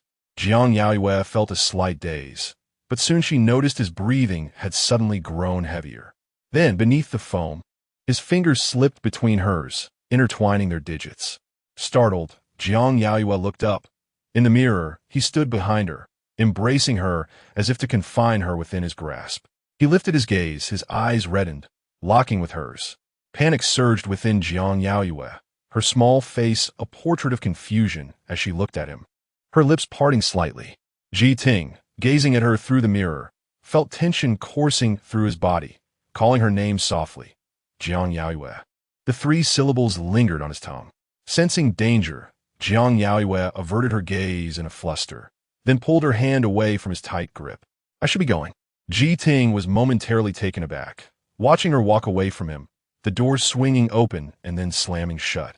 He stood in the restroom, his body rigid, for a long moment, before turning to face his reflection in the mirror, his eyes glistening with unshed tears, the corners tinged with red, his expression gloomy. After staring at himself for a while, he suddenly clenched his jaw, his tongue grazing the bruised side of his face. A smirk tugged at the corners of his mouth as he called her name again, this time in a low, suppressed voice. Jiang Yaoyue. Suppressing her anxiety, Jiang Yaoyue hurried up to the 3rd floor, taking a deep breath before pushing open the door to the private room. The atmosphere by the billiard table remained lively. Meng Huaiyu and Shen Yanzhi were evenly matched, neither yielding to the other. At the table, Qin Tangtang was on a winning streak, while Xie Zhaonan stood to the side, arms crossed, watching her with a mocking smile. The atmosphere in the room was vibrant. Jiang Yaoyue felt relieved, slipping in quietly and settling into a corner of the sofa. Her hands still felt somewhat chilly. Indeed, holding the ice pack had frozen her fingers, but she lowered her gaze, noticing the spot where Ji Ting had just tightly gripped her hand.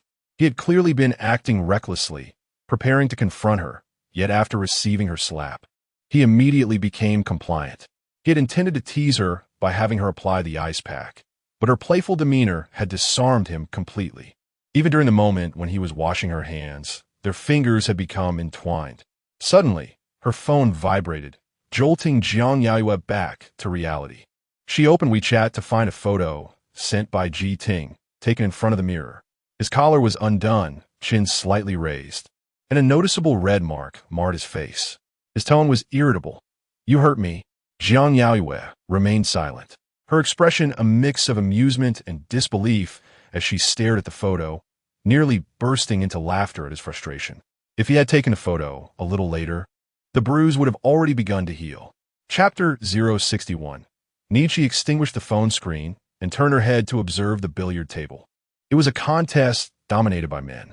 The crowd surrounding them was too dense, with intermittent whistles and cheers obscuring her view. After a while, she withdrew her gaze, her thoughts momentarily empty. The phone vibrated again. Ji Ting's message reflected his agitation. "Speak." Jiang Yaoyue pondered, glanced at the photo he had sent, and responded earnestly. "It is my fault, Mr. Ji. How would you like me to make amends?" Innocent and compliant. Ji Ting remained silent for a moment before choosing not to reply, tossing his phone aside. He did not return to the large private room, opting instead to stay in the secluded space. He flung himself onto the large bed, sprawled out in a starfish position. The fiery pain on his face was subsiding. He only needed to close his eyes to see Jiang Yaoyue, illuminated by the dim light of the corridor, appearing before him. She raised her hand and slapped his face. He could have evaded it, but found himself frozen in that instant. Almost immediately, he opened his eyes, his chest heaving violently. Sweat beaded on his forehead as he stared at the ceiling, clenching his teeth in frustration. It was utterly insane. He had been struck, yet his heart raced uncontrollably. His agitation was palpable as he lay on the bed, breathing rapidly. After sending her message to Ji Ting, Jiang Yaoyue lowered her gaze, deleted the chat history, and turned to look at Shen Yanzhi. As the men's contest came to a close and the crowd dispersed, she approached him, tilting her face upward. "I have reconsidered." Shen Yanzhi set his cue aside and raised an eyebrow at her. Within the room, the atmosphere shifted to one of revelry as drinks were exchanged. Jiang Yaoyue stood on tiptoe, her expression serious. "I wish to know what agreement you and he have reached. Since that bonfire night, something must have transpired between Shen Yanzhi and Meng Huaiyu that she was unaware of." Shen Yanzhi's gaze settled on her delicate face. "Aren't you curious?" Jiang Yaoyue pouted, turning to seek out Meng Huaiyu. "Then I shall ask Meng Huaiyu." Shen Yanzhi furrowed his brow and pulled her back. "You are not allowed to go." Jiang Yaoyue turned back to look at him, her eyes brimming with curiosity. In the winter of the grasslands, the biting cold wind descended as they distanced from the bonfire. Shen Yanzhi had just taken action, and Meng Huaiyu bore the mark of his injury. Only after escaping the cacophony did Meng Huaiyu speak. "Do you wish to continue fighting?" Shen Yanzhi turned to face him, the fierceness in his gaze undiminished. Meng Huaiyu approached him calmly. "Shall we make peace?" Shen Yanzhi scoffed. "Rebuild the brotherhood?" Snowflakes danced in the cold wind, blurring the surroundings. Meng Huaiyu fell silent before stating, "She is merely using me." Shen Yanzhi remained silent, his expression icy as he regarded him. Meng Huaiyu lowered his gaze slightly. "I will let go. The wrong path will be corrected. Rue Fengdingye and Huanyu Group need not suffer mutual destruction." Shen Yanzhi's body tensed, and he furrowed his brow. "Meng Huaiyu, do you understand what you are saying?" Meng Huaiyu looked up at him, his demeanor gentle yet distant. "Remember to invite me to your wedding." Jiang Yaoyue stood frozen, staring at Shen Yanzhi in confusion. Did he just say to invite him to our wedding? A rare perplexity crossed her small face. Shen Yanzhi scrutinized her expression, suddenly lifting her chin to meet his gaze, his voice grave. "You seem to be quite regretful?" Jiang Yaoyue snapped back to reality, quickly shaking her head in denial. Her face earnest, "Of course not." Yet, her eyes instinctively flickered to Meng Huaiyu, not far away, before quickly averting. Ever since that bonfire night, his demeanor had hardly suggested he would bless her and Shen Yanzhi. She lowered her gaze, her brow slightly furrowed. Time was not on their side. Xie and called everyone to partake in the birthday cake. The cake, ordered by Qin Tangtang, was a three-tiered confection. Upon opening the box, his expression soured at the sight of the pink cake topped with a cherubic angel, sugary and pastel. The surrounding crowd paused in astonishment before bursting into laughter. Qin Tangtang, unfazed, declared, "What is so funny? A baby cake is perfect for a little baby." Xie Zhaonan's face turned a mix of black and red as he scolded her. Qin Tangtang, unintimidated, she muttered, "Why are you scolding me?" Meanwhile, their raucous laughter contrasted sharply with Meng Huaiyu, who sat quietly in a corner of the sofa, exuding a languid demeanor. His gaze shifted from Jiang Yaoyue to the wine glass on a coffee table. He rarely drank at such gatherings, though he did indulge occasionally. The birthday celebration continued into the depths of the night. As Shen Yanzhi and Jiang Yaoyue returned to Nanjing Road, the moment they entered their home, Shen Yanzhi received a call from Yao Jingjing regarding a serious quality issue at a subsidiary of Huaiyu Group that had sparked negative public sentiment online, necessitating his urgent attendance at a meeting. Jiang Yaoyue listened attentively, her worry palpable. Shen Yanzhi ruffled her hair, reassuring her, "It's fine, you should rest."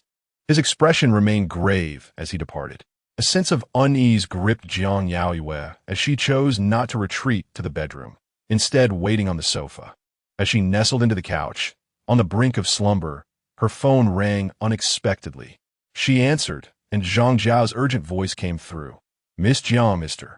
Meng has been in a car accident. His condition is dire. If it is convenient, I can come and fetch you." She jolted awake, her mind blank, unable to articulate a refusal. Zhang Jiahao arrived swiftly, his expression troubled. Once in the car, he succinctly explained, Mr. Meng had been drinking. The driver was sent to pick him up, but they crashed on the way back to Jinghu District. He discreetly observed Jiang Yaoyue's expression and added, "I initially did not wish to trouble you, but Mr. Meng insisted on not informing his family. He is at the hospital, and I cannot rest easy. I took it upon myself to contact you." His tone bore an air of apology.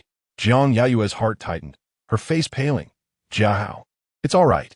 She was brought to a private hospital where Meng Huaiyu had already received treatment for his wounds and had been returned to his room. Zhang Jiahao escorted her inside, discreetly exhaling a sigh of relief. The room soon contained only the two of them. He lay on the bed, pale, and upon sensing her presence, opened his eyes to look at her, his gaze darkened.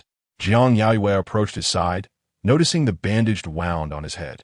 Feeling somewhat at a loss, Meng Huaiyu regarded her, his voice hoarse. "It hurts." There was a rare vulnerability in his expression as he looked at her. Jiang Yaoyue felt her heart clench painfully once more. It was late at night, and the hospital room was dimly lit by a small nightlight. Since her arrival, she had remained silent. Meng Huaiyu's hand beneath the covers tightened gradually, concealing the shadows in his eyes, his voice weak. "Did Jiahao pressure you? I had him take you home." Chapter 062. Mistakes. Jiang Yaoyue's gaze rested upon his face, her tone earnest. "Do you truly wish for me to leave?" She awaited his response, as if a mere nod from him would compel her to turn and depart without hesitation. Meng Huaiyu remained silent. What he desired was undoubtedly far more than this. Jiang Yaoyue leaned slightly forward, lowering her head to meet his gaze. "Meng Huaiyu, let me ask you once more.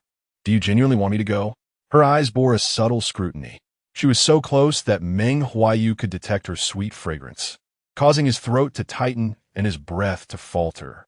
Without granting him a moment to ponder, Jiang Yaoyue's gaze shifted from his brow to his lips. Her voice soft. "Are you not pleased that I rushed here so quickly?" Meng Huaiyu's body tensed, his eyes fixed on her, his voice hoarse. "Yes, I am quite pleased." He appeared pale, his body injured, reclining on the bed with an air of restrained fragility. Jiang Yaoyue met his gaze once more, noticing the depth of his eyes. In that moment, she knelt on the bed, reaching out to cover his eyes. As her hand obscured his vision, the light dimmed, and his senses heightened. He felt her proximity, his heart racing uncontrollably. Jiang Yaoyue's gaze lingered on the half-exposed side of his face, noting how his lips pressed together in tension. She gradually leaned closer, her warm, sweet breath brushing against him, pausing just at the tip of his nose. Then, "Do you wish for me to depart?" Meng Huaiyu nearly lost control, yearning to pull her into his embrace. His jaw clenched, breath heavy. Do not leave. His voice was low and grave. Jiang Yaoyue could even feel his eyelashes quiver against her palm, remaining in her kneeling position. The room was enveloped in an eerie silence, so profound that even their breaths were distinctly audible. Jiang Yaoyue tilted her head, her lips grazing his ear as she softly spoke. Then tell me. The troubles of Huaiyu group were caused by you, correct? Everything seemed too coincidental. They had just returned to Nanjing Road when Yao Jingjing's call had come, followed by his accident. Meng Huaiyu fell silent, his eyes covered by her hand, rendering him unable to see her expression. His heart began to constrict. Resorting to this means to draw her close, a rather crude tactic, fearing her disdain. Yet his silence served as an answer. Nevertheless, the pain he felt was genuine, and the ache was real. Jiang Yaoyue distinctly felt a corner of her heart collapsing, sensing the pain wash over her. She closed her eyes momentarily, suppressing the tightness in her chest, and softly inquired, "Does it hurt terribly?" Meng Huaiyu did not conceal the truth this time. His tone calm. It hurt a lot upon impact. Jiang Yaoyue listened quietly, her nose suddenly tinged with sorrow. She turned to him, her expression grave. Meng Huaiyu, do you realize what you are doing? He was acutely aware of his actions, even as he watched himself spiral into madness. Responding quickly to her question, he affirmed, I know. Jiang Yaoyue's heart began to race, her eyes misting over. After a moment of hesitation, she whispered, You have lost your mind.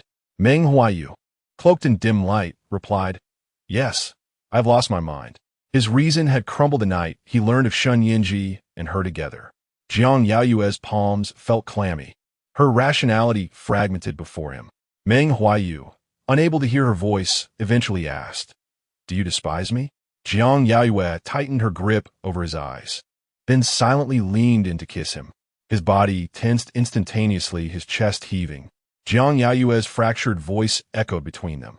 Thank you for caring so much for me. She answered him through her actions. Meng Huaiyu began to respond, allowing her to cover his eyes, then firmly grasped her waist, pulling her closer. Reason vanished. Societal norms crumbled. Jiang Yaoyue slightly withdrew, her breath unsteady, burying her face in the crook of his neck, her voice a mixture of confusion and softness. What should I do, Meng Huaiyu? You led me to Heir. In an impulsive moment, she had kissed him without considering the consequences. Meng Huaiyu's hands remained on her waist, his voice hoarse. Remove your hand. I wish to see you. Jiang Yaoyue nestled against him for a while, ensuring her emotions had settled before lifting her head to meet his gaze, then gradually withdrawing her hand. In that moment of eye contact, his eyes were dark, tightening his throat involuntarily, his voice strained with a question. Do you wish to continue? His body was ablaze. Jiang Yaoyue propped herself up, half kneeling on the bed, then, under his watchful gaze, reached out to rest her hand on his Adam's apple. After a moment's thought, she turned her head to him. How would you like me to continue? Her lashes glistened, her expression a blend of innocence and desire. Meng Huaiyu swallowed hard, his Adam's apple bobbing. She gazed at him, her speech deliberate as she continued. Do you want me to continue kissing you, touching you, or shall we proceed to bed? Overwhelmed, Meng Huaiyu seized her hand with great force, causing her pain. His eyes reddened, and even the physical pain began to fade as his body reacted honestly to her presence, yearning for her touch. Jiang Yaoyue winced from his grip, pulling her hand away. But almost immediately, his suppressed voice reached her, all of it. He grasped her wrist again, placing it on his chest, allowing her to feel the fervor of his heartbeat. Awaiting her response, the night had deepened, and Jiang Yaoyue lowered her gaze, meeting his eyes, her voice apologetic. But I must leave. I am sorry, Meng Huaiyu. Shen Yanzhi could return at any moment. Meng Huaiyu's face drained of color. As her words fell, she diverted her gaze from him, preparing to depart. Yet, the moment she moved, Meng Huaiyu's eyes glistened with unshed tears. He threw off the covers and struggled to rise, gripping her tightly, his voice strained. Do not go.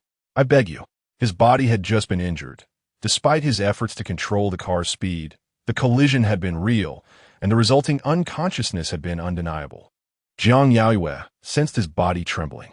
Meng Huaiyu embraced her from behind, pleading, Do not leave, please. Jiang Yaoyue felt her heart ensnared once more by him, his breath enveloping her entirely.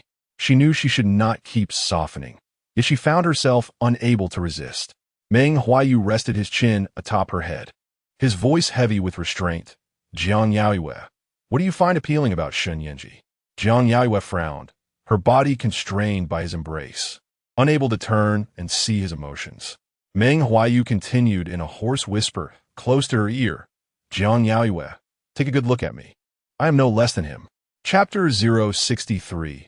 Obedience in a profound silence. His voice resonated clearly in her ears. Jiang Yaoyue remained motionless, her gaze gently lowered. In the ancient town, where they had once sheltered from the rain, she had spoken to him about the consequences of greed. Fearful of loss, she had never dared to be greedy, treading carefully as if on thin ice. Meng Huaiyu received no response from her, and the light in his eyes gradually dimmed. Yet, his hands remained firmly clasped around her, unwilling to let go even for a moment. Jiang Yaoyue closed her eyes for a while before looking down and gently removing his hand from her waist. Her movements were slow and gentle, yet he found himself powerless to resist. Though she said nothing, Meng Huaiyu's complexion grew increasingly pale. His eyes, reddened with emotion, gazed at her, and his hands, which hung limply at his sides, began to clench. Turning to face him, Jiang Yaoyue regarded him seriously. His appearance was pitiful, the exalted brought low, descending from light into darkness. He urged her to observe him closely, and she did so with unwavering attention. Meng Huaiyu, in pain and unsteady, met her gaze, his voice hoarse as he asked, "Shall I take you home?" Without a word, Jiang Yaoyue pressed him down onto the bed. His face darkened, and his frail body, taken by surprise at her sudden action, turned to look at her. She fixed her gaze on his eyes and spoke slowly, "If you cannot stand, then do not." With those words, and under his astonished gaze, she leaned forward, lifted his chin, and kissed him again, forcefully, with a hint of abandon. He allowed himself to be swayed by her, and she felt an unwillingness to relent. Meng Huaiyu instinctively leaned back, his heartbeat quickening once more, the previous pang of disappointment from her, withdrawing her hand, vanishing entirely. Jiang Yaoyue pulled back slightly, her breath unsteady yet commanding. "Close your eyes." He obediently complied, though the arms that supported him tensed with strain. As his body began to lose control, the rational thought of sending her away was crushed by her unexpected intimacy. His once pale complexion began to flush. Noticing his surrender, Jiang Yaoyue turned her head away amidst their increasingly chaotic breaths. Meng Huaiyu opened his eyes to find her gaze hazy and glistening with tears. His heart raced uncontrollably for her. After a moment of pause, Jiang Yaoyue met his gaze, her voice laced with seduction. "Meng Huaiyu, will you obediently listen to me?" His throat tightened as he replied, "Yes, I will listen to you." Jiang Yaoyue reached out, gently pressing her fingertip against the flushed corner of his eye. "Then don't do this again. It pains me." Her voice was soft enough to send his blood boiling. The sound of his heart pounding echoed in the stillness of the night. Meng Huaiyu leaned back, his hands gripping the bedsheets tightly, his voice hoarse as he responded, "All right." Jiang Yaoyue leaned closer, kissing his forehead as a reward for his compliance, then gently urged him, "Now lie down and rest well." He remained still, his eyes fixed on her. After a moment's thought, she reassured him, "I will not leave." With that, Meng Huaiyu lay back down, his lips pale, and upon lying down, he felt a wave of dizziness wash over him, causing him to frown involuntarily. Jiang Yaoyue sensed his discomfort and leaned closer. "Do you need to call for a nurse?" Zhang Jiahao had informed her that his condition was rather serious, and upon seeing Meng Huaiyu, she had thought he was exaggerating. But now it was evident that he was indeed unwell. Meng Huaiyu attempted to shake his head, but the pain intensified, causing him to grimace anew. Jiang Yaoyue's expression turned grave as she pressed the call button and rushed out to summon help. The door swung open to reveal Zhang Jiahao, who stood against the wall. Upon seeing her, he immediately straightened up and adjusted his glasses. "Miss Jiang?" Taking a moment to compose herself, Jiang Yaoyue spoke with a hint of confusion. "I want to call the nurse." Just as she finished speaking, a doctor and a nurse rushed in, aware of Meng Huaiyu's prominence and the urgency of the situation. It was not until dawn that Meng Huaiyu's temperature stabilized. He had an intravenous line in his hand, having received fluids throughout the night.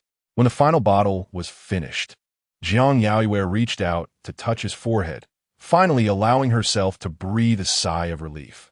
At around 8 o'clock, Shen Yanzhi called her.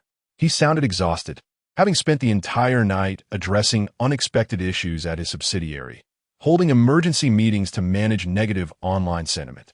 Upon returning to Nanjing Road to change clothes, he had not seen her. As the call connected, he stood in the bedroom, his gaze falling on the empty bed, his voice tense. "Where are you?" Jiang Yaoyue sat at the edge of the bed, looking at Meng Huaiyu, her face betraying no emotion as she lied. "I returned to school."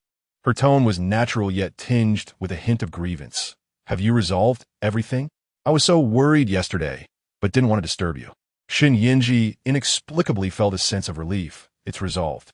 Do you have anything at school? Should I come pick you up?" Jiang Yaoyue paused slightly. Meng Huaiyu had already regained consciousness, and, upon hearing her voice, turned to look at her. Although he still felt dizzy, he quickly discerned that the voice on the other end was Shen Yanzhi's. Jiang Yaoyue met his gaze, speaking slowly as she continued to fabricate her story to Shen Yanzhi. "Today, I need to submit my proposal and meet with my advisor. There's no need for you to come get me." As she spoke, her grip on the phone tightened unconsciously. While she conversed with Shen Yanzhi, Meng Huaiyu attempted to rise from the bed. His body still felt weak, and as his feet touched the ground, he swayed unsteadily. Jiang Yaoyue frowned and immediately stood up to support him. She positioned herself in front of him, becoming his anchor. In the hospital room, silence enveloped them. Meng Huaiyu looked down at her, his eyes dark and intense. Shen Yanzhi paused momentarily, sensing something amiss. What's wrong? Her previous hesitation had been too evident. Jiang Yaoyue took a deep breath, her tone upbeat yet laced with concern. "My advisor just messaged me, asking me to meet him at 9. Meng Huaiyu's gaze remained fixed on her face, his jaw clenched. Standing before her, he exuded an overwhelming presence. After a moment of contemplation, Jiang Yaoyue averted her gaze and turned away, continuing softly, "I'm not very adept at this topic. What if I can't write the paper on time?" As her voice trailed off, Meng Huaiyu wrapped his arms around her from behind. He embraced her tightly, leaning in slightly, his face buried in the curve of her neck. Jiang Yaoyue could even feel his breath against her ear, the very spot she found most unbearable. Almost immediately, her body felt weak. Shen Yanzhi's deep voice came through the phone. "Well then, Miss Jiang, do you need help?" A wave of panic washed over her as Meng Huaiyu tightened his grip. Unable to resist, she slightly turned her head, intending to warn him against any mischief. But the moment she moved, he leaned in, his gaze darkening as he kissed her deeply. Chapter 064. The heartache, the muffled sound of Jiang Yaoyue's suppressed groan was unmistakable. Shen Yanzhi paused momentarily, then inquired, "What's wrong?"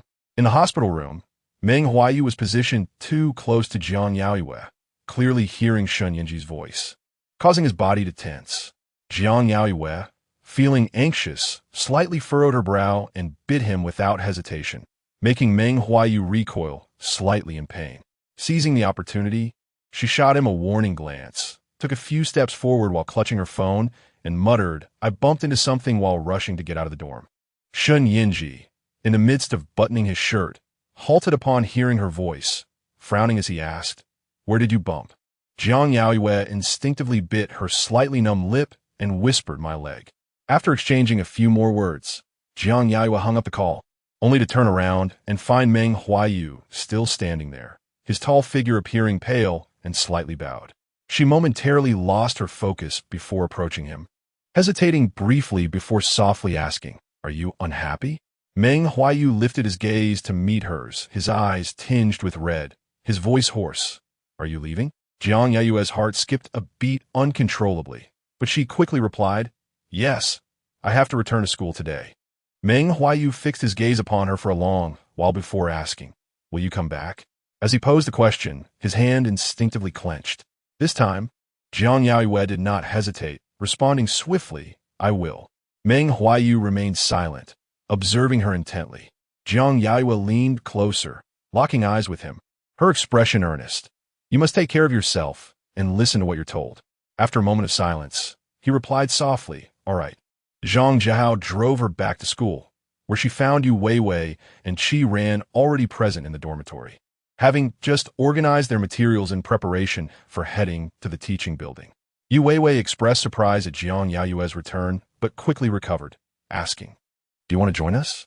Qi Ran, who had been chatting and laughing with Yu Weiwei, immediately fell silent, her expression darkening upon seeing Jiang Yaoyue. Jiang Yaoyue grabbed her research proposal, ignoring Qi Ran, and nodded at Yu Weiwei. "Let us go." After meeting with their advisor, Yu Weiwei invited Jiang Yaoyue to lunch together, emphasizing their impending graduation in a semester, to which Jiang Yaoyue did not decline.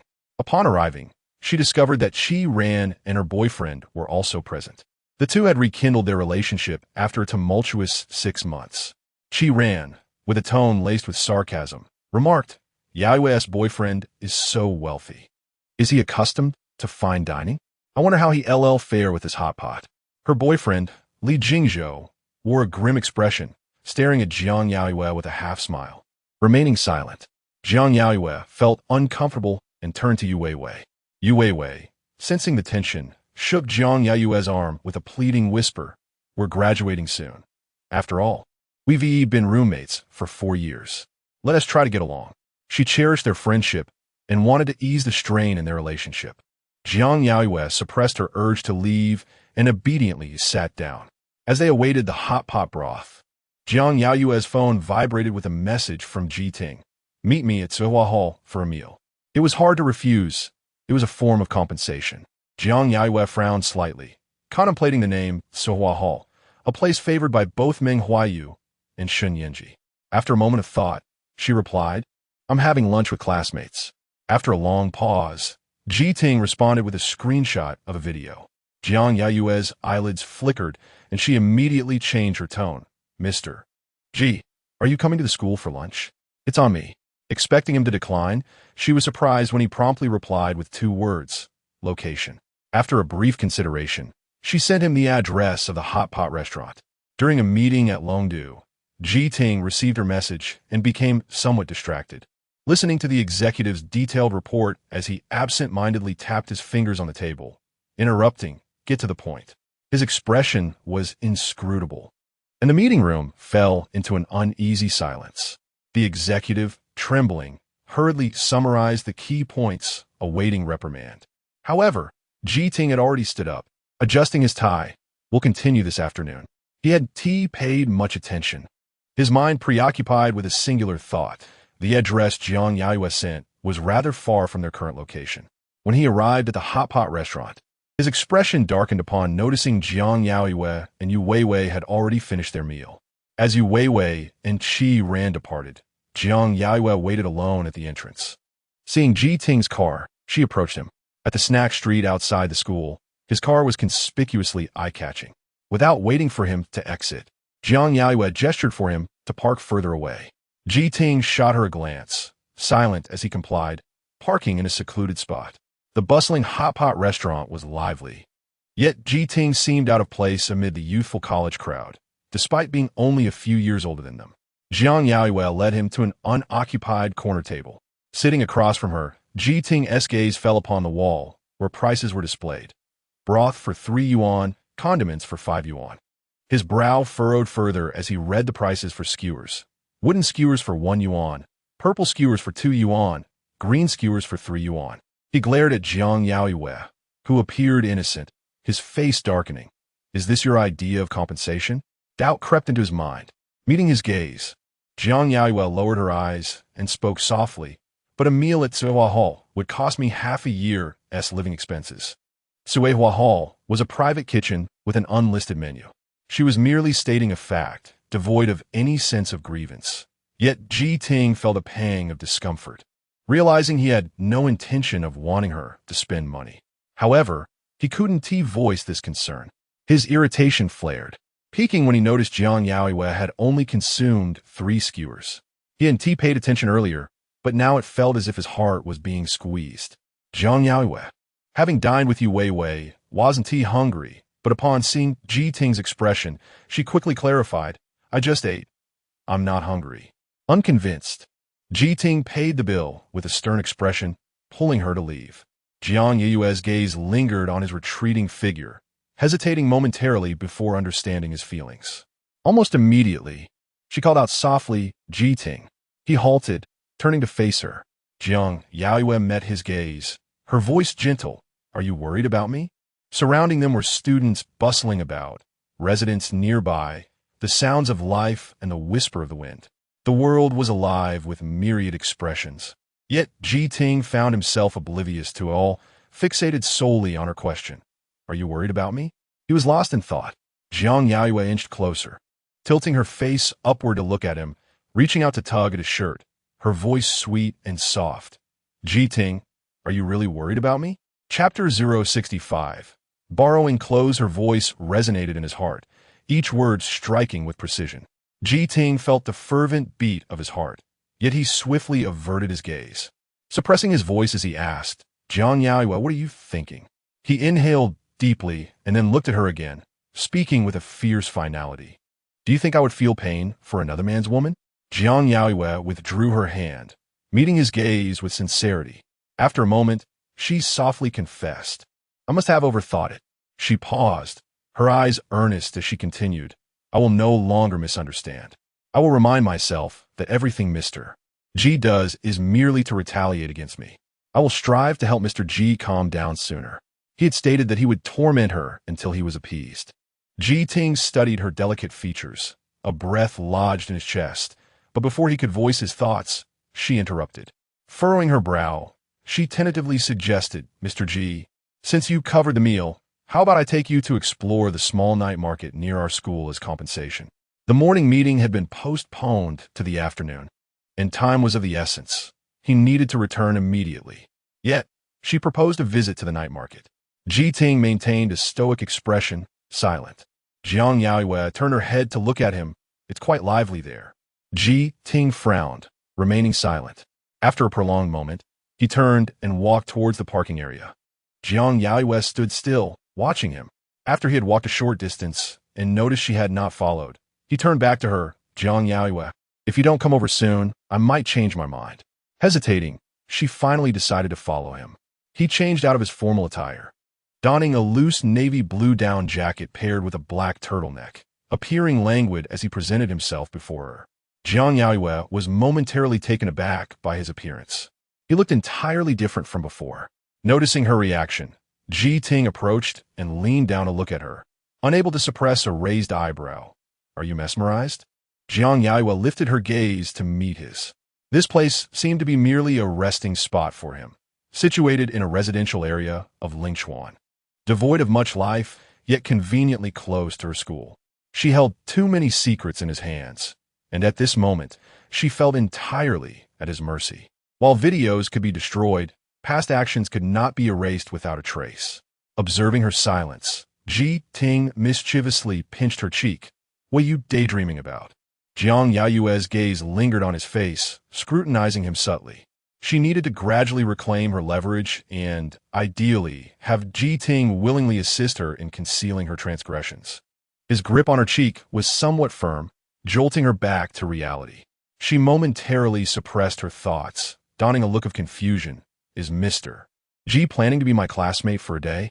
Earlier, his formal attire had seemed out of place near the school, but now he appeared convincingly like a student. They had consistently been at odds, but now Jiang Yaoyue began to truly observe his features.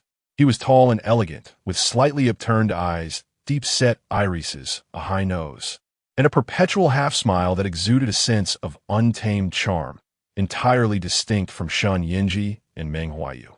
Ji Ting remained silent, retracting his hand from her face and clearing his throat. "What are you thinking?" "It's just a change of clothes." He paused, raising an eyebrow at her. "Aren't you taking me to explore?" Jiang Yaoyue's fingers instinctively tightened, and she looked up at him, her voice slightly shy. "Mr. G, since there's still time, may I wash up here?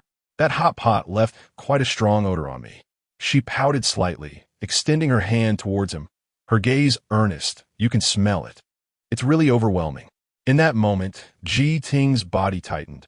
Her hand was in front of him, and he vividly remembered how it felt to hold her, a softness that beckoned him to grip harder. Noticing his silence, Jiang Yaoyue lowered her gaze, her fingers twitching as she prepared to retract her hand. However, Ji Ting instinctively grasped her wrist, pulling her hand forward, driven by an inexplicable impulse. He lowered his head and, expressionless, inhaled the scent from her hand. In an instant, his scalp tingled, and his heart raced anew as her sweet fragrance enveloped him, permeating every corner of his being. Jiang Yaoyue observed his reaction, her voice slow and melodic. Is it really that strong? She elongated her final syllable, soft and alluring. Ji Ting snapped back to reality, abruptly turning his head and releasing her hand, gruffly stating, "What a nuisance. The bathroom is over there." He gestured towards the bathroom located within the bedroom.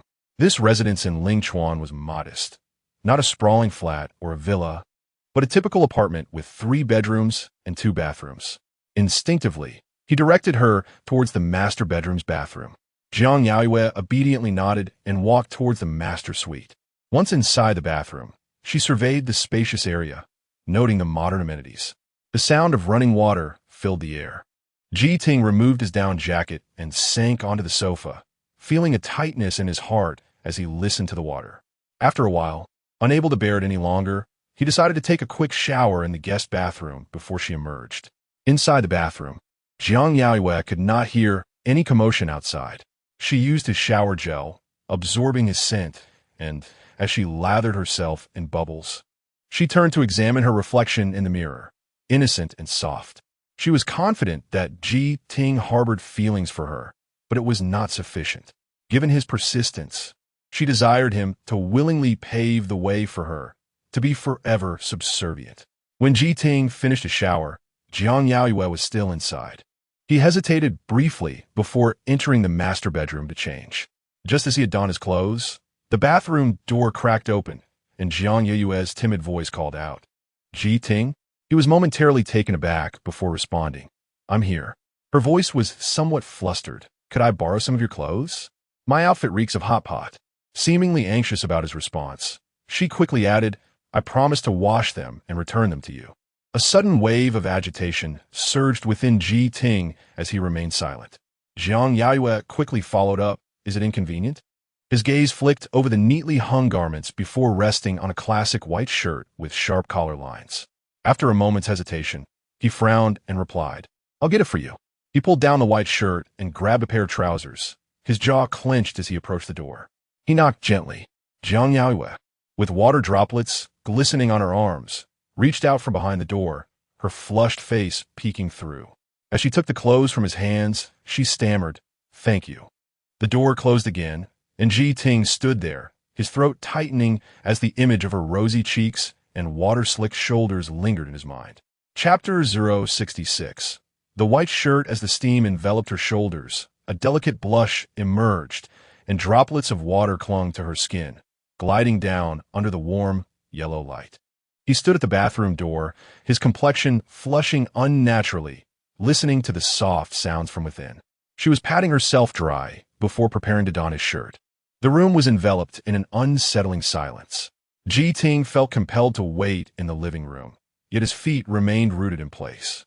He leaned against the wall beside the bathroom door, tilting his head back, closing his eyes, and clearing his thoughts. Inside, Jiang Yaoyue moved slowly, slipping into his white shirt. She gazed at the pants he had brought with a hint of confusion, hesitating slightly before pushing the door open. The warm, fragrant steam, infused with the scent of shower gel, rushed out. Ji Ting, hearing the sound, stood up and turned to look at her. The shirt hung loosely on her frame. The top button fastened, yet failing to conceal her collarbone, the hem barely covering her thighs, while her toes fidgeted nervously in her slippers. Her fair skin appeared even more lustrous against the backdrop of the white shirt. She raised her hand to carelessly tie her hair up, a few damp strands cascading down her shoulders, leaving small wet patches on the fabric. His gaze lingered on her. She anxiously tugged at the hem of the shirt. Her eyes filled with uncertainty. Her cheeks flushed as she looked up at him and confessed, "I can't fit into the pants." While the shirt was a snug fit, the pants were simply impossible. They would fall off if she relaxed her grip at the waist. Ji Ting's previously steady breath quickened once more, his throat tightening as he stared at her, his eyes reddened. She gazed back at him, her eyelashes glistening with moisture, awaiting his response. With a hoarse voice, Jiting replied, "I'll have someone bring over some clothes." He reluctantly tore his gaze away from her and fumbled for his phone to make a call. Jiang Yaoyue stepped closer, her tone hesitant. Wouldn't that be too much trouble? As she approached, a delightful fragrance enveloped him, though it was the same scent he wore. It was intoxicatingly alluring in her presence. Ji Ting's rationality wavered, and he turned to her, his voice thick with emotion. "What do you suggest, then?" Jiang Yaoyue's face was flushed with embarrassment as she admitted, "I could wear my own pants, but they got wet." She looked up at him, her eyelashes fluttering. "Could you help me buy a pair?" Ji Ting fell silent, his gaze tracing her brow and down to her collarbone, in a sudden display of exasperation. He turned away and conceded, "Fine, I'll go buy them." Once he exited the room and the door clicked shut, Jiang Yaoyue, still clad in his white shirt, made her way to the living room. Halfway there, she furrowed her brow, contemplated briefly, and turned back to the bedroom. It wasn't until he stepped outside the community that the cold air jolted Ji Ting's senses back to clarity. He couldn't help but chuckle, realizing the young lady was quite resourceful, using him without a hint of hesitation. There was a shopping mall nearby, and, as he entered, he found himself staring at a row of women's clothing stores, perplexed about what to select. He called his secretary, succinctly stating his needs. The secretary quickly grasped the situation and promptly recommended several women's clothing brands, cautiously inquiring, "Mr. G, do you need me to come over?" Ji Ting paused before replying, "No need."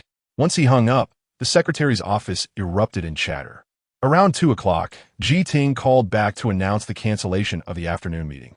They initially assumed it was due to an urgent matter, but it was clearly not the case. Ji Ting inquired about how to choose clothes for the young lady, and his tone suggested that she was far more than just a casual acquaintance. Ji Ting's residence in Linchuan district was adorned in a grand European style, lavishly decorated with bold colors and exquisite designs. Jiang Yaoyue sat on his bed, wrapped in his blanket, patiently awaiting his return. When Ji Ting entered the room, finding no one in the living room, he turned to the bedroom and immediately spotted her in that state. She was nestled in the blanket, her head drooping slightly, appearing drowsy.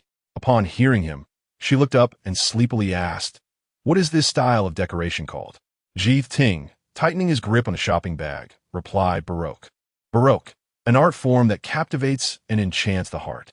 Jiang Yaoyue seemed to awaken a bit, looking at him with a hint of unease. "The living room feels a bit cold." She was attempting to explain why she found herself on his bed. Ji Ting remained silent, glancing at the tightly wrapped blanket around her body, tension coursing through him. After he left the room, Jiang Yaoyue began to change clothes. Having purchased several pairs of pants, but no tops, she glanced at the white shirt she wore, slightly raising an eyebrow before calmly unbuttoning 2 buttons at the collar. The jeans fit perfectly, accentuating her silhouette beautifully. Ji Ting struggled to suppress the restless urge within him as he waited in the living room. After a while, he heard her call out, "Ji Ting."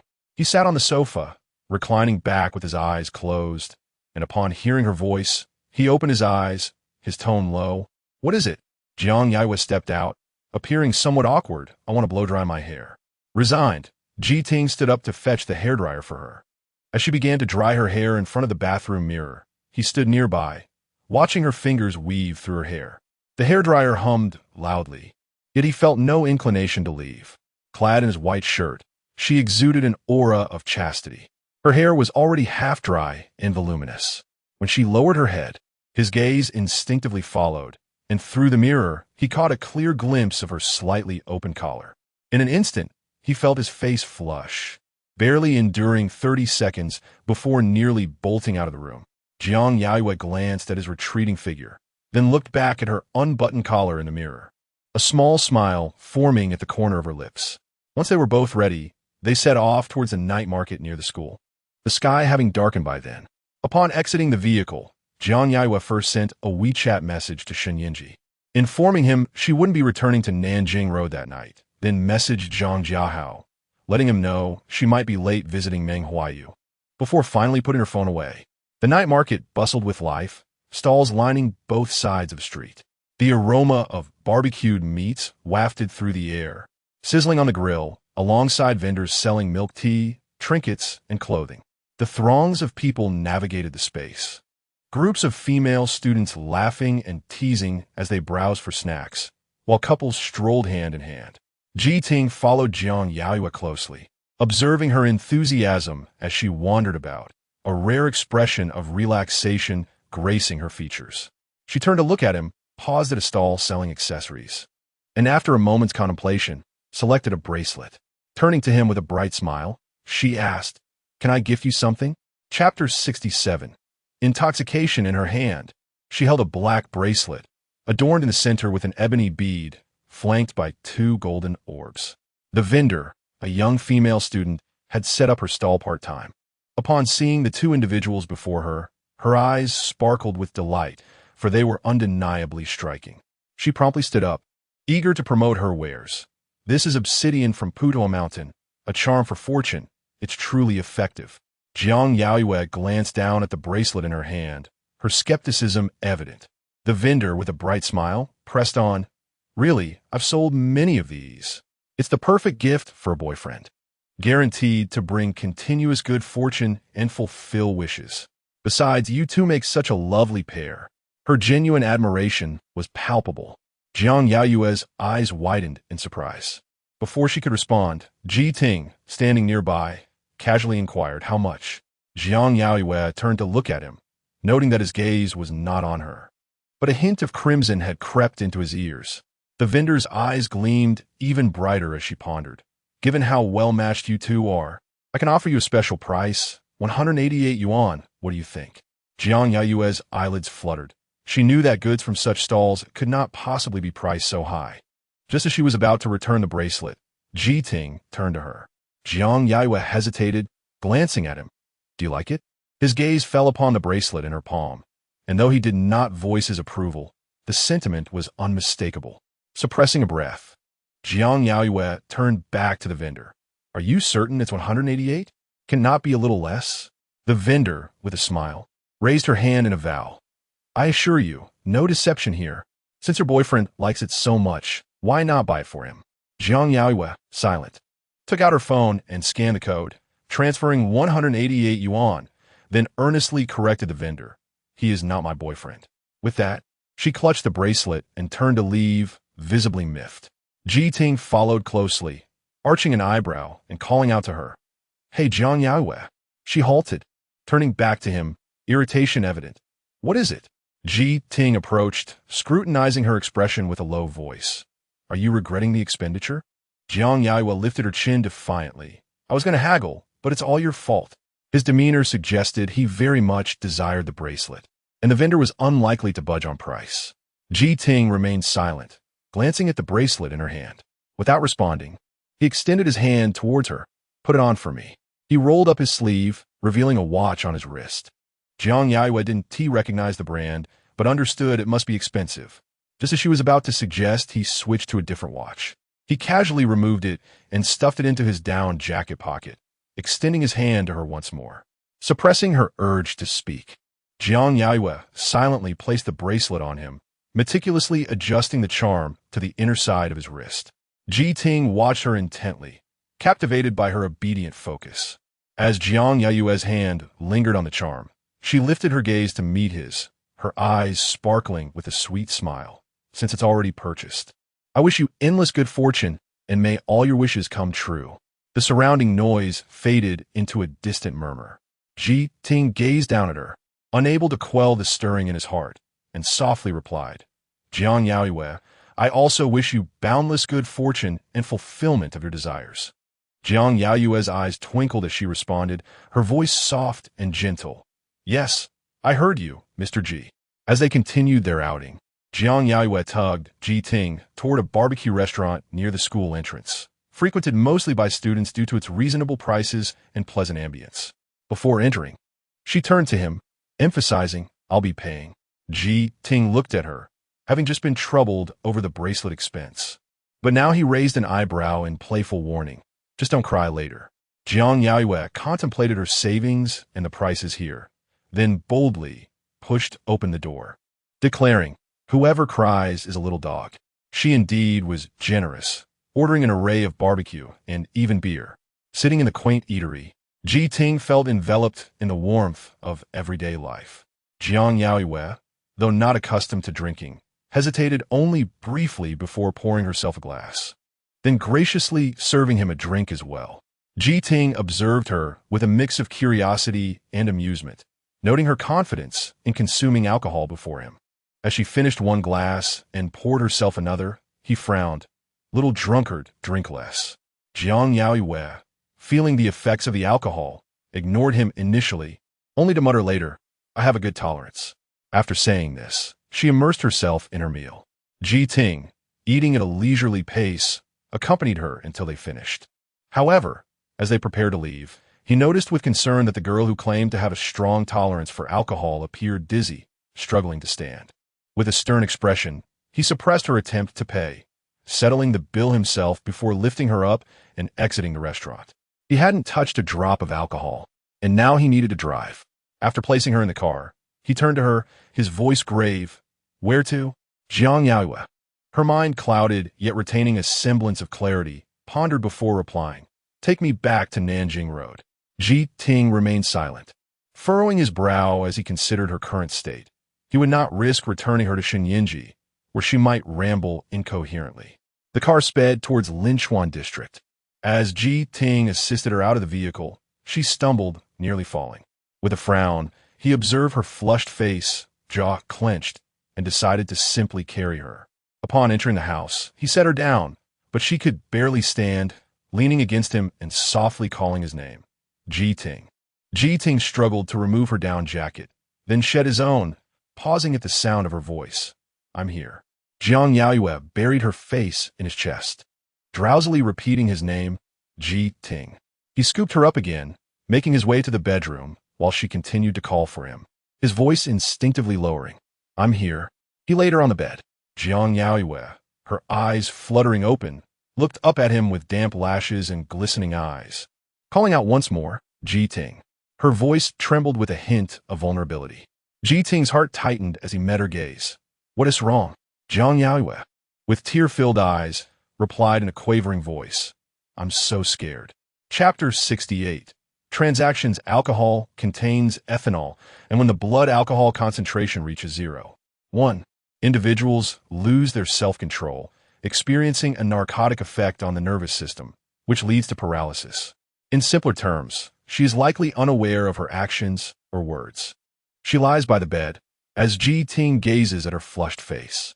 After a considerable pause, he slowly kneels beside her and, with darkened eyes, softly inquires, What are you afraid of? Jiang Yaoyue, her eyelashes still glistening with tears, looks at him, her nose tinged with a sense of sorrow as she chokes out. You know so many of my little secrets, yet you still threaten me. Ji Ting remains silent, his throat tightening as he continues to observe her.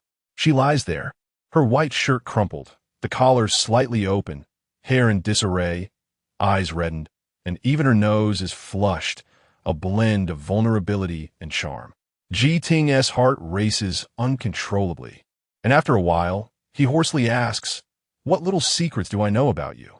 Under the influence of alcohol, Jiang Yaoyue is dazed but still guarded.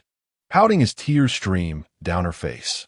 You investigated me and discovered I'm not my parents' biological daughter, and you know I pretended to be abused. Her performance is not entirely an act. She is genuinely distressed and frightened. Initially, her feelings were at a 6, but before him, she magnifies her fear and grievance to a 10. Her small face is wet with tears, causing Ji Ting's heart to ache painfully. Unable to resist, he reaches out to wipe her tears, whispering gently, Is this why you're crying? Jiang Yaoyue gazes at him through tear-filled eyes, her body curled into a small ball, a hint of confusion lingering in her expression. After a long pause, she speaks slowly. They didn't hit me or scold me, but I'm afraid to eat my fill, afraid to fall ill. Her voice is soft, muffled by her sobs. Ji Ting is taken aback, his heart aching fiercely as he observes her trembling form. Leaning closer, he cups her face in his hands, gently pressing his fingertips to the corners of her eyes.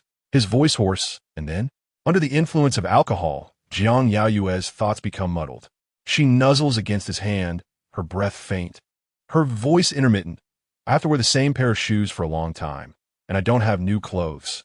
When I was little, I wanted to eat a giant lollipop, but no one would buy it for me. Every time the class collected fees, I felt immense pain. I dare not ask them for money. Her words come out jumbled. Ji Ting quickly pieces together her details. A small girl living under someone else's roof, treading carefully each day. Though she is not abused or scolded, she is met with indifference. Jiang Yaoyue is losing her grip on whether she is acting or genuinely crying. The alcohol has overwhelmed her nervous system, rendering her completely out of control. She feels utterly devastated, tears cascading down her face, her small features a disheveled mess. Ji Ting's heart aches severely. Even his breathing becomes labored. He leans forward, cradling her small face in his hands, whispering, "Please don't cry, okay?" Jiang Yaoyue, sobbing, raises her head slowly and calls out to him, "Ji Ting." He holds her face, his voice hoarse, "It's me." She gazes at him through tear-filled eyes for a moment before launching herself into his arms. Ji Ting, already half kneeling, loses his balance and falls backward onto the ground. She tumbles from the bed, landing in his embrace, her eyes glistening as she looks up at him. Beneath them lies a Baroque-style carpet. Its vibrant red and gold hues a striking contrast to the scene. Her hair is tousled, and as she gazes at him with a touch of fragility, her voice soft and compliant, she pleads, "I'm so scared. Please help me, okay?" Ji Ting's chest rises and falls rapidly as their eyes lock. Instinctively, his hands tighten, his fingertips sinking into the soft fibers of the carpet, tracing the golden embroidery. The room is enveloped in silence, save for their hurried breaths. His heart races, and his voice becomes rough. "How can I help?" Jiang Yaoyue leans closer, her eyelashes fluttering, momentarily bewildered. "I don't know." After a brief pause, she speaks softly and slowly, "You protect me, okay?" The proximity envelopes him in her warm, sweet scent, eroding his rationality. He is entranced by her flushed face and slightly parted lips, her soft, pleading voice igniting a fervor in his heart that threatens to drive him to madness. Jiang Yaoyue, sensing his silence, inches closer, her nose nearly touching his. "Ji Ting, please?" Ji Ting meets her gaze, his throat tight, his voice hoarse. "Why not ask Shen Yanzhi?" Jiang Yaoyue, her thoughts sluggish, processes his words before shaking her head. "No, don't let him know." Ji Ting's body burns with intensity. She clutches his shirt tightly, her eyes reddening from his previous words, feeling utterly wronged. "Why are you so cruel?" Ji Ting quickly aligns with her thoughts, his voice deepening as he questions. "What makes me cruel?" Jiang Yaoyue, her arms weary from supporting herself, rests her face against his neck, sobbing as she accuses, "You threaten me, demand my obedience, and bully me." Her small face nuzzles against his neck, causing Ji Ting's breath to quicken. Unable to restrain himself, he interrupts her in a rough voice. "If Ji Ting is so wicked, why do you still want him to protect you?" Jiang Yaoyue, gripping his shirt tightly, feels momentarily perplexed by his question. She lifts her gaze to him. "Then does Ji Ting want to protect Jiang Yaoyue?" Her eyes brim with tears, looking at him with trepidation and vulnerability. Ji Ting finds it increasingly difficult to maintain his composure. He raises a hand to roughly wipe her reddened eyes. "Jiang Yaoyue, I do not engage in unprofitable transactions." He fixes his gaze upon her, his body tense, awaiting her response. Jiang Yaoyue meets his gaze, her nose tinged with sorrow, burying her face in his neck. Feeling utterly wronged, "Then what do you want?" Ji Ting grips her chin, lifting her face, his eyes darkened, his voice gravelly, "Just give me a kiss, will you?" She freezes, the alcohol-induced fog in her mind temporarily lifting, only to be replaced by a surge of anger, instinctively raising her hand to slap him. Ji Ting catches her wrist, flipping her beneath him, locking his gaze onto hers. "Just one kiss, and you can hit me, okay?" Jiang Yaoyue, her thoughts clouded, driven by the alcohol, still remembers to negotiate for her own benefit. Looking at him with hesitation, "A kiss, and I get to hit you once?" Ji Ting's heart pounds wildly, each beat heavy enough to break free from his chest, the sound echoing in his ears. He tightens his grip on her wrist. His voice hoarse, a kiss, and I'll let you slap me. Chapter 069. Does it hurt? As his words fell, he could no longer contain himself. Gripping her chin firmly and kissing her passionately, she found herself pinned beneath him, one hand held tightly in his grasp, and at the moment their lips met, her voice shattered into silence. The taut strings of Ji Ting's mind snapped into disarray, a desperate urge to merge her into himself coursing through him. She was as soft and sweet as he had imagined. Jiang Yaoyue, overwhelmed by his assertive embrace, struggled against the constraints, her wavering rationality gradually returning. It then dawned on her, with startling clarity, that Ji Ting was kissing her. He was lost in the moment, his body tense and unable to detach from the intoxicating connection. Jiang Yaoyue felt breathless, her lashes fluttering. When he momentarily withdrew, she turned her head away, evading his descending kiss, and then forcefully pushed him away. Ji Ting's fervent kiss left her lips tingling. She desired to attain what she wanted, but never anticipated the cost of her own surrender. Almost instantly, she sat up and slapped him across the face. The sound echoed sharply, causing Ji Ting's head to turn. His heart raced violently, and when he glanced at her, his eyes were dark and foreboding. Jiang Yaoyue's palm still tingled. She contemplated the consequences of her action at the moment of striking him, but now a flicker of fear crept in, prompting her to inch backward, leaning against the bed, eyeing him warily. Ji Ting remained silent, feeling the stinging pain on his cheek. Yet, rather than cooling his fervor, the pain only intensified his fiery desire. Their eyes locked, his voice hoarse as he called her name, Jiang Yaoyue. She hesitated and nodded. He propped himself up, staring into her eyes, his breath uneven. Will you hit me again? Jiang Yaoyue looked at him in confusion and shook her head. At this moment, she sat there obediently, a petite figure utterly endearing. Ji Ting caught the scent of alcohol lingering on her, and for a moment, he felt a slight dizziness. He lowered his gaze, reached out, and grasped the hand that had struck him. She had always struck with all her might, and now her palm was still reddened. Jiang Yaoyue feared his wrath, instinctively retracting her hand from his grip. Yet, Ji Ting did not release her. His fingertip rested gently on her palm. Does it hurt?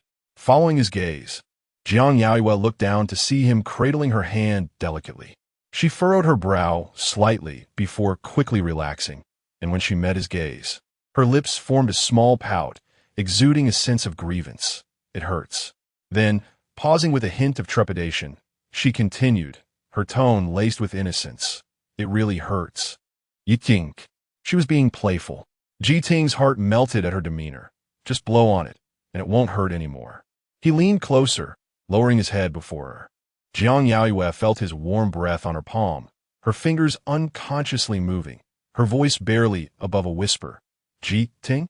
He looked up at her, the sound of his heart pounding like thunder in his ears.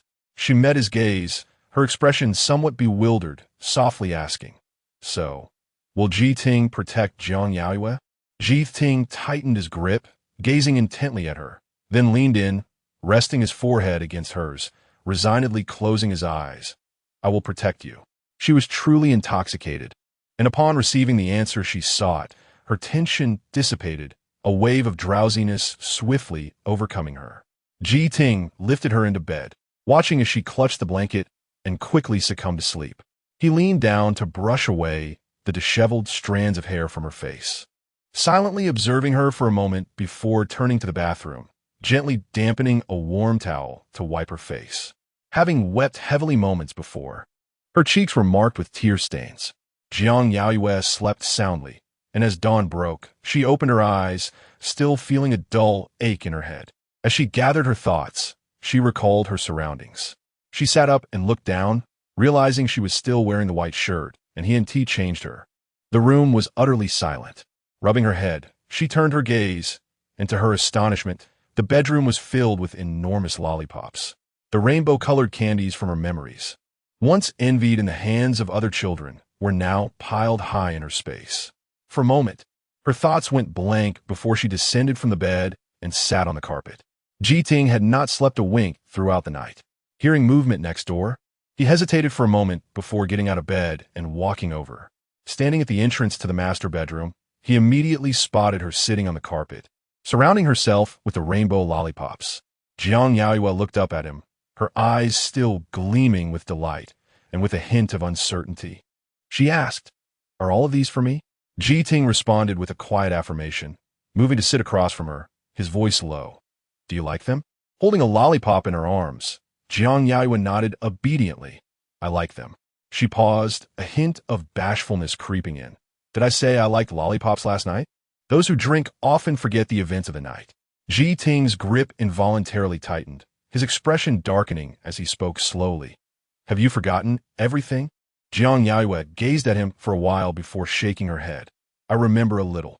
As she spoke, her gaze inadvertently drifted to his lips. Ji Ting sensed her eyes upon him, his throat tightening instinctively, his ears flushing with heat, unsure of what to ask her regarding the fragments of memory. The distance between them was minimal, allowing her to see the bloodshot veins in his eyes and the fatigue etched on his features.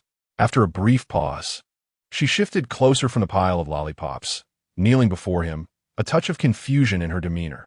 "Did you stay up all night just to buy me candy?" Her oversized white shirt hung loosely, and after a night of wear, the buttons had slipped down to the third button. Ji Ting's gaze fell, and in an instant, both his ears and face blushed fiercely. In less than 30 seconds, he awkwardly averted his gaze and quickly stood up. "I need to wash up. I'll take you back to school." He paused, turning to look at her again. "Or should I take you back to Nanjing Road?" Jiang Yaoyue remained in her kneeling position on the carpet, contemplating his question before looking up at him. "What about my lollipops?" She couldn't possibly leave with a roomful of candy. Ji Ting felt a bit uncomfortable, feigning impatience. "They're all yours. Come and get them whenever you want." Jiang Yaoyue's gaze drifted from his face to his wrist, where the black obsidian bracelet she had gifted him remained securely in place. She lowered her gaze, her eyes resting on the colorful lollipops scattered across the floor. After a moment, she looked up at him. "I really like them, Ji Ting." Ji Ting, having calmed his racing heart throughout the night, suddenly felt it skip a beat, staring at her in astonishment. "What?" Jiang Yaoyue beamed at him, her eyes bright and her cheeks dimpled. "I really like these candies." Chapter 070. She sparkled with delight when she expressed her fondness. Her eyes radiated with a luminous glow. Ji Ting remained silent, observing her for a while before finally responding. "When you wish to eat, do inform me." He had prepared new attire for her. After she finished her bath, he took her out for breakfast and then escorted her back to school. Upon alighting at the school gate, Jiang Yaoyue hurried to the dormitory, her phone having depleted its charge last night and still shut off. At the base of the dormitory, she found no one waiting, which brought her a sense of relief. She ascended the stairs, entered her room, and plugged in her phone to recharge. Shen Yanzhi had sent her a WeChat message the previous night. "Sweetheart, Huaiyu is initiating a product recall and is holding an urgent press conference. You should rest early." Zhang Jiahao had bombarded her with several question marks, and at midnight, he messaged, "Miss Jiang, are you certain you won't be coming?" After deleting Meng Huaiyu, she had yet to add him back. After a moment's hesitation, she replied to Zhang Jiahao, "There was a sudden matter yesterday. Is he feeling better?" She had misjudged the situation's development. Zhang Jiahao almost instantaneously replied, "If Miss Jiang wishes to know, it would be best to see for yourself." Jiang Yaoyue sensed his displeasure as she contemplated her response. Meng Huaiyu's call came through. She answered the call. Meng Huaiyu and Appo's voice crackled through the speaker. "Sweetheart, where are you? My brother was in an accident. I'm coming to get you." Her usual fiery demeanor was palpable. Jiang Yaoyue was momentarily taken aback before responding, "I'm at school." Meng Huaiyu, driving, spoke with evident annoyance. "If it weren't for my father looking for him and not finding him, I wouldn't even know he got himself admitted to the hospital." Jiang Yaoyue listened quietly, occasionally offering murmurs of agreement. Once Meng Huaiyu had vented her frustrations, her tone shifted abruptly. "Sweetheart, I'm taking you to see my brother. But you mustn't tell Shen Yanzhi." Jiang Yaoyue hesitated, leaning against the wall, and casually countered, "What should I say then?" Meng Huaiyu suggested, "Just tell him I'm taking you to meet with the production team to discuss editing issues. The show is about to air. That reason fits perfectly."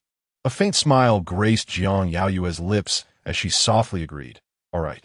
Meng Huaiyu arrived swiftly, and Jiang Yaoyue changed into fresh clothes before getting into her car. As they neared the hospital, Meng Huaiyu hesitated, finally whispering, "Are you really not considering my brother anymore?" Jiang Yaoyue turned her head to look at her, a hint of scrutiny in her gaze. Should I? After all, she was currently Shen Yanzhi's fiancée. Meng Huaiyu laughed, a bit recklessly. If you like him, you should. Jiang Yaoyue felt a moment of distraction, recalling her art exhibition, her 326 works, and her dazzling life of over 20 years. Meng Huaiyu had the audacity to be carefree. Yet Jiang Yaoyue was different. Inside the hospital room, Meng Huaiyu lay pale on the bed. Upon hearing them, he turned his head toward them. When he saw Meng Huaiyu, his brow furrowed slightly, but upon noticing Jiang Yaoyue's presence as well, his jaw tightened, and he turned his head away, closing his eyes. Meng Huaiyu tiptoed to the bedside, peering down at him, puzzled, as he seemed awake just a moment ago. Quickly, she turned her gaze to Jiang Yaoyue, her expression shifting subtly. Jiang Yaoyue followed closely behind, unaware of the tense atmosphere. Noticing Meng Huaiyu standing still by the bed, she lowered her voice to ask, "Is he asleep?" Meng Huaiyu crossed her arms, raising an eyebrow while her eyes rested on her brother's face, replying slowly, "He appears to be asleep." She felt a bit dissatisfied, but resolved to assist her brother. Turning, she gently urged Jiang Yaoyue to sit on the chair beside the bed. "I just remembered, I need to buy some flowers." "Sweetheart, wait here for me." Jiang Yaoyue hesitated, but eventually nodded. Meng Huaiyu moved quickly, not lingering, upon exiting the room. She spotted Zhang Jiahao approaching with a briefcase and promptly intercepted him. "Use a bit of discretion. You don't need to be so overly attentive." Zhang Jiahao adjusted his glasses, comprehending her meaning almost instantly, and exchanged a knowing glance with her, smiling politely. "Understood, Miss Huaiyu." In the hospital room, Jiang Yaoyue remained seated beside the bed, her gaze fixed on Meng Huaiyu's face. He lay there quietly, his breathing soft. After observing him for a while, she lowered her head to send a WeChat message to Shen Yanzhi. "Their essay class activity today. I want to be back until tomorrow." Then she turned off her phone, rising from the chair, leaning slightly, and softly asked near his ear, "Are you angry?" Her warm breath brushed against him. Meng Huaiyu's hand tightened beneath the covers, yet he remained silent. Being this close, Jiang Yaoyue could smell the fragrant woodiness of his scent, now overpowered by the pungent odor of medicine. Her eyelashes fluttered as she gazed at his tightly pressed lips, pale and fragile, seemingly easy to break. Lowering her voice, she continued slowly, "Are you really asleep? Then I shall take my leave." Almost as soon as her words left her lips, Meng Huaiyu opened his eyes. She did not depart, her expression bright and sweet, embodying both innocence and charm. Meng Huaiyu's heart raced, though his face remained impassive. His voice hoarse. "You've come to merely dismiss me?"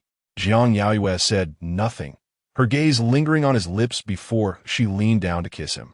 Meng Huaiyu's heart tightened, his breath quickening. The restless emotions he had felt waiting for her were instantly soothed. A blush crept across her cheeks, and as he neared the brink of losing control, she pulled back slightly, her tone serious yet tender. "It was my fault for not coming to keep you company." Meng Huaiyu's gaze darkened as he reached out, grasping the back of her neck, his expression inscrutable. "Is this how you soothe me?" Jiang Yaoyue found herself nestled in his embrace, looking into his eyes, softly asking, "Then how would you prefer to be comforted?" He scrutinized her delicate face, his gaze drifting to her slightly parted lips, his voice gravelly, "I want more." As his words fell, he tensed, pressing her closer to him with a firm grip. Jiang Yaoyue, concerned about pressing against him, quickly turned her face away, her breath uneven. "Please, don't do that." Meng Huaiyu's breath was heavy as he watched her intently. Then, with a swift motion, he pulled her onto the bed. He turned to lie beside her, cradling her in his arms, resting his chin atop her head. As their breathing gradually steadied, he nestled against her hair, murmuring softly, "Last night, with Shen Yanzhi?" Jiang Yaoyue's hands, which had been resting on his chest, instinctively tightened as she slightly lifted her head to meet his gaze, her voice light. "May I have your phone?" Meng Huaiyu fell silent, unlocking his phone and handing it to her. Taking it, Jiang Yaoyue lowered her eyes, opening WeChat to add herself as a friend right in front of him, then looked at him. If you wish to see me, simply tell me. Meng Huaiyu felt a tightening in his throat, his grip around her waist intensifying. Suddenly, the phone rang. It was Meng Huaiyu. Pressing the answer button, her voice was urgent. Sweetheart, quickly hide. Xie Zhaonan and the others are coming. Jiang Yaoyue's eyes widened. Meng Huaiyu paused, her tone terse and tight. They've already come upstairs, and Shen Yanzhi is here too. Chapter 071. Provocation. As Meng Huaiyu stepped out of the hospital room and prepared to descend the stairs, she received a call from Xie Zhaonan. While she initially assumed that Xie Zhaonan and the others were still en route, to her astonishment, she looked up to find them already appearing in the elevator. Stunned, she swiftly ended the call and approached them. Inside the hospital room, Jiang Yaoyue rose from the bed and glanced back at Meng Huaiyu, who wore a grim expression. The room was spacious, yet there were few places to hide. He stood up and grasped her hand, his gaze darkening. There is no need to hide. Jiang Yaoyue looked at his hand holding hers. His fingers were long and elegant, now slightly tightening their grip, causing his knuckles to pale. He had never intended to conceal her. Jiang Yaoyue maintained her composure. If you don't let go, we won't have time. Meng Huaiyu announced that they had already ascended to their floor. Outside the room, an irked voice of Meng Huaiyu rang out. Xie Zhaonan, why didn't you give me a heads up before coming? Xie Zhaonan shot her a glance. Didn't I just call you? Meng Huaiyu felt exasperated. Shooting him a glare. That was hardly a greeting. You were downstairs the whole time. Their voices grew louder. Jiang Yaoyue turned to Meng Huaiyu, her lashes fluttering, her voice barely above a whisper. They will only speak of me, accusing me of fickleness, moral decay, and seeking power. With each word she uttered, his complexion paled further. She paused momentarily before softly asking him again. Even so, you still want to let me hide?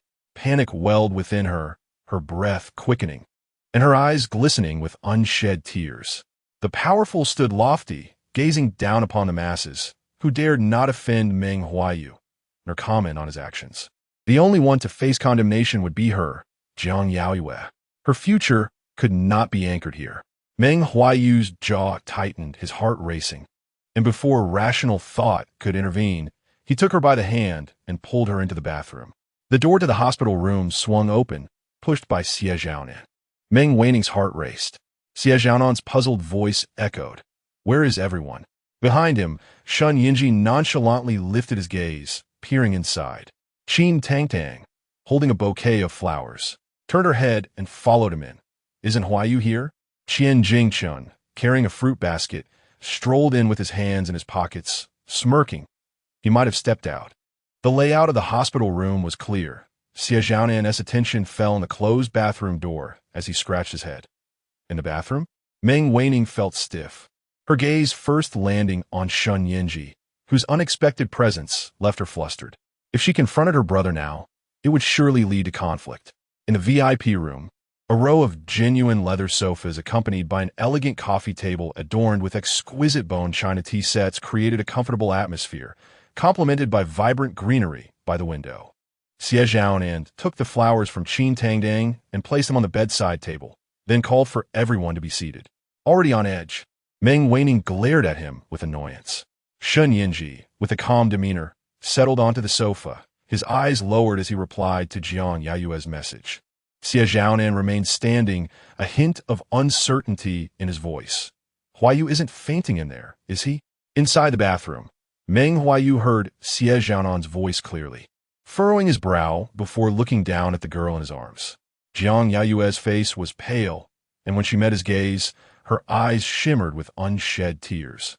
Almost instinctively, he pushed her backward until she was cornered against the cold wall, her back pressed against it, stifling a soft gasp. Though the sound was quiet, her heart raced, and she instinctively clutched at his shirt, looking up at him helplessly. Meng Huaiyu, towering over her, exuded a suffocating presence. At this moment, all her focus was on him. His gaze lingered on her, darkening, before he reached out and turned on the shower, the sound of water echoing through the room. Shen Yanzhi glanced up, his brow slightly raised, directing his attention toward the bathroom. Qin Tangtang, fiddling with the tea set, widened her eyes at the sound, murmuring, "In an accident, And still taking a shower? Xie Zhaonan, arms crossed, observed her as she fixated on the bathroom, frowning as he knocked lightly on her head. Behave. Don't overthink it. Inside the bathroom, Jiang Yaoyue was half-soaked, droplets splattering across her face, leaving her in a disheveled state. Meng Huaiyu reached out, his thumb brushing away the moisture from her face, leaning closer to whisper in her ear, his voice husky. Jiang Yaoyue, are you afraid? She could barely maintain her balance, aware that Shen Yanzhi was just outside, separated by a mere wall.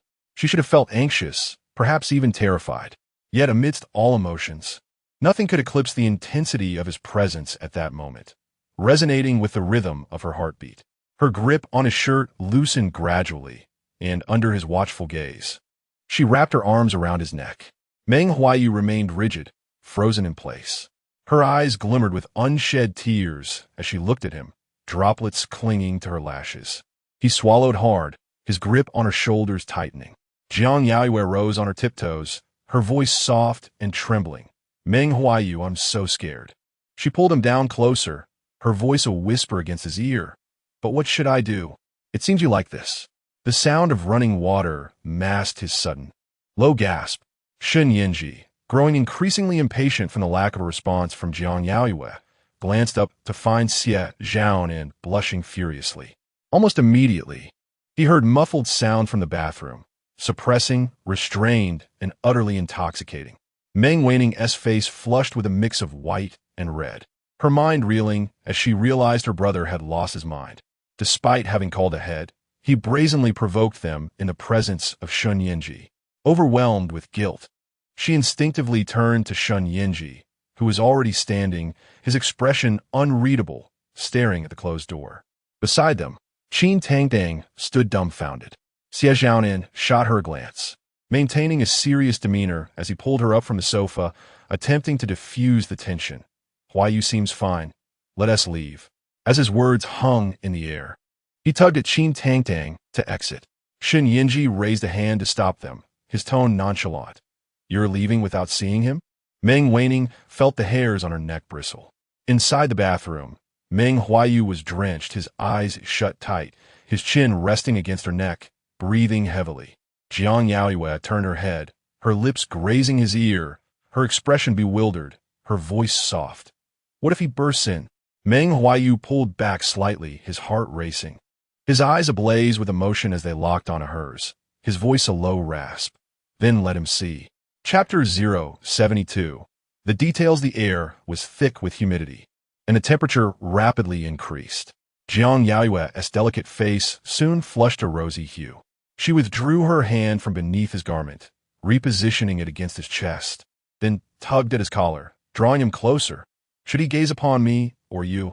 Despite having the ability to restrain himself, he deliberately emitted a sound, his behavior decidedly unruly. Meng Huaiyu, having just experienced a jolt to his body, now found himself unfulfilled. Veins throbbed on his forehead as he lowered his gaze to meet hers, responding, "Look at me." Her current demeanor was both wicked and alluring. With her grip on his collar, he willingly bent down. A knock echoed at the bathroom door. Shen Yanzhi's deep voice resonated. "Huaiyu, are you available?" Jiang Yaoyue glanced past Meng Huaiyu's shoulder towards the entrance and quickly released her hold on his collar. In a hushed tone, she commanded him, "Go handle it." The sound of running water ceased. Shen Yanzhi stood at the door, his expression stern, eyes cast downward. Meng Huaiyu turned pale, unable to suppress her whisper. "Shen Yanzhi, have you lost your mind?" The atmosphere in the room shifted. Others shared her unease. Particularly, Xie Zhaonan, who felt an ominous premonition, was tense with anxiety.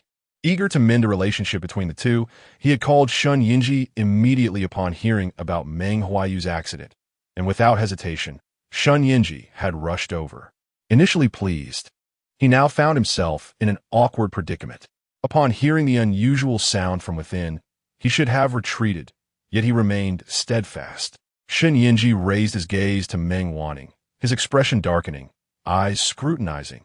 "What are you so anxious about?" Meng Huaiyu faltered, speechless. The bathroom door swung open. Meng Huaiyu emerged, his complexion pale, the bandages covering his injuries thoroughly soaked. He looked up at Shen Yanzhi, apologizing. I'm afraid it's not very convenient. Qin Tangdang yearned to look but felt too shy. Her face flushed. Xie Zhaonan turned her head away, a sense of discomfort swelling in his chest as he glanced at the two confronting figures. Qian Jingchun, seated on the sofa, tilted his head slightly, a bemused smile gracing his lips as he observed the commotion. Meng Huaiyu stood at the doorway, his clothes disheveled and nearly drenched, clinging to his form, droplets cascading from his tousled hair. His face was flushed and his demeanor icy, clearly interrupted in a private moment. Jiang Yaoyue leaned against the wall, her gaze averted, her eyes downcast. This corner provided a visual blind spot. Shen Yanzhi's gaze settled on Meng Huaiyu's face, then drifted down to the glaring hickey on his neck. His masculine instincts ignited a chill in his gaze, a slight smirk playing on his lips, just out of an accident and already causing a ruckus. Can your body handle it? Meng Huaiyu arched an eyebrow, responding, I'm fine, as long as she is satisfied. From a distance, Meng Wanning gasped in shock. Xie Zhaonan's anxious breathing grew more subdued. Qin Tangtang, held back by Xie Zhaonan, felt a mix of defiance and curiosity. Hearing this exchange, she exclaimed, Huaiyu Ge, are you keeping a secret, lover? Her curiosity piqued. She strained to see but was restrained by Xie Zhaonan. Meng Huaiyu's eyes shifted to Shen Yanzhi. Is there something more? Qin Tangdang struggled to turn and look. Who is it? Huaiyu Ge, let us see. Xie Zhaonan shot her a warning glance, quickly attempting to remedy the situation. We'll just take a look. Since Huaiyu Ge is fine, we'll take our leave. Meng Wanning, rarely flustered, feared a confrontation might ensue. She approached, suppressing her trepidation, and voiced her dissatisfaction. Shen Yanzhi, are you still preventing my brother from having a girlfriend? She dared not gaze at her brother in his current state. Her face flushed as she crossed her arms, glaring at Shen Yanzhi. You're blocking the door. What do you intend to do? Don't you know that one should not pry into others' affairs?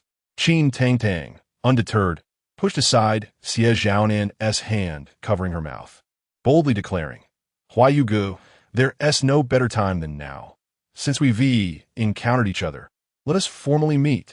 Her curiosity was insatiable, as Meng Huaiyu was a renowned figure, a paragon, and it was simply astonishing that he would disregard all reason in such a situation. Xie Zhaonan frowned, intent on dragging her away. Yet, Meng Huaiyu spoke calmly and courteously.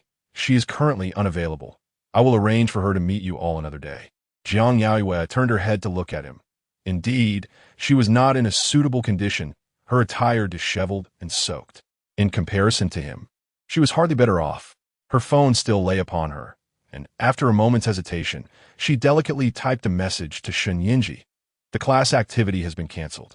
Do you need to pick up your little friend from school? After sending, she pondered and added, all the other children have been picked up by their parents. Your little friend is waiting for you. Outside, Shen Yanzhi eyed the message on his screen, his expression darkening as he initiated a video call. The phone was muted, but vibrated. Jiang Yaoyue furrowed her brow, glancing at the illuminated screen. Meng Huaiyu observed Shen Yanzhi's actions, a cryptic expression crossing his face, his gaze scrutinizing. Shen Yanzhi, I thought you came to see me. His tone was cold. Meng Wanning's face turned ashen, her heart racing with unease. Her brother's calmness stirred doubts within her, compelling her to consider pushing past him to ascertain whether the woman inside was indeed Jiang Yaoyue. The video call abruptly ended, and Shen Yanzhi, expressionless and tense, lifted his gaze to Meng Huaiyu. Step aside. As his words fell, he advanced a couple of steps, locking eyes with Meng Huaiyu. His tone suppressed. Is it her?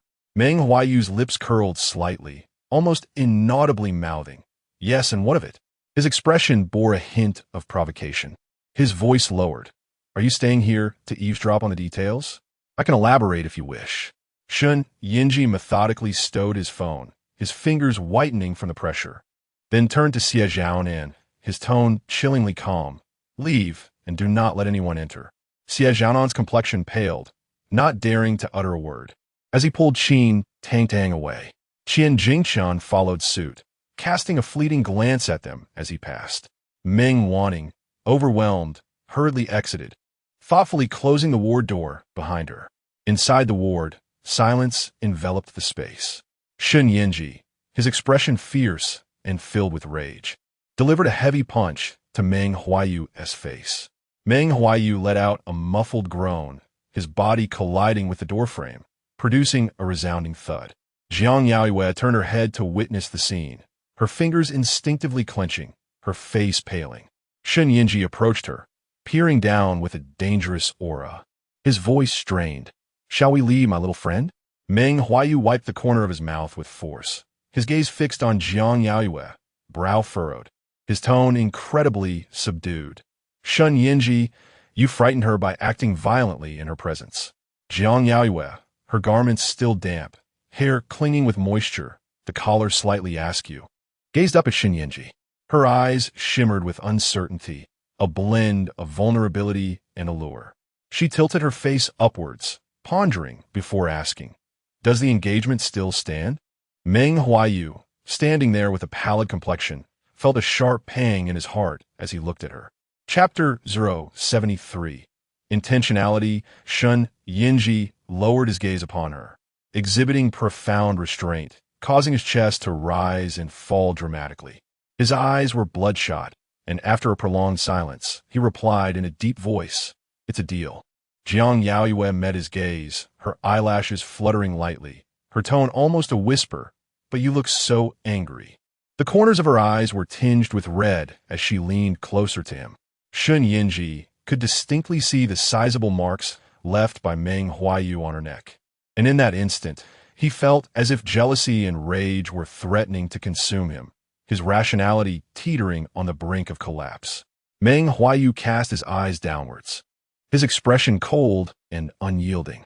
He carelessly raised his hand and pressed it forcefully against the wound on his forehead, the sensation of tearing flesh rendering his face pale, cold sweat glistening on his brow. He swayed slightly, leaning back against the wall, then lifted his head to look at Jiang Yaoyue. In the hushed space, the sound of him leaning against the wall was muffled.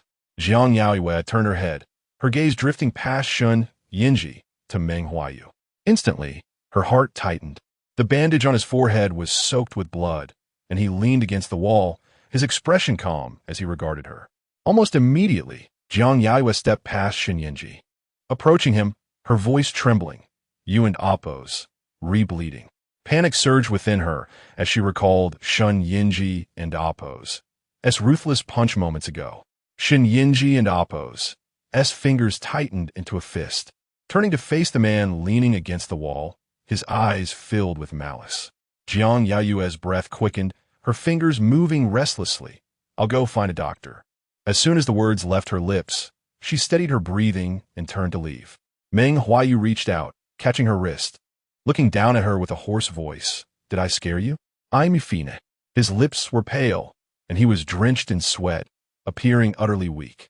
Jiang Yaoyue's eyes, already reddened, now brimmed with tears, her voice quavering. "How can you be fine?" The bandage on his forehead had just become damp. Meng Huaiyu's gaze fell upon her.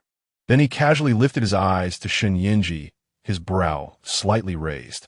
Jiang Yaoyue appeared flustered, wanting to uncover his bandage, yet hesitating to do so.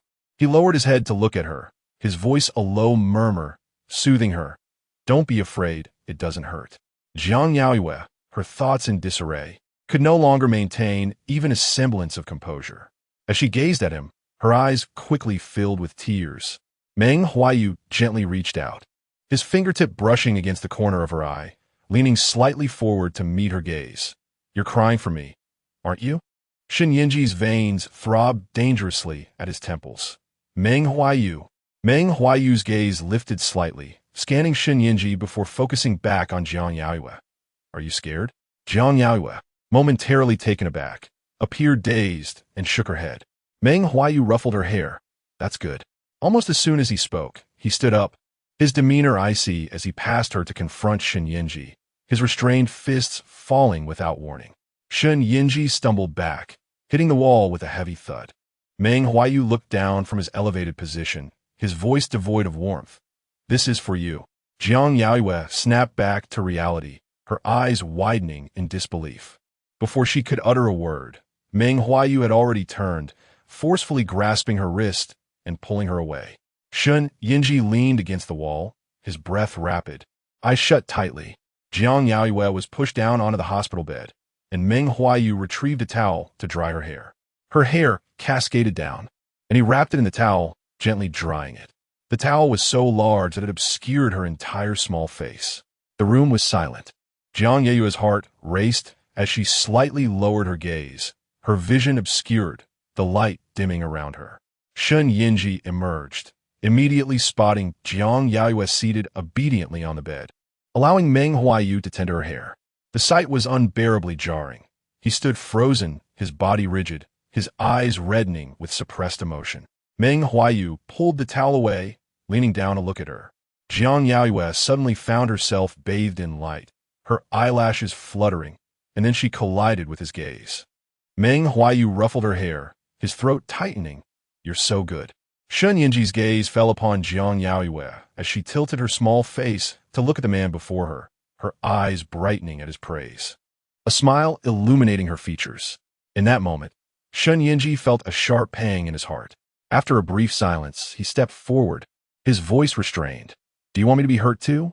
Jiang Yaoyue, seated at the edge of the bed, turned her head to look at him, her eyes clear. Her lips parted slightly, laced with hesitation. "What did you say?" Shen Yanzhi's fingers tightened, yet his expression remained calm as he approached her, concealing the darkness in his gaze.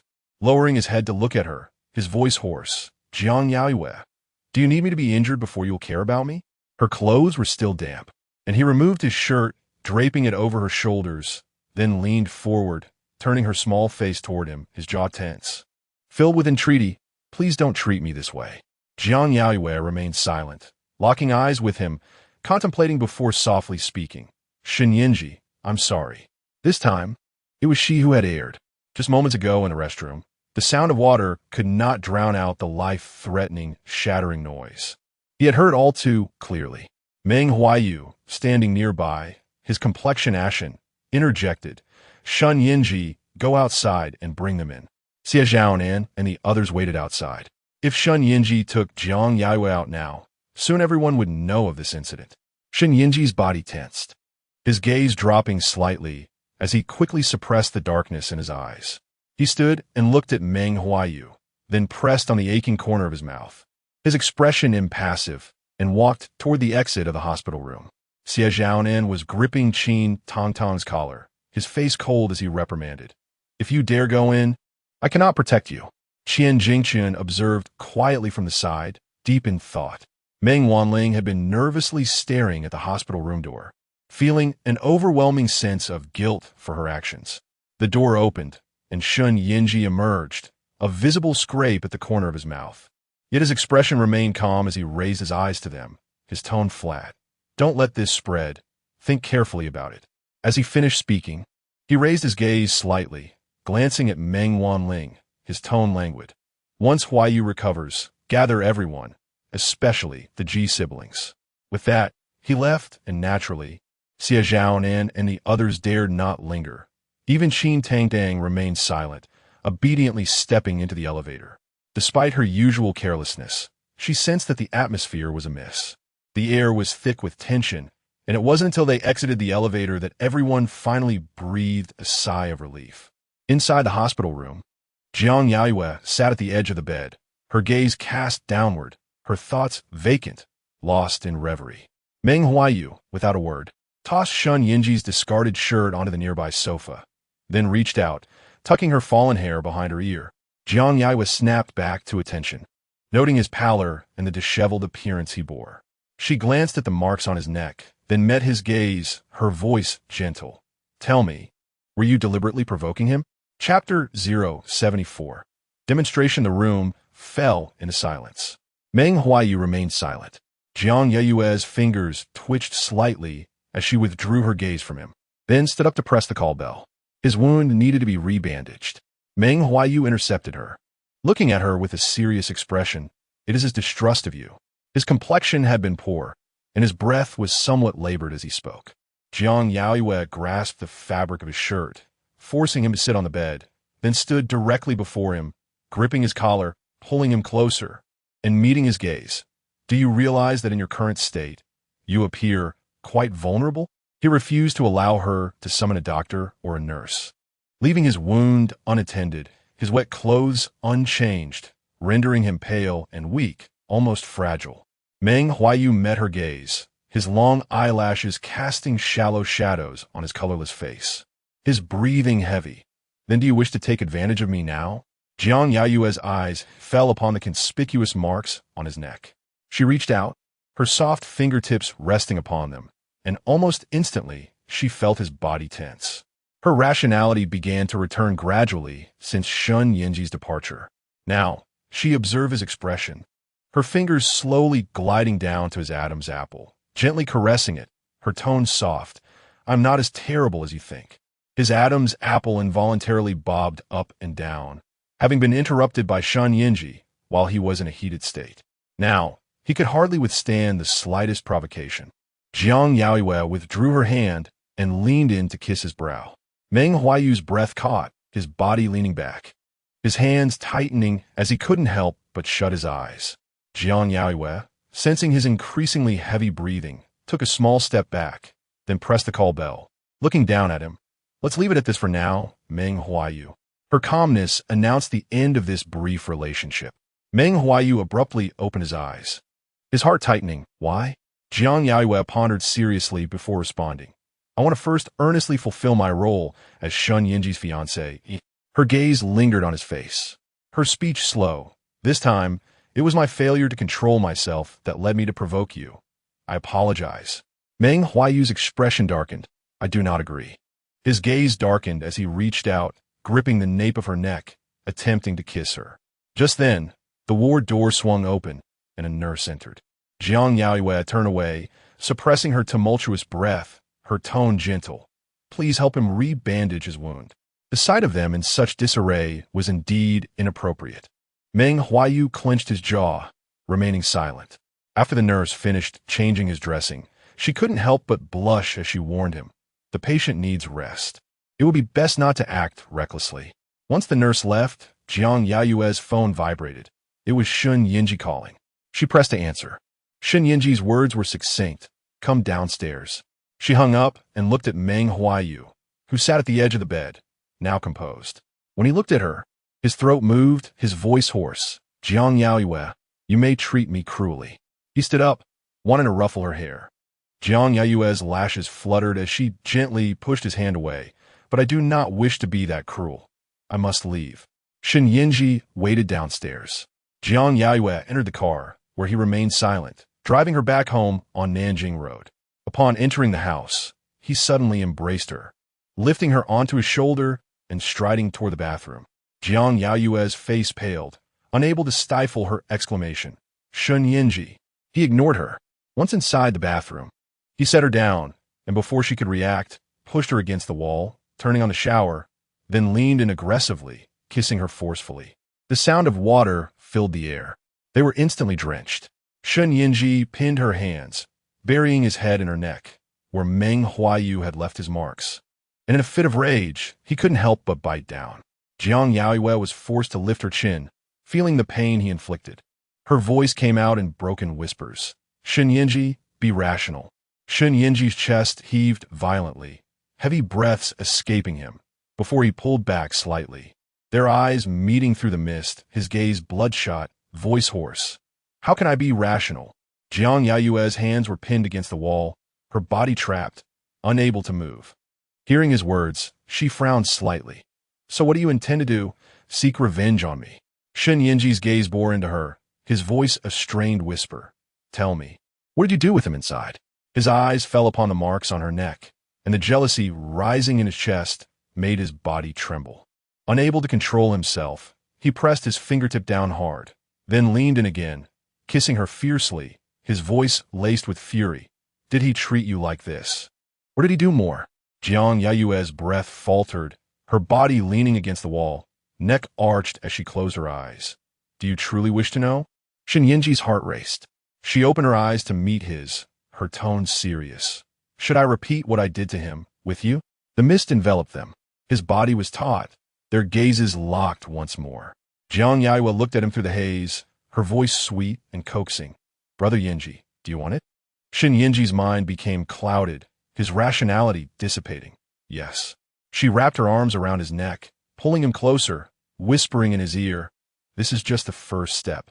Shen Yanzhi felt as though he were on the brink of madness, utterly under her control. She pushed him against the wall, step by step demonstrating for him. Anger and jealousy intertwined within him, yet his body remained honest.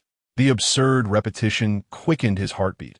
Each of her movements ensnared him further. At the final step, she clung to his shoulders, leaning in to whisper in his ear, "This is where we stop." Shen Yanzhi quickly realized that she had done everything to him that she had done to Meng Huaiyu, but had halted at the last step. His face flushed. He turned off the shower, his gaze settling on her equally flushed cheeks. Then, without a word, he scooped her up. For an entire day, he kept her confined to the bed. As dusk fell, Jiang Yaoyue, utterly exhausted, drifted off to sleep. Shen Yanzhi offered her water, then donned a bathrobe. Rising to the terrace, his expression impassive as he smoked one cigarette after another. In the dead of night, Jiang Yaoyue felt him embrace her from behind. Awakened by his touch, she slowly opened her eyes, her consciousness gradually returning, recalling his insatiable demands throughout the day, causing her to frown involuntarily. Shen Yanzhi sensed her breath lightening, tightening his grip around her waist, leaning closer to kiss her neck, his voice hoarse. "Darling, how about I lock you away?" In the dim light, his eyes were dark, noticing she was fully awake. He held her tighter, his voice suppressed yet restrained. "Just stay locked in this room, okay?" Chapter 075 Redemption. His warm breath lingered against her ear as he tightened his embrace, the pressure becoming almost painful. In the darkness, Jiang Yaoyue softly uttered his name, Shen Yanzhi. His heart raced. Leaning closer, his lips brushing against her ear, "Darling, are you all right?" He yearned to keep her locked away, hidden from the prying eyes of the world. Jiang Yaoyue, feeling a bit breathless in his hold, paused momentarily before gently pulling the hand resting on her waist away. She then turned to face him. "Are you afraid?" In the stillness of the bedroom, their breaths were distinctly audible. Shen Yanzhi, shrouded in shadows, met her gaze before leaning in, his forehead resting against hers, his voice hoarse. "Jiang Yaoyue, I am on the verge of losing my mind." Sensing his unease, she took a moment before softly responding. Then what if the almost insane Shen Yanzhi asked for help? Shen Yanzhi's breathing quickened. Jiang Yaoyue reached out, gently pushing him away, looking into his eyes with a deliberate slowness. "Will you ask for help with me?" His eyes reddened. "Yes." Jiang Yaoyue placed a hand at the nape of his neck, drawing him closer, and pressed a soft kiss to his chin. "Then I shall show you kindness and save you." She intended to destroy him, only to become his salvation. As dawn broke, Jiang Yaoyue awoke to find Shen Yanzhi absent from the bedroom. After taking a moment to fully awaken, she rose and made her way to the bathroom. Switching on the light, she gazed into the mirror, where beneath her white nightgown lay the marks left by him, a testament to his loss of control. She scrutinized herself for a while before standing on tiptoe to slowly peel off her nightgown, revealing hickeys on her shoulders and waist. She distinctly recalled he had not touched her there, and after a moment of contemplation, it dawned on her that he must have left those marks while she was deeply asleep. In the kitchen, Shen Yanzhi prepared breakfast. As Jiang Yaoyue emerged from the bathroom, freshly bathed, she found him waiting by the door. Upon seeing the droplets still clinging to her hair, his heart tightened. The image of Meng Huaiyu drying her hair strikingly vivid in his mind. Jiang Yaoyue, somewhat confused, looked up at him. He rarely waited at the bathroom door, and she assumed he had something to say. Without a word, Shen Yanzhi entered to fetch a towel, pulling her toward him to dry her hair. Jiang Yaoyue quickly realized what he was doing and obediently stood still, allowing his awkward movements. The towel absorbed the moisture quickly, and once he finished, their eyes met. His expression dark. "Who dries your hair better, me or him?" Jiang Yaoyue tilted her head, pondering before answering. "Him." Shen Yanzhi's expression darkened, tossing the towel aside and lifting her off the ground, carrying her toward the dining room. Startled by his sudden action, Jiang Yaoyue instinctively wrapped her arms around his neck. Noticing his demeanor, her eyes brightening as she softly asked, "Are you angry?" Shen Yanzhi replied with a grunt, setting her down on the dining table. His gaze intense. "From now on, only I shall dry your hair." Jiang Yaoyue hesitated. What if I can't do it? Almost as soon as she finished speaking, Shen Yanzhi pressed her head down toward him, his tone dangerous. You still want to find him? His eyes bore into hers. Jiang Yaoyue covered his eyes, leaning in close to whisper in his ear, Don't worry, I will be very obedient. Instantly, Shen Yanzhi fell silent, his emotions calmed. In early December, the first episode of Journey to the Sun aired, in which Jiang Yaoyue appeared as a fairy through Meng Huaiyu's lens, stunningly beautiful and pure. She had no lines. Yet due to the show's prior promotion, her rooftop footage had already garnered attention, and upon the official release, it swiftly trended online. Before long, several talent agencies extended offers to her. Jiang Yaoyue, perplexed, sought Meng Huaiyu's advice. Since the incident at the hospital, Meng Huaiyu had traveled abroad to participate in an international event. Upon receiving Jiang Yaoyue's message, she promptly replied, Don't rush, dear. Wait for my news. The day after the show aired, Shen Yanzhi picked her up from school.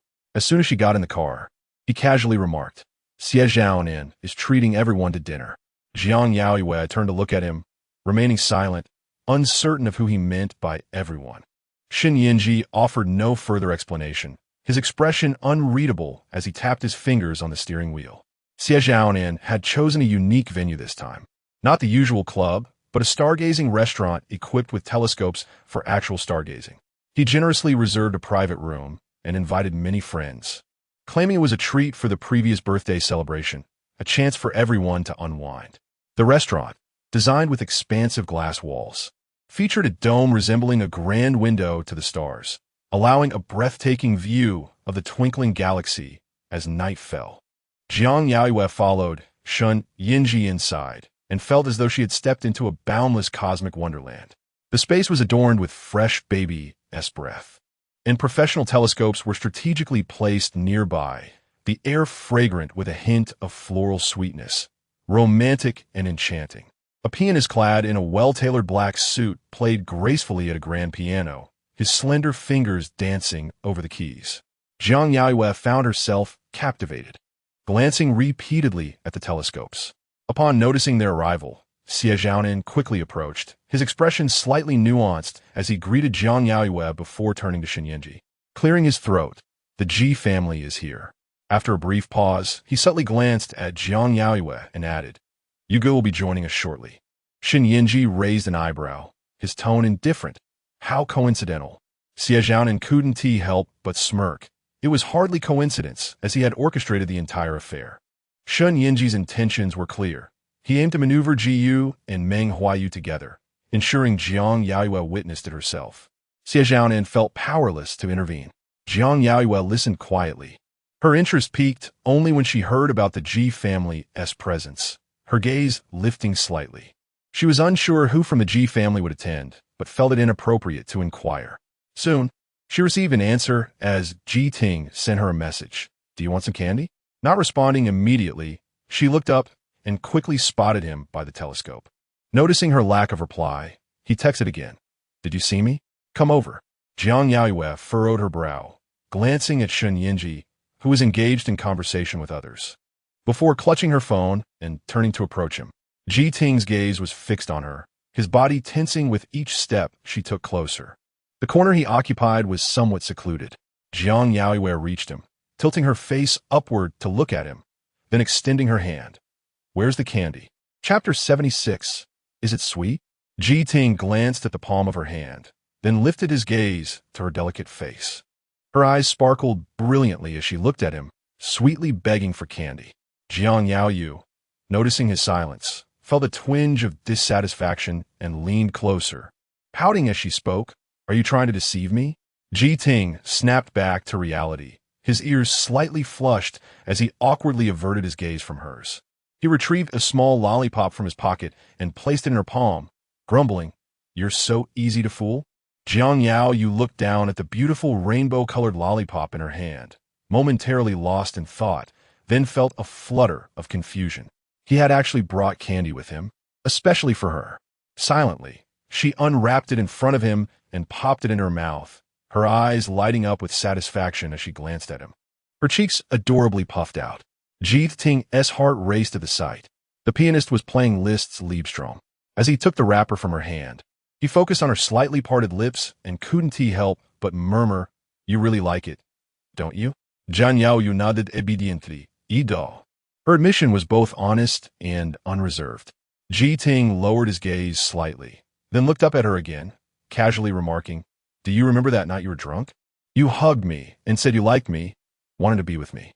As he spoke, his expression was astonishingly casual. Jiang Yaoyue's eyes widened in disbelief, and she instinctively retorted, "When did I ever say that?" The moment the words left her lips, she felt a chill run down her spine. Indeed, Ji Ting looked at her with darkened eyes, the corners of his mouth curling upward as he leaned closer. "So you do remember." His demeanor instantly turned aggressive. Jiang Yaoyue's smile faded, and a sense of panic welled up inside her. She truly could not afford to underestimate this man. It was absurd that she had let her guard down because of a mere lollipop. Seeing her expression of shock and confusion, Ji Ting felt a surge of amusement and couldn't resist teasing her again, his tone provocative. "Are you planning to take responsibility for me?" Jiang Yaoyue snapped back to attention, hesitant to engage with him, her brows slightly furrowed. "What are you talking about, Mr. Ji? I don't understand." As she spoke, she looked at him earnestly. "I'm going to find Shen Yanzhi." She intended to leave, but hesitated. Ji Ting pulled her back sharply, guiding her to a corner away from prying eyes. He looked down at her, his expression darkening. "Don't understand?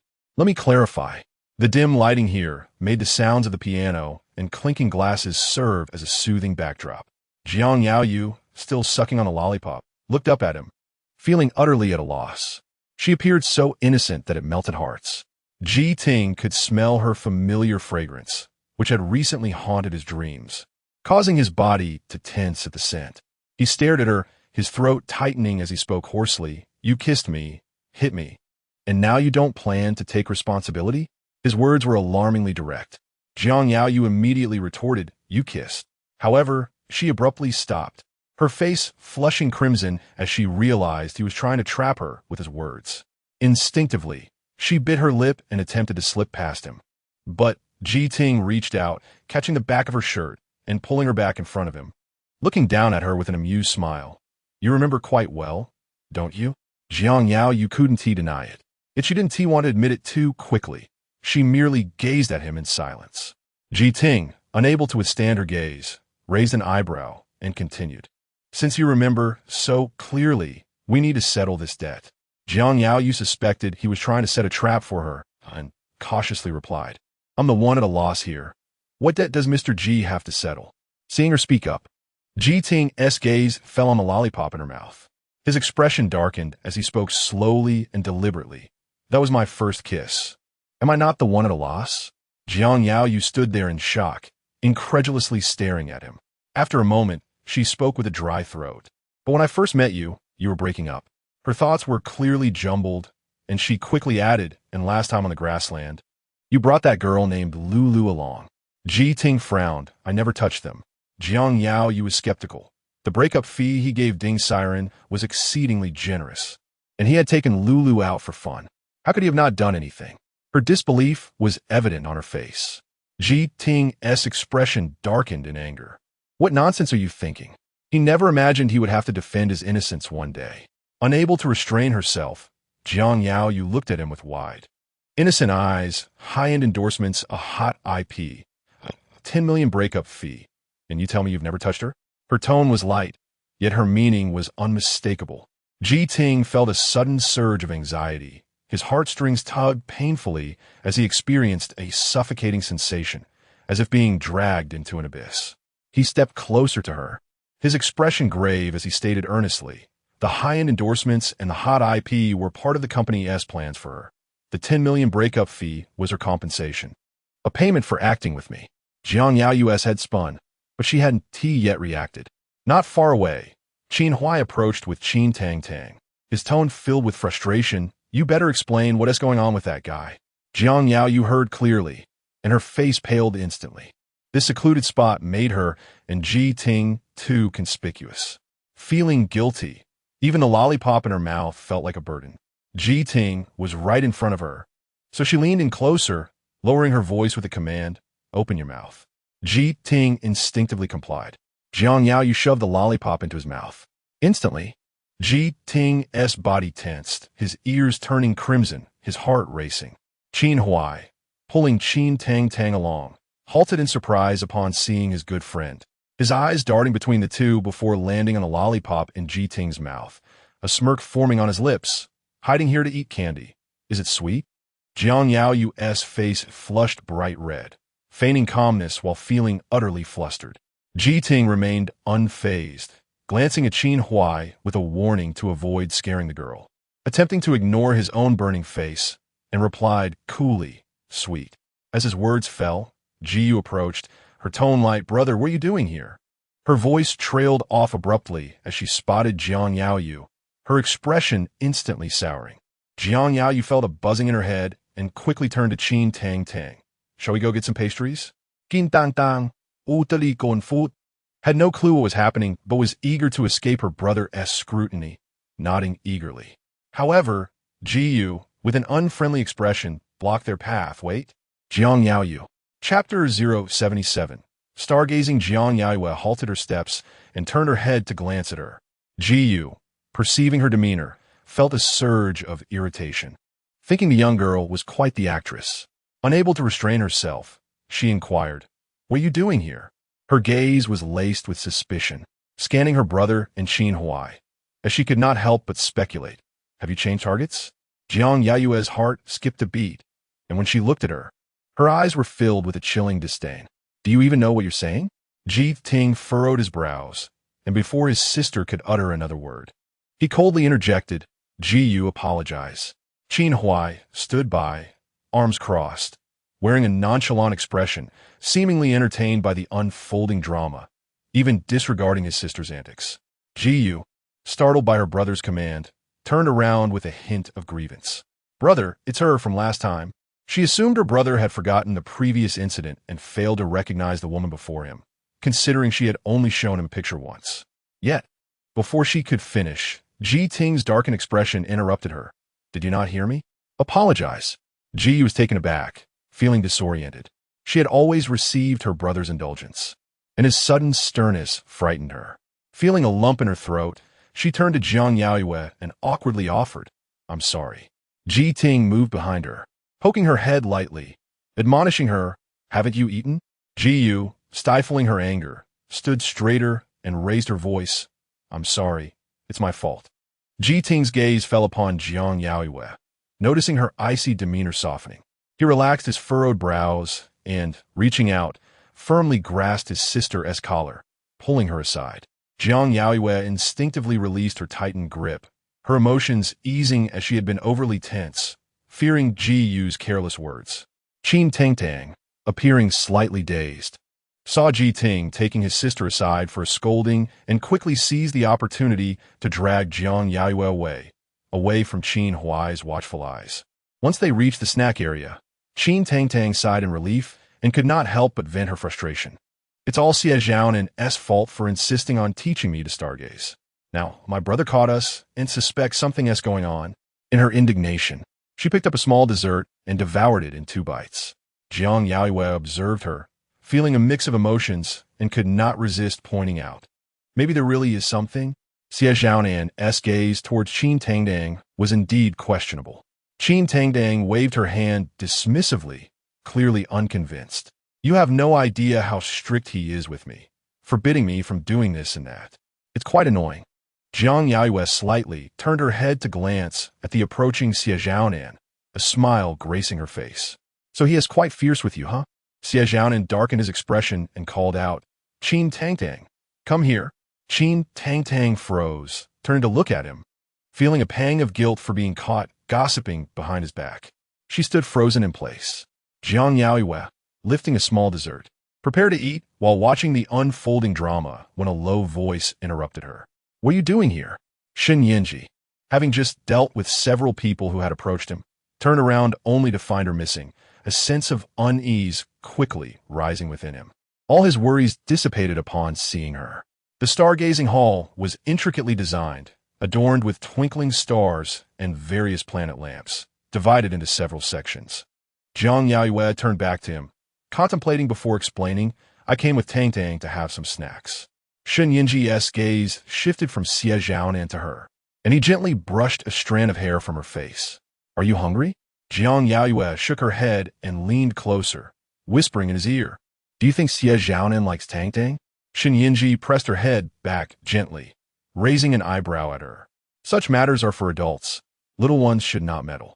Jiang Yaoyue felt her cheeks flush at being called a little one and struggled to formulate a retort, finding herself at a loss for words. At the telescope area, many had already begun stargazing. Jiang Yaoyue, filled with curiosity since entering, tugged on Shen Yanzhi's sleeve and pointed towards the telescopes with bright, eager eyes. Can you take me to see the stars? Her expression was irresistibly adorable. Shen Yanzhi's heart melted, raising an eyebrow at her. Is there a reward? Jiang Yaoyue pondered seriously before nodding. Yes. Shen Yanzhi ruffled her hair. Then let us go. However, just as they took a few steps, a group of familiar friends approached with drinks, surrounding Shen Yanzhi and engaging him in conversation about his previous company's product issues. His brows furrowed slightly as he glanced back at Jiang Yaoyue, who had been left behind. Jiang Yaoyue thought for a moment and mouthed to him, I'll go ahead and look myself. Though she had never operated a telescope before, it couldn't be too difficult. Yet, she underestimated the enthusiasm of the crowd for stargazing. As she made her way over, she found everyone gathered, waiting in line to take their turn. They all found it quite intriguing. None in their circle typically showed interest in astronomy. Xie Zhaonan, nearby, was feeding Qin Tangdang small snacks while she complained about her brother's authoritarianism. Jiang Yaoyue chose not to interrupt, quietly standing aside, her gaze lowered, somewhat lost in thought as she listened to the lively chatter around her. After finishing his reprimand of Jiyu, Ji Ting wandered over, immediately spotting the young girl standing alone at the edge of the crowd. His pace faltered, and his heart ached at the sight. Jiang Yaoyue, obediently standing there, heard Ji Ting's voice drift lazily towards her. Do you want to see the stars? Clearly feeling out of place and unfamiliar with the others, she stood there in a daze. Jiang Yaoyue lifted her head, meeting his gaze, and after a moment of contemplation, replied softly, I do. Ji Ting's eyes fell upon her small, forlorn face, and he felt a pang of sympathy. Suppressing his discomfort, he silently grasped her wrist and led her away. Jiang Yaoyue exclaimed in surprise, Where are we going? Without looking back, Ji Ting replied, I'm taking you to see the stars. They exited the stargazing hall and, after a short distance, entered a small astronomical observation room. There was no one inside, but it was equipped with professional instruments. Before Jiang Yaoyue could fully comprehend, Ji Ting had already positioned her in front of the telescope, raising an eyebrow as he looked down at her. You don't know how to use it, do you? I'll teach you. He surprisingly refrained from threatening her. Jiang Yaoyue leaned forward, obediently listening. This was a finder scope that needed to be calibrated parallel to the main telescope and focus clearly. Ji Ting explained slowly, and her earnestness in learning was utterly endearing. He found his throat tightening as he finally finished instructing her, awkwardly averting his gaze and nodding towards the telescope. Give a try. Jiang Yaoyue approached the telescope to begin her hands-on practice, but soon furrowed her brows in confusion. Ji Ting, watching with amusement, leaned closer and whispered in her ear, Do you see anything? Jiang Yaoyue rubbed her eyes, feeling defeated. I can't find the stars. Just as she was about to step away, a moon pendant fell in front of her eyes. Ji Ting leaned forward, locking eyes with her, and spoke softly, Jiang Yaoyue, It's all right if you can't see the stars. I'll give you the moon. Chapter 078. Encounter above them stretched the vast expanse of the starry sky, while the moon illuminated their path. Jiang Yaoyue gazed beyond the moon at him, his eyes filled with intensity and warmth. She remained motionless, silent. Ji Ting grasped her hand, placing the moon gently in her palm. In a secluded corner, he leaned closer, his warm breath brushing against her brow. Jiang Yaoyue quickly regained her composure. Leaning back and turning her head, her voice trembling softly, Ji Ting. Ji Ting's gaze settled on her face, his voice deep. I'm here. Jiang Yaoyue's breath became unsteady as she looked down at the moon cradled in her hand. After a moment, she lifted her gaze to meet his. I am so happy. Ji Ting observed her, noting how her eyes gradually brightened, yet they glistened with unshed tears. His heart tightened painfully. Jiang Yaoyue leaned closer, scrutinizing him earnestly. You've prepared for this for a long time, haven't you? Her eyelashes were damp. Ji Ting's jaw tightened, remaining silent. She opened her palm, extending it toward him, her tone light. But it's such a pity that I haven't had a drink today. She was conveying to him that the sober Jiang Yaoyue was a clear-minded Jiang Yaoyue. She stepped closer.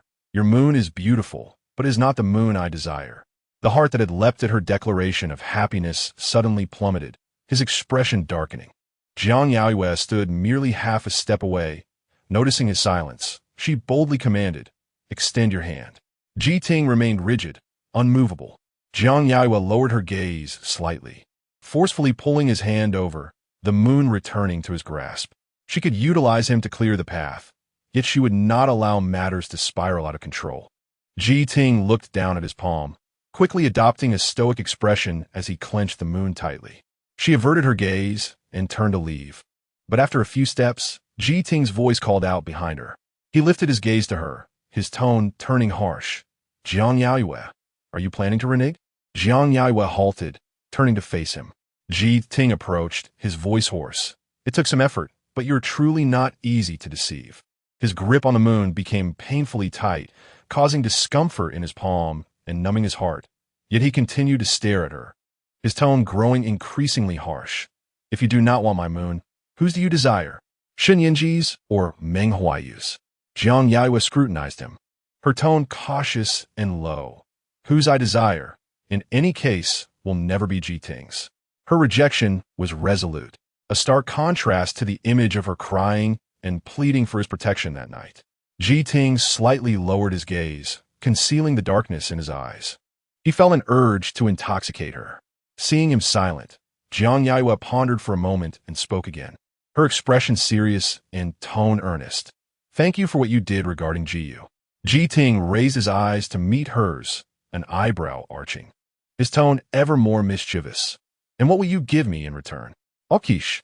The observation room fell instantly silent. Jiang Yaoyue uncontrollably recalled how he had kissed her that night, her face flushing crimson. Her expressions shifted dramatically, her hands tightening unconsciously. Ji Ting's gaze fell upon her slightly parted lips, his throat involuntarily moving. She sensed his renewed aggression and immediately became alert, choosing not to respond, turning to leave.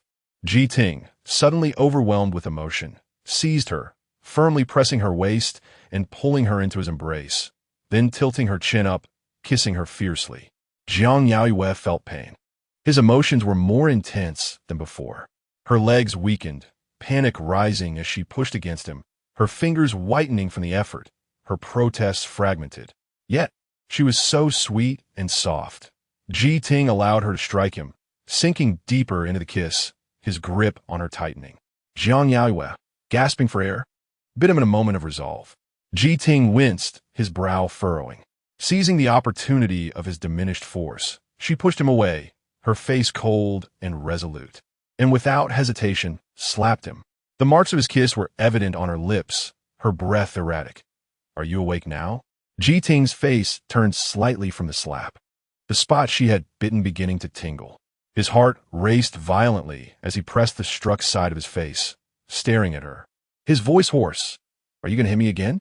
Jiang Yaoyue's hair was tousled, her face flushed, her eyes glistening with unshed tears, making her appear delicate and soft. Ji Ting's heart raced uncontrollably, the pain on his face igniting a desire to hold her again and kiss her fiercely, unwilling to let go after tasting her sweetness. Jiang Yaoyue sensed his madness. "If you are awake, let me go." She had lingered too long. Ji Ting, overwhelmed by his pounding heart, blocked her path, his throat tightening. "Can I have another kiss, please?" Jiang Yaoyue, exasperated, raised her hand to strike him once more. He caught her wrist, his eyes reddened, staring intently at her. "One kiss, and I will let you hit me." His demeanor was unsettling, and Jiang Yaoyue felt a surge of anxiety, quickly altering her approach. With tears in her eyes, she met his gaze, calling his name, Ji Ting. Ji Ting's body tensed, his patience wearing thin. She appeared adorably distressed. "Please, don't be like this. I'm scared." In that moment, she looked so obedient. Almost instantly, Ji Ting's veins throbbed, and his grip on her wrist unconsciously tightened. Jiang Yaoyue leaned closer, her voice muffled. "You're holding too tightly. It hurts." Her words brushed against his ear, causing Ji Ting's breath to quicken, and instinctively, his hold loosened. Yet his voice followed closely. "The previous agreement still stands, Jiang Yaoyue. If you dare avoid me in the future, just wait and see how I will deal with you." Jiang Yaoyue's expression shifted, but she quickly steadied herself, looking at him seriously. "In the future, I will obediently listen, until Mr. Ji calms down. Maintaining this demeanor is perfectly acceptable." She exited the observation room, quickly regaining her composure. However, not far from her exit, she looked up to find Meng Huaiyu leaning against the railing. Behind him, a glass wall adorned with countless twinkling stars, the galaxy dazzling. Hearing her movement, he looked up at her. Jiang Yaoyue halted, her fingers twitching, her heart racing, her thoughts momentarily blank. It was inevitable that they would meet. She could hear the rapid beating of her heart. Meng Huaiyu, upon seeing her, stood and began walking towards her, but soon halted.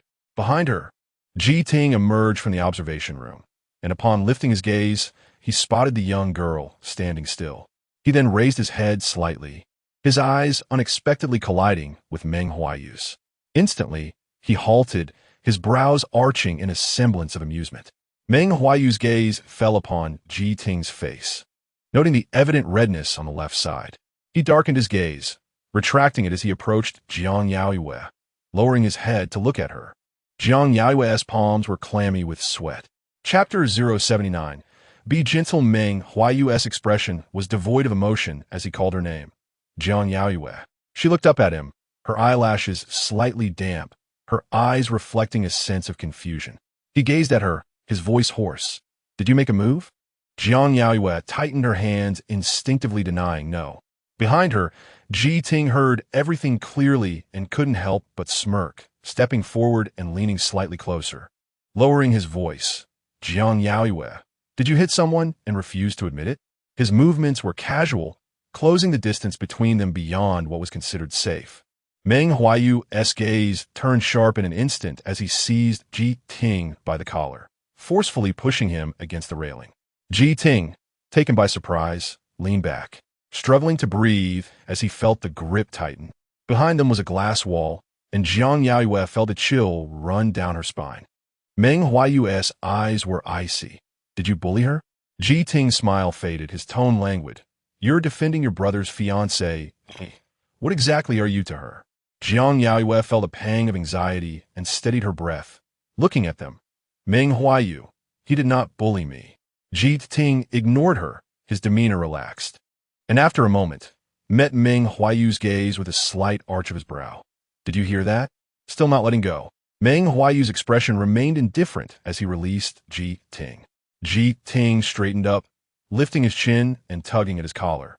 Staring at him with a warning hidden in his expression, "Meng Huaiyu, your feelings are too apparent. Tone it down." Jiang Yaoyue stood frozen, afraid to breathe too heavily. Ji Ting glanced at her. Her face was pale, visibly anxious. His heart raced, and he quickly averted his gaze. Meng Huaiyu watched Ji Ting return to the stargazing hall, his eyes darkening as he turned to Jiang Yaoyue. "Stay away from him." Jiang Yaoyue's palms instinctively tightened as she considered her response. "I'm not familiar with him." After she spoke, she looked up at him, her expression earnest. "Meng Huaiyu, you don't have to act this way." Meng Huaiyu's jaw tightened, his eyes slightly lowered. Remaining silent, Jiang Yaoyue re-entered the stargazing hall, where the atmosphere was lively. Xie Zhaonan was entertaining them with a piano rendition of the game Pass the Parcel. The lights dimmed, and as the pianist played a random melody, when the final note fell, whoever held the rose scepter had to draw a random punishment. Everyone participated, including Jiang Yaoyue, who had just arrived. Qin Tangdang moved to her side, whispering the rules excitedly, then added, "The rose scepter just landed in my brother's hands. Guess what he drew?" Jiang Yaoyue responded enthusiastically, her face filled with curiosity. Qin Tangtang leaned closer, laughing. He had to kiss a same-sex participant. He darkened his face and tried to kiss Ji Ting, who punched him. Jiang Yaoyue was taken aback, her mind struggling to process the information. Listening to the urgent piano notes, she felt a wave of nervousness and hesitantly asked Qin Tangtang, "Is this how wealthy people play?" Qin Tangtang's expression turned serious as she shook her fingers solemnly. No, no, no, it's just I'm having fun. I just happen to be here." Jiang Yaoyue was skeptical, but remained silent. Just as she contemplated leaving, the final note from the pianist sounded, and the rose scepter landed in her hands. Her mind went blank, and she instinctively looked towards Qin Tangtang, who was equally astonished. Before the lights shone on her, the rose scepter was taken from her hands, and she turned to see Meng Huaiyu standing behind her. Qin Tangtang quickly reacted, tugging Jiang Yaoyue back. Meng Huaiyu stood in the spotlight, and his punishment was to drink. Jiang Yaoyue's ears buzzed as she watched him raise the glass. He didn't even blink as he drank vigorously. Her fingers tightened unconsciously. Shen Yanzhi appeared behind her, pulling his gaze from Meng Huaiyu and leaning slightly closer to her ear, whispering, "Are you heartbroken?" Jiang Yaoyue came back to herself, turning to look at him. "Shen Yanzhi, I cannot remain indifferent." Her honesty was striking. Shen Yanzhi's eyes darkened as he turned her body to face him, lowering his head to look at her. His voice deep, "Then don't look at him. I'll get jealous." He held her small face firmly. Meng Huaiyu could clearly see Shen Yanzhi leaning closer to her, ruffling her hair. His throat tightened, and he drank even more. Xie Zhaonan, witnessing this scene, panicked. He intended to assist Shen Yanzhi in severing Jiang Yaoyue's ties with Meng Huaiyu, but did not anticipate the stakes to be so high. As Meng Huaiyu continued to drink, he hurriedly stepped forward to intervene. His voice trembled. "Brother Yu, how about I help you to rest?" Meng Huaiyu, intoxicated, swayed slightly as Xie Zhaonan supported him to the room prepared downstairs. This gathering lasted until after 1 a.m.